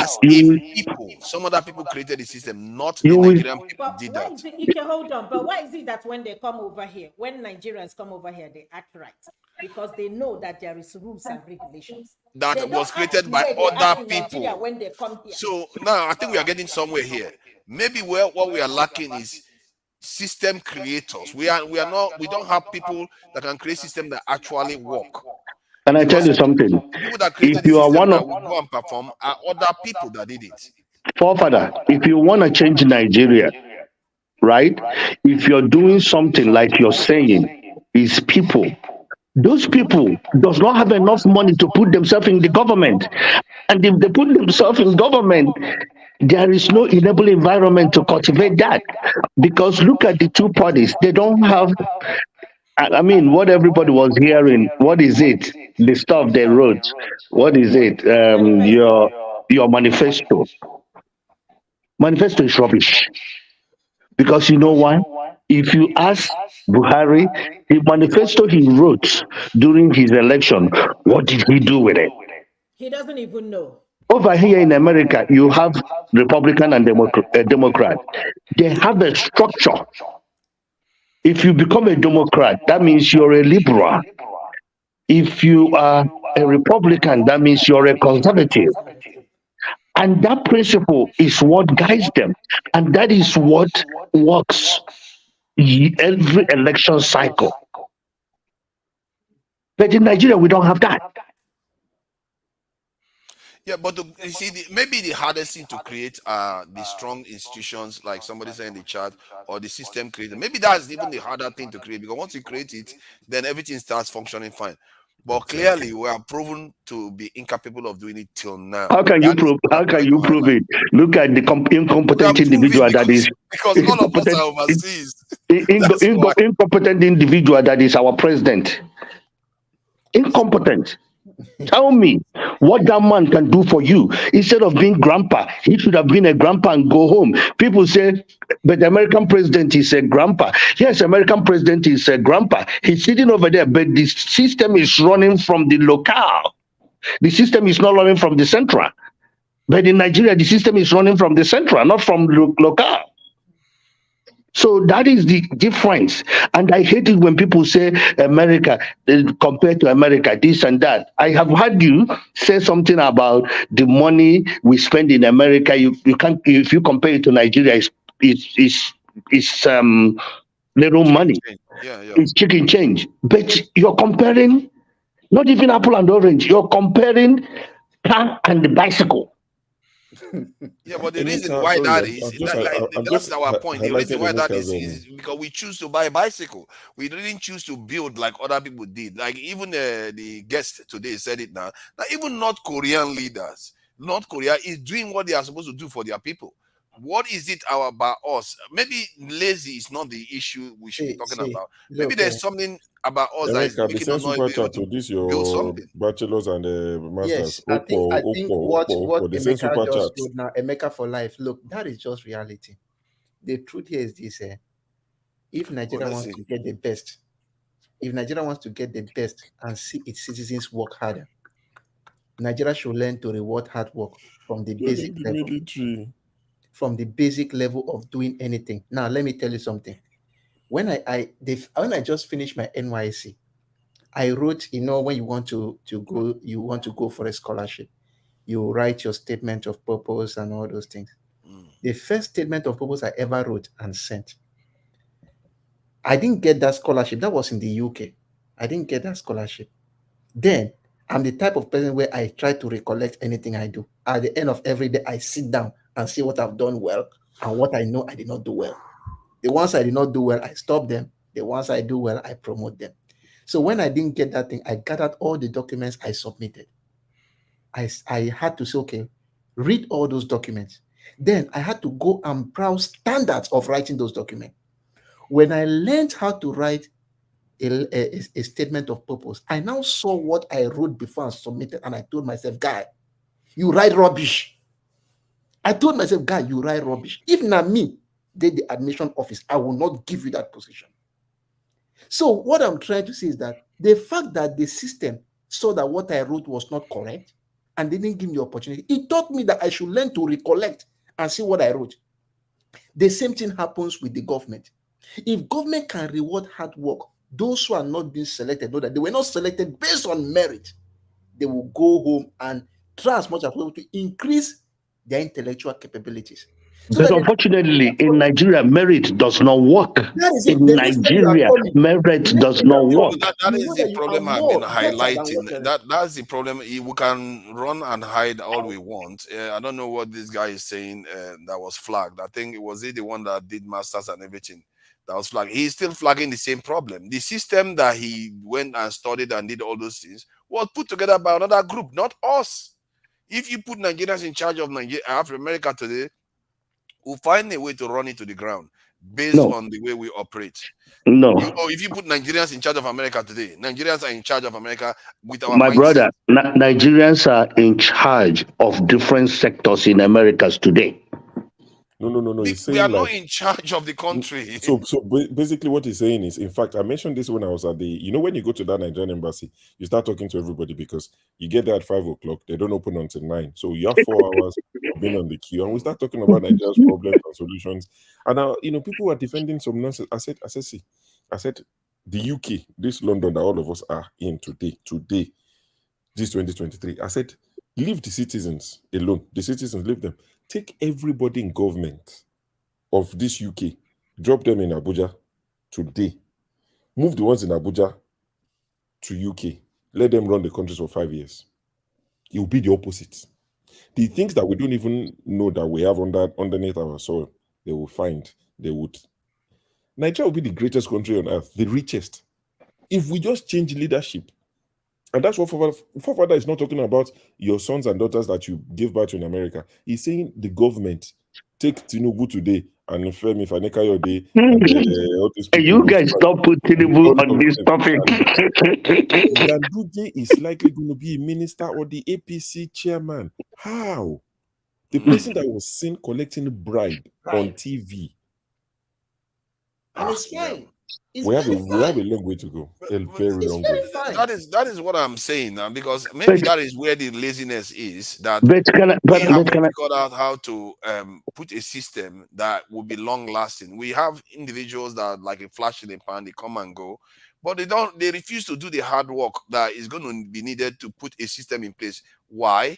I don't know. In short, to me, I have my own reasons what I believe in, but most people don't know that. They don't know that. They just keep blaming the government and say the government is another entity that emerged from space or something. But can I ask a question though? Can I ask a question though? All these individuals that are government, I think up to 60% of them studied abroad. If I may be wrong. 60% of them studied abroad. 60% of them have lived in Western world, one way or the other. But they went home. They know they carry the good things from the Western world. But they went home.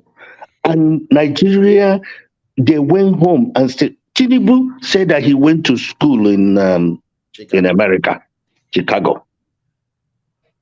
But Tinubu cannot even articulate what he will do for Nigeria. People say, why is Peter Obi? Peter Obi said things that even if those things cannot be accomplished, we know that some of these things cannot be accomplished. But he have an idea what we need and where we can go. Man, we don't even know where we're going. We don't even know Nigeria, where are we heading to? We don't know. We don't have a sense of direction.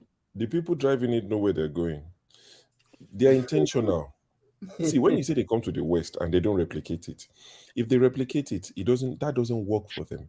If they replicate it, then there's a leveler. People they joke now, say abroad not leveler. Everybody's on the same level, which is not true. Level day. As for that day now, I know if you play the league with for that they play. You understand? We the UK together, but the kind of things where they control, the kind of way they do. What kind of stuff is that? You see the kind of stuff this guy is doing.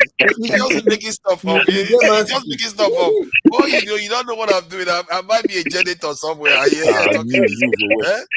of us in the UK are well off. Whether you're a janitor or not. But jokes apart, people say UK abroad now leveler.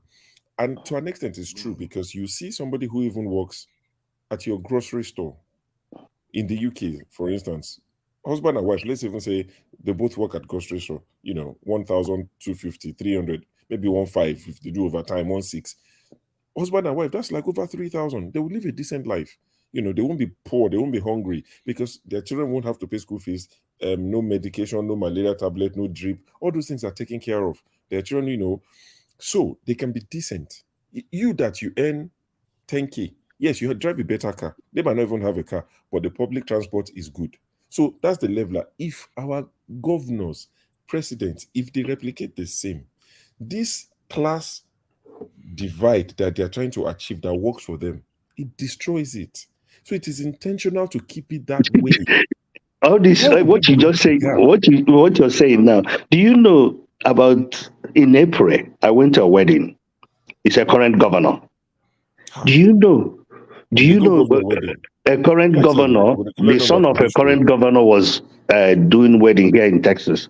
Okay. Do you know that that governor drove himself from one part of Texas to one part of Texas without any escort?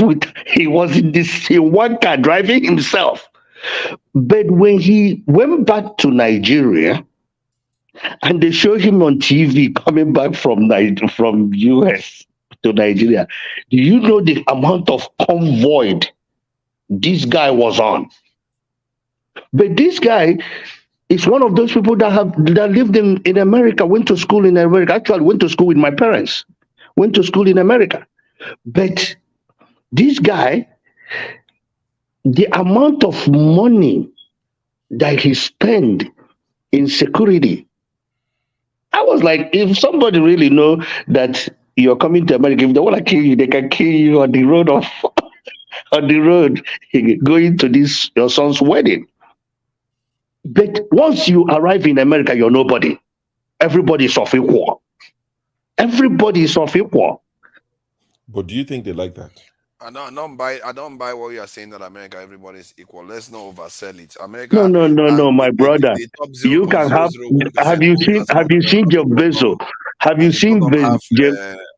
Have you seen Jeff Bezos? Jeff Bezos wear jeans and t-shirt. Oh yes, they do that. They are not very showy. That's for sure. Okay. And you will see Jeff Bezos walking on the street and talking to people. Yes, but see, it's not every population. See, if you look at if you look at most of these capitalist nations, they tend to require a kind of servitude population. Even here in the UK, before they became an empire, they had this serfdom that they have. They have what they call debt jails. They have all kinds of stuff they do to other poorer people. The tax that you hear about, it started for poor people, not for the rich. It started for poor people here. Oh, actually, it's still for poor people that pay tax up to today because rich have hired the best accountant. They hire the best accountant to take care of things. Yeah, but you're saying everybody's equal. That's why I was trying to. Man, I don't know if anybody saw the video. You guys saw the video of Governor of Edo State stuck in the I don't know. The person that was videoing it didn't video it to see if he came out from that car. It was Delta State. Oh, I thought it was Edo. I think because of what Ike just said, this may be the reason why some nations, when they want to transform their country, they shift towards socialism and communism because they're just tired of the inequality. Okay, and just let's flatten everything. Yeah, that might be the reason why they shift. Because if you look at France, they went halfway. They became a somewhat mini socialist when they did their revolution. And they are more socialist than the UK is, for example. But the Russians, the gap between the rich and the poor was so massive, and then it led to the revolution, the socialist revolution that they had. In China, yes, those ones, they just went ballistic. They destroyed everything that was in their way. They destroyed their culture, destroyed everything, and just went straight communist. So maybe that is a reaction to a long-standing problem of inequality that people felt like, okay, we have to do away with everything old and everybody has to start the same level. Can you imagine a president earning the same money as a carpenter in a country? That is some crazy stuff. But that's what those people had to do to get to the point that they got to today. But I don't think we need to go in that direction anyway. Maybe, but not as a carpenter, but like in America, the senators are earning about $170,000, $180,000 a year, around that. But Nigeria, a senator is earning almost maybe that amount in a month. That's Nigeria for you. Nigeria, and they don't have anything to do. They are the second highest paid in the whole world. Don't get me white twisted. So Nigerian senators are the second highest paid House of Rep in the whole world. One other aspect of communist and socialist countries that they don't have billionaires. You will not see this thing where you have Jeff Bezos and Rothschilds and all that. Everybody is on the same level. That is another, not just the salary level. I don't even know fully how the systems work in the communist destinations. But I can see the attraction. If you've experienced what Nigerians have been going through for a very long time, you can see why people just like. You don't find the white stuff. the white connection. Yeah, look at that. What white stuff is he talking about? But let's forget. Let's forget about that. About the white connection. I don't know when you start talking about white stuff on camera. so yeah, but this thing, because when I look at what other people have accomplished, small populations. Look at Singapore, what they've accomplished, and then we are the hardest working people. But look at our nation. Like gutter everywhere, everything is so. Even to just sweep the streets, you can bring prisoners to sweep the streets, for free, but we can't even do that. I don't know, man. Are we so hardworking? Did you see the video? You saw the video? Look. Which one is that? By the way, a prisoner in America works. That's the governor. That's the Edo State governor. Oh my God. Edo State governor. This is what we live with now. This is what I'm talking about. Most parts of the world have overcome this. It's laziness. Most parts of the world have overcome this. They can't even dig gutter.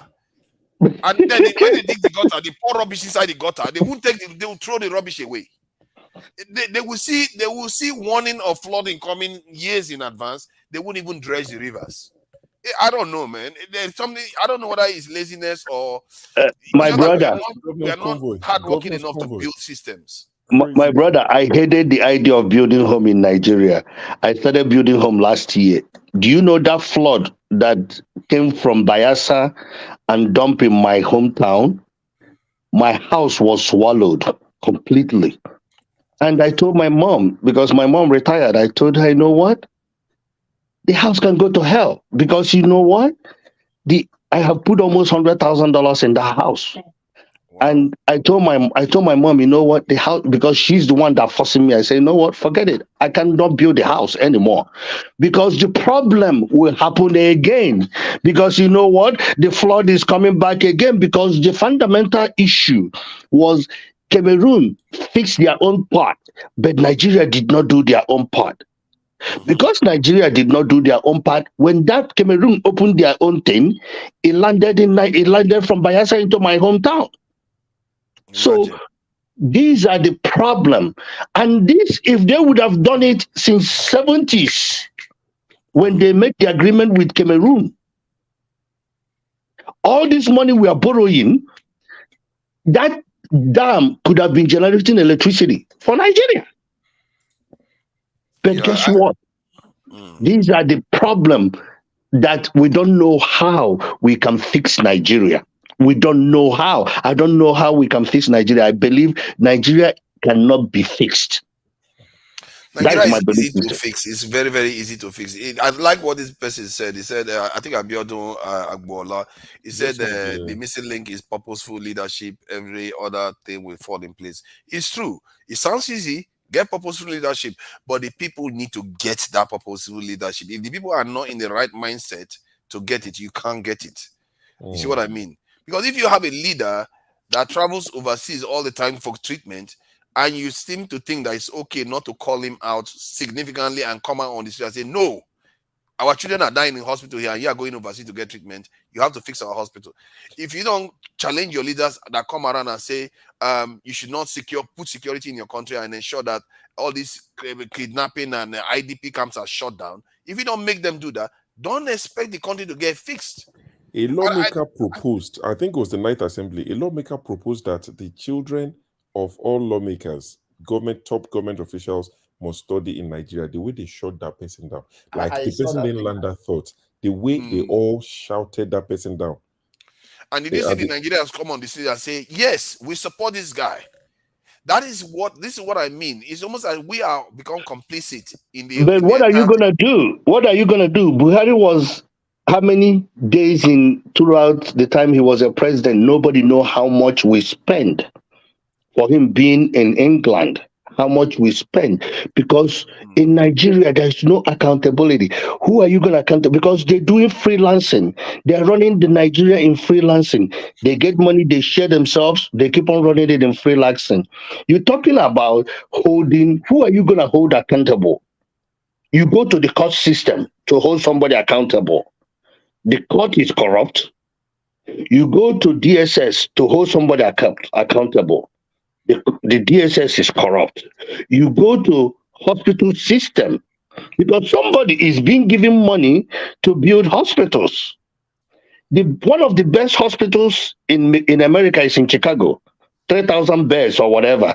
It costs $660 million to build. Hold on. Was the person being given money to build hospital, or the person was given money for the purpose of building hospital, but they know the person was going to steal the money anyway? They were sharing it. In other words, what you're saying because is if you give money, and the reason why I say that is because if you give people money to build hospital and they don't build the hospital, what you do is you arrest them and you make sure they are prosecuted. But in the case of Nigeria, the person guess doesn't what? build the hospital. This man that just went to jail. What is his name? What is the name that went to jail in England? Ekweremadu.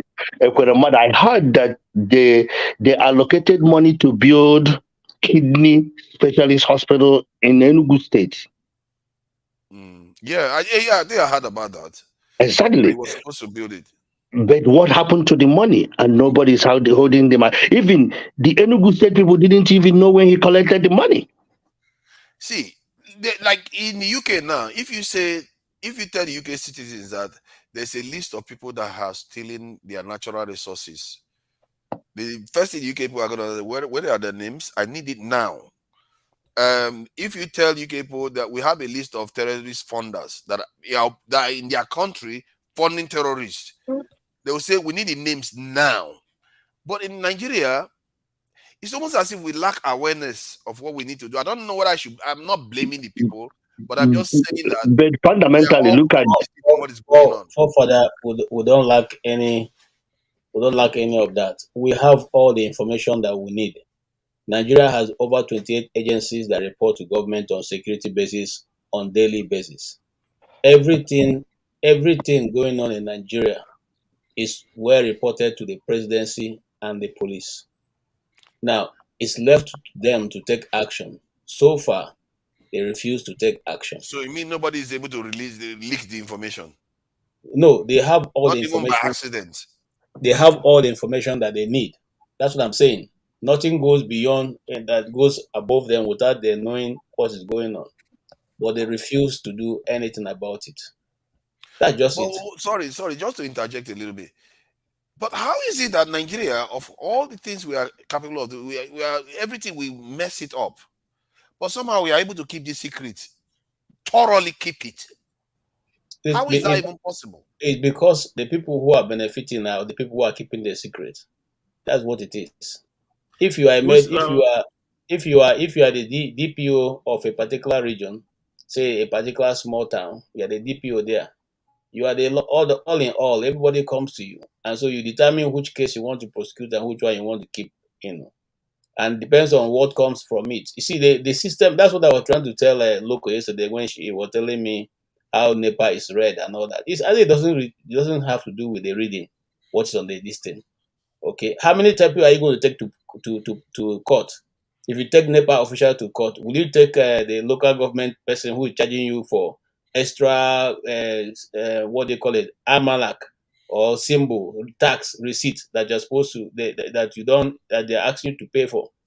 Are you going to take them to court also? Then when you are still there with the court, you have NEPA there, you have the local government, then you take government itself to court, because government also fail in its duties in some places. You take them to court. How many court cases will you handle? And you still be able to maintain your work and your family. So most times you just become a government of your own. You make sure you have your security. You make sure you have your generator. You make sure you have your borehole. You make sure your cars are working. You make sure that your children are taken care of if you need extra security, or you yourself become the security. Okay, you make sure. So in fact, let me tell you one thing, Father. It goes to the point that you have to even choose where the location of the primary school, whether it's private or otherwise, they're putting your children where they are.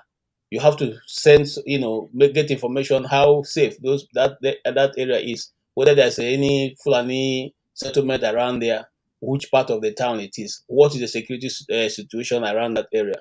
Because you don't know. You may be at your workplace and you hear, oh, it don't happen, no, can't carry your Pekin. You have to find a way to get there. So this is the situation. When we're talking about it, people think we are talking about, look, how many times have we on just on a notice told to come rush to your school and to the school and go and pick your children because we don't know what the situation is going to turn out.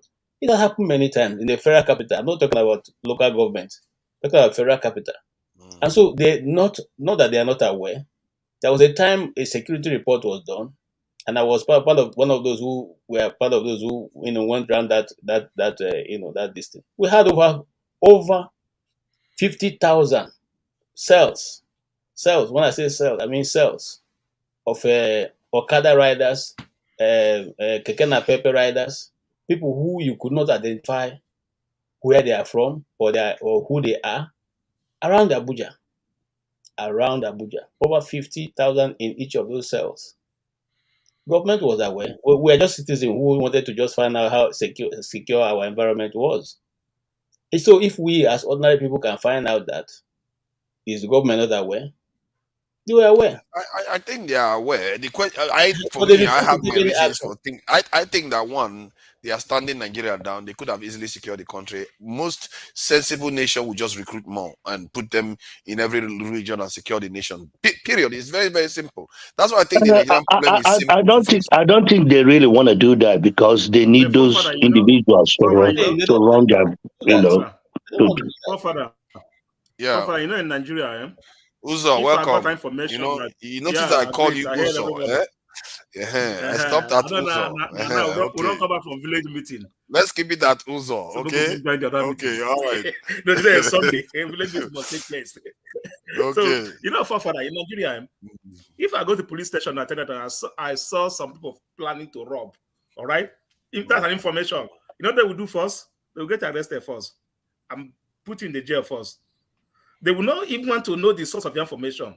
In Nigeria now, the Nigerian people prefer, even the Boko Haram coming, they keep quiet. Because if you talk, you must find out how do you see, they will first arrest you, say, before you know you're in Abuja already, before you know you're part of Boko Haram. So that's the problem, the fear. Yeah, no, everyone knows what I'm saying now. If people now get information, they don't even report to the police. They will keep it for themselves until it happens. Because when you report, behold, when you go there first, they will first arrest and handcuff you first. Then you yourself will be blamed. All right? So for that, when people have information, they will keep for themselves. And when the agency have the information, just like Kuje prison, they got that these people are coming. They know the whole CCTV. And there was a prison break. Uzo. What happened? What happened? Who was that? Okay, I thought that was Uzo. Okay. You understand? Today, what happened? They are coming to release their. Maybe people are saying is that it's a government organized prison break to release some of their Boko Haram inmate, which was arrested for in connection with releasing the Chibos gears or the Datti gears or the railway workers gear. And I don't know whether anybody has been held accountable for that problem. There's no signal to people that there's any accountability. But does that not go back to my point? That is it that we are lazy when it comes to creating systems that actually work. Yeah, maybe individually we know how to work. We are not lazy. You have to create something that's going to work. We are all human beings. If the system does not work, what the confidence for you to can create it? All right. If it doesn't work, that's why you create it. You fix it. No, you do whatever you need to do to get it to work, isn't it? It's not working. It's not working. We don't want it to work. You know the health they talk. They don't want it to work. And then they want. Okay, do you not want it to work? Let me tell you. I once confronted. I'm asking you, do you not want it to work? I once confronted one of the security guys in Abuja. Why is that things are going on? And you guys are not taking any action. And you know what he told me? He said, "Okay, so if we take action, we're taking it based on what? You're only reporting to somebody. If you finish writing the report and put on the person's table and the person refuses to act, what do? You force the person to act. So that is what it is. They write their report. So when we come and say the system is not working, the system is working perfectly well. And that, by the way, you're gonna pay for the full scap for the report. You're gonna pay for the pen for the report for your information. You know, look. Like 3 days ago or so, the police chief in Abuja was saying they don't even have money to fuel their car before. What more now? So the cars are, you are on your own, because where is the police going to get the money to put 45,000, 45, yes, thousand naira for one car, half tank, to go around? So there are no patrol vehicles going around anywhere, okay? Because that is part of what the outcome of the increase. The So government you should can have imagine what's going to happen. considered that now, isn't it? JJ, you said something here. Let me tell you something. You came and testify this and say it now. I'm in Houston. If I'm at home, I see a helicopter move over my roof, all right?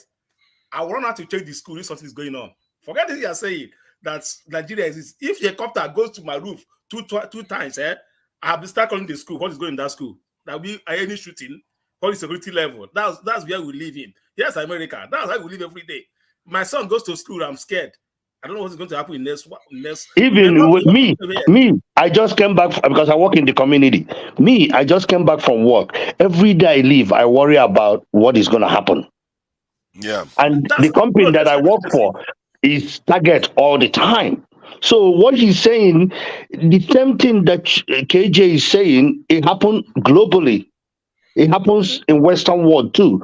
But the only thing is that Western world have found ways to contain, do a minimal damage. But we have not been able to do that since 1960. We've not been able to do that for ourselves. Everybody's saying you take your country back. Youth is who read the election, no be youth. Exactly. Who run with the ballot, no be youth. Did Tinubu came to run away with ballot. Today, I saw a clips on YouTube. Somebody asking the Yorubas or the people in Lagos, the Tinubu that you voted, what can you say now? Some of them, they scratch their head. But now, in Igbo land, they say, it's touching everybody. Nobody's running. Look at what happened in that flood. If that governor have done the road, that flood, would he be there? I wonder if he came out of that car. I wish the car stopped him in the middle of the road completely. The water get into the engine and suck water into the engine. And if they're gonna come and carry him from a helicopter from the top of the roof. Because that is stupidity to highest power. Road is the common infrastructure all over the world. Come on. Because in my hometown, we cultivate yam. Yam and vegetable and all that is one of the things. And fishing. Do you know that during the flood, the bridge to go into my hometown separated and killed 17 people that are running away from running through with the boat from the flood? That bridge have been awarded to be fixed. Up to today, if you go to my hometown, you park your car here, you get into canoe, you cross and come up on the other side and get on the Okada and go into your hometown, into your village. Then when you come back out, you rent canoe and come out. That is rubbish. That is something that shouldn't happen in this world. And we have money to do. If we recover the amount of money that have been stolen by these people, and put it in Nigeria, we don't need to borrow money anywhere. We never needed money from outside. Our problem is within. And when I keep saying we are the ones creating the problem ourselves, because these are our leaders, none of them were from Oyibo man. None of them were Oyibo. They were from us. They were born in Nigeria and they grew up in Nigeria, trained in Nigeria. Look at Festus Kayomo that was talking during Jonathan, during Obasanjo, look at what he's doing now. He's humiliating himself. Because guess what? Tinubu find a way to pay everybody that he can pay to do his deed for him. And fundamental. For me, the summary is we may individually know how to work hard, but systemically, we have not put in the level of work we need to get it to take effect to My become. brother, I don't know if me or you can go and put your life in danger to go and fix Nigeria. I don't think Our lives anybody. are already in the. I think the mistake is that not realizing that our lives are already in danger. Yeah, It's already in unfortunately. danger. It's already in danger. So I wanted to go into one No, other no, topic. sorry, Fofa, you keep saying that. How is our life in danger? Educate me on that. Because we're most of us by and large die before we get past 52 years in giving our life expectancy, and the chance that a Nigerian will die in hospital or through one funny issue or the other is very, very high. What father? Are you? Am I among people in that number? I don't think I agree with that. No. If you're in the West, you're not physically in danger. The only danger you That have is is what I'm saying. That is what I'm saying. if you're I'm in the West, West. you are not physically in danger. You are just the own What danger told you, is forefather? All right, I'm here. All right. Do you know how many people that have died in Texas in 2023? It's more than what have died in Nigeria for 3 years. No, I agree with you on that. It's So everybody here, if you are 46,000 driving, die you're a year looking at in America. I agree with you on that. leave But that you're saying. Leave that generally, you're saying. no. So you have to look at life expectancy in the country. I think American life expectancy is almost 80 years. So that's not the same as Nigeria. Nigeria, you can go to hospital for treatment. Somebody put something in you, that's the end. And many people end up in that kind of bracket. Malaria, all kinds of stuff. People are losing their lives to all kinds of nonsense in Nigeria. But in Unfortunately, America, the only danger you face in America, to me, is genetic extinction. That's what you face in America. If you go in America and you think you're just going to live there and everything's going to be okay, eventually you are going to have that consequence. If you are not looking to return, at least come back to Africa and do whatever you need to do in Africa. For what? Why are you going back to Africa? For what? Because that is where your heritage lies. That's where your bloodline is. Which heritage, my brother? Okay, let me spell it out for you now. Let me spell it. No, let me spell it out for you now. Let me spell it out for you. See, if you have a child in America, let me tell you what is likely to happen. Although you do, I'm sure you are not going to allow it to happen. But chances are that your child, if you are not having an influence over that child, chances are that they are going to procreate with a European. And that child that will be had, chances are that there will be more pressure to procreate with a European. In 10 generations, there will be nobody like you. No, your father. it's not even. It's not even 10 generation. We are talking in next generation. Forget that one. So if in 10 generations you are going to go extinct and you think that is a good thing, forefather, as I agree with you. For example, I went to. This is exactly what we do. We work for short-term gain. We never work for long-term gain. Forefather, for example, when you are talking about people that have come before us, or like people that came here when Tumbu was here, that they are scared to even to punish their kid, to flog them, to whip them. I may agree with you, but you see, my generation, all right, my boy. No. What you know, Nigeria, that there's no light in Nigeria. I know that one. That boy, you know that one got all right. I don't know how he learn about that. Right from school or anything. My children learn it real because they were in Nigeria and there's no light. There's no electricity in Nigeria. I don't know how but you see, he took his children to Nigeria. It's different. Do you know what happened today? All right. You know what happened? I went to a friend's birthday. All right. They are from Ijo. They are from the Ijo people. The children are greeting me, me. I said, are you from Ijo? Yeah. See, the kids of 10 years, 9 years. They are born here. But they have been brought up like when they see me, they are Uncle Migbo. You know, Migbo is. I thought Migbo was Orobo. Urobo, I mean Urobo. I mean Urobo. Okay. Yeah, Urobo. Yeah, they are greeting me with their. All right. So those kind of kids that the children are bringing up. All right. That is different. But those that come before us, when Tinubu was here, that was answering Johnson. Some of them answering any name, Bushman. Some of them, you see names. You will say, Uncle, is there a name? Some of them answer, you see someone answer in a man, you could answer Bushman, something Bushman. Those set of people, they don't even punish their kids because they're too scared of the government taking away their kids. Wait, my poverty here, if you bend in here one side, no person gonna tell us, say, make a promise to say I won't do this again, daddy. All right, that's the problem. All right. So for me, I don't see our children being lost. Just like Ike said, his child spent a year plus in Nigeria.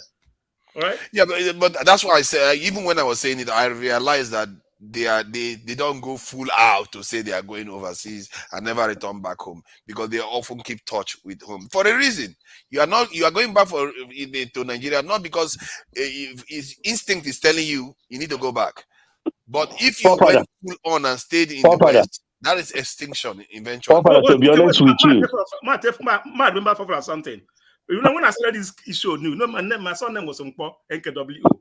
My son see Okonkwo. Every day ask me, is that your uncle? At the end, you know that anybody that you say, he asked me, is that an uncle from home? Is that an uncle? I said, no, it's not uncle. But why is that? You said that's the mentality they have grown up to Forefather,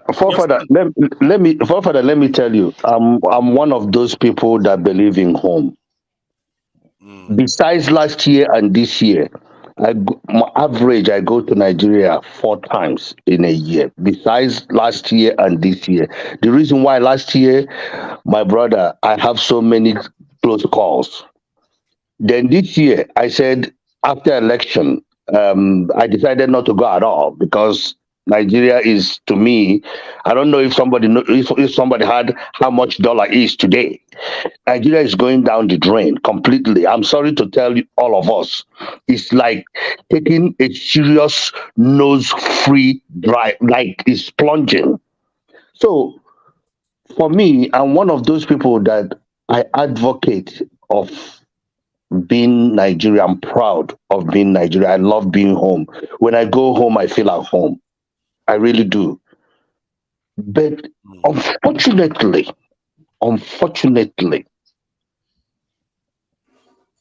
I would have loved to me, as I'm talking to you today, I would love to live in Nigeria, to me. But do you know why I cannot live in Nigeria? Number 1, electricity, which is common thing. Number 2, security, which is common thing. Not so common for us. Not only security. Do you know that if I go to Nigeria, I cannot eat in my uncle's house easily, or my people's house easily? Do you know why? Because they want to kill you. That is our mentality. Because one of my friends went home from here. His nephew asked him to buy bus for him to do transport. He says, I don't have money, son. I don't have money to give you to buy. Do you know what he did? He organized kidnappers to come and kidnap the man. That is Nigeria for you. We blame government and government. The problem of Nigeria is not only government issue. Problem of Nigeria is rooted in family. It's rooted fundamentally in family. You can argue that it's a cultural problem where we. And if we cannot fix our family, if we cannot fix our family and be true to our children, that you send your daughter to university during Christmas, your daughter carry bags of rice, carry yam, carry all these things, come back, and you don't ask your daughter, excuse me, is it the money I pay for your school fees that you bring in these things home? I think, let me add something. I think it's like, you know how, I don't know how many people know, I'm sure all of you are aware, how the human mind works, you know, the brain, how you have neurons firing signals one to another. I think societally, what we do is the signals we send to different aspects of our lives and society, in terms of crime, in terms of leadership, is the signal that reinforces bad behavior.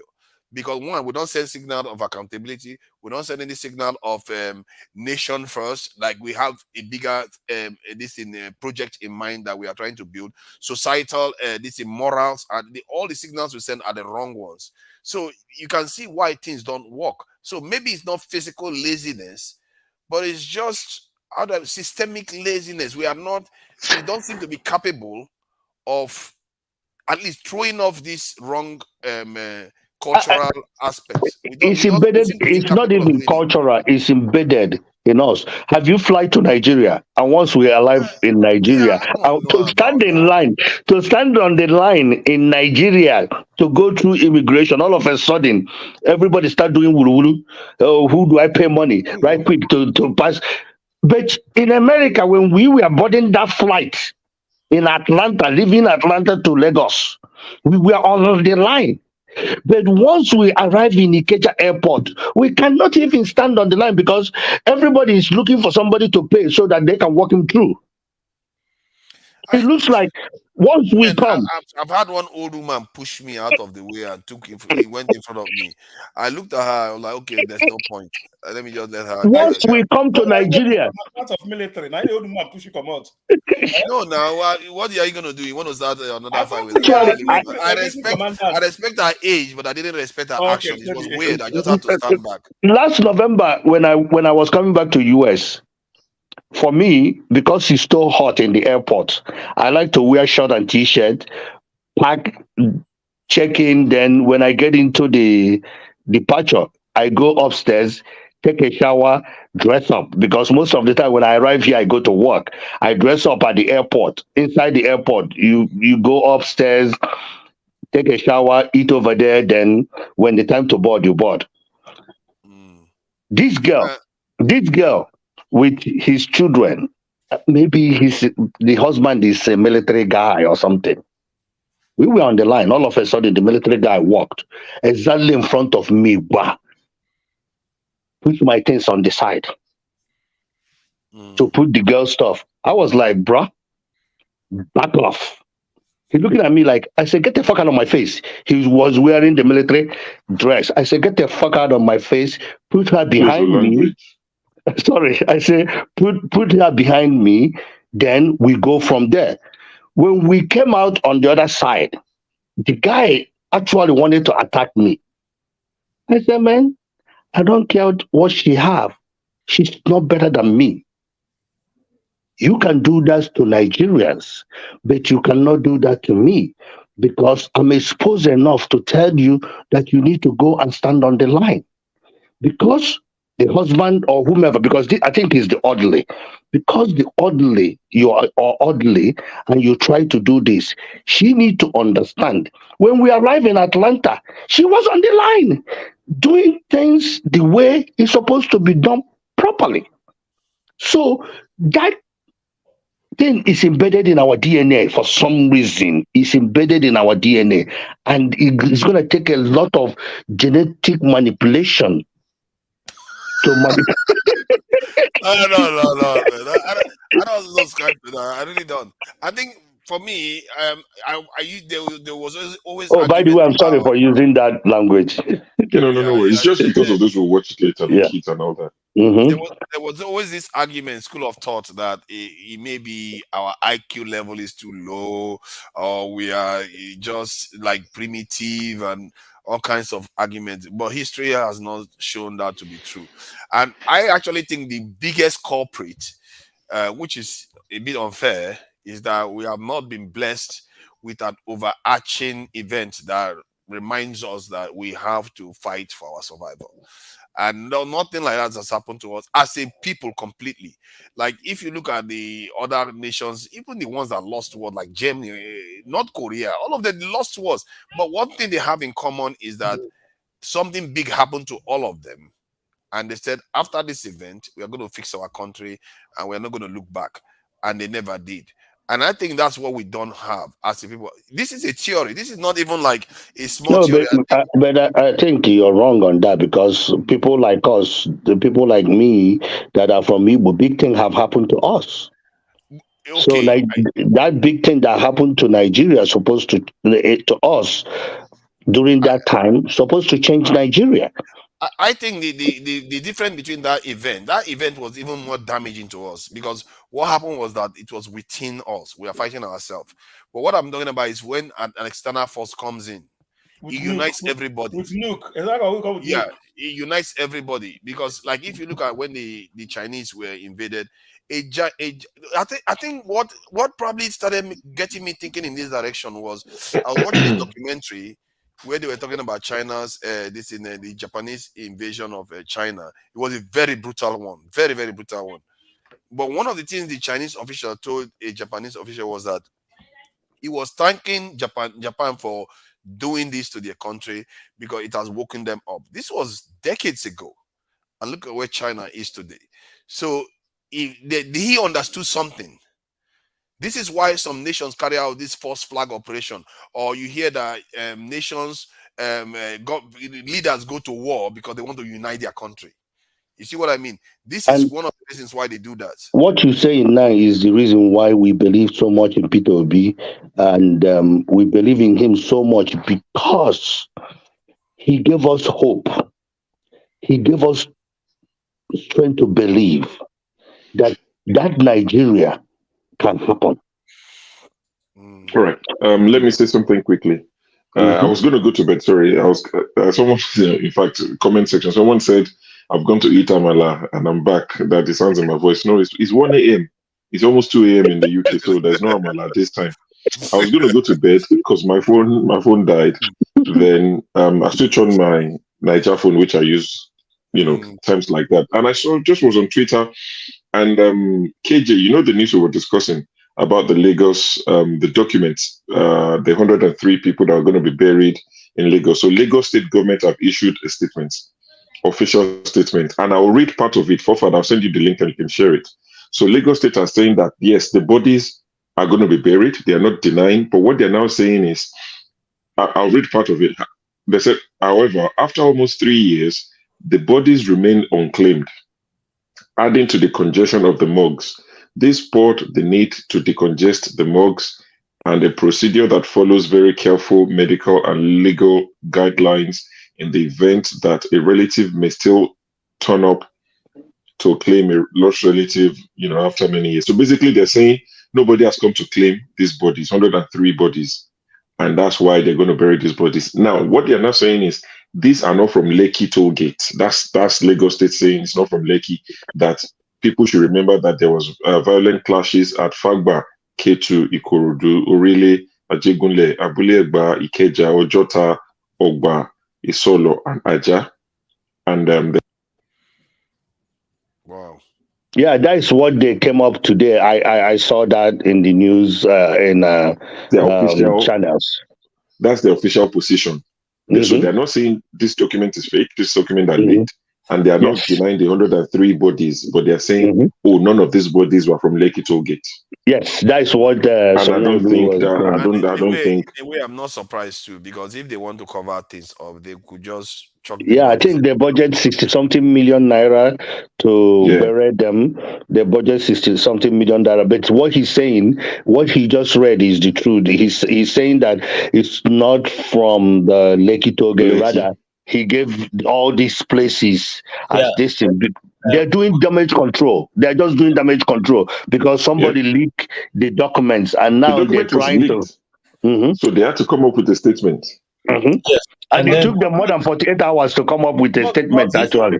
The statement is actually, stupid, because those clashes that happen in those areas mentioned happen between citizens, and everybody who was involved knew somebody who was there.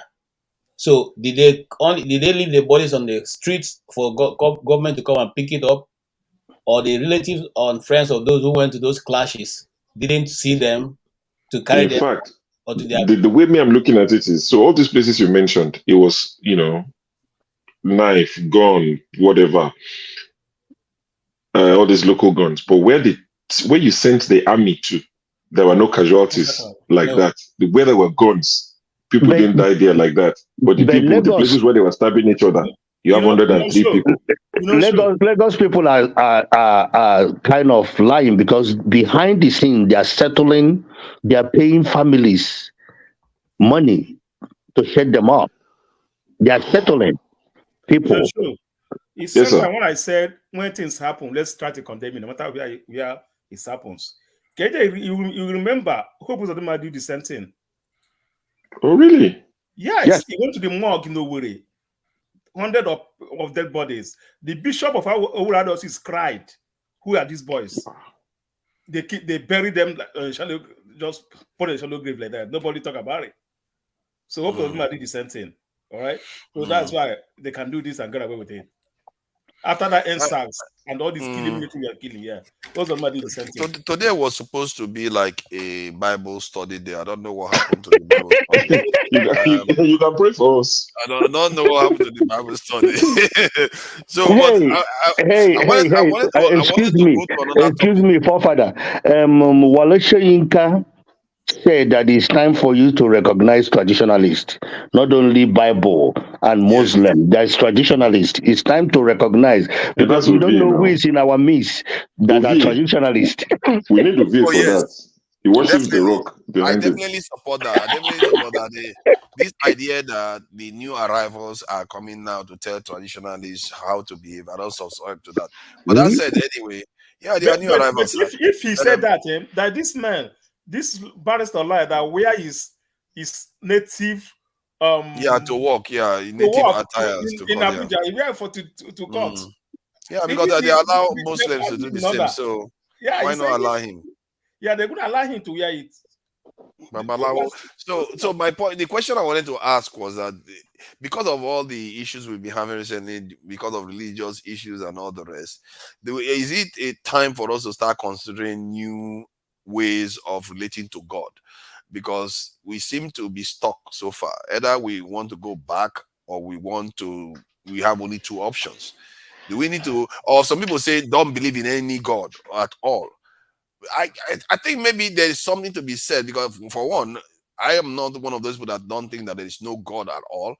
But maybe the relationship we want to have is we have to decouple it from the state. We have to decouple it from science. Maybe it's just a personal spiritual thing. Our individual beliefs. But God, the way Nigerians talk about God is different from the way it's supposed to be. I give you an example. Do anybody saw video of Saudi Arabia guy with dollars and came into a car place and said, "I want most expensive car you have"? And the guy says 2-point-something million dirham, and he says, "No, that's a small money." That is for him. You that are playing moneycracy in terms of one masquerade in our land, he says Nigeria is practicing moneycracy. That he doesn't believe in God. He's probably don't believe in Allah. Jeff Bezos and Bill Gates and what are their name? Elon Musk. Probably these individuals don't believe in God, but they are succeeding. I don't know if you know Arise TV. What is his name? Rufai was talking about some group of individuals suing Elon Musk in Twitter for not paying the bonus or whatever that incentive that he's supposed to pay, which what about $500 million. This is one company. They are suing him for not paying his incentives, and he's going to court. That is incentive that he owes individuals inside that company, and he knows about it. Then our Nigeria will go borrow 800 million and share it to rich people and give crumbs to poor people. What is that got to do with God, though? The God. I'm telling you, those people don't believe in God. You know what? I don't know whether they are actually flat out atheists, as they call it. Maybe they are agnostics, because some people believe that maybe there is a God, but they don't just know. And I think that is where most people should. I actually believe that there has to be. My brother, God. If me and you are doing business in Nigeria, once you call God, I terminate that business. I don't want to hear that again. We can't do that business. Everybody that have duped me today in Nigeria is God. They are first to be in the God present. They are first to be that blessed center. When I was in college, I went to all Catholic school. When I was doing my program, the woman is the worst human being, but he prayed in every class. But she was the worst human being in this world. She was the first time I saw a devil praying. So, my brother, in Nigeria, people But that you are are assuming praying. that isn't that on you that you are Don't assuming go that there, just John. because somebody prays to She's God not means my that they are supposed to be good people?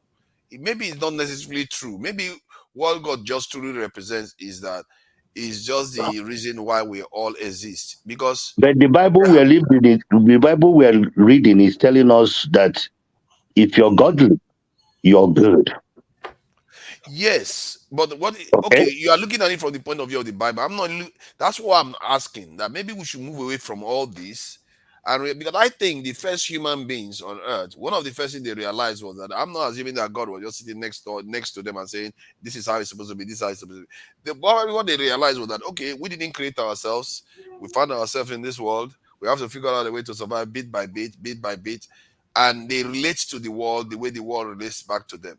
So, and they understand and they didn't create themselves. I think that's where religion came from. Because one thing we know for sure is that we are not aware that we created ourselves. So because if you created yourself, then who created the other people? The forefather. I used to work with these guys. You know what? I asked them, don't you go to church? They said, for what? I said, how do you exist? Who teach you? How do you exist? He said, my mother taught me. I said, how do you wake up at night? He said, my mother taught me, wake me up. Everything is his mother that taught him. You don't even believe that God exists. That's mindset of some people.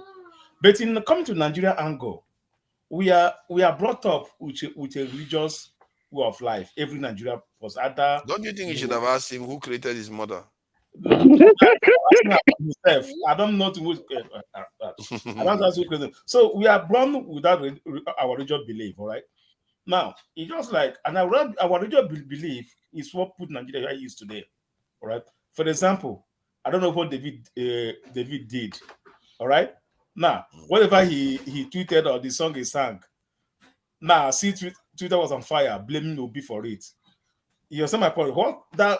What does religions contribute to be a politician? How does he transmit to that? All right. Now, if with that segment of people, even though Obi is the best guy on planet, they can't vote for him.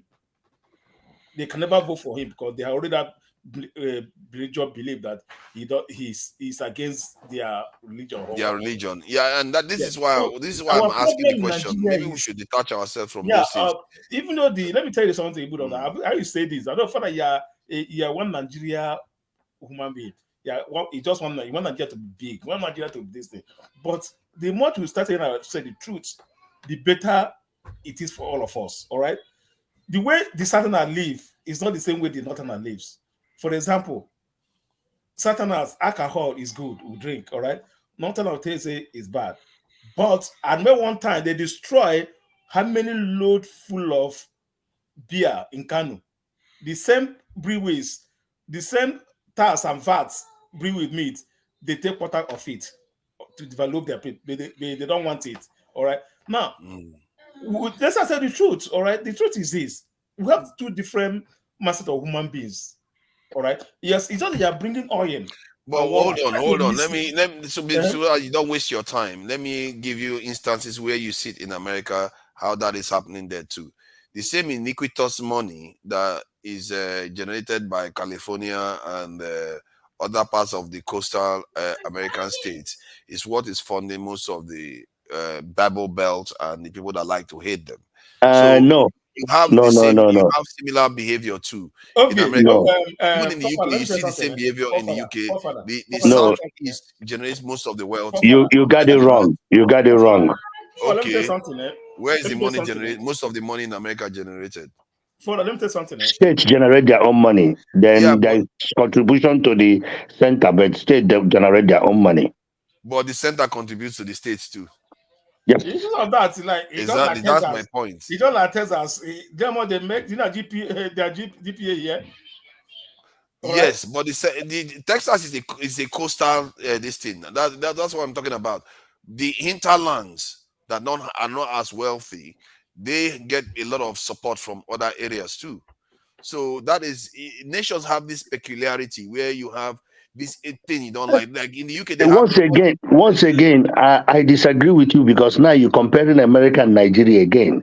American Nigeria is not in the same. Let me do River State now.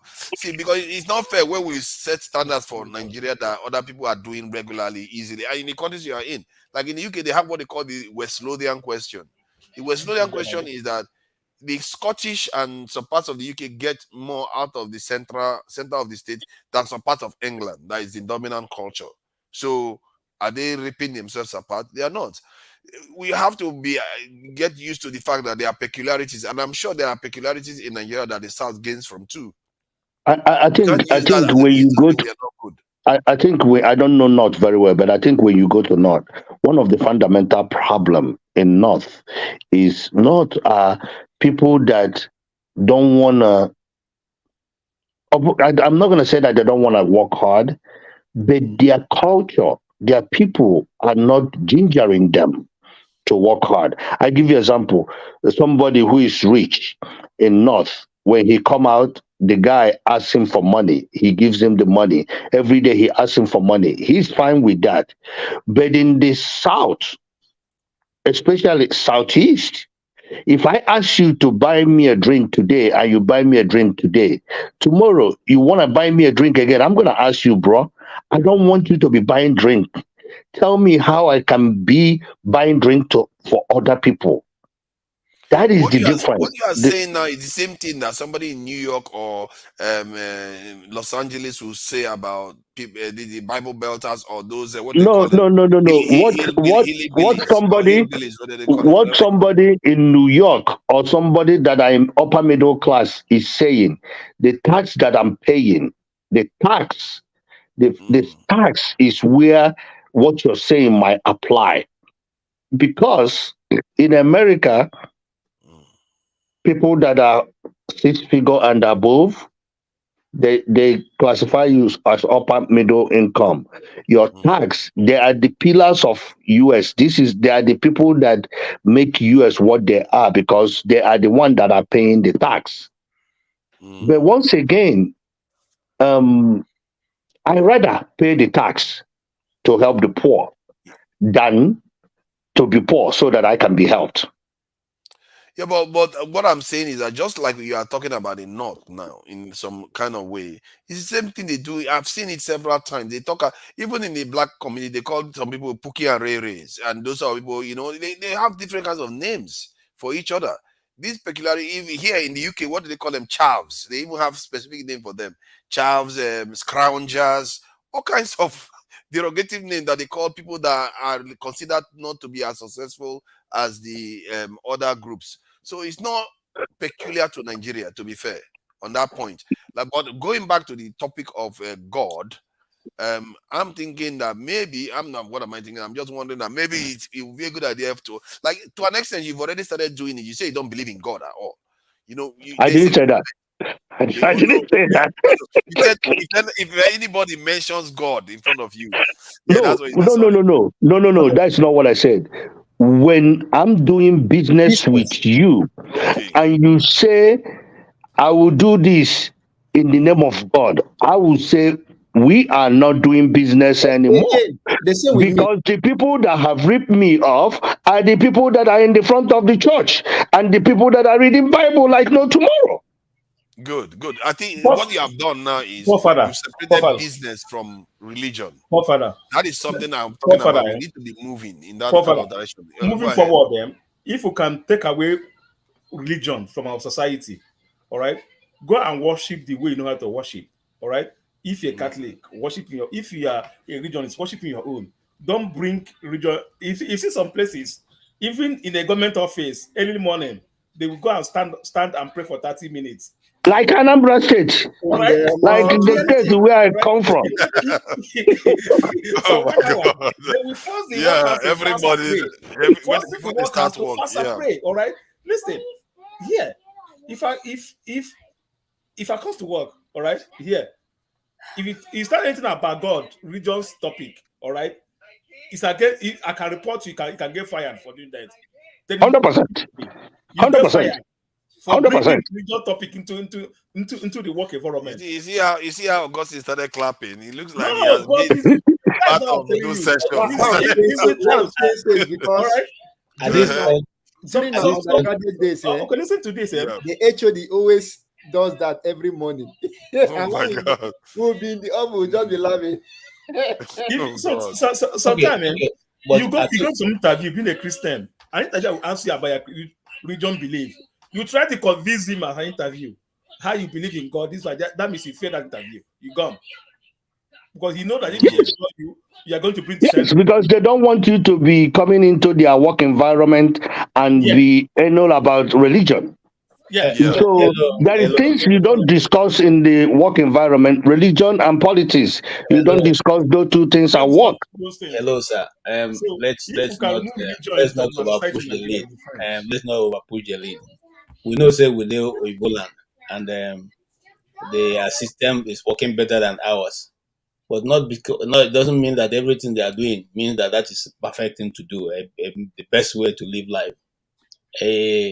I'm an Igbo man, and my Igbo name is Okechukwu, God's portion, and that means that the Igbos have a way of worship even before the Europeans made it more modern, and that simply means that we have always been people that have something we worship.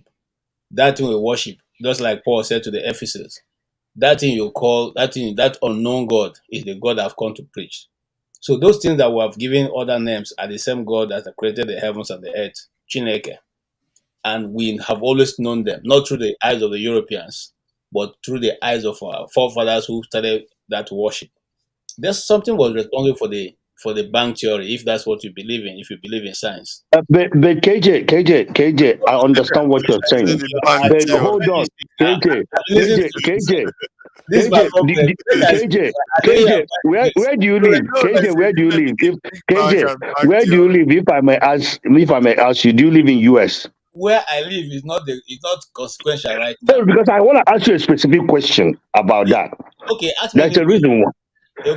Okay, I live in US. Okay, I can't go to church from Monday to Sunday. Yes. And the nature of my job, by weekend, I'm at work, both Saturday and Sunday.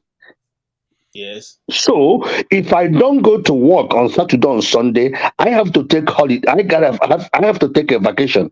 And if I don't take that vacation, then I'm gonna shortchange in my paycheck.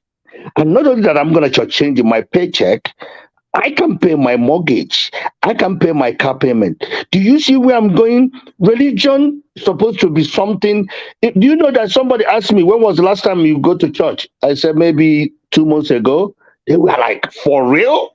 2 months ago. Yeah, that is the problem we have in Nigeria. Somebody will go to church on Monday, go to church on Tuesday, go to church on Wednesday. When do you get opportunity to go to work? I beg to disagree with you. Augustine, make you put mouth in this conversation. No, for me, if you want to listen, let me explain.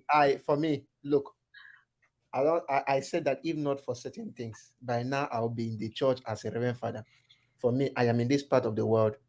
I take my going to church serious. If you must know, I am an altar server. I serve at the altar. Even today, as I'm talking to you, and I'm myself. It be like those where chop will reading so, father reading so for back. I don't see your eyes. Today, Nami serve mass today. One thing I always believe in life is this: do what you know is right, and do your religion the way you want it. Make sure. Are you saying we should separate religion from business and state? Good. Separate religion from business. As this thing he said now, I also do it. I used to go to Onisha market and all this market and buy. If I'm working with you and you tell me Makachuku, I am telling you, as you just mentioned, you say, Oga, I know they buy again. Waiting happen. Oga, I know they buy again. Live on like that. Simple. I don't like a situation where you bring religion into the sciences. If you bring religion into the business, no. Do what you know is right and do it well. As I've said now, most of those who have done the most evil things I have seen are those who are touching the ropes of the pastor or the reverend father. So in the context of Nigeria, then if we are supposed to start learning how to separate religion from this in the business and state, in the context of Nigeria, we are seeing a situation whereby the opposite is beginning to trend now. They are trending in the opposite direction. They want to bring chieftaincy into governance, religion in the north with the Sharia, this thing that is going on. Who knows what's going to happen in the south?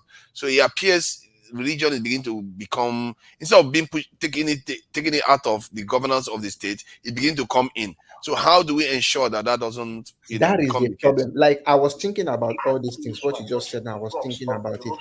Now, I told myself one thing, that if I was in a position of authority, let's say Mr. President, there are some little drastic things I would take.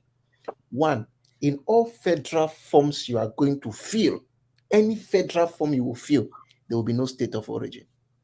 You will just have state of residency. And religion.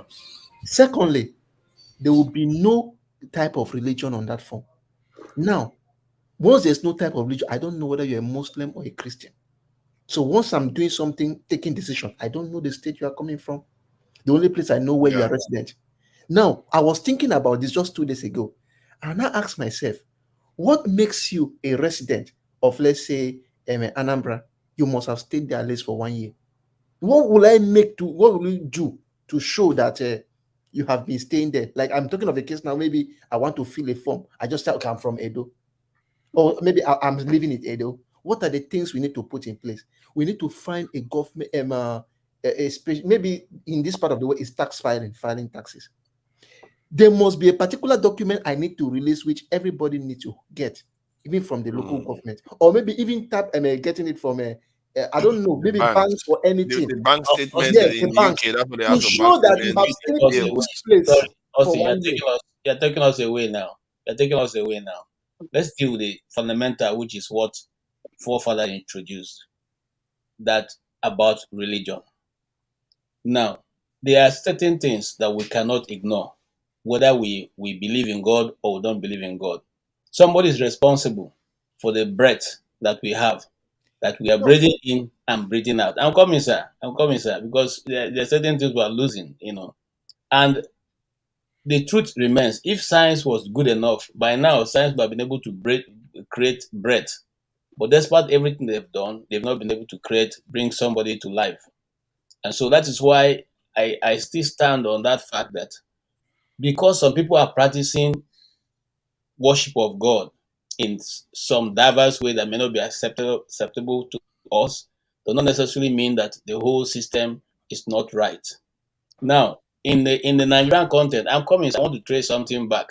In the Nigerian context, what happened that certain people started introducing all kinds of different time to worship in their office and all that? Because if you notice, for those of us who lived in the north, several of those federal government offices had some small mosque built to it. So whenever it is the time for whatever they are doing, in fact, now it's even bad. Some of the taxi drivers stop at the middle of the road, okay, and come out to worship. All right, no matter what you do, they're not going to move. So, and that is the reason why we need to separate that from. I'm coming, Let sir. him finish so that I can I'm know coming, what sir. he said. So, because of that, some people say, okay, since even if you go to the office and the time gets to the time they want to do, and they're doing something where you have to wait for them, and they go sit in part of their office and do that. They too started organizing to do the same thing. So at 12 o'clock, 12 noon, they too go and gather somewhere and do their own this thing. You see, if it's a government that is responsible or like reactive to what is going on in society, they will have found a way to quietly do away with that. Now, listen, before now, there was no church in Aso Rock, okay? But there was a mosque built in, all right? And that was why when Obasanjo became, he said, okay, I'll bring Okoye. Okoye, you to come and start a church here, all right? And which I hear now have been, locked up. However, the truth remains that because people are not doing the things the right way, doesn't mean that necessarily that become bad in itself. And there's no policy in Nigerian constitution that writes that religion is part of what we should be doing in this thing. The religion stands out. What the constitution simply did was to recognize, a religion as part of the lives of the people, not as part of governance. People who are bringing into governance now are the ones breaking the law. Okay, And so, and then you know, it doesn't really matter because it's a personal thing. All right. Some people in a community, and now listen, when we use our situation in Nigeria and compare to this, you see, in Nigeria, the people are paid per month. In the West, you are paid. Some of us are paid per hour. So if you are going to be giving, you are working for 8 hours. They don't even, some places don't allow you to even answer your call. All right. You have a particular time you are giving break, and that time of the break, you go do your calls. But it's not also the same, you know, so you can't even apply that across board. But in the Nigerian civil service, especially, nobody checks what is your deliverables. Nobody finds out whether you're delivering or not.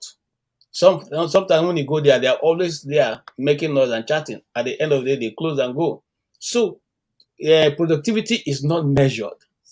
Therefore, they can take out their time and go and pray if they want. If that's why they're going to get this thing. So you cannot use that to now, you know, say But that is the reason why we're backwards. Emma, look, the point that religion is good. Even religion is fine, and it is very okay if you ask me. Even in this part of the world, they respect the religion because there are times where students leave the class and go and pray. You allow them to go and pray, especially during the holy month of the Ramadan. If you notice very well, I used to see the Catholic mass even on television. On YouTube, they don't interrupt Catholic masses or maybe any religious worship for any advert. So I've noticed that even when you pray the rosary with them on TV, they don't interrupt. That's to say that they respect it. That is why they don't interrupt it. But the only problem I'm seeing is that Nigeria will do the overdo. We don't mix them in such a way that, like what Buhari said that time, that Buhari was the one who said it himself, that once somebody brings something to say, so if I say you call the name of Allah, that is correct. No.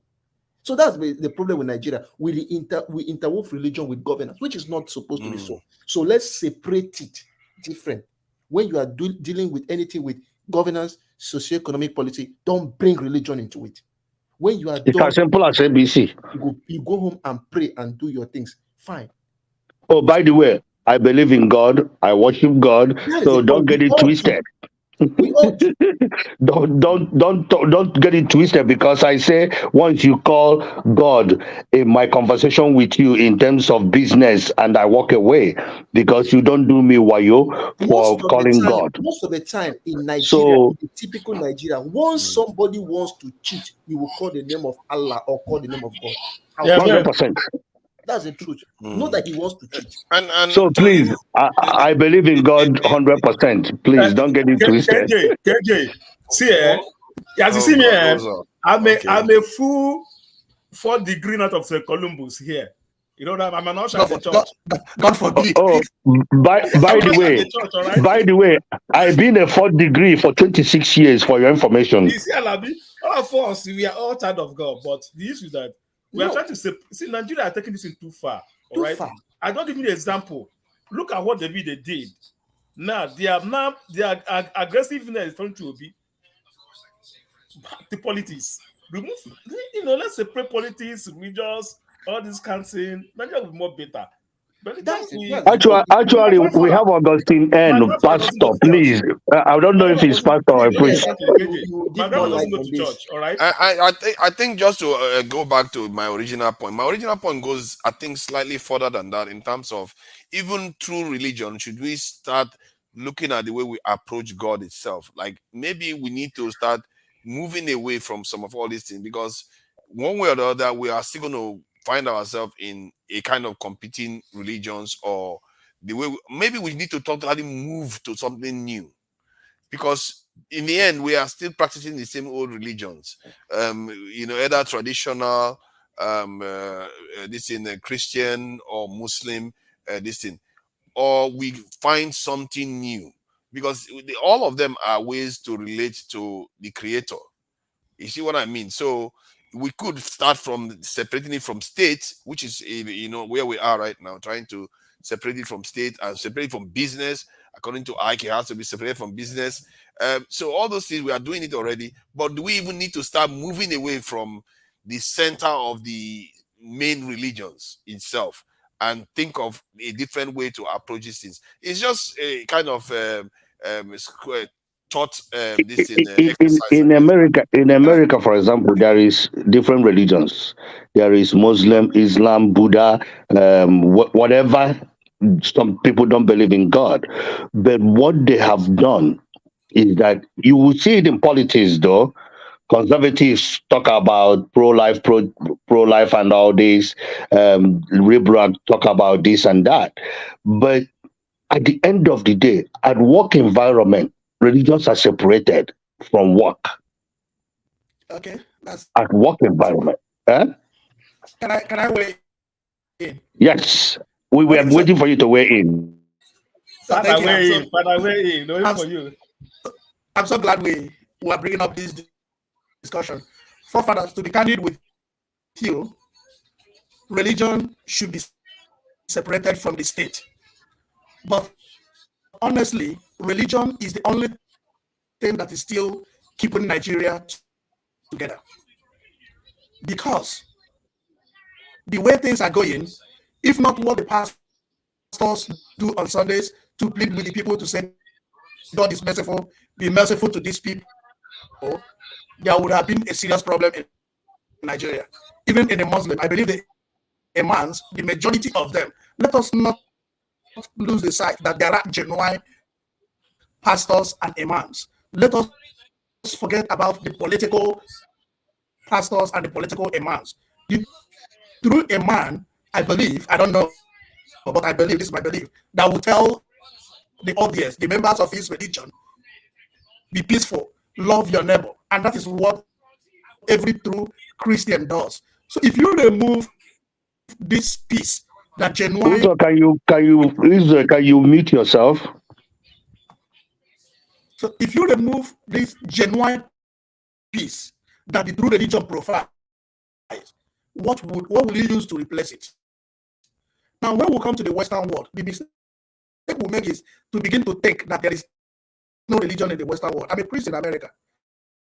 As we are discussing this now, I got a call in the hospital. One of the high ups wants to see me for a private chat and other things. This night, I'm going there. So the thing is just that religion is one of the first amendments. So when we say that it is not discussed in the hospital, if somebody says, I want to see a priest, you will never deny the person that. If you say, I want to see a man, somebody told me today, I want to see a minister of the Mammon. Later they said, I started making calls. I have arranged to get the later they said minister to be in the hospital in the morning to see this patient. But the problem we have is that our leaders in Africa, not just Nigeria, in Africa, we use religion when it favors, we use it to plunder when we want to use it. So the way we use it, so the best word you should use here is to take it out of state, to remove it from state. But if you must keep it in state, like what you said, we now begin to define a way of doing religion. It is no longer religion. Religion is a way a people relates to their spirituality, to their God. So it can be any form, it can be any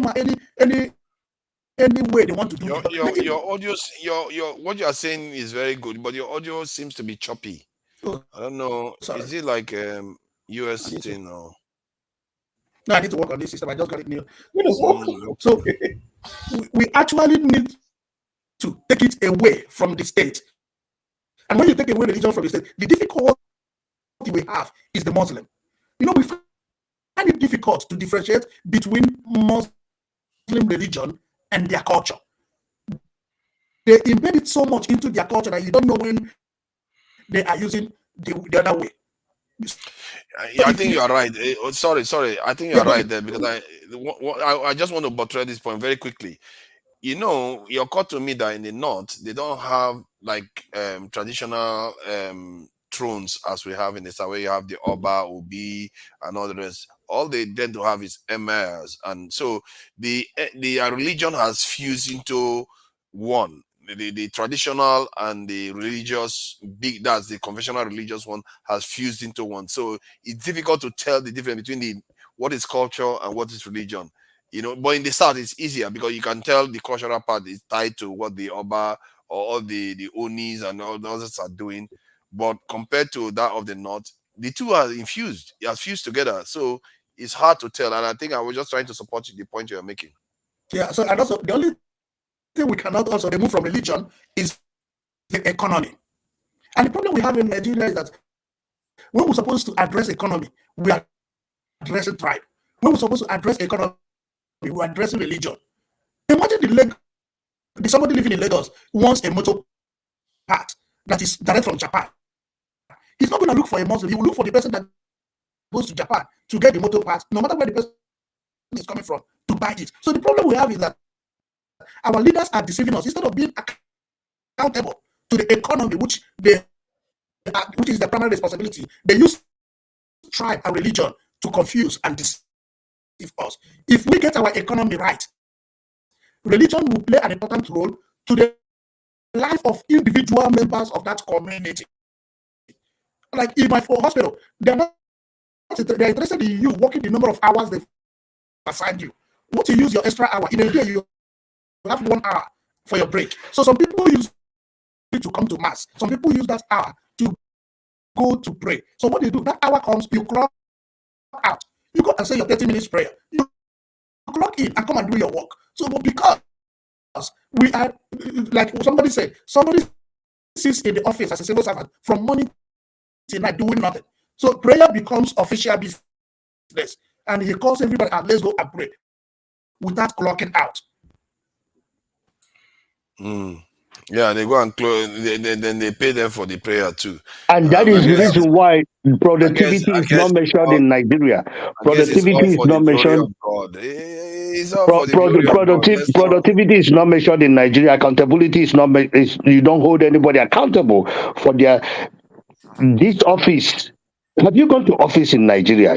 You come and talking to somebody, and that person pretend like he doesn't know the job that you're talking about. Accountability is at the core, isn't it? Accountability is at the core. I think this is what I was talking about, the neurons. We don't set signals of accountability ever. Something will happen. We will hear that criminals have been caught or somebody has done something. But when we wait for convictions, nothing comes. Yeah, but unfortunately, in Nigeria, do you see they haven't even bring evidence? They're parading it on TV. Oh, we did this, and you haven't finished your investigation. You're parading it on TV already. That is the difference between things. That is the reason why when people compare America and Nigeria, I get offended because you cannot do that. You cannot do that. They hardly tell us about conviction. I think I can't even remember any time. Although they do talk about when a politician has been convicted, but like in Nigeria, when they find people doing something, they will arrest them, but you never hear about convictions. The Senate president was in EFCC. What is the outcome? And sentences, you hardly hear about sentences. So, current senator president. Are you not surprised that Desiani has been arraigned? No, I don't know who he is. Sorry. Desiani Madeka, the girl that took all the money and run. Are you not surprised that she has been? Oh, that lady! I heard about her. Yeah. The lady wearing bra that is worth millions. Her bra is worth millions. 1.2 million. She has been arraigned by who? By EFCC. No. But that just to release her. No. She was arraigned on Friday. No. Yeah, it's on the news. No, that's fake news. That's fake news. That picture, I'm coming, sir. That picture that trended was taken with Ben Bruce, was taken by Ben Bruce, and it was at her son's graduation in England. Yeah, her son's graduation. She's not even in Nigeria, but you see, the next day she was arraigned. No, it's not. She's not even in Nigeria. So how do you arraign her? You arraign her in London. Can we go? Wait. You arraign her in London. The truth of the matter is, see, let me tell you how these things work. And I give credit to Bauer, the former FCC boss. When he got to the position, he was asked by one journalist. These things they talk about Adesanya Alice Madeke. She has a bra that was made of gold. This and that and this and that. The man said, look, forget this. I've taken this office. I've searched through the office. I've asked for the reports of data. None of those things are true. These are just media, She's an Igbo woman. She's an Igbo woman that Uzo. What happened? So he said that none of What, those He's an what? you Is this know. an Igbo So, woman? So there's When this an Igbo woman. Dezeni was coming to his team through OTC to spend millions of dollars, does he separate Igbos and Yoruba and Hausa? no, It's a aside, club. aside Everybody from wants that, to see, drink. let us get one thing correct. I'm one He of those was head of who OPEC. I don't just jump on this thing. See, listen. Mm. Dezani Alison Madeke was the former wife or the wife of Rear Admiral Alison Madeke. That woman was already a manager in Shell. She's not poor. She's not from a poor family. So when they make it look the way it sounds, they play it up and make it. I'm not saying maybe if she's corrupt. I'm not saying she shouldn't be this thing, but the way it is played, it is overplayed. Okay, even she now they say she was arranged, but it's not even arranged. And she has also, now that she's well and fit according to her, she's taking the government. She has filed a case against the federal government for defamation of character and all the things that the lawyer said they filed put in that listing, and that case is coming up also.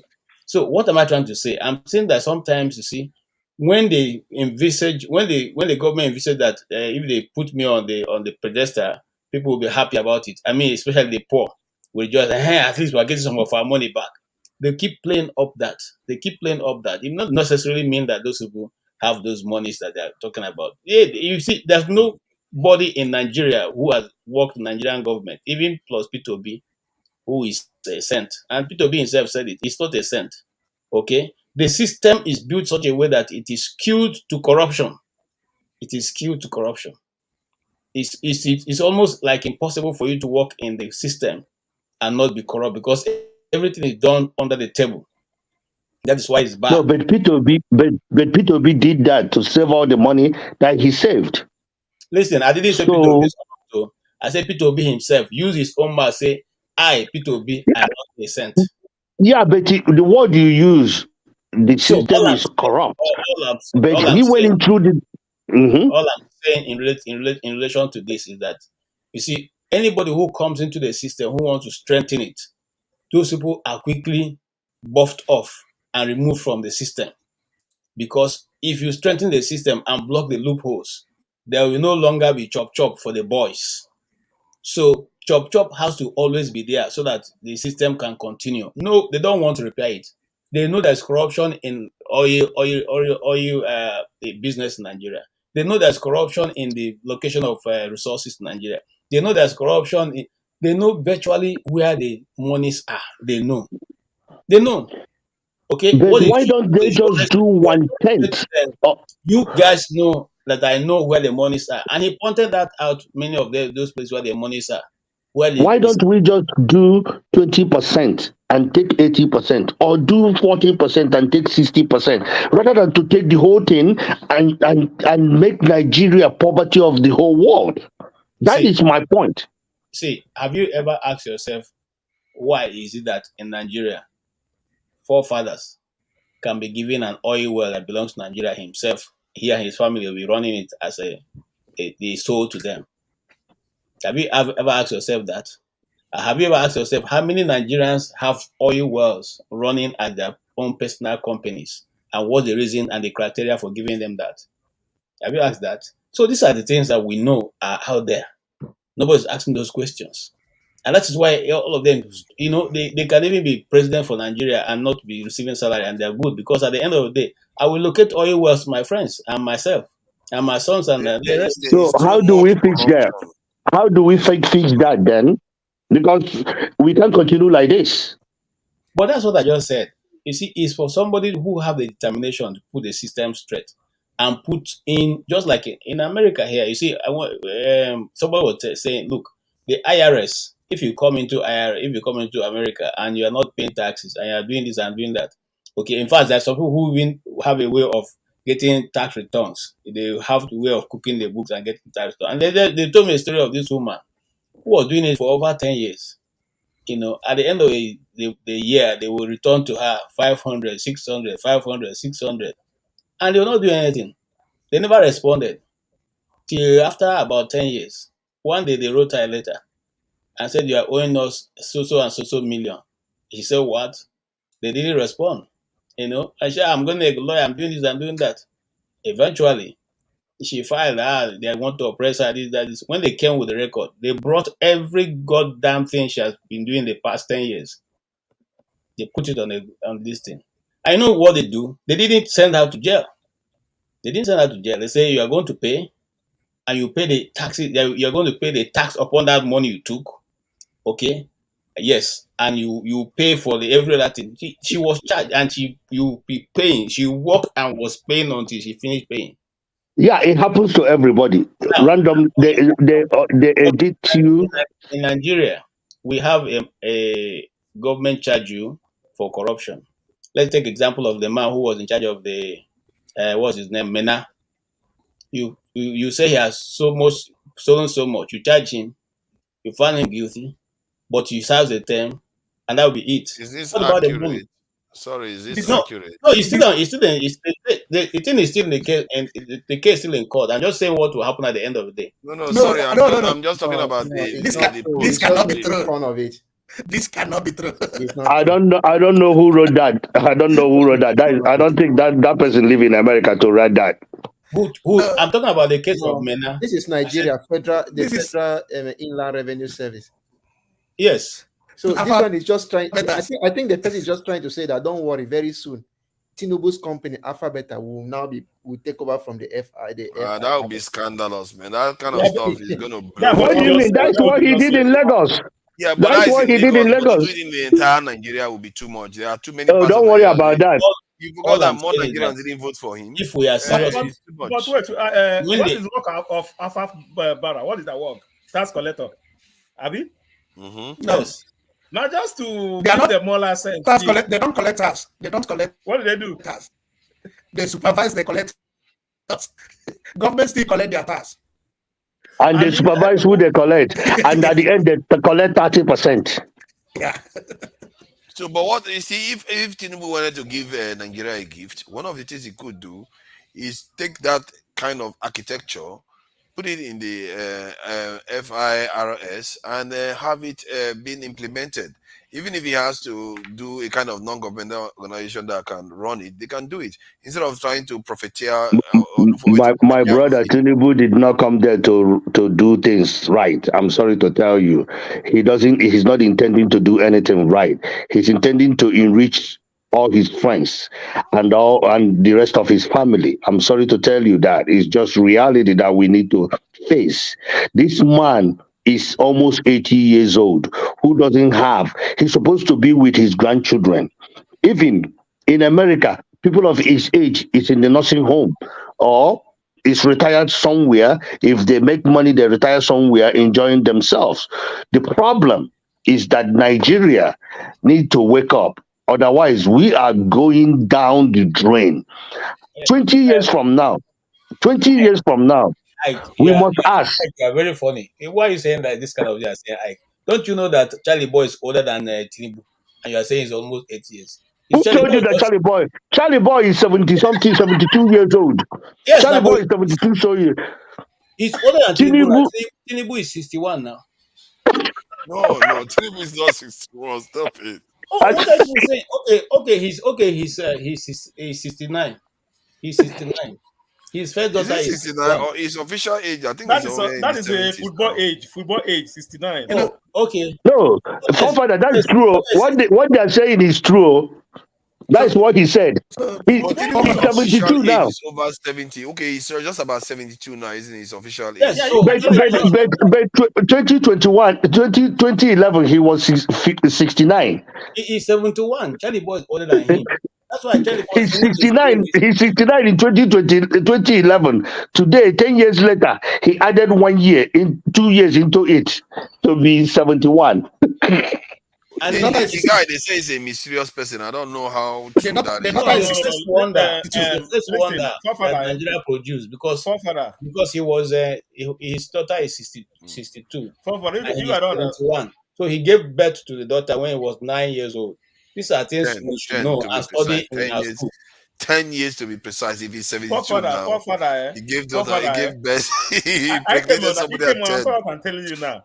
Those Nigerians that came to America between 78, 79, 80 or 85, None of them have their real age, their real name. That's true. That's Everything true. about them is mysterious, and they stay with that name. Okay, Uzo, what you just said just now is something that goes to the heart of Nigeria and the topic we were talking about before. We as a people, we do these things, and then when our leaders show up mysteriously, Now, do you know I why? was not wondering why. Do you know why I was Tinubu is a strong? surprised. Do you know why Tinubu is a strong man?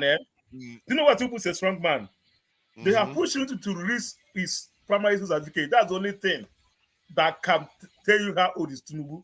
Any day Tinubu brings a primary school certificate, my brother, is it that guy is doing what they 85? did to Obama now, where they has to bring his date of birth certificate and all the rest to prove to the nation. Let me tell you, if Tinubu is not, Tinubu is about 81 or 82 years old. I guarantee you that. Be the president. What do you need? Is a school cert, Abi?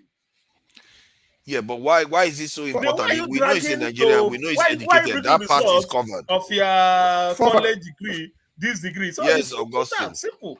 Yeah, I want to move to policy, not individual. So when they were campaigning, repeating Lagos to Nigeria, I was so surprised. It was a scandal to me when people in Lagos were buying that idea. I lived in Lagos for 2 years. I lived not in Lagos. I lived at Ikorodu. The deepest, just between Lagos and Ejabode. I drive 30 minutes from where I was living to Ijabode to go and buy things. And there is a lot of slavery in Lagos. In the United States here, for you to get a job, they will check the proximity to where you are living. But Lagos, 40% of people working in the island lives at Ikorodu. These guys wake up as early as 4 a.m. to go to work, and they come back as late as 12 midnight, and you pay them 50,000, you pay them 40,000, you pay them 60,000. They spend up to 80% of that money on transportation, and nobody asked that question. Nobody was able to. And if you come to where I was living, it was a slum. It was, you see people still begging. My village is better than where I lived for 2 years. The locality of where I lived for 2 years. So when people were saying repeating Lagos to Nigeria, I was like, because what people did in Lagos was just to divide it into two, between the bourgeois and the poor. The bourgeois had all the things they needed. Once they go to the headquarters, once they're able to buy into power, they had all they needed. But when it comes to the grassroots, the poor were taken, a voice was taken from them. They were unable to express themselves, and they had no place. And that is exactly what they are trying to replicate in Nigeria by putting everything in secrecy. There is a research that they conducted here about patients waiting for their appointment. They realized that patients that stayed 3 hours waiting for their appointment, but having somebody to talk to them every 15 minutes, updating them on what is going on, were more relaxed than patients that waited for an hour, 30 minutes without anybody talking to them. So we've entered a government that nobody is addressing to you. And you come out, you see people in the highest level of power lying like little kids. Look at what happened in APC. A day before they retired, or 2 days before the two guys resigned, they came to the channel and they were asked what is going on. They said everybody is at peace. The next day, 2 people retired from the same party. Everybody were at peace a day before. And you see what happens even in the federal government.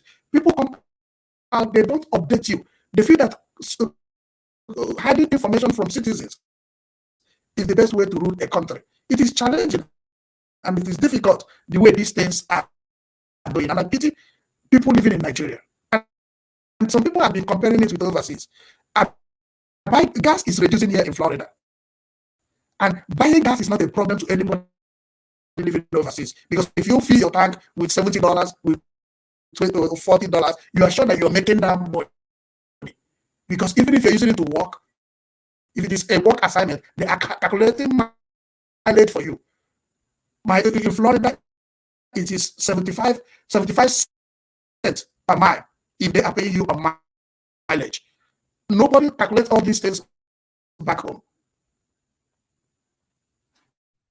And that is the reason why I don't know where we're going to head to 20 years from now. I still ask the question, a child that was born in Nigeria today, when they turn 20, where would Nigeria be?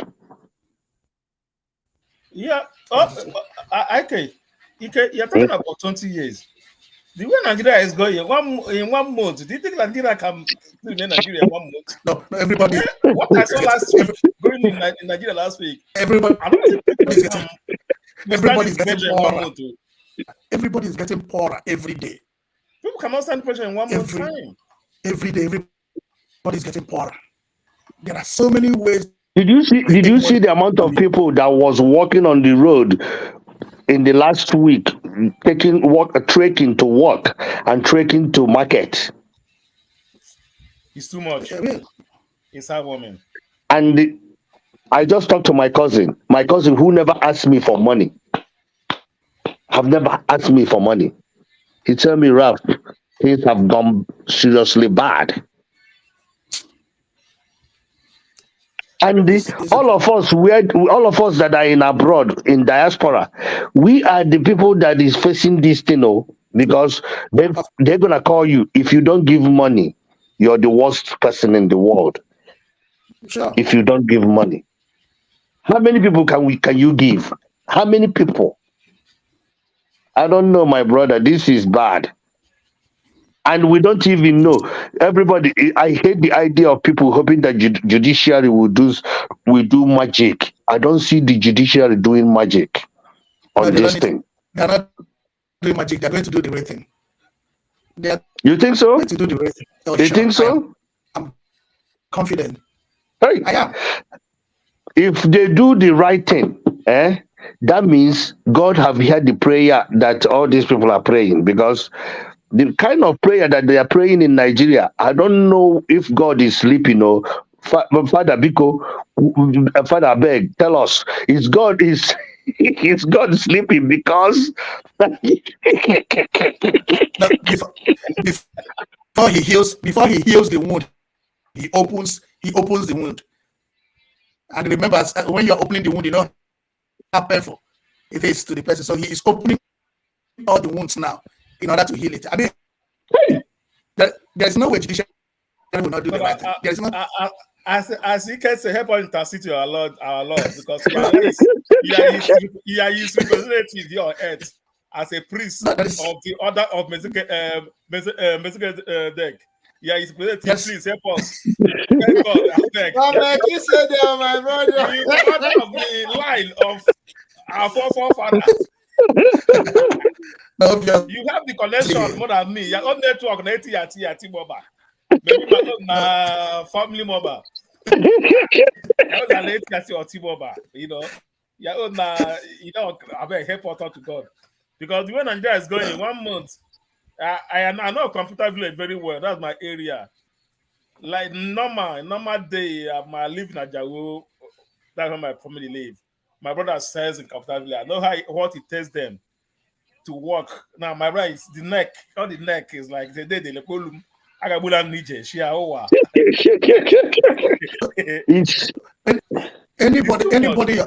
that is receiving anything less than 100,000 in Nigeria cannot survive at the moment. You're talking 100,000. Cannot survive because people that receive money now, like people that receive 50,000 in Nigeria are breadwinners.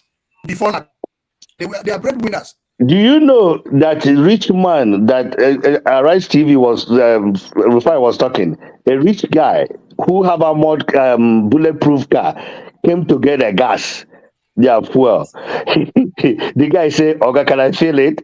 The guy say, "Are you crazy?" Nobody's feeling.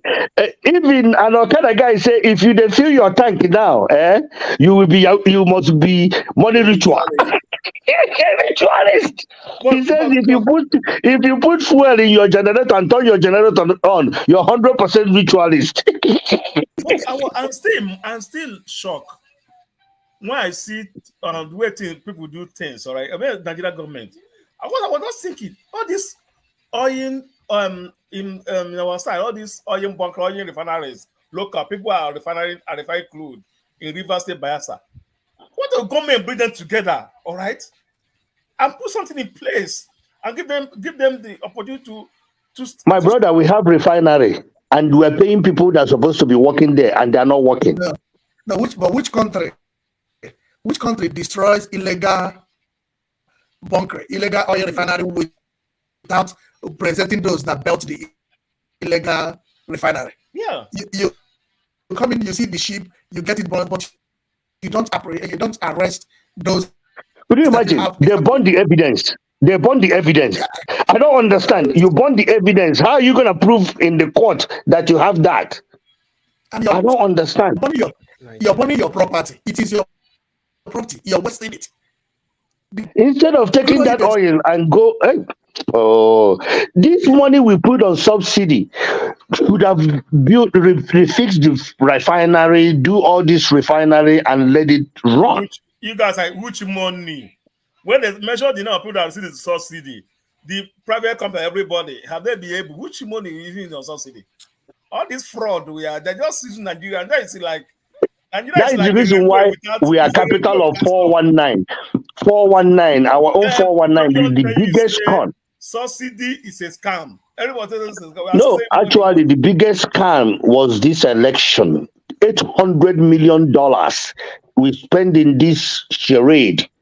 This is the biggest scam. What did they do with $800 million? Is it the first scam we have seen?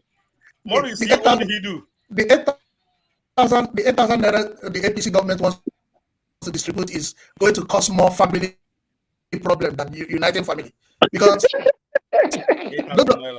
those of us that have been spending our money, we are the rightful people to receive that money, because when they do the 8,000, those of us that are sending more than 100,000 every month, we have to stop. You know why? If I talk about it will be like say. It will be like say me. I want to try to look like be I don't know what I call up. In average, Igbo better than ego fast. I would if I say people will say like, okay, we are trying to like show. It's not any tribe. Every family in Nigeria. Yeah? Every family in Nigeria will not be able to manage. That will not get you a fast yourself.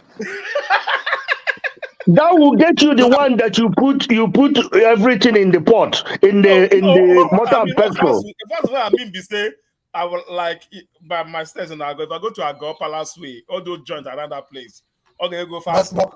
But it's not a normal not in Agor today, because that is Agor before. Agor today, you can't spend 8,000 naira on one plate of this thing now, because everything is expensive. Wow. But when you use the family number, at what age do people become adults? Because when you're doing the family of 6, family of 5, is it including those that are 20-something, 30-something that are still living in their father's house, and they went to university and they don't have a job, they're still living with their parents.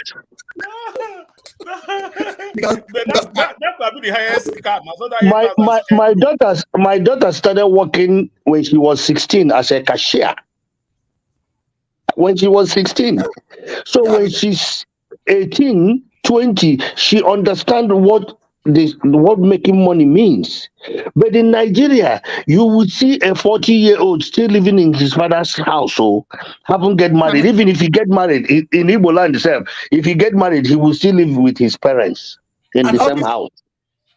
All these guys drinking drug, when the father gets the 8,000, how is he gonna give them their own share? How much we rap of football self? So for us, it's over there here now. And not only that, and not only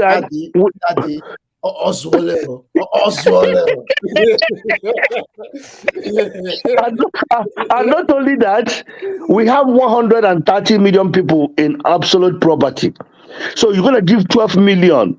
How do you differentiate the absolute poverty, right? Out of 100 Sorry, and something million. it's not 12 million, 12 million homes. Yeah, 12 million homes. How do you 12 million homes? Let's say average of 4 people in each home. You still have 100 and something million. How do you do that? So how do you even like my parents are no longer working. Are they going to receive it? Is your parents going to be among? If you are talking about people, you're talking about your parents. Or the young sharp that is pushing wheelbarrow, who doesn't have account, who is not even 18 yet. How would you count him? Now, what happened is this: some people will use it as avenue for a business. Also, you see somebody will tell you, use my account number, I'll give you 5,000 for the 8,000. That's Nigeria for you. That's what they will do. Use my account number. When the money comes in, I'll give you 7,000. I'll take 1,000 as a service charge. I'll give you 5,000 service charge. No, but I don't think they will. I don't think they will do this because I think people started cussing them out, reacting to that, and I think this government, it looks like they put something out. If it's not going the way they want it, they pull it back. I said these people are incompetent. That's what I keep on saying. And there's one funny thing which I don't like about it. The way they behave automatically shows that Obi won the election. Whenever they roll out something, they want Obi to comment on it. Yeah. Is in office for you to know. If he says, I will do it, they continue. And if he says, I will not do it, they withdraw the whole thing. That's why I say they are very, very competent. Austin, have you been under probation, 90-day probation on your new job? So they copied. That's how it is right now. They copied the status, but those ones he wrote in short form, they don't understand it. Obi is one of those guys. He give you his paper to copy during the exam. People will take exam. When you finish, you didn't copy the right things where he show you. They because Obi said that he will remove subsidy, and what they did was they removed subsidy without looking at, okay, what are we supposed to do to remove subsidy? You're supposed to cushion things. You're supposed to plan ahead. That Nigeria don't back. Only God will save us. So only God. I don't even know if God can save us. I don't know if God can save Nigeria.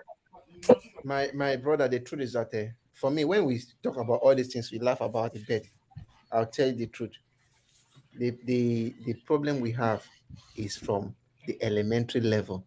That means even from the schools. If you start giving your children, or let's start from the teachers, let's say you are giving the students there the best moral training.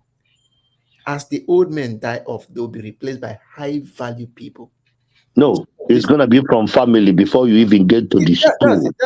That's the point. Even maybe from family, from the rest, all of them. From family. If you get something, carry somebody's thing and come to my house. My mama has this broom. There's this particular broom. She go hit her for your head. Once it doesn't belong to you. When we were growing up, somebody gave you something, and you come home, and you say somebody gave you something. Your mama wants to know, what did you do? That person gave you that. Because in his or her head, he's thinking you stole that thing.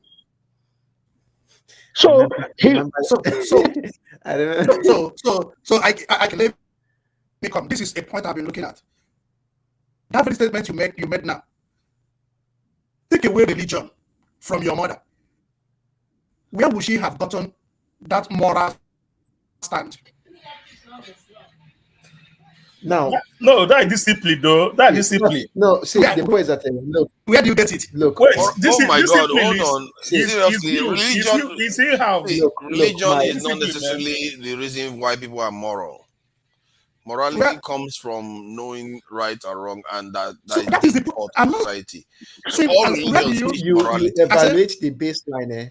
Where do you inculcate it? Where do you that baseline? No matter what you want society, to even say. traditional practices also encourage morality. Which society? That is so I want to be practical. I don't want to, when I mention religion, I'm talking about practicality because I remember in America, from elementary school, they are taught how to put their waste in different containers, how to obey the traffic light, how to defend for their rights. So bring it to Nigeria to be practical in Nigeria. We're using Nigeria as a case study. Where else are we learning these things in Nigeria? From school, like the kind of to function in society, we learn it from school and we learn it from elders, and we also learn quite a bit from churches too. So, or in the north, the mosque. I like to think that in actually mosque is religion actually teaches a lot more than the southern churches. Yeah, they teach all kinds of different things. Look, in their mosque. I'll tell you the point is that you cannot distinguish religion from all those things, because I will tell you that even my father used to tell me that in those their own days, for you to take an Ozo title, you go to the shrine, you pick the kola nut with the mouth, and if the person has been involved in stealing of goods or stealing of yams, he dies in 7 days. After 7 days, he doesn't die. That's when the Igwe install the Ozo title on him. Now, that tells you that even the gods could see then, as Dr. Damages to always say. So religion, yes, is that baseline. Whether it's Christianity, it's Islam, it's traditional religion, is that baseline that we have a bigger man somewhere that looks at all these things. But as we said, in this present dispensation, we have turned the whole thing upside down. My mother was a staunch Catholic Christian, and all of us grew in that line. Nine carry us go put for altar boys, and I'll tell you to the best of my ability, like I'll talk for my own self, it was not a mistake, and it has helped me a lot. Most of the things I did then, it has helped me a lot. We normally have, when we used to serve, not even up to now, as I said, I'm still serving mass. We had one slant back then when we were in altar boys. We always say that altar boys don't die. And I'll tell you the truth, it used to work for us. Wait, answer son. On the chop we know they steal father and wine and toast. He's not like he's not like you. He's not like you. We don't steal father's toast. Yeah, what I'm trying to say is that the religion, I believe that even the Bible teaches morality. When you teach you the morality, the only thing you need to add to it is to accept that Jesus Christ is Lord, and for me, you go to heaven. That's what I think. So when I want to evaluate anybody, I first evaluate your moral standard. Even the traditional religions teach morality. The only difference between it now and Christianity is when Christian will now tell us, okay, after you have known all this moral upbringing, you need to accept that Jesus Christ is your Lord and Savior, and you go to heaven. That's what they always say. So, but when it comes to dealing with people, I always want to say, okay, forget about, just do the moral stuff you need to do. No carry, like as I say in Nigeria, we always carry religion in everything. When we want to cheat, now they call God has, and that's where the problem is. Okay, see what you just said just now. This is what we're talking about earlier on, like decoupling some things from religion. Like religion you used to have even laws before that comes from religion, like in Sharia, they have moral teachings that comes from religion. But in the West, what they've done is they remove all those things and put it in state laws now. And the kind of behavior they encourage citizens to basically it's a law. And in a way, the state doesn't necessarily advise you not to steal in the West, which is weird. But they encourage, they say they penalize it. In other words, it's what they penalize that tells you not to do those things. And but why religion don't tells you that God will punish you and all the rest of it. So if you have removed morality from the religion and you remove the laws from the religion, then the only thing that remains, that's why I was asking the question, is basically the God. Is your relationship with God that remains in religion then? And so if it's we can't separate that now, because God is the morality itself. No, you can't. No, you can't, because the morality is not Christianity. See, that's the thing we make the mistake. Are you trying to say God is belief in a supernatural being? Sorry. Are you saying institutionalizing morality? Because when you penalize, morality has been institutionalized already in terms of in the West. In the West. Okay, yeah, that's the point I'm going. Mm. In Nigeria, we don't have. Sorry, go ahead. So in Nigeria, we don't have it. That's the point I am stressing, and that's why I'm telling you. Like in America, if somebody gets a gun to shoot, he knows that he will be punished. Thank you. But in Nigeria, somebody will say, "I will shoot you," and nothing will happen. Nothing will happen. And nothing That's the sentence. will happen. So even the police officer in the Western world, once he pulls his gun to shoot, he knows that something will happen. If I should push back a little, our two Austins, Father Austin and Austin, are we going to go back? Where did Nigeria got it wrong? I remember, as Yossi said, my mother was a strong Catholic. He's a member of Sacred Hearts. One thing I will is the leader. One thing I will not do is as that is na him boy, na him go steal, or na him go do that, that. Not for your own image. You're looking at your mother image first. And you can't go to the battle. Number two, where do we get it wrong? Are we going to go back in the situation that after, like I grew up in a rural area, I grew up in the village, after the farm season, in 3-4 months, nobody is allowed to go to any farm and uproot anything, and everybody may obey. If you do that, all right, there used to be something will happen to people who obey. Nobody will do that. I got in a way that those people that's into the village, all right, they feel that if they do something wrong, on Sunday church, Father will not give the communion. And when you lead that Father not give communion, it's like, man, you know what it is? Like, Father did not give you communion on Sunday because of you did something in the village and the thing got to the parish. I Father did not give communion. As you know, what is like, saying? What is he saying? That is usurping what the state should be providing, not the church. In all this, the key thing is separate religion from the state. Like Father says it, all of us understand that there is right and there is wrong. And actually, it's religion that implied that in us when we were born. And it looks like 3 of us right now are Catholics. We were born and we go to mass. I don't know if our forefather is if he's a Catholic or not. I'm a Catholic and I'm not a Catholic. Whatever one you pick. So when we were born, our parents take us to Sunday masses. We go Sunday masses. Some people, their parents go to morning mass every morning in some family. But at the end of the day, with all that in place, teaching us the basic principle of life, how to do the right things at the right time, at the right place. That was my grandmother's motto, what she taught me. And I use that principle every day. I do the right things at the right place, at the right time. So all those teaching, at the end of the day, you're going to use those teaching to go to your workplace to make sure that you leave that principle that you learn at workplace to do the work you're supposed to do to create an outcome at the end. But if you come to work instead of working and you go on the side and praying, there is time for everything. Even he said it in Ecclesiastics. I'm not a Bible person. There is a time for everything. I wanted to answer Joseph's question. He asked, where did we go wrong? We went wrong when our parents, especially the immediate past generation, just start prioritizing money and other social fame. Moneycracy.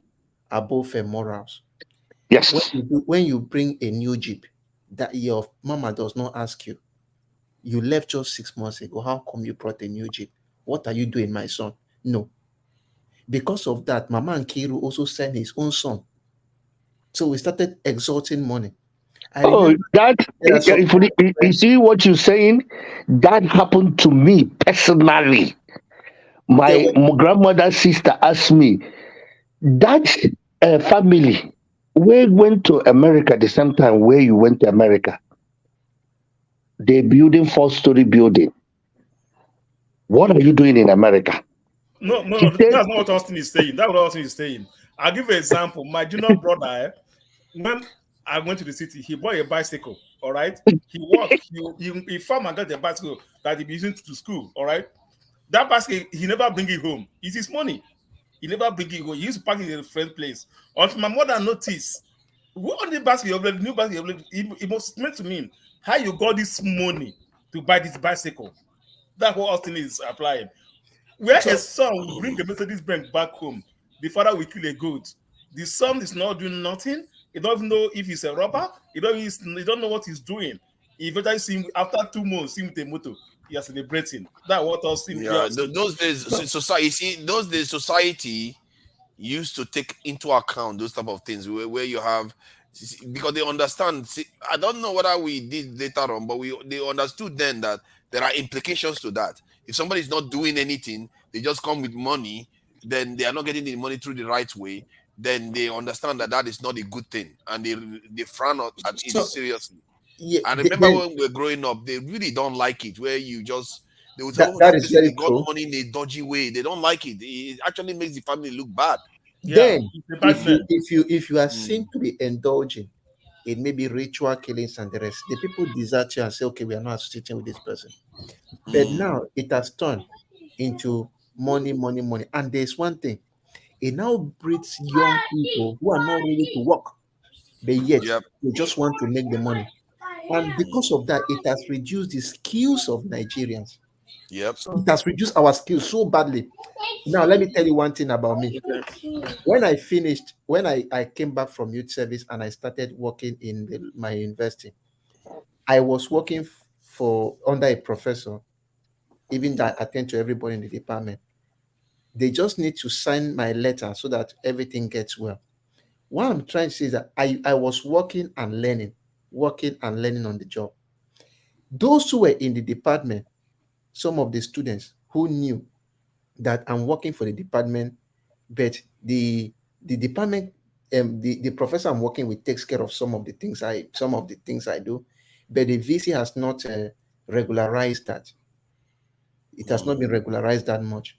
Some of them saw it as a thing of joke, that this person who is the best student that this school has ever this department has ever produced, this exception, is here doing this kind of thing. That if this is how first class is, I don't want it. Some of them took it for a joke, but what I thought, I saw that as a way of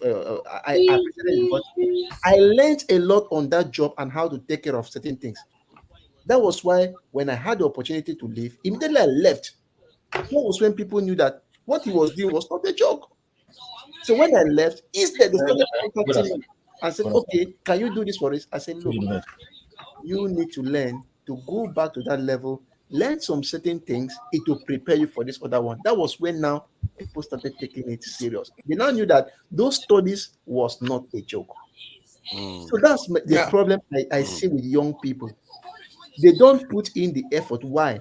Because we can get sex for marks, we can pay money for marks, we can pay for grades, anything.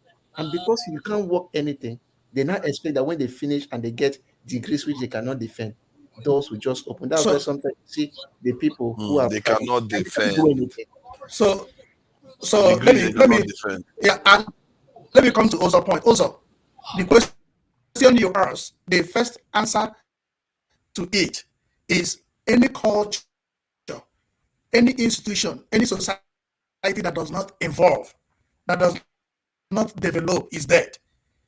So that, when they say Latin is a dead language, is because no new vocabulary is coming up. So if you feel that the way you worshipped 20 years ago will still be 20 years ago, would you have seen me here speaking with you by this time of the day? No. So everything is moving, everything is evolving. But to bring to the fundamental, why Nigeria is the way it is because the government have failed. It is the responsibility of government to make posterity to the people. Are we not the ones creating the governments, though? If we are the ones creating the government, it's like saying you paint a house, the house is not looking good, and you blame the wall. So we would have been the one creating the government, but some people have taken away the asylum. They have hijacked it. It's no longer in the hands of the people. So why I said the government has failed? Like if you have the posterity, I he's saying that he doesn't go to church because he wants to make more money. In Nigeria, you will make more money. And that is not what I said. I said that. So what I'm trying to say here is, if you have economic flourishing, religion will be in a proper position. Now, why do we have it here? Most people, like a graduate riding keke, a graduate driving Okada, he's trying to make a living. So most people enter into religion to keep their hope and their faith because they don't have any other thing. When you start, like when you have a million, when you have like 10 million naira, you begin to think separately. You begin to think for safety. But when you don't have anything, you will be hopeless. So you now begin to see, where do I get succor? Where do I get some coverage? And this is what religion gave. And because religion gave this, now the wrong people came into it and became pastors and became imams, and they are using it to defraud people. They are using it to run people amok. And what do? They give you what you want to hear, and they take what they want from you. But if you are in a place where if you finish, you have a job, you won't see somebody that did a good cause turning to become a pastor. In America, yeah, but isn't that the problem? See, let me add to this, because part of the problem, because the conventional religion that we used to have was established to be almost like a state, really, where people contribute tax to it, tithes and all the rest, offerings to it. So it builds on something. It's supposed to give people almost a lifestyle, really. And it comes back to the society. It comes back. I agree with your point that if the society was functioning very well, people they would not rely as much on religion as they are doing right now.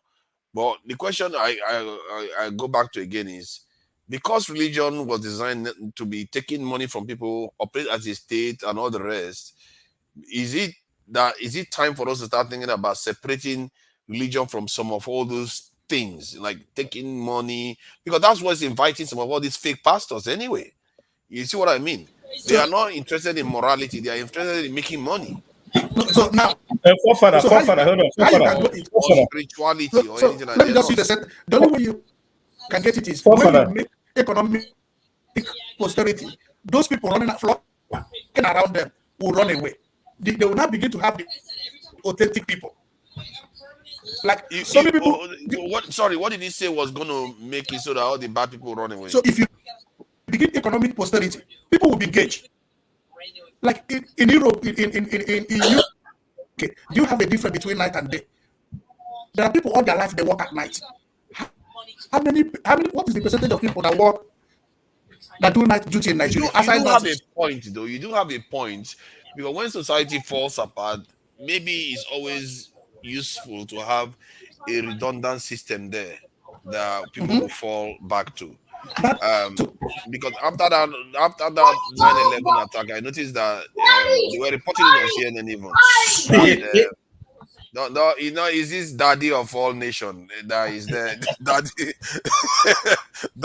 everyone. You know what? I do enjoy the way Uzo takes care of his family and everything. This is a powerful thing. This is one of the things we do better generally than the greater diaspora, like the African Americans, that tend to have their family structure has been meddled with a lot. So, but we Africans, because when we go there, we still have our own, cultural way of raising families and all the rest. We tend to do it. Before I go front, let me say one thing. No matter how me and you, sometimes you be nuclear man, I want to go nuclear.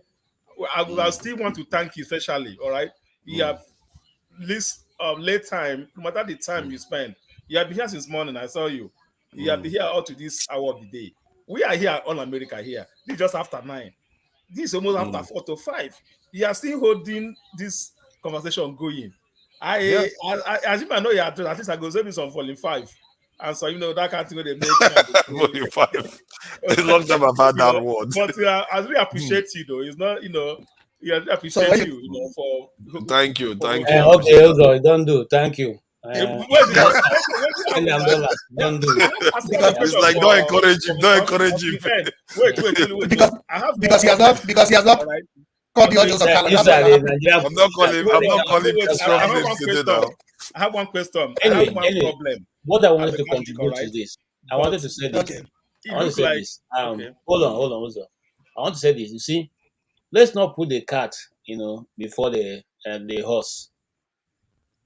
Whatever the social security network or social security safety net that government is putting in place right now was learned from the church. The church. Constantine saw the reason why the Christian community in his country at that time were independent of whatever government was doing, and so decided to learn and cause this disrupt the system that we are operating right now. Social welfare and this way of coming to the church and not having need, not none of you having need was already what was started with the church, but the state copied that from the church. Now, also, you see, the roles the church has played or religion has played in the world cannot be overemphasized. The American society that we talk about today, majority of the laws were taken out of the Bible. And so it's partially built, and they will tell you that their nation was built on the word of God. But that does not mean that there will not be bad people. That does not mean that there will not be swindlers. That does not mean that there will not be people who want to use that to their own advantage. That does not mean that there will not be people who will, hoodwink and hypnotize and defraud people in the name of God and religion. But if we throw away the baby with the bathwater, we're probably making a lot of mistakes. Because no matter how you look at it, somebody will, I was listening from a background and someone was talking about how the mother used, to taught, morals. And yeah, you're saying, yeah, but you see, that moral that was taught by her was also taught by her from someone else. So if you can't go backwards, you still find out that at the end of the day, it comes back to the doorstep of what? Of religion, of Christianity. And let me tell you something. In my community, one of the best guys in the community were one of those people whose parents used to wake them up at 6 a.m. to go for morning. They used to be assemblies of God's church people. Every 6 a.m., their bell will ring, bang, bang, and then all of them will carry their lamp and begin to walk. Those guys, made straight on. I mean, they didn't have any because distractions and all that was taken away from their lifestyle. Okay, and so these those people who want to show that they are the boss of the community or the boss of the estate and all that. So no matter how you look at it, the simple things you think you are doing, advice, taking your children to look. My son can hold you on on a discussion concerning the issues that happen, in the Bible, and he will ask some questions that you have been wondering where he gets those questions from. But it's helping him, and when he asks those questions, I try to put him correct, right, because those are the landmines he's going to use to build his life. But you okay? Let's say you are supporting with seeing Christ as his Lord and personal Savior. The Christ that he is seeing does he look like a black man or is he like a blonde, Nordic looking white Okay, man? now you. I'm not go there again. I beg, no go there. I know, no, because I have to. Now he started it. He started it. No, We're hold on. going somewhere else, and I have Hold to on. question him on that. Father, I like the question. You see, most Christians try to shy away from that, but it's not correct. We must interrogate it. Okay? And why do we need to interrogate it? Because there's so many history that have been written today and written skewed to one direction. Okay? At the time that Christ walked the earth, I'm not sure the people who are presently in Israel right now were the people there. They are not. Okay? These were black guys. So my idea of Christ is not the blue-eyed guy with long hair, okay, that we have everywhere. I don't have any of such pictures in my house, okay, because I don't even believe in the first place that's the true representation of Christ. But if you look at the people who lived at that time, if you study the time of and their dressing style, and even the Bible description of him, okay, didn't give that perception that the white people want us to believe right now. So I don't agree. I agree with you totally. I used to be a Catholic. I'm no longer a Catholic, but I'm not going to say anything about it. But I never put up all those pictures and all that in my house. I never. In fact, in my father's house, we had a very big one. Nimrod and his mother. Okay, hanging around. Okay, but because I studied more, I didn't really bother myself with that picture of Mary and Jesus carrying, because I know Jesus was a carpenter. Okay, and as a carpenter, he couldn't have had manicured nails. Okay. Oh God, you checked him out to that point. Oh yes. Wow. Oh yes. He couldn't have manicured nails. All right. Carpenters of those age, they were used to be muscular. He was so muscular that the Roman soldiers saw him and said, you, this guy, you don't need anybody to help you. You can carry your cross. That was the reason they were giving his cross to carry, because they believed he was strong enough. KJ, I thought you're a Christian. Remember, when Jesus was not helping Joseph, they asked him. He said he's doing his own father's work. He didn't help his father to.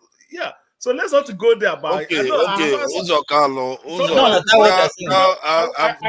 has returned. I was also a Catholic.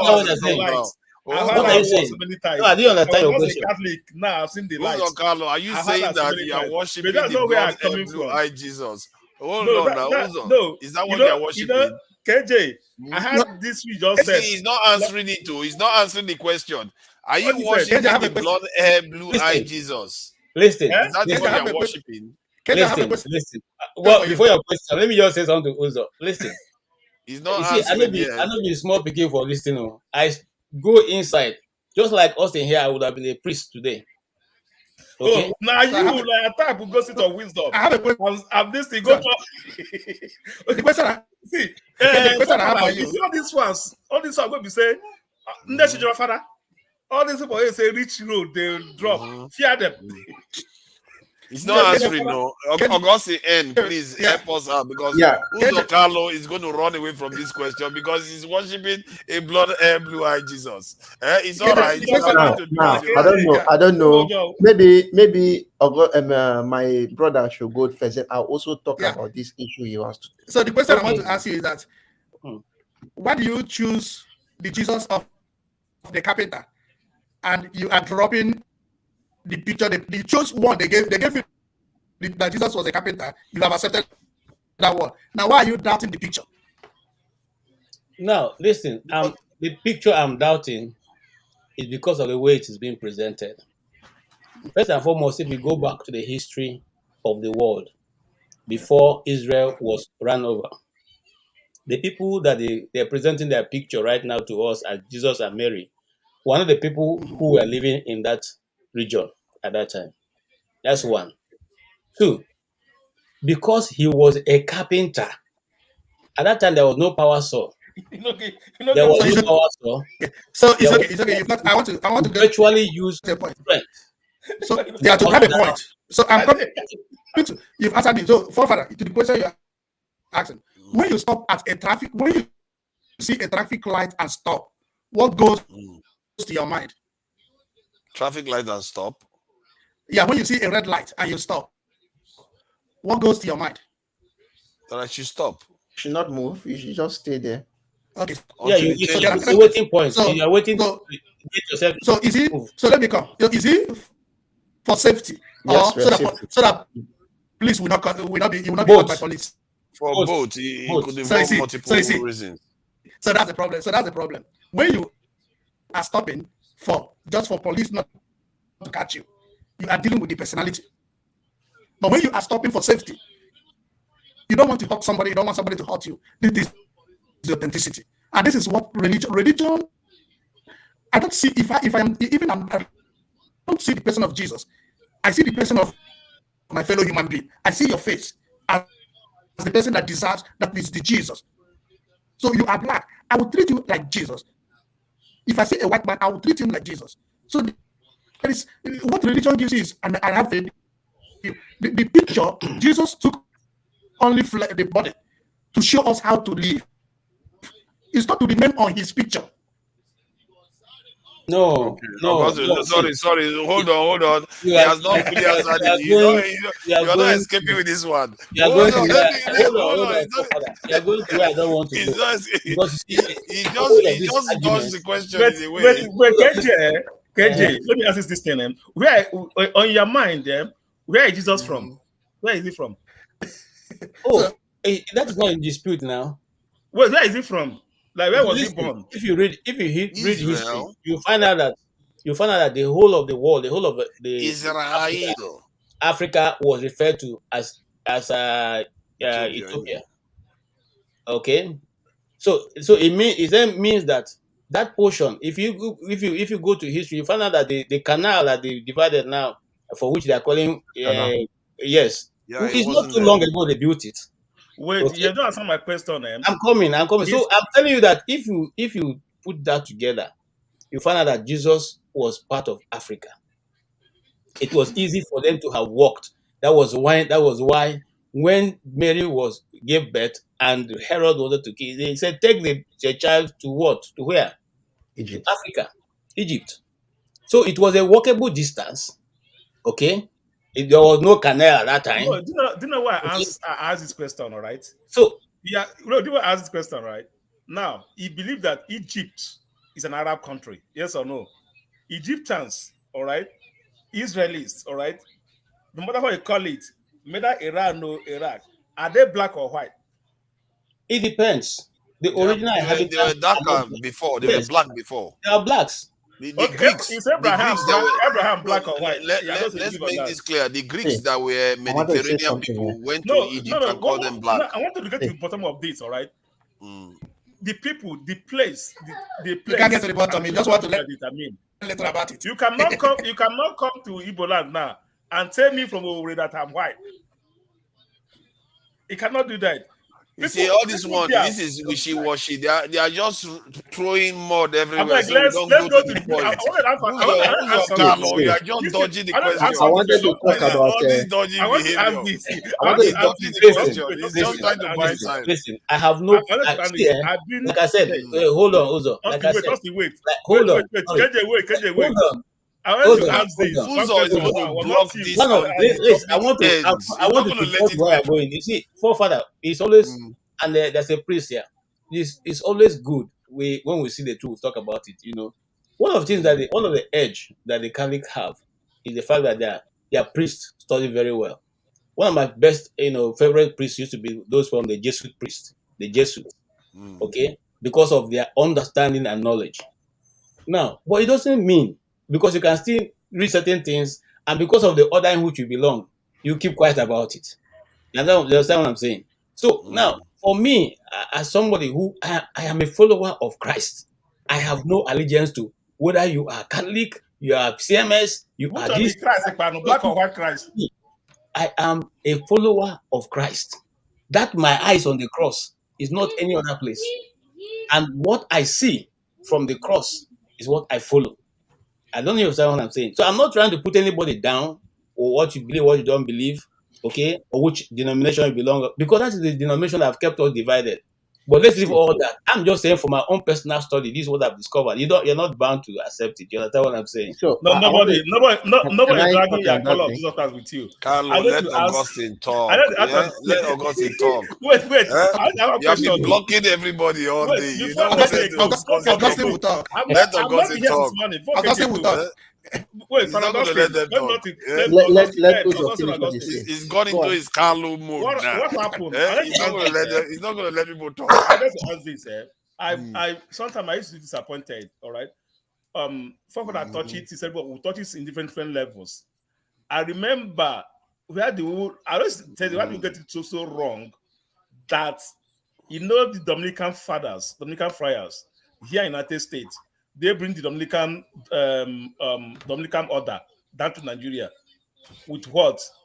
Hospitals and schools for people to go to children be able to go to school. What has it got to do with the image of Christ? Wait, no, that's not where I'm coming out though. For people to go to a free school, all right?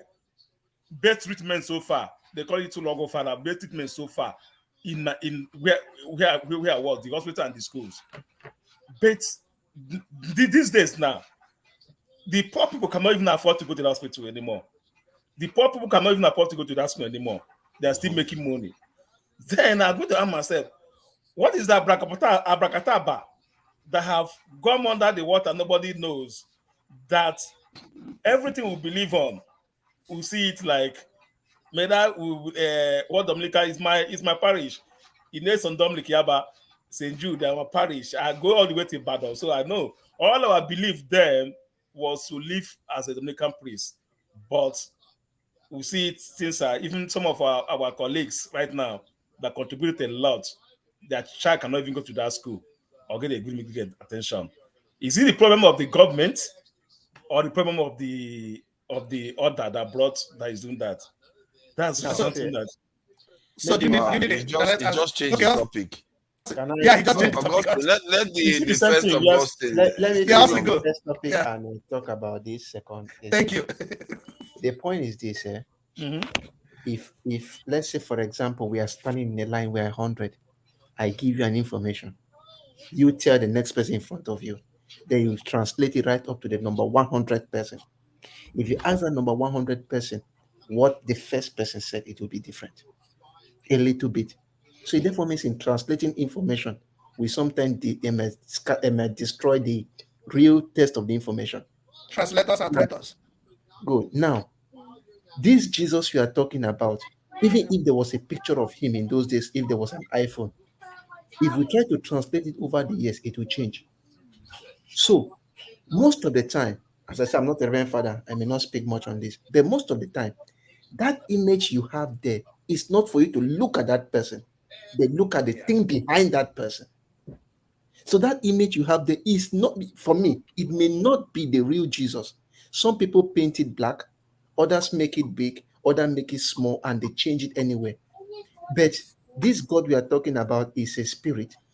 And we say, okay, let this thing we are looking at just stand as if we are. Now, there's people normally relate well when they are seeing you. And that is why, from my own thinking, the Catholics decided to say, okay, let us try to make some things we can just use for our prayers.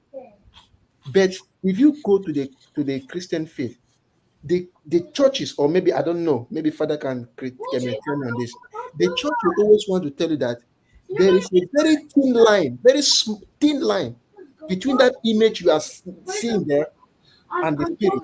Don't put as if that image is the God. No. Also, can you mute? The spirit behind that thing.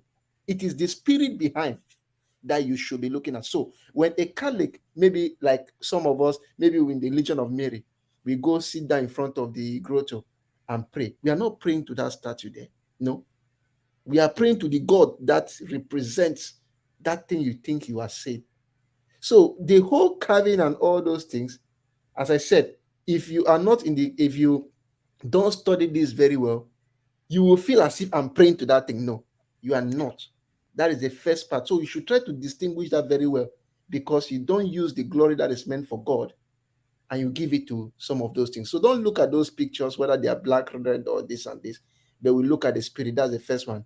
The second case here is the issue of our schools and our churches. Sorry, our schools and our hospitals. We cannot go.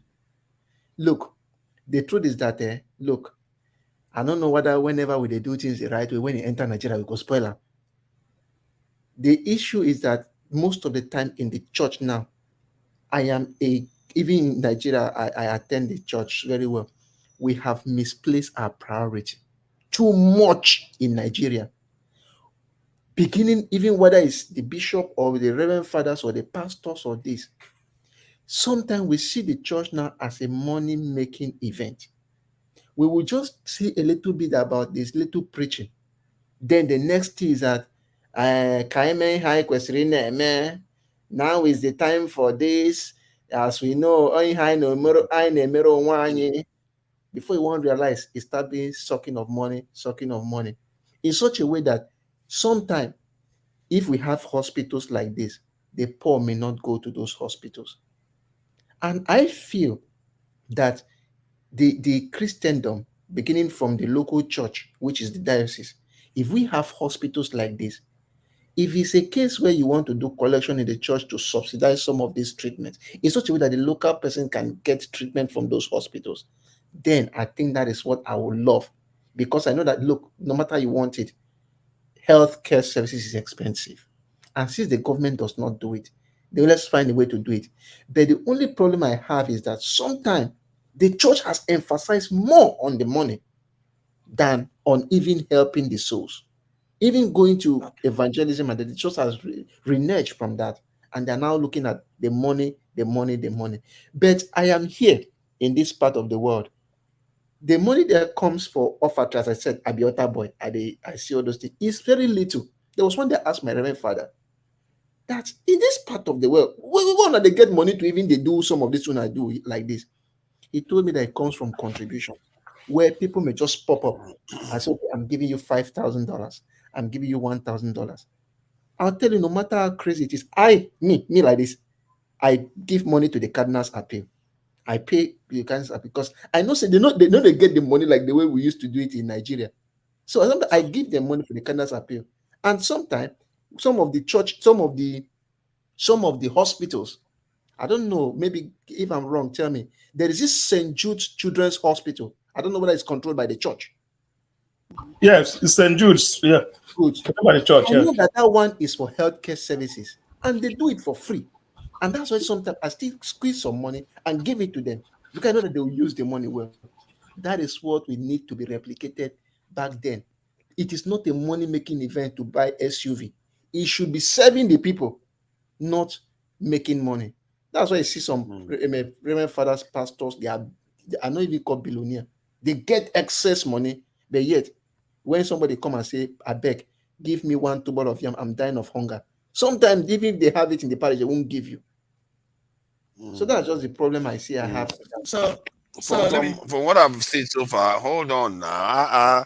See, what has happened is that two Augustines and one Uzo has decided to pretend as if they are still not worshiping blood and blue eye Jesus. You can't waffle away about it and say, "Oh, we are looking behind it. We are looking behind." No.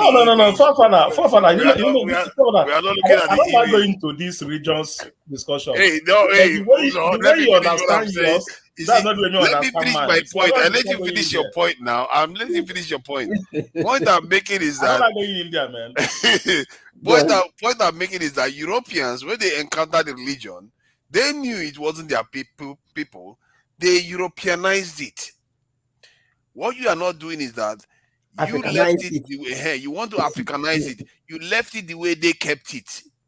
And in other words, you are colonizing yourself, allowing other people to influence the way you think without owning it. They didn't allow that to happen. If anything, they blamed the Jews for killing Jesus. They turned it on the people that Jesus came from. They turned the religion on them instead. So these are people that mean business. They when they want to take European, when they want to take charge, they take charge completely. They made it their own. They put the capital in Rome, and they just visit Jerusalem as a pastime. where Jesus Christ was born, they visit there as a pastime. The real place is Rome. This talk about Europeanizing stuff. So when you start worshiping blonde hair, blue eye Jesus without turning him black somehow, come on, you have to admit you are compromising yourself. How go take one now? You can do it. After all, chances are that Jesus Christ was very dark. He might look like a Somali, actually, in reality, or an Ethiopian, not like anything close to what they are drawing Jesus to look like now. So we have to Africanize it. Want to believe, I want to believe. Let's move forward. I'm just saying. I'm not just making the point. Your religion is one thing, but worshiping a blonde hair, blue eye Jesus. If you like, let me tell you. As I said, maybe it depends on how people. Your Jesus is looking like a Scandinavian. You like your Scandinavian Jesus. That is not the real Jesus, though. No, you see why we Christians are right somehow. Okay, look, let me talk. So for me, I know that. But if you know that's not the religion, why do you allow them to put up that picture? So for if you draw, how can you go to the house of the Lord and lie? You may end up like this. You go to the house of the Lord and lie and put up that picture. Hold on, Uzo. If this was in the tribunal right now, it would be considered forgery. It would be considered forgery. You just went to the house of the Lord and put up a picture. Can I ask you one question? So if you paint it black, would it become the real Jesus? Yeah, we are all doing the same thing now, except you want to make it look like the original Jesus. Otherwise, if you make it black, at least it's better than blonde hair, blue eye, because that is forgery. That is forgery in the eyes of the tribunal. Let me answer. That's forgery, isn't it? Let me answer Austin.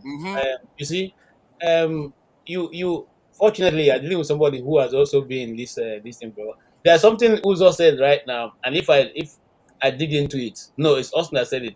If I dig into it, we'll bring out certain scriptures that are going to actually cancel out that what you just said.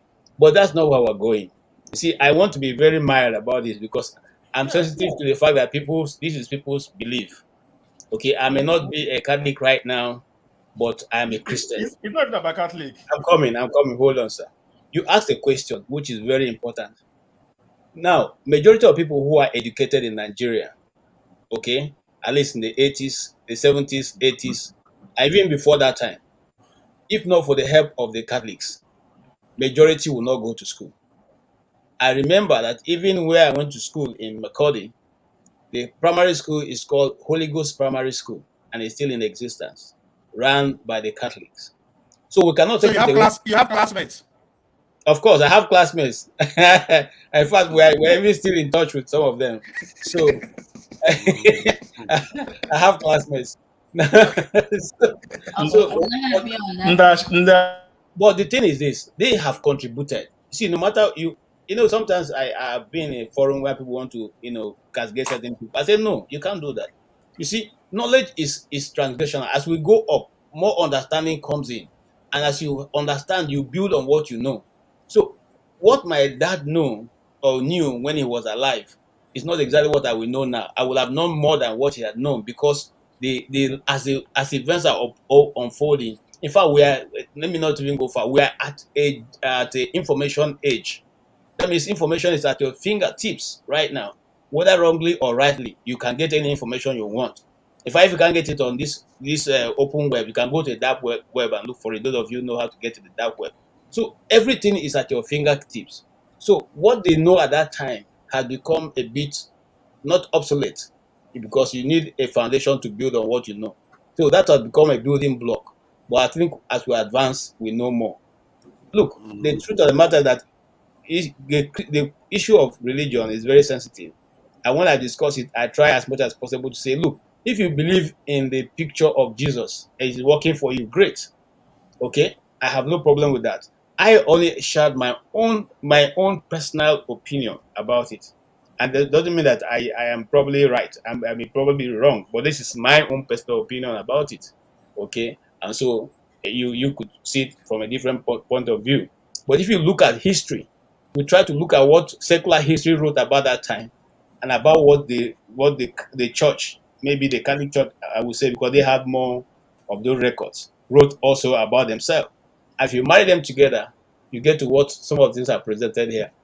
I will stop there. Yeah, imagine sending Uzo to a boardroom to go and negotiate with a Scandinavian Jesus-looking guy. He's going to be like, my Lord, my Lord and Mr. Savior, please come and save us from this. That's the problem. That's the problem. Yeah, and this stuff, we put it in the church, and that is not the true face of Jesus Christ. Listen, man, that is true. Yeah, forefather. If you are talking about this in today, for next 3 years, we're still on it. I'm not still on it. I'm just asking questions. What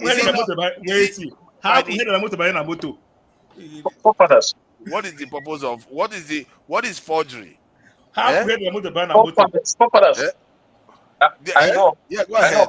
I know Okija came before me, so if Okija would want to speak before me, Because I actually came for this topic. So, Okija, please go before me. Thank you very much for the respect. This is the kind of topics that I want to discuss, because Nigerian politics, you can. It's like we spend so much time on it, and at the end of the day, nothing. But I wanted to interrogate Augustine. He was saying something about the image. They are not seeing the the image. They are seeing something behind the image. But representation matters a lot. I don't know how you worship. Because when you worship, if you worship in Pentecostal way, you imagine things. You create a being or whatever. But Pentecostal, they say, standing before the throne of God. What are you imagining? When you're looking at that, are you looking at a white man, standing on the throne, or are you looking at someone with woolly hair? What do you imagine? First of all, you have to back up again. Who is God? Who is God? God, because the image we have, when we say God, we create a human being, but God is not like us. So if God, if God were like us, the problem is, he's probably gonna have a, is he a man or a woman? Okay, just a moment. Are you interrogating him or you're helping? Yeah, because he said something about image. You're adding on his point. Go on. Yeah. So he talked about imagery, because if you have known what that image has done to Africans, you want to see yourself in someone, do we see ourselves in God? How do we act? What representation do they give us? They make an image of Satan, Lucifer, the black man, and they make the image of exactly. The image. But what our kids, what do they see? What do they see when they? Ekwensu. When you say Ekwensu in Igbo land, people. A black man. Yeah, Uzo. Are you hearing? In a GK Ekwensu, you are black as Ekwensu. Satan. Exactly. So you don't know what all these things, subliminal messages. You pass. Actually, I took it upon myself. I'm trying to create a Nigerian Jesus. There was one guy I like him. I told him I like him. I want to be our Nigerian Jesus.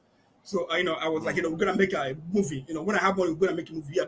So you don't know all these things subconsciously what you create. Just like Nigeria now, you see our women, they're putting all those, they buy all those hair. You don't know over the years what you've done with all those images. Yeah. I shared a post on my WhatsApp status. Five Catholic priests. They had a statue of Mary. What they assumed as Mary. And you see these men, old men, they were so happy. I was so taken aback. So this men went to school and they took an image of a woman, Oyibo baby, Oyibo doll, and they were so happy. Why not pick up image of our Ikenga, Amadioha? Why image of what baby, Oyibo baby, so but I grew up in Anambra State, so you don't know what this thing did to us.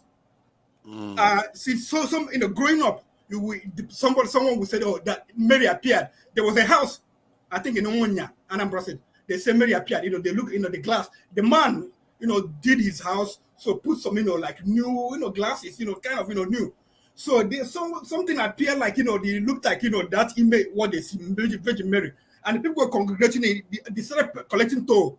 They started smashing the glass to take a piece of Mary home, and they started selling water. Do you know what this thing did to do to our people? You don't know. So when you stand there talking about, it's nothing. It is big thing. We need to dismantle that. We need to dismantle that image, because God doesn't look at it. God could be fire, could be God could be water. Like when Moses. God told him to strike on the rock. That was God. When God appeared to Moses, that was God fire.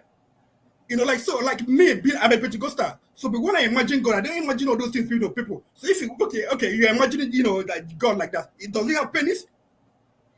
Okay, my God, we are going deep here, Yeah, we are going to cause problems. So you need to dismantle all these things, make our people so that we have to create a representation that they see themselves in God. They see themselves, they partake in that God. Even if you have whatever Jesus as whatever, You create angels that are dark.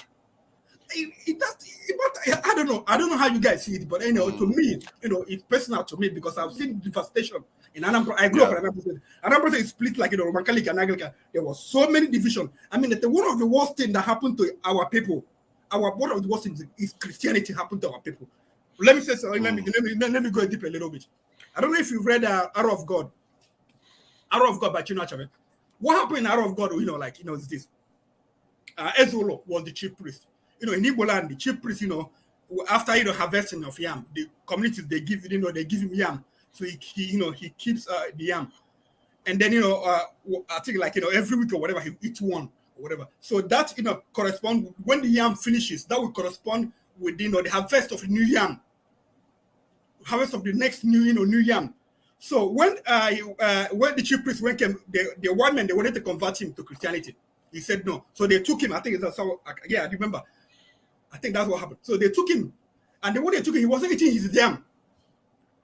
So when the time for new yam for people to go and harvest yam, he thought they released him before then. He came back. He told them that he has to start go and continue eating his yam. So the time for harvest of yam went through passed. So the people they wanted to harvest the yam because in the Igbo land before they harvest their yam, they have to go to the God and worship God or whatever, praise, make sacrifice, and then get your yam. So what they did was because white man they presented to them another God, or you can come to this God to worship this God and go and collect your yam. So our people, without thinking, without minding, over 2,000, 5,000 years tradition, just because they wanted to harvest yam, they didn't think it through. They just entered into church. That's Arrow of God is a history book or a novel? It's a novel, but actually, but that's what happens in Go on. Yeah. But see, if you go to our history, that has been our downfall. We just to take something, and then without thinking about it, impose it upon us, and we don't even know how, the intricacies and everything surrounding it, and then it will damage us, just like Christianity damage our own culture, and then damage itself in our hand. So, in Igbo culture right now, you see people, you see Peter, he's a killer of human being. Peter kills human being without, without thinking. But his name is Peter. He was baptized in the church. When he is not Peter, when he becomes an idol worshiper. I mean, in many communities in Igbo land, you see young people, younger than I am. They are worshiping idol. But when they're worshiping idol, they're smoking weed in the coven. So we are so messed up just because we accepted Christianity. But if we could have called Peter, maybe Awele, he will not still smoke weed and still do all those things. Yeah, but I mean, I'm telling you, he is Peter because he was born in the church. He was, indoctrination. Everything he was giving orientation, Christian orientation. Can I just say something? Okay, that's why I just sweat for this topic. I have a sweat for your body. I think he has made a very, very strong point actually, because he talked about the subliminal effect of it. That part is a very, very strong one. To speak We are calling Ekwensu black people. What are you smiling about? Let me say something before I go. I have a call in the hospital. Then I'll listen from behind. So, Akija, I love your argument, but your argument falls beyond logic. It is just below logic because you look at, if you want to read about the Bible, if you want to read about Mary, go and look at scholars. So it's not about what you've read. It's not about the I had about 2 classes before. I had a major in computer science. I had 2 classes, to get a minor in religion. So I sat down. What religion? Who taught you religion? Who taught you? Professor Hosford. If you watch National Geographic Society or history, so that's the challenge. I want to tell you that the same people that gave you the call of Moses, the burning bush, are the same people that gave you the picture of Blessed Mary. So why are you choosing one and condemning one? Because I look at the history. So the history. I look at the. Wow! I can't believe Augustine is arguing for Scandinavian Jesus and black Satan. I look at Okay, history. I no look wonder at Igbo hate the black time. people. Let's You are the let's Igbo that are calling black people Satan, eh? Okay, that's who now we know. The Igbo that are calling us history? Satan. Who represent the history you are looking at? Who When you want to look at this, Bible, like I'm not gonna tell you that Europeans that have monopoly on the Bible because it's a book that have you read any book? Have you read that was there before them? any A book book on that was Thomas? there before them. Probably Have you read any book on Have you read any book on Thomas? Have you read any book on Augustine? I've Have you read any book on Christopher? Go and read about Mary on these people. There are so many books. There are so many books. These are African great personalities. Go and read their work. There are so many books. What are you talking about? You can't tell me. Okay. For the sake of argument, tell me why you're referring to Thomas and whatever, so we can. These are great personalities that have existed thousands of years ago. You are quoting a reformer of a current theology, a liberalist. Your professor is a liberalist, and you're quoting him and using him to counter an argument of people that gave you the tools on which he is criticizing. No, those people you're talking about, where do you know about them, or people that they were there with Christ? Their work they came up with their work is beyond. No, all these things, you can't say because you were not there. Those people that wrote that book, they were not there. So you're here. So historians. Are you there? Augustine, then what are you arguing? Are you arguing that for a Scandinavian Jesus? I don't even understand how you can sit there and argue this. You're arguing for a Scandinavian Jesus now, a blonde hair, blue-eyed Jesus. So, is that where we are? You know that is not true. If it was Tinubu that did this, you would say it's forgery. Hold on. If it was Tinubu that did this now, you would say it's forgery. And yeah, you are here arguing for a blonde hair, blue-eyed Jesus from the Middle East. Seriously? They were not blue eyed. They didn't have blonde hair. They were not like that. They are not like that, of course not. It's and yet you are worshiping them. Tomorrow night you're going to a boardroom with them and start calling them Lord and personal Savior. If your grandfather, our leaders come back here and treat us like Satan, because some of them see us as Satans. We Catholic, we don't say that the people don't they fight us for nothing. They worship. I'm not complaining. You don't hear like they complain. You are the one that is complaining. You are the one that is complaining. You are the one that is blocking it. Ed, I think Ed came to say something. Let's Okay, I think why I really came to this argument was when I heard, I think it was Papa saying that Jesus, you put two options before us. A black Jesus or a Scandinavian Jesus, right? No, not necessarily that. You make it the real one. And remember, because the real one is neither of them. The real one is neither of them. The real one is a Middle Easterner, so it's definitely lighter in complexion than I am, but it's darker than a Danish person or a Norwegian, right? It's definitely not blonde-haired. It's definitely not blue-eyed. Darker than even the present Jews in Israel. Okay, now let's talk about the present Jews in Israel. The ones in Israel now, they are not like that. Let's talk about how or why they seem to be lighter than history will tell us. For one, we know that the Jewish people have mostly lived in the diaspora, right from even the days of Jesus. Like they were scattered. Like even before Jesus, they went through Assyrian and Babylonian, captivity. From there, they became like a vassal state to Rome at that point. And during the time of, I think it was during the time of Emperor Nero, the destruction of Jerusalem, a lot of them went into the diaspora, right?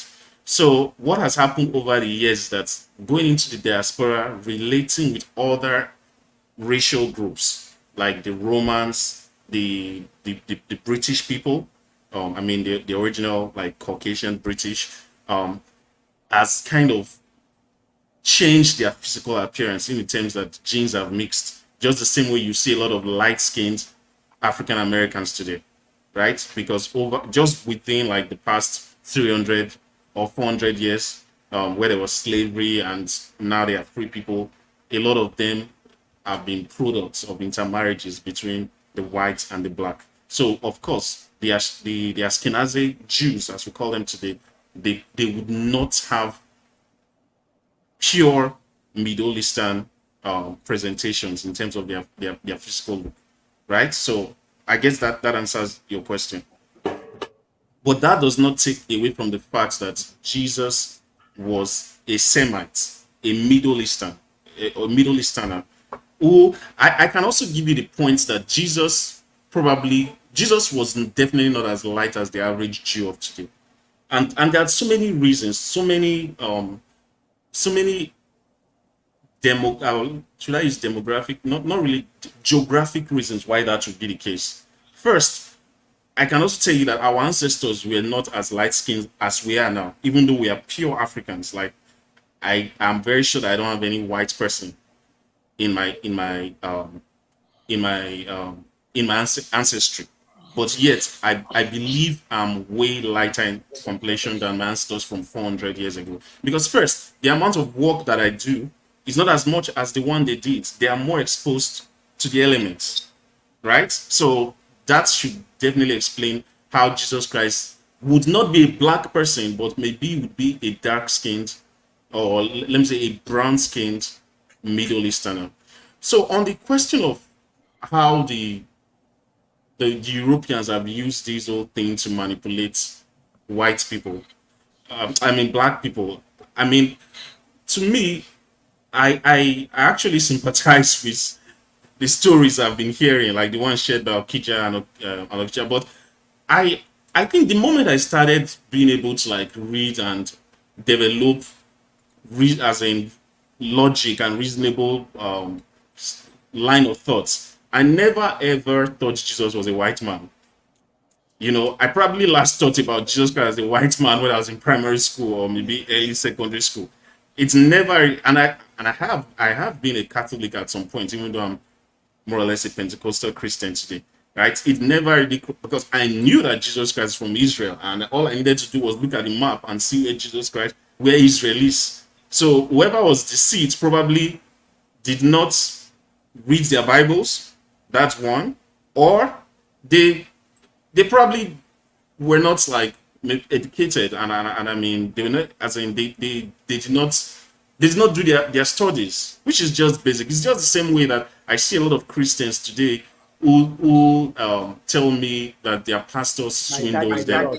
Exactly, and I'm like, you know, they read your Bible. Like, can't you see in the Bible how these things are very clear? So you can't, as in, to an extent, part of your spiritual work with God does not allow you to be a victim, because you are taught, you are expected to study to show yourself approved. It's clearly stated in the Bible. Studying is part of the Christian experience. Studying the Word of God, to the point that apostles like Paul approved of Berean Christians questioning the things that they told the Berean Christians. So this whole idea of wanting to claim the victim, of course, there are some cases I can empathize with. That's cases of people who were not educated, like our great-grandfathers, our grandfathers. But tell me you've been exposed to Christianity in the past, say, 40 years, and you were educated. I mean, you should have done your research. This thing is very easy. And then lastly, I think I actually thought forefathers was on the extreme, as in they believe that Jesus Christ was a black man, because I've heard that argument from a lot of Pan-African or black-based religions. Like I've seen like the Hebrew Israelites, the black Muslims who tell you that Jesus was a black person. And I just laugh at them, because when they try to like make their points, they go to some places in the Bible, some verses, and it's just very laughable, because I mean they don't understand the context or even the meaning of what they are saying. You know, you tell me things like, oh, Jesus Christ must be a white man because the Bible says his hair was as white as wool, so his hair was woolen. And I'm like, the key word here was that it's white as wool. So what that scripture is trying to describe is the white coloration of his hair in glory, right? It's not even for you to determine his race. It's just to tell you how radiant he looked in his appearance. So it's not for you to say, oh, his hair was had this particular woolen texture, It's just a simile. And exactly, and it's clearly stated it's white is the operative word, white ass. So the description is about the whiteness of his hair in terms of his glorified nature. And a lot of other scriptures that they just pick and, you know, bring them out of point. And I'm like, you guys obviously don't know what you're saying. So having said that, I also have like a a scriptural reason why the look of Jesus, his physical look, does not matter so much to me. I think it was Paul that said it. I think it's in it, whether First or Second Corinthians, said, "No we know man after the flesh." We used to know Jesus Christ like that. So what Paul is trying to say is that right now we don't deal with people according to how they look physically. We don't like say, oh, you are a Jew, I'm a Greek, right? We don't act on that basis. We act based on what Jesus Christ has done to unite us. In the same way, people have actually looked at Jesus just by his physical appearance, you know, because according to some biblical scholars, and they allude to Isaiah, where it was said that his visage, the way Jesus Christ looked, was not even to be desired, that people did not even want to look at him. And I think that was a reference to when he was being crucified. So, you know, people, is this the so-called Son of God? You know, people were making assessment of Jesus based on his physical look. So that's why Paul is saying here that we should not know Jesus Christ after how he looked. You know, our worship of God is in spirit and in truth. So if I'm praying before God now and I'm trying to, you know, envision a white Jesus or a black Jesus, I'm not even following what the scripture says. I think the truth is we can say all this. When people start saying this, I think they are beginning to waffle. They are beginning to pretend as if there's nothing like subliminal messaging. They are beginning to pretend as if people don't have eyes to see what they are portraying. If they were not portraying, if that wasn't the case, then why bother doing the image at all? Fathers, let me also explain some things about the imagery. Okay, it's from you. No, not me. Because I don't have any other thing. Let me say, hold on. Hello. The echo is not there anymore. So it's from your mic. Can you hear me? What did you want to say? Okay, I can hear you. I think I'm not trying to deny the fact that there might be some subliminal messaging in it, but I'm also trying to make the point that we have responsibilities as Christians who have been given the Bible, this same Bible that a lot of people did not have access to, and people died on stakes being burnt for. We have a responsibility ourselves to read this Bible. Okay, having said that, I also want to point out some things. Every culture will present an historical figure according to themselves. Have you seen the picture of Jesus Christ on the Coptic churches in Ethiopia, for example? In their stained glass. Have you seen the picture of Jesus? Jesus is depicted as someone that looks like a black Ethiopian man. Right? Yes, and even though, so because we tend to relate to history based on the way we look, right? So to that extent, I believe the projection of Jesus as a white person might also be the white people seeing that as who they can relate with. That's one. I'm not trying to say that they didn't use that in a way to manipulate or to pass subliminal messages, because of course we know that. Hold on right there. Hold on. Can I just drop this point? Can I drop this point? You just made. So the white man is able to make Jesus white for their own. Just like the black Ethiopian man made Jesus black. To do it, then why is wrong? What is wrong with Nigerians doing it? No, I'm trying to say that these are. I'm trying to even kind of play down like the relevance. So now you want to play it down while others are playing it down. My point really is that we tend to like make it look like of course there might be at some point in history during the need to colonize and subdue other nations, especially black nations, the idea of using a white Jesus to deceive people would have been relevant. But I'm saying that historically a white man in history painting a Jesus like a white man would be like a rational thing to do. Not that I'm saying that them using it to deceive black people is the right thing to do, but I'm trying to like make a case for that on the grounds that we black people, of course, the Ethiopians are among the the oldest black civilization, right? When the evidence Why is this confusing to you? Ethiopians made Jesus to look like themselves. Yes. White people made Jesus Christ to look like themselves. Mhm. Why are we not making it to look like But us? the Ethiopians are your race. That's what I'm trying to make. I'm talking about black people now. No, But not are Ethiopia. I'm Ethiopians talking about not black? Nigerians. I'm Are talking about Ethiopians not Nigerians. black? I'm talking about Nigerians because right now, this let is me the say Jesus Christ something. most Nigerians believe in. Forefather, who is When waiting for us to Nigerians make a believe black Jesus Christ, Jesus? this is the Jesus What Christ. about keeping You from plenty your own Jesus. Can I say something, please? This You is can the be picture plenty most your own Nigerians Jesus. know of Jesus Christ. Sorry, there's echo. Am I wrong? So this is the picture most Nigerians know of Jesus Christ. And now let's see what Satan looks like. You see Satan? You see Satan? Who does that Satan look like there? And we use their own image to do this. Oh, look at the other image of Satan again. Oh no, how did that happen? Oh, we again are the bad ones, isn't it? Oh, this one is even better. At least they tried, but the wing again, black. So you see, the pattern repeats itself over and over again. And if you look at images of Satan, it's often associated with our own color. And I can understand how people can say this. Even Ed went on to say Ethiopians made it to look like them. Europeans made it to look like them.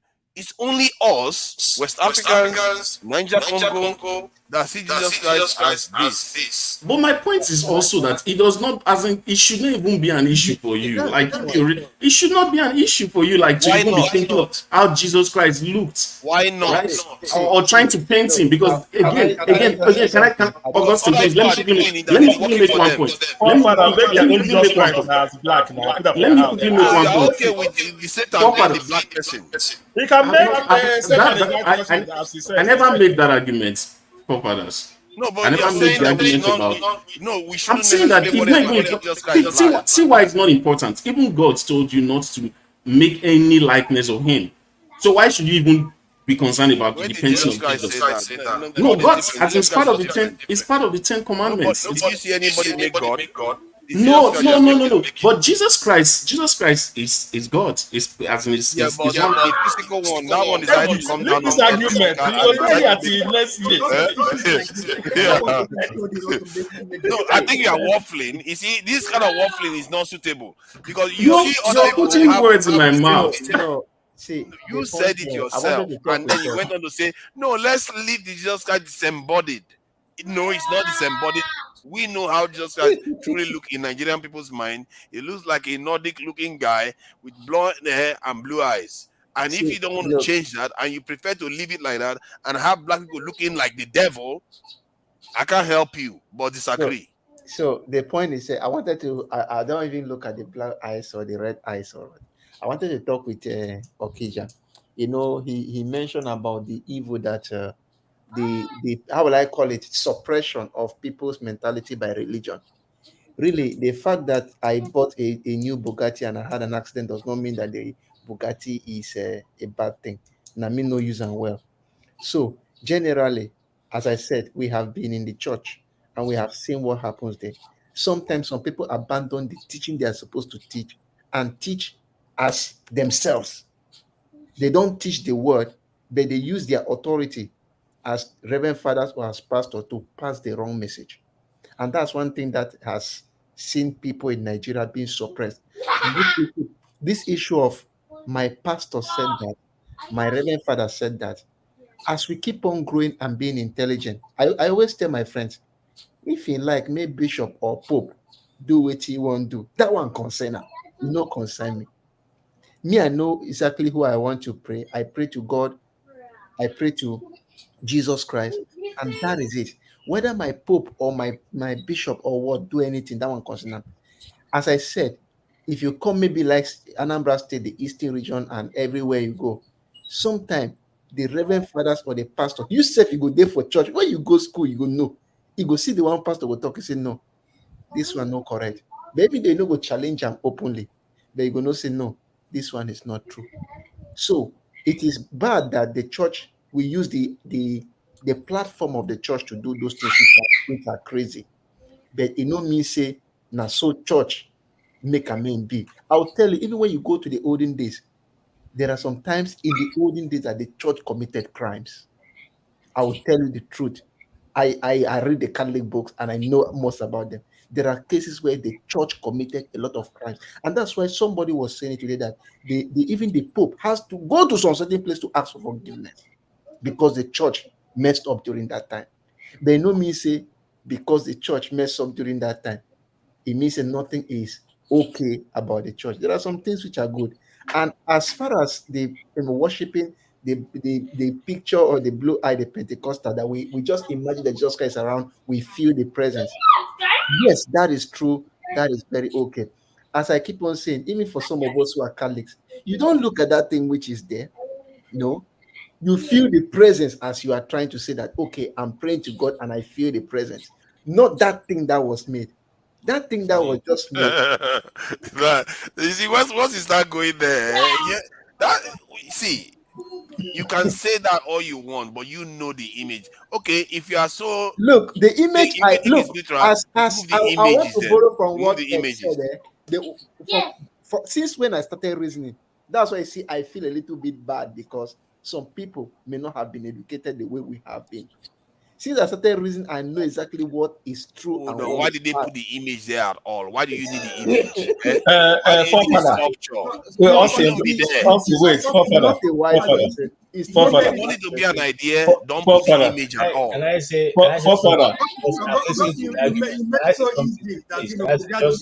let me just say something.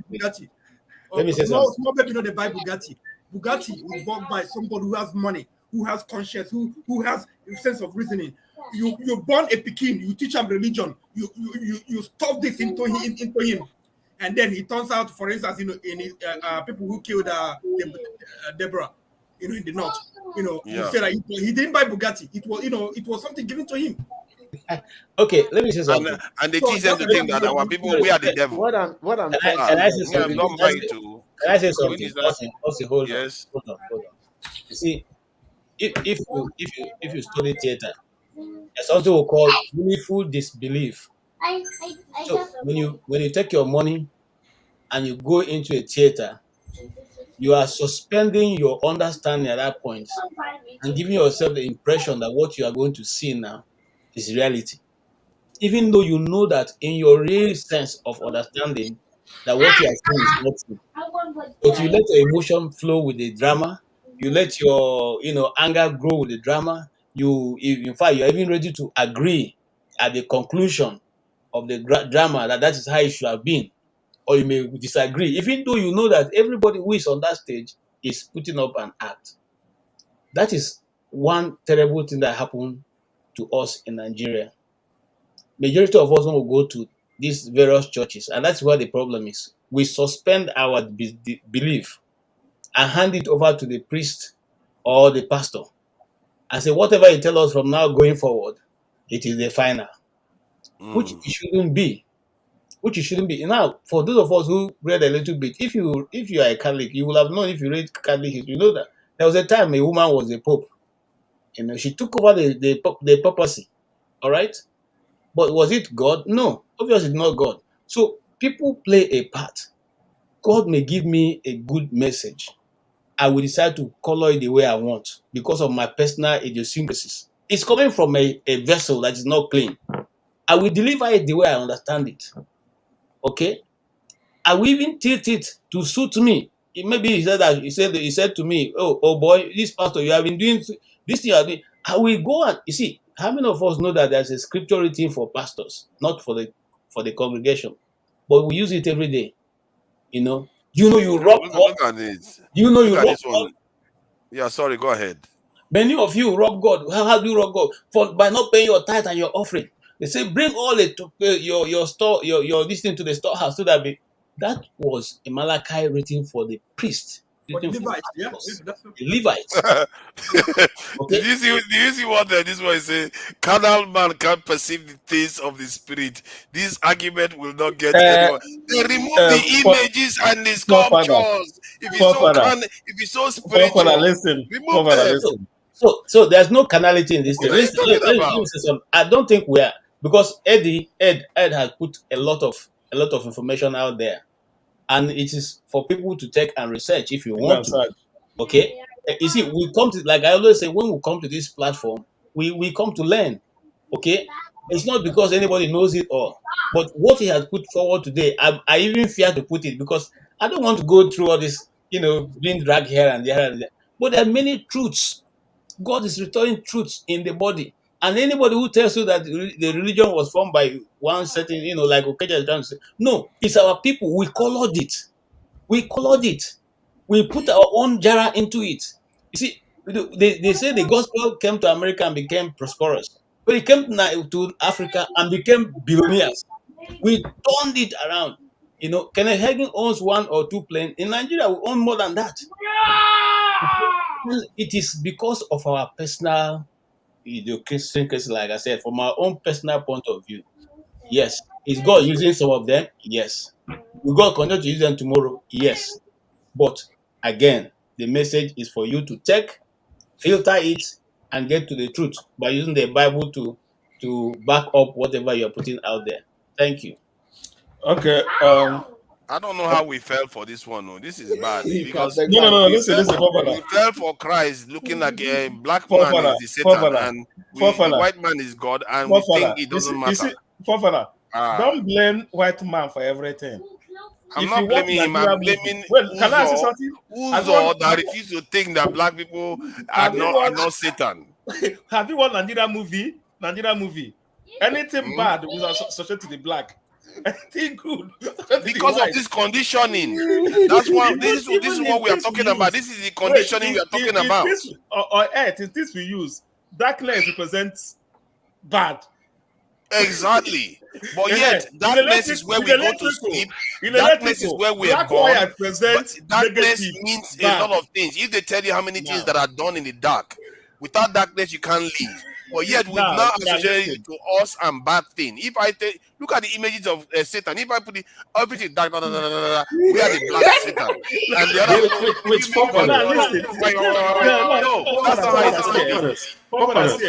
how it's me.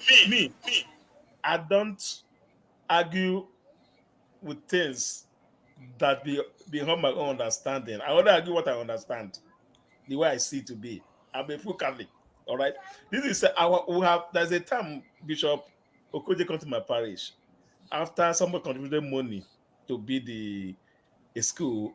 His child cannot go there. Then that was years back. We asked him, the word is in heaven.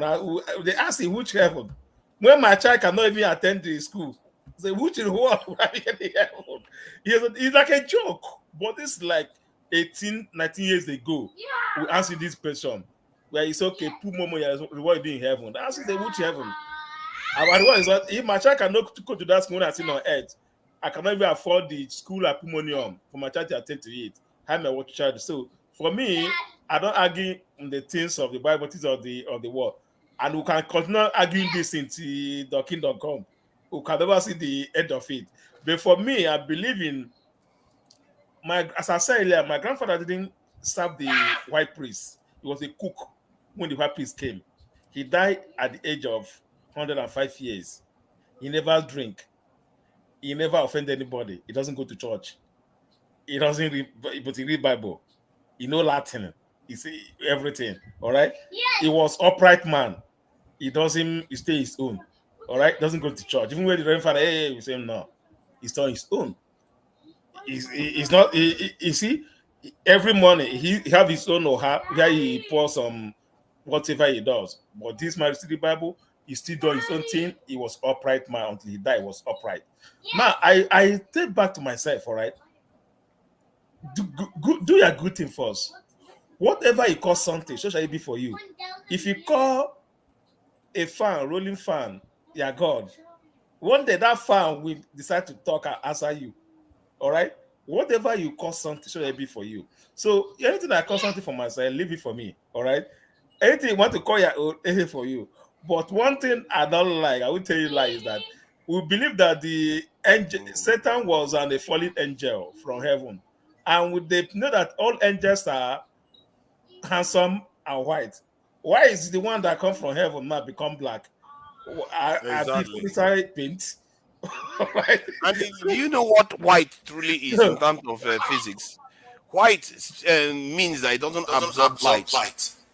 while black actually absorbs all light. So that is what it truly means, and we misunderstand what just check online yourself and ask yourself what's the importance of darkness.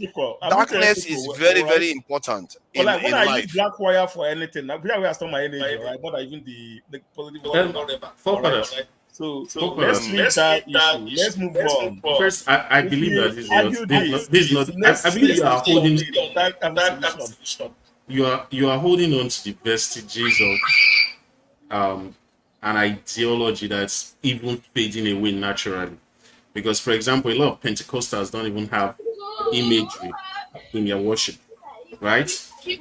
So, apart from that, even the white people are even self-correcting on this issue. For example, in the last few movies that have been produced about Jesus Christ, they've tried as much as possible to use Middle Eastern characters. And even Satan was not a black person in these movies. So I just feel like you're probably holding on to it because of your Pan-Africanist, mindset. So for me, that is not an issue. Of course, I'm not going to deny the fact that the white people probably use that as an image, as an instrument of, mind control. That's a possibility. But that does not mean. Hold on. See, when you are saying stuff like that I'm holding on to it because of Pan-Africanist mindset, that is in a way one attacking an essential part that is actually good for our people for the sake of defending something. It's not existential. That talks badly about our people. Hold on now. Let me go. Because I think we do this thing and we don't know we are doing it. You are okay. It's true that they are trying to correct for all this is now that they are they are like I said earlier on, they separated religion and law and everything from this thing. That they separated law, morality, and everything from religion now. So now they can afford to relax and separate the looks of their Jesus Christ or whatever. They can correct all those things now, but it still doesn't mean that there is no remnants of it. And the way our young people, our elders grow up, that like me now, when I was growing up, that was Jesus I know, the blue-eyed Jesus. Even if you take it out of Pentecostal churches, in people's mind, that's what they think till today. And you know that is true. So when we pretend all these sort of things, and you start using it, bring this in Pan-Africanism is going to be our salvation. What I'm talking about right now is going to be our salvation because, for one, it is false. You go into a church that believes that why are you not this adverse against the Ethiopian depiction of Jesus Christ? Why don't you campaign against that also? Since you want everything to be No. I'm not in the business of trying to say, okay, let's watch. I wouldn't even be in the business of watching foreign religions or going to foreign religions. So why? But you're making a big hold on now. I want to give it my reasoning. Actually, Fofara is making. If you want to actually keep the religion, that's what I'm arguing for. If you want to keep the religion, Africanize it. Make your Christ look like us. Yeah, that's what he's saying. So Nigerians should make a Nigerian Christ, just like Ethiopians made their Ethiopian Christ. Exactly. That's they did it for themselves. But when it came to us, no, don't do it. That is antithetical to the religion itself, because the religion does not. Why is it all of them are doing it? Since when you are the one that cares? It is wrong when they did it. That's what I'm trying to tell you, that it is wrong. Even if it is wrong, it worked for them. Okay, so are you trying to suppress another group now? The people that practice that brought religion. No, but it's wrong based on the same Bible.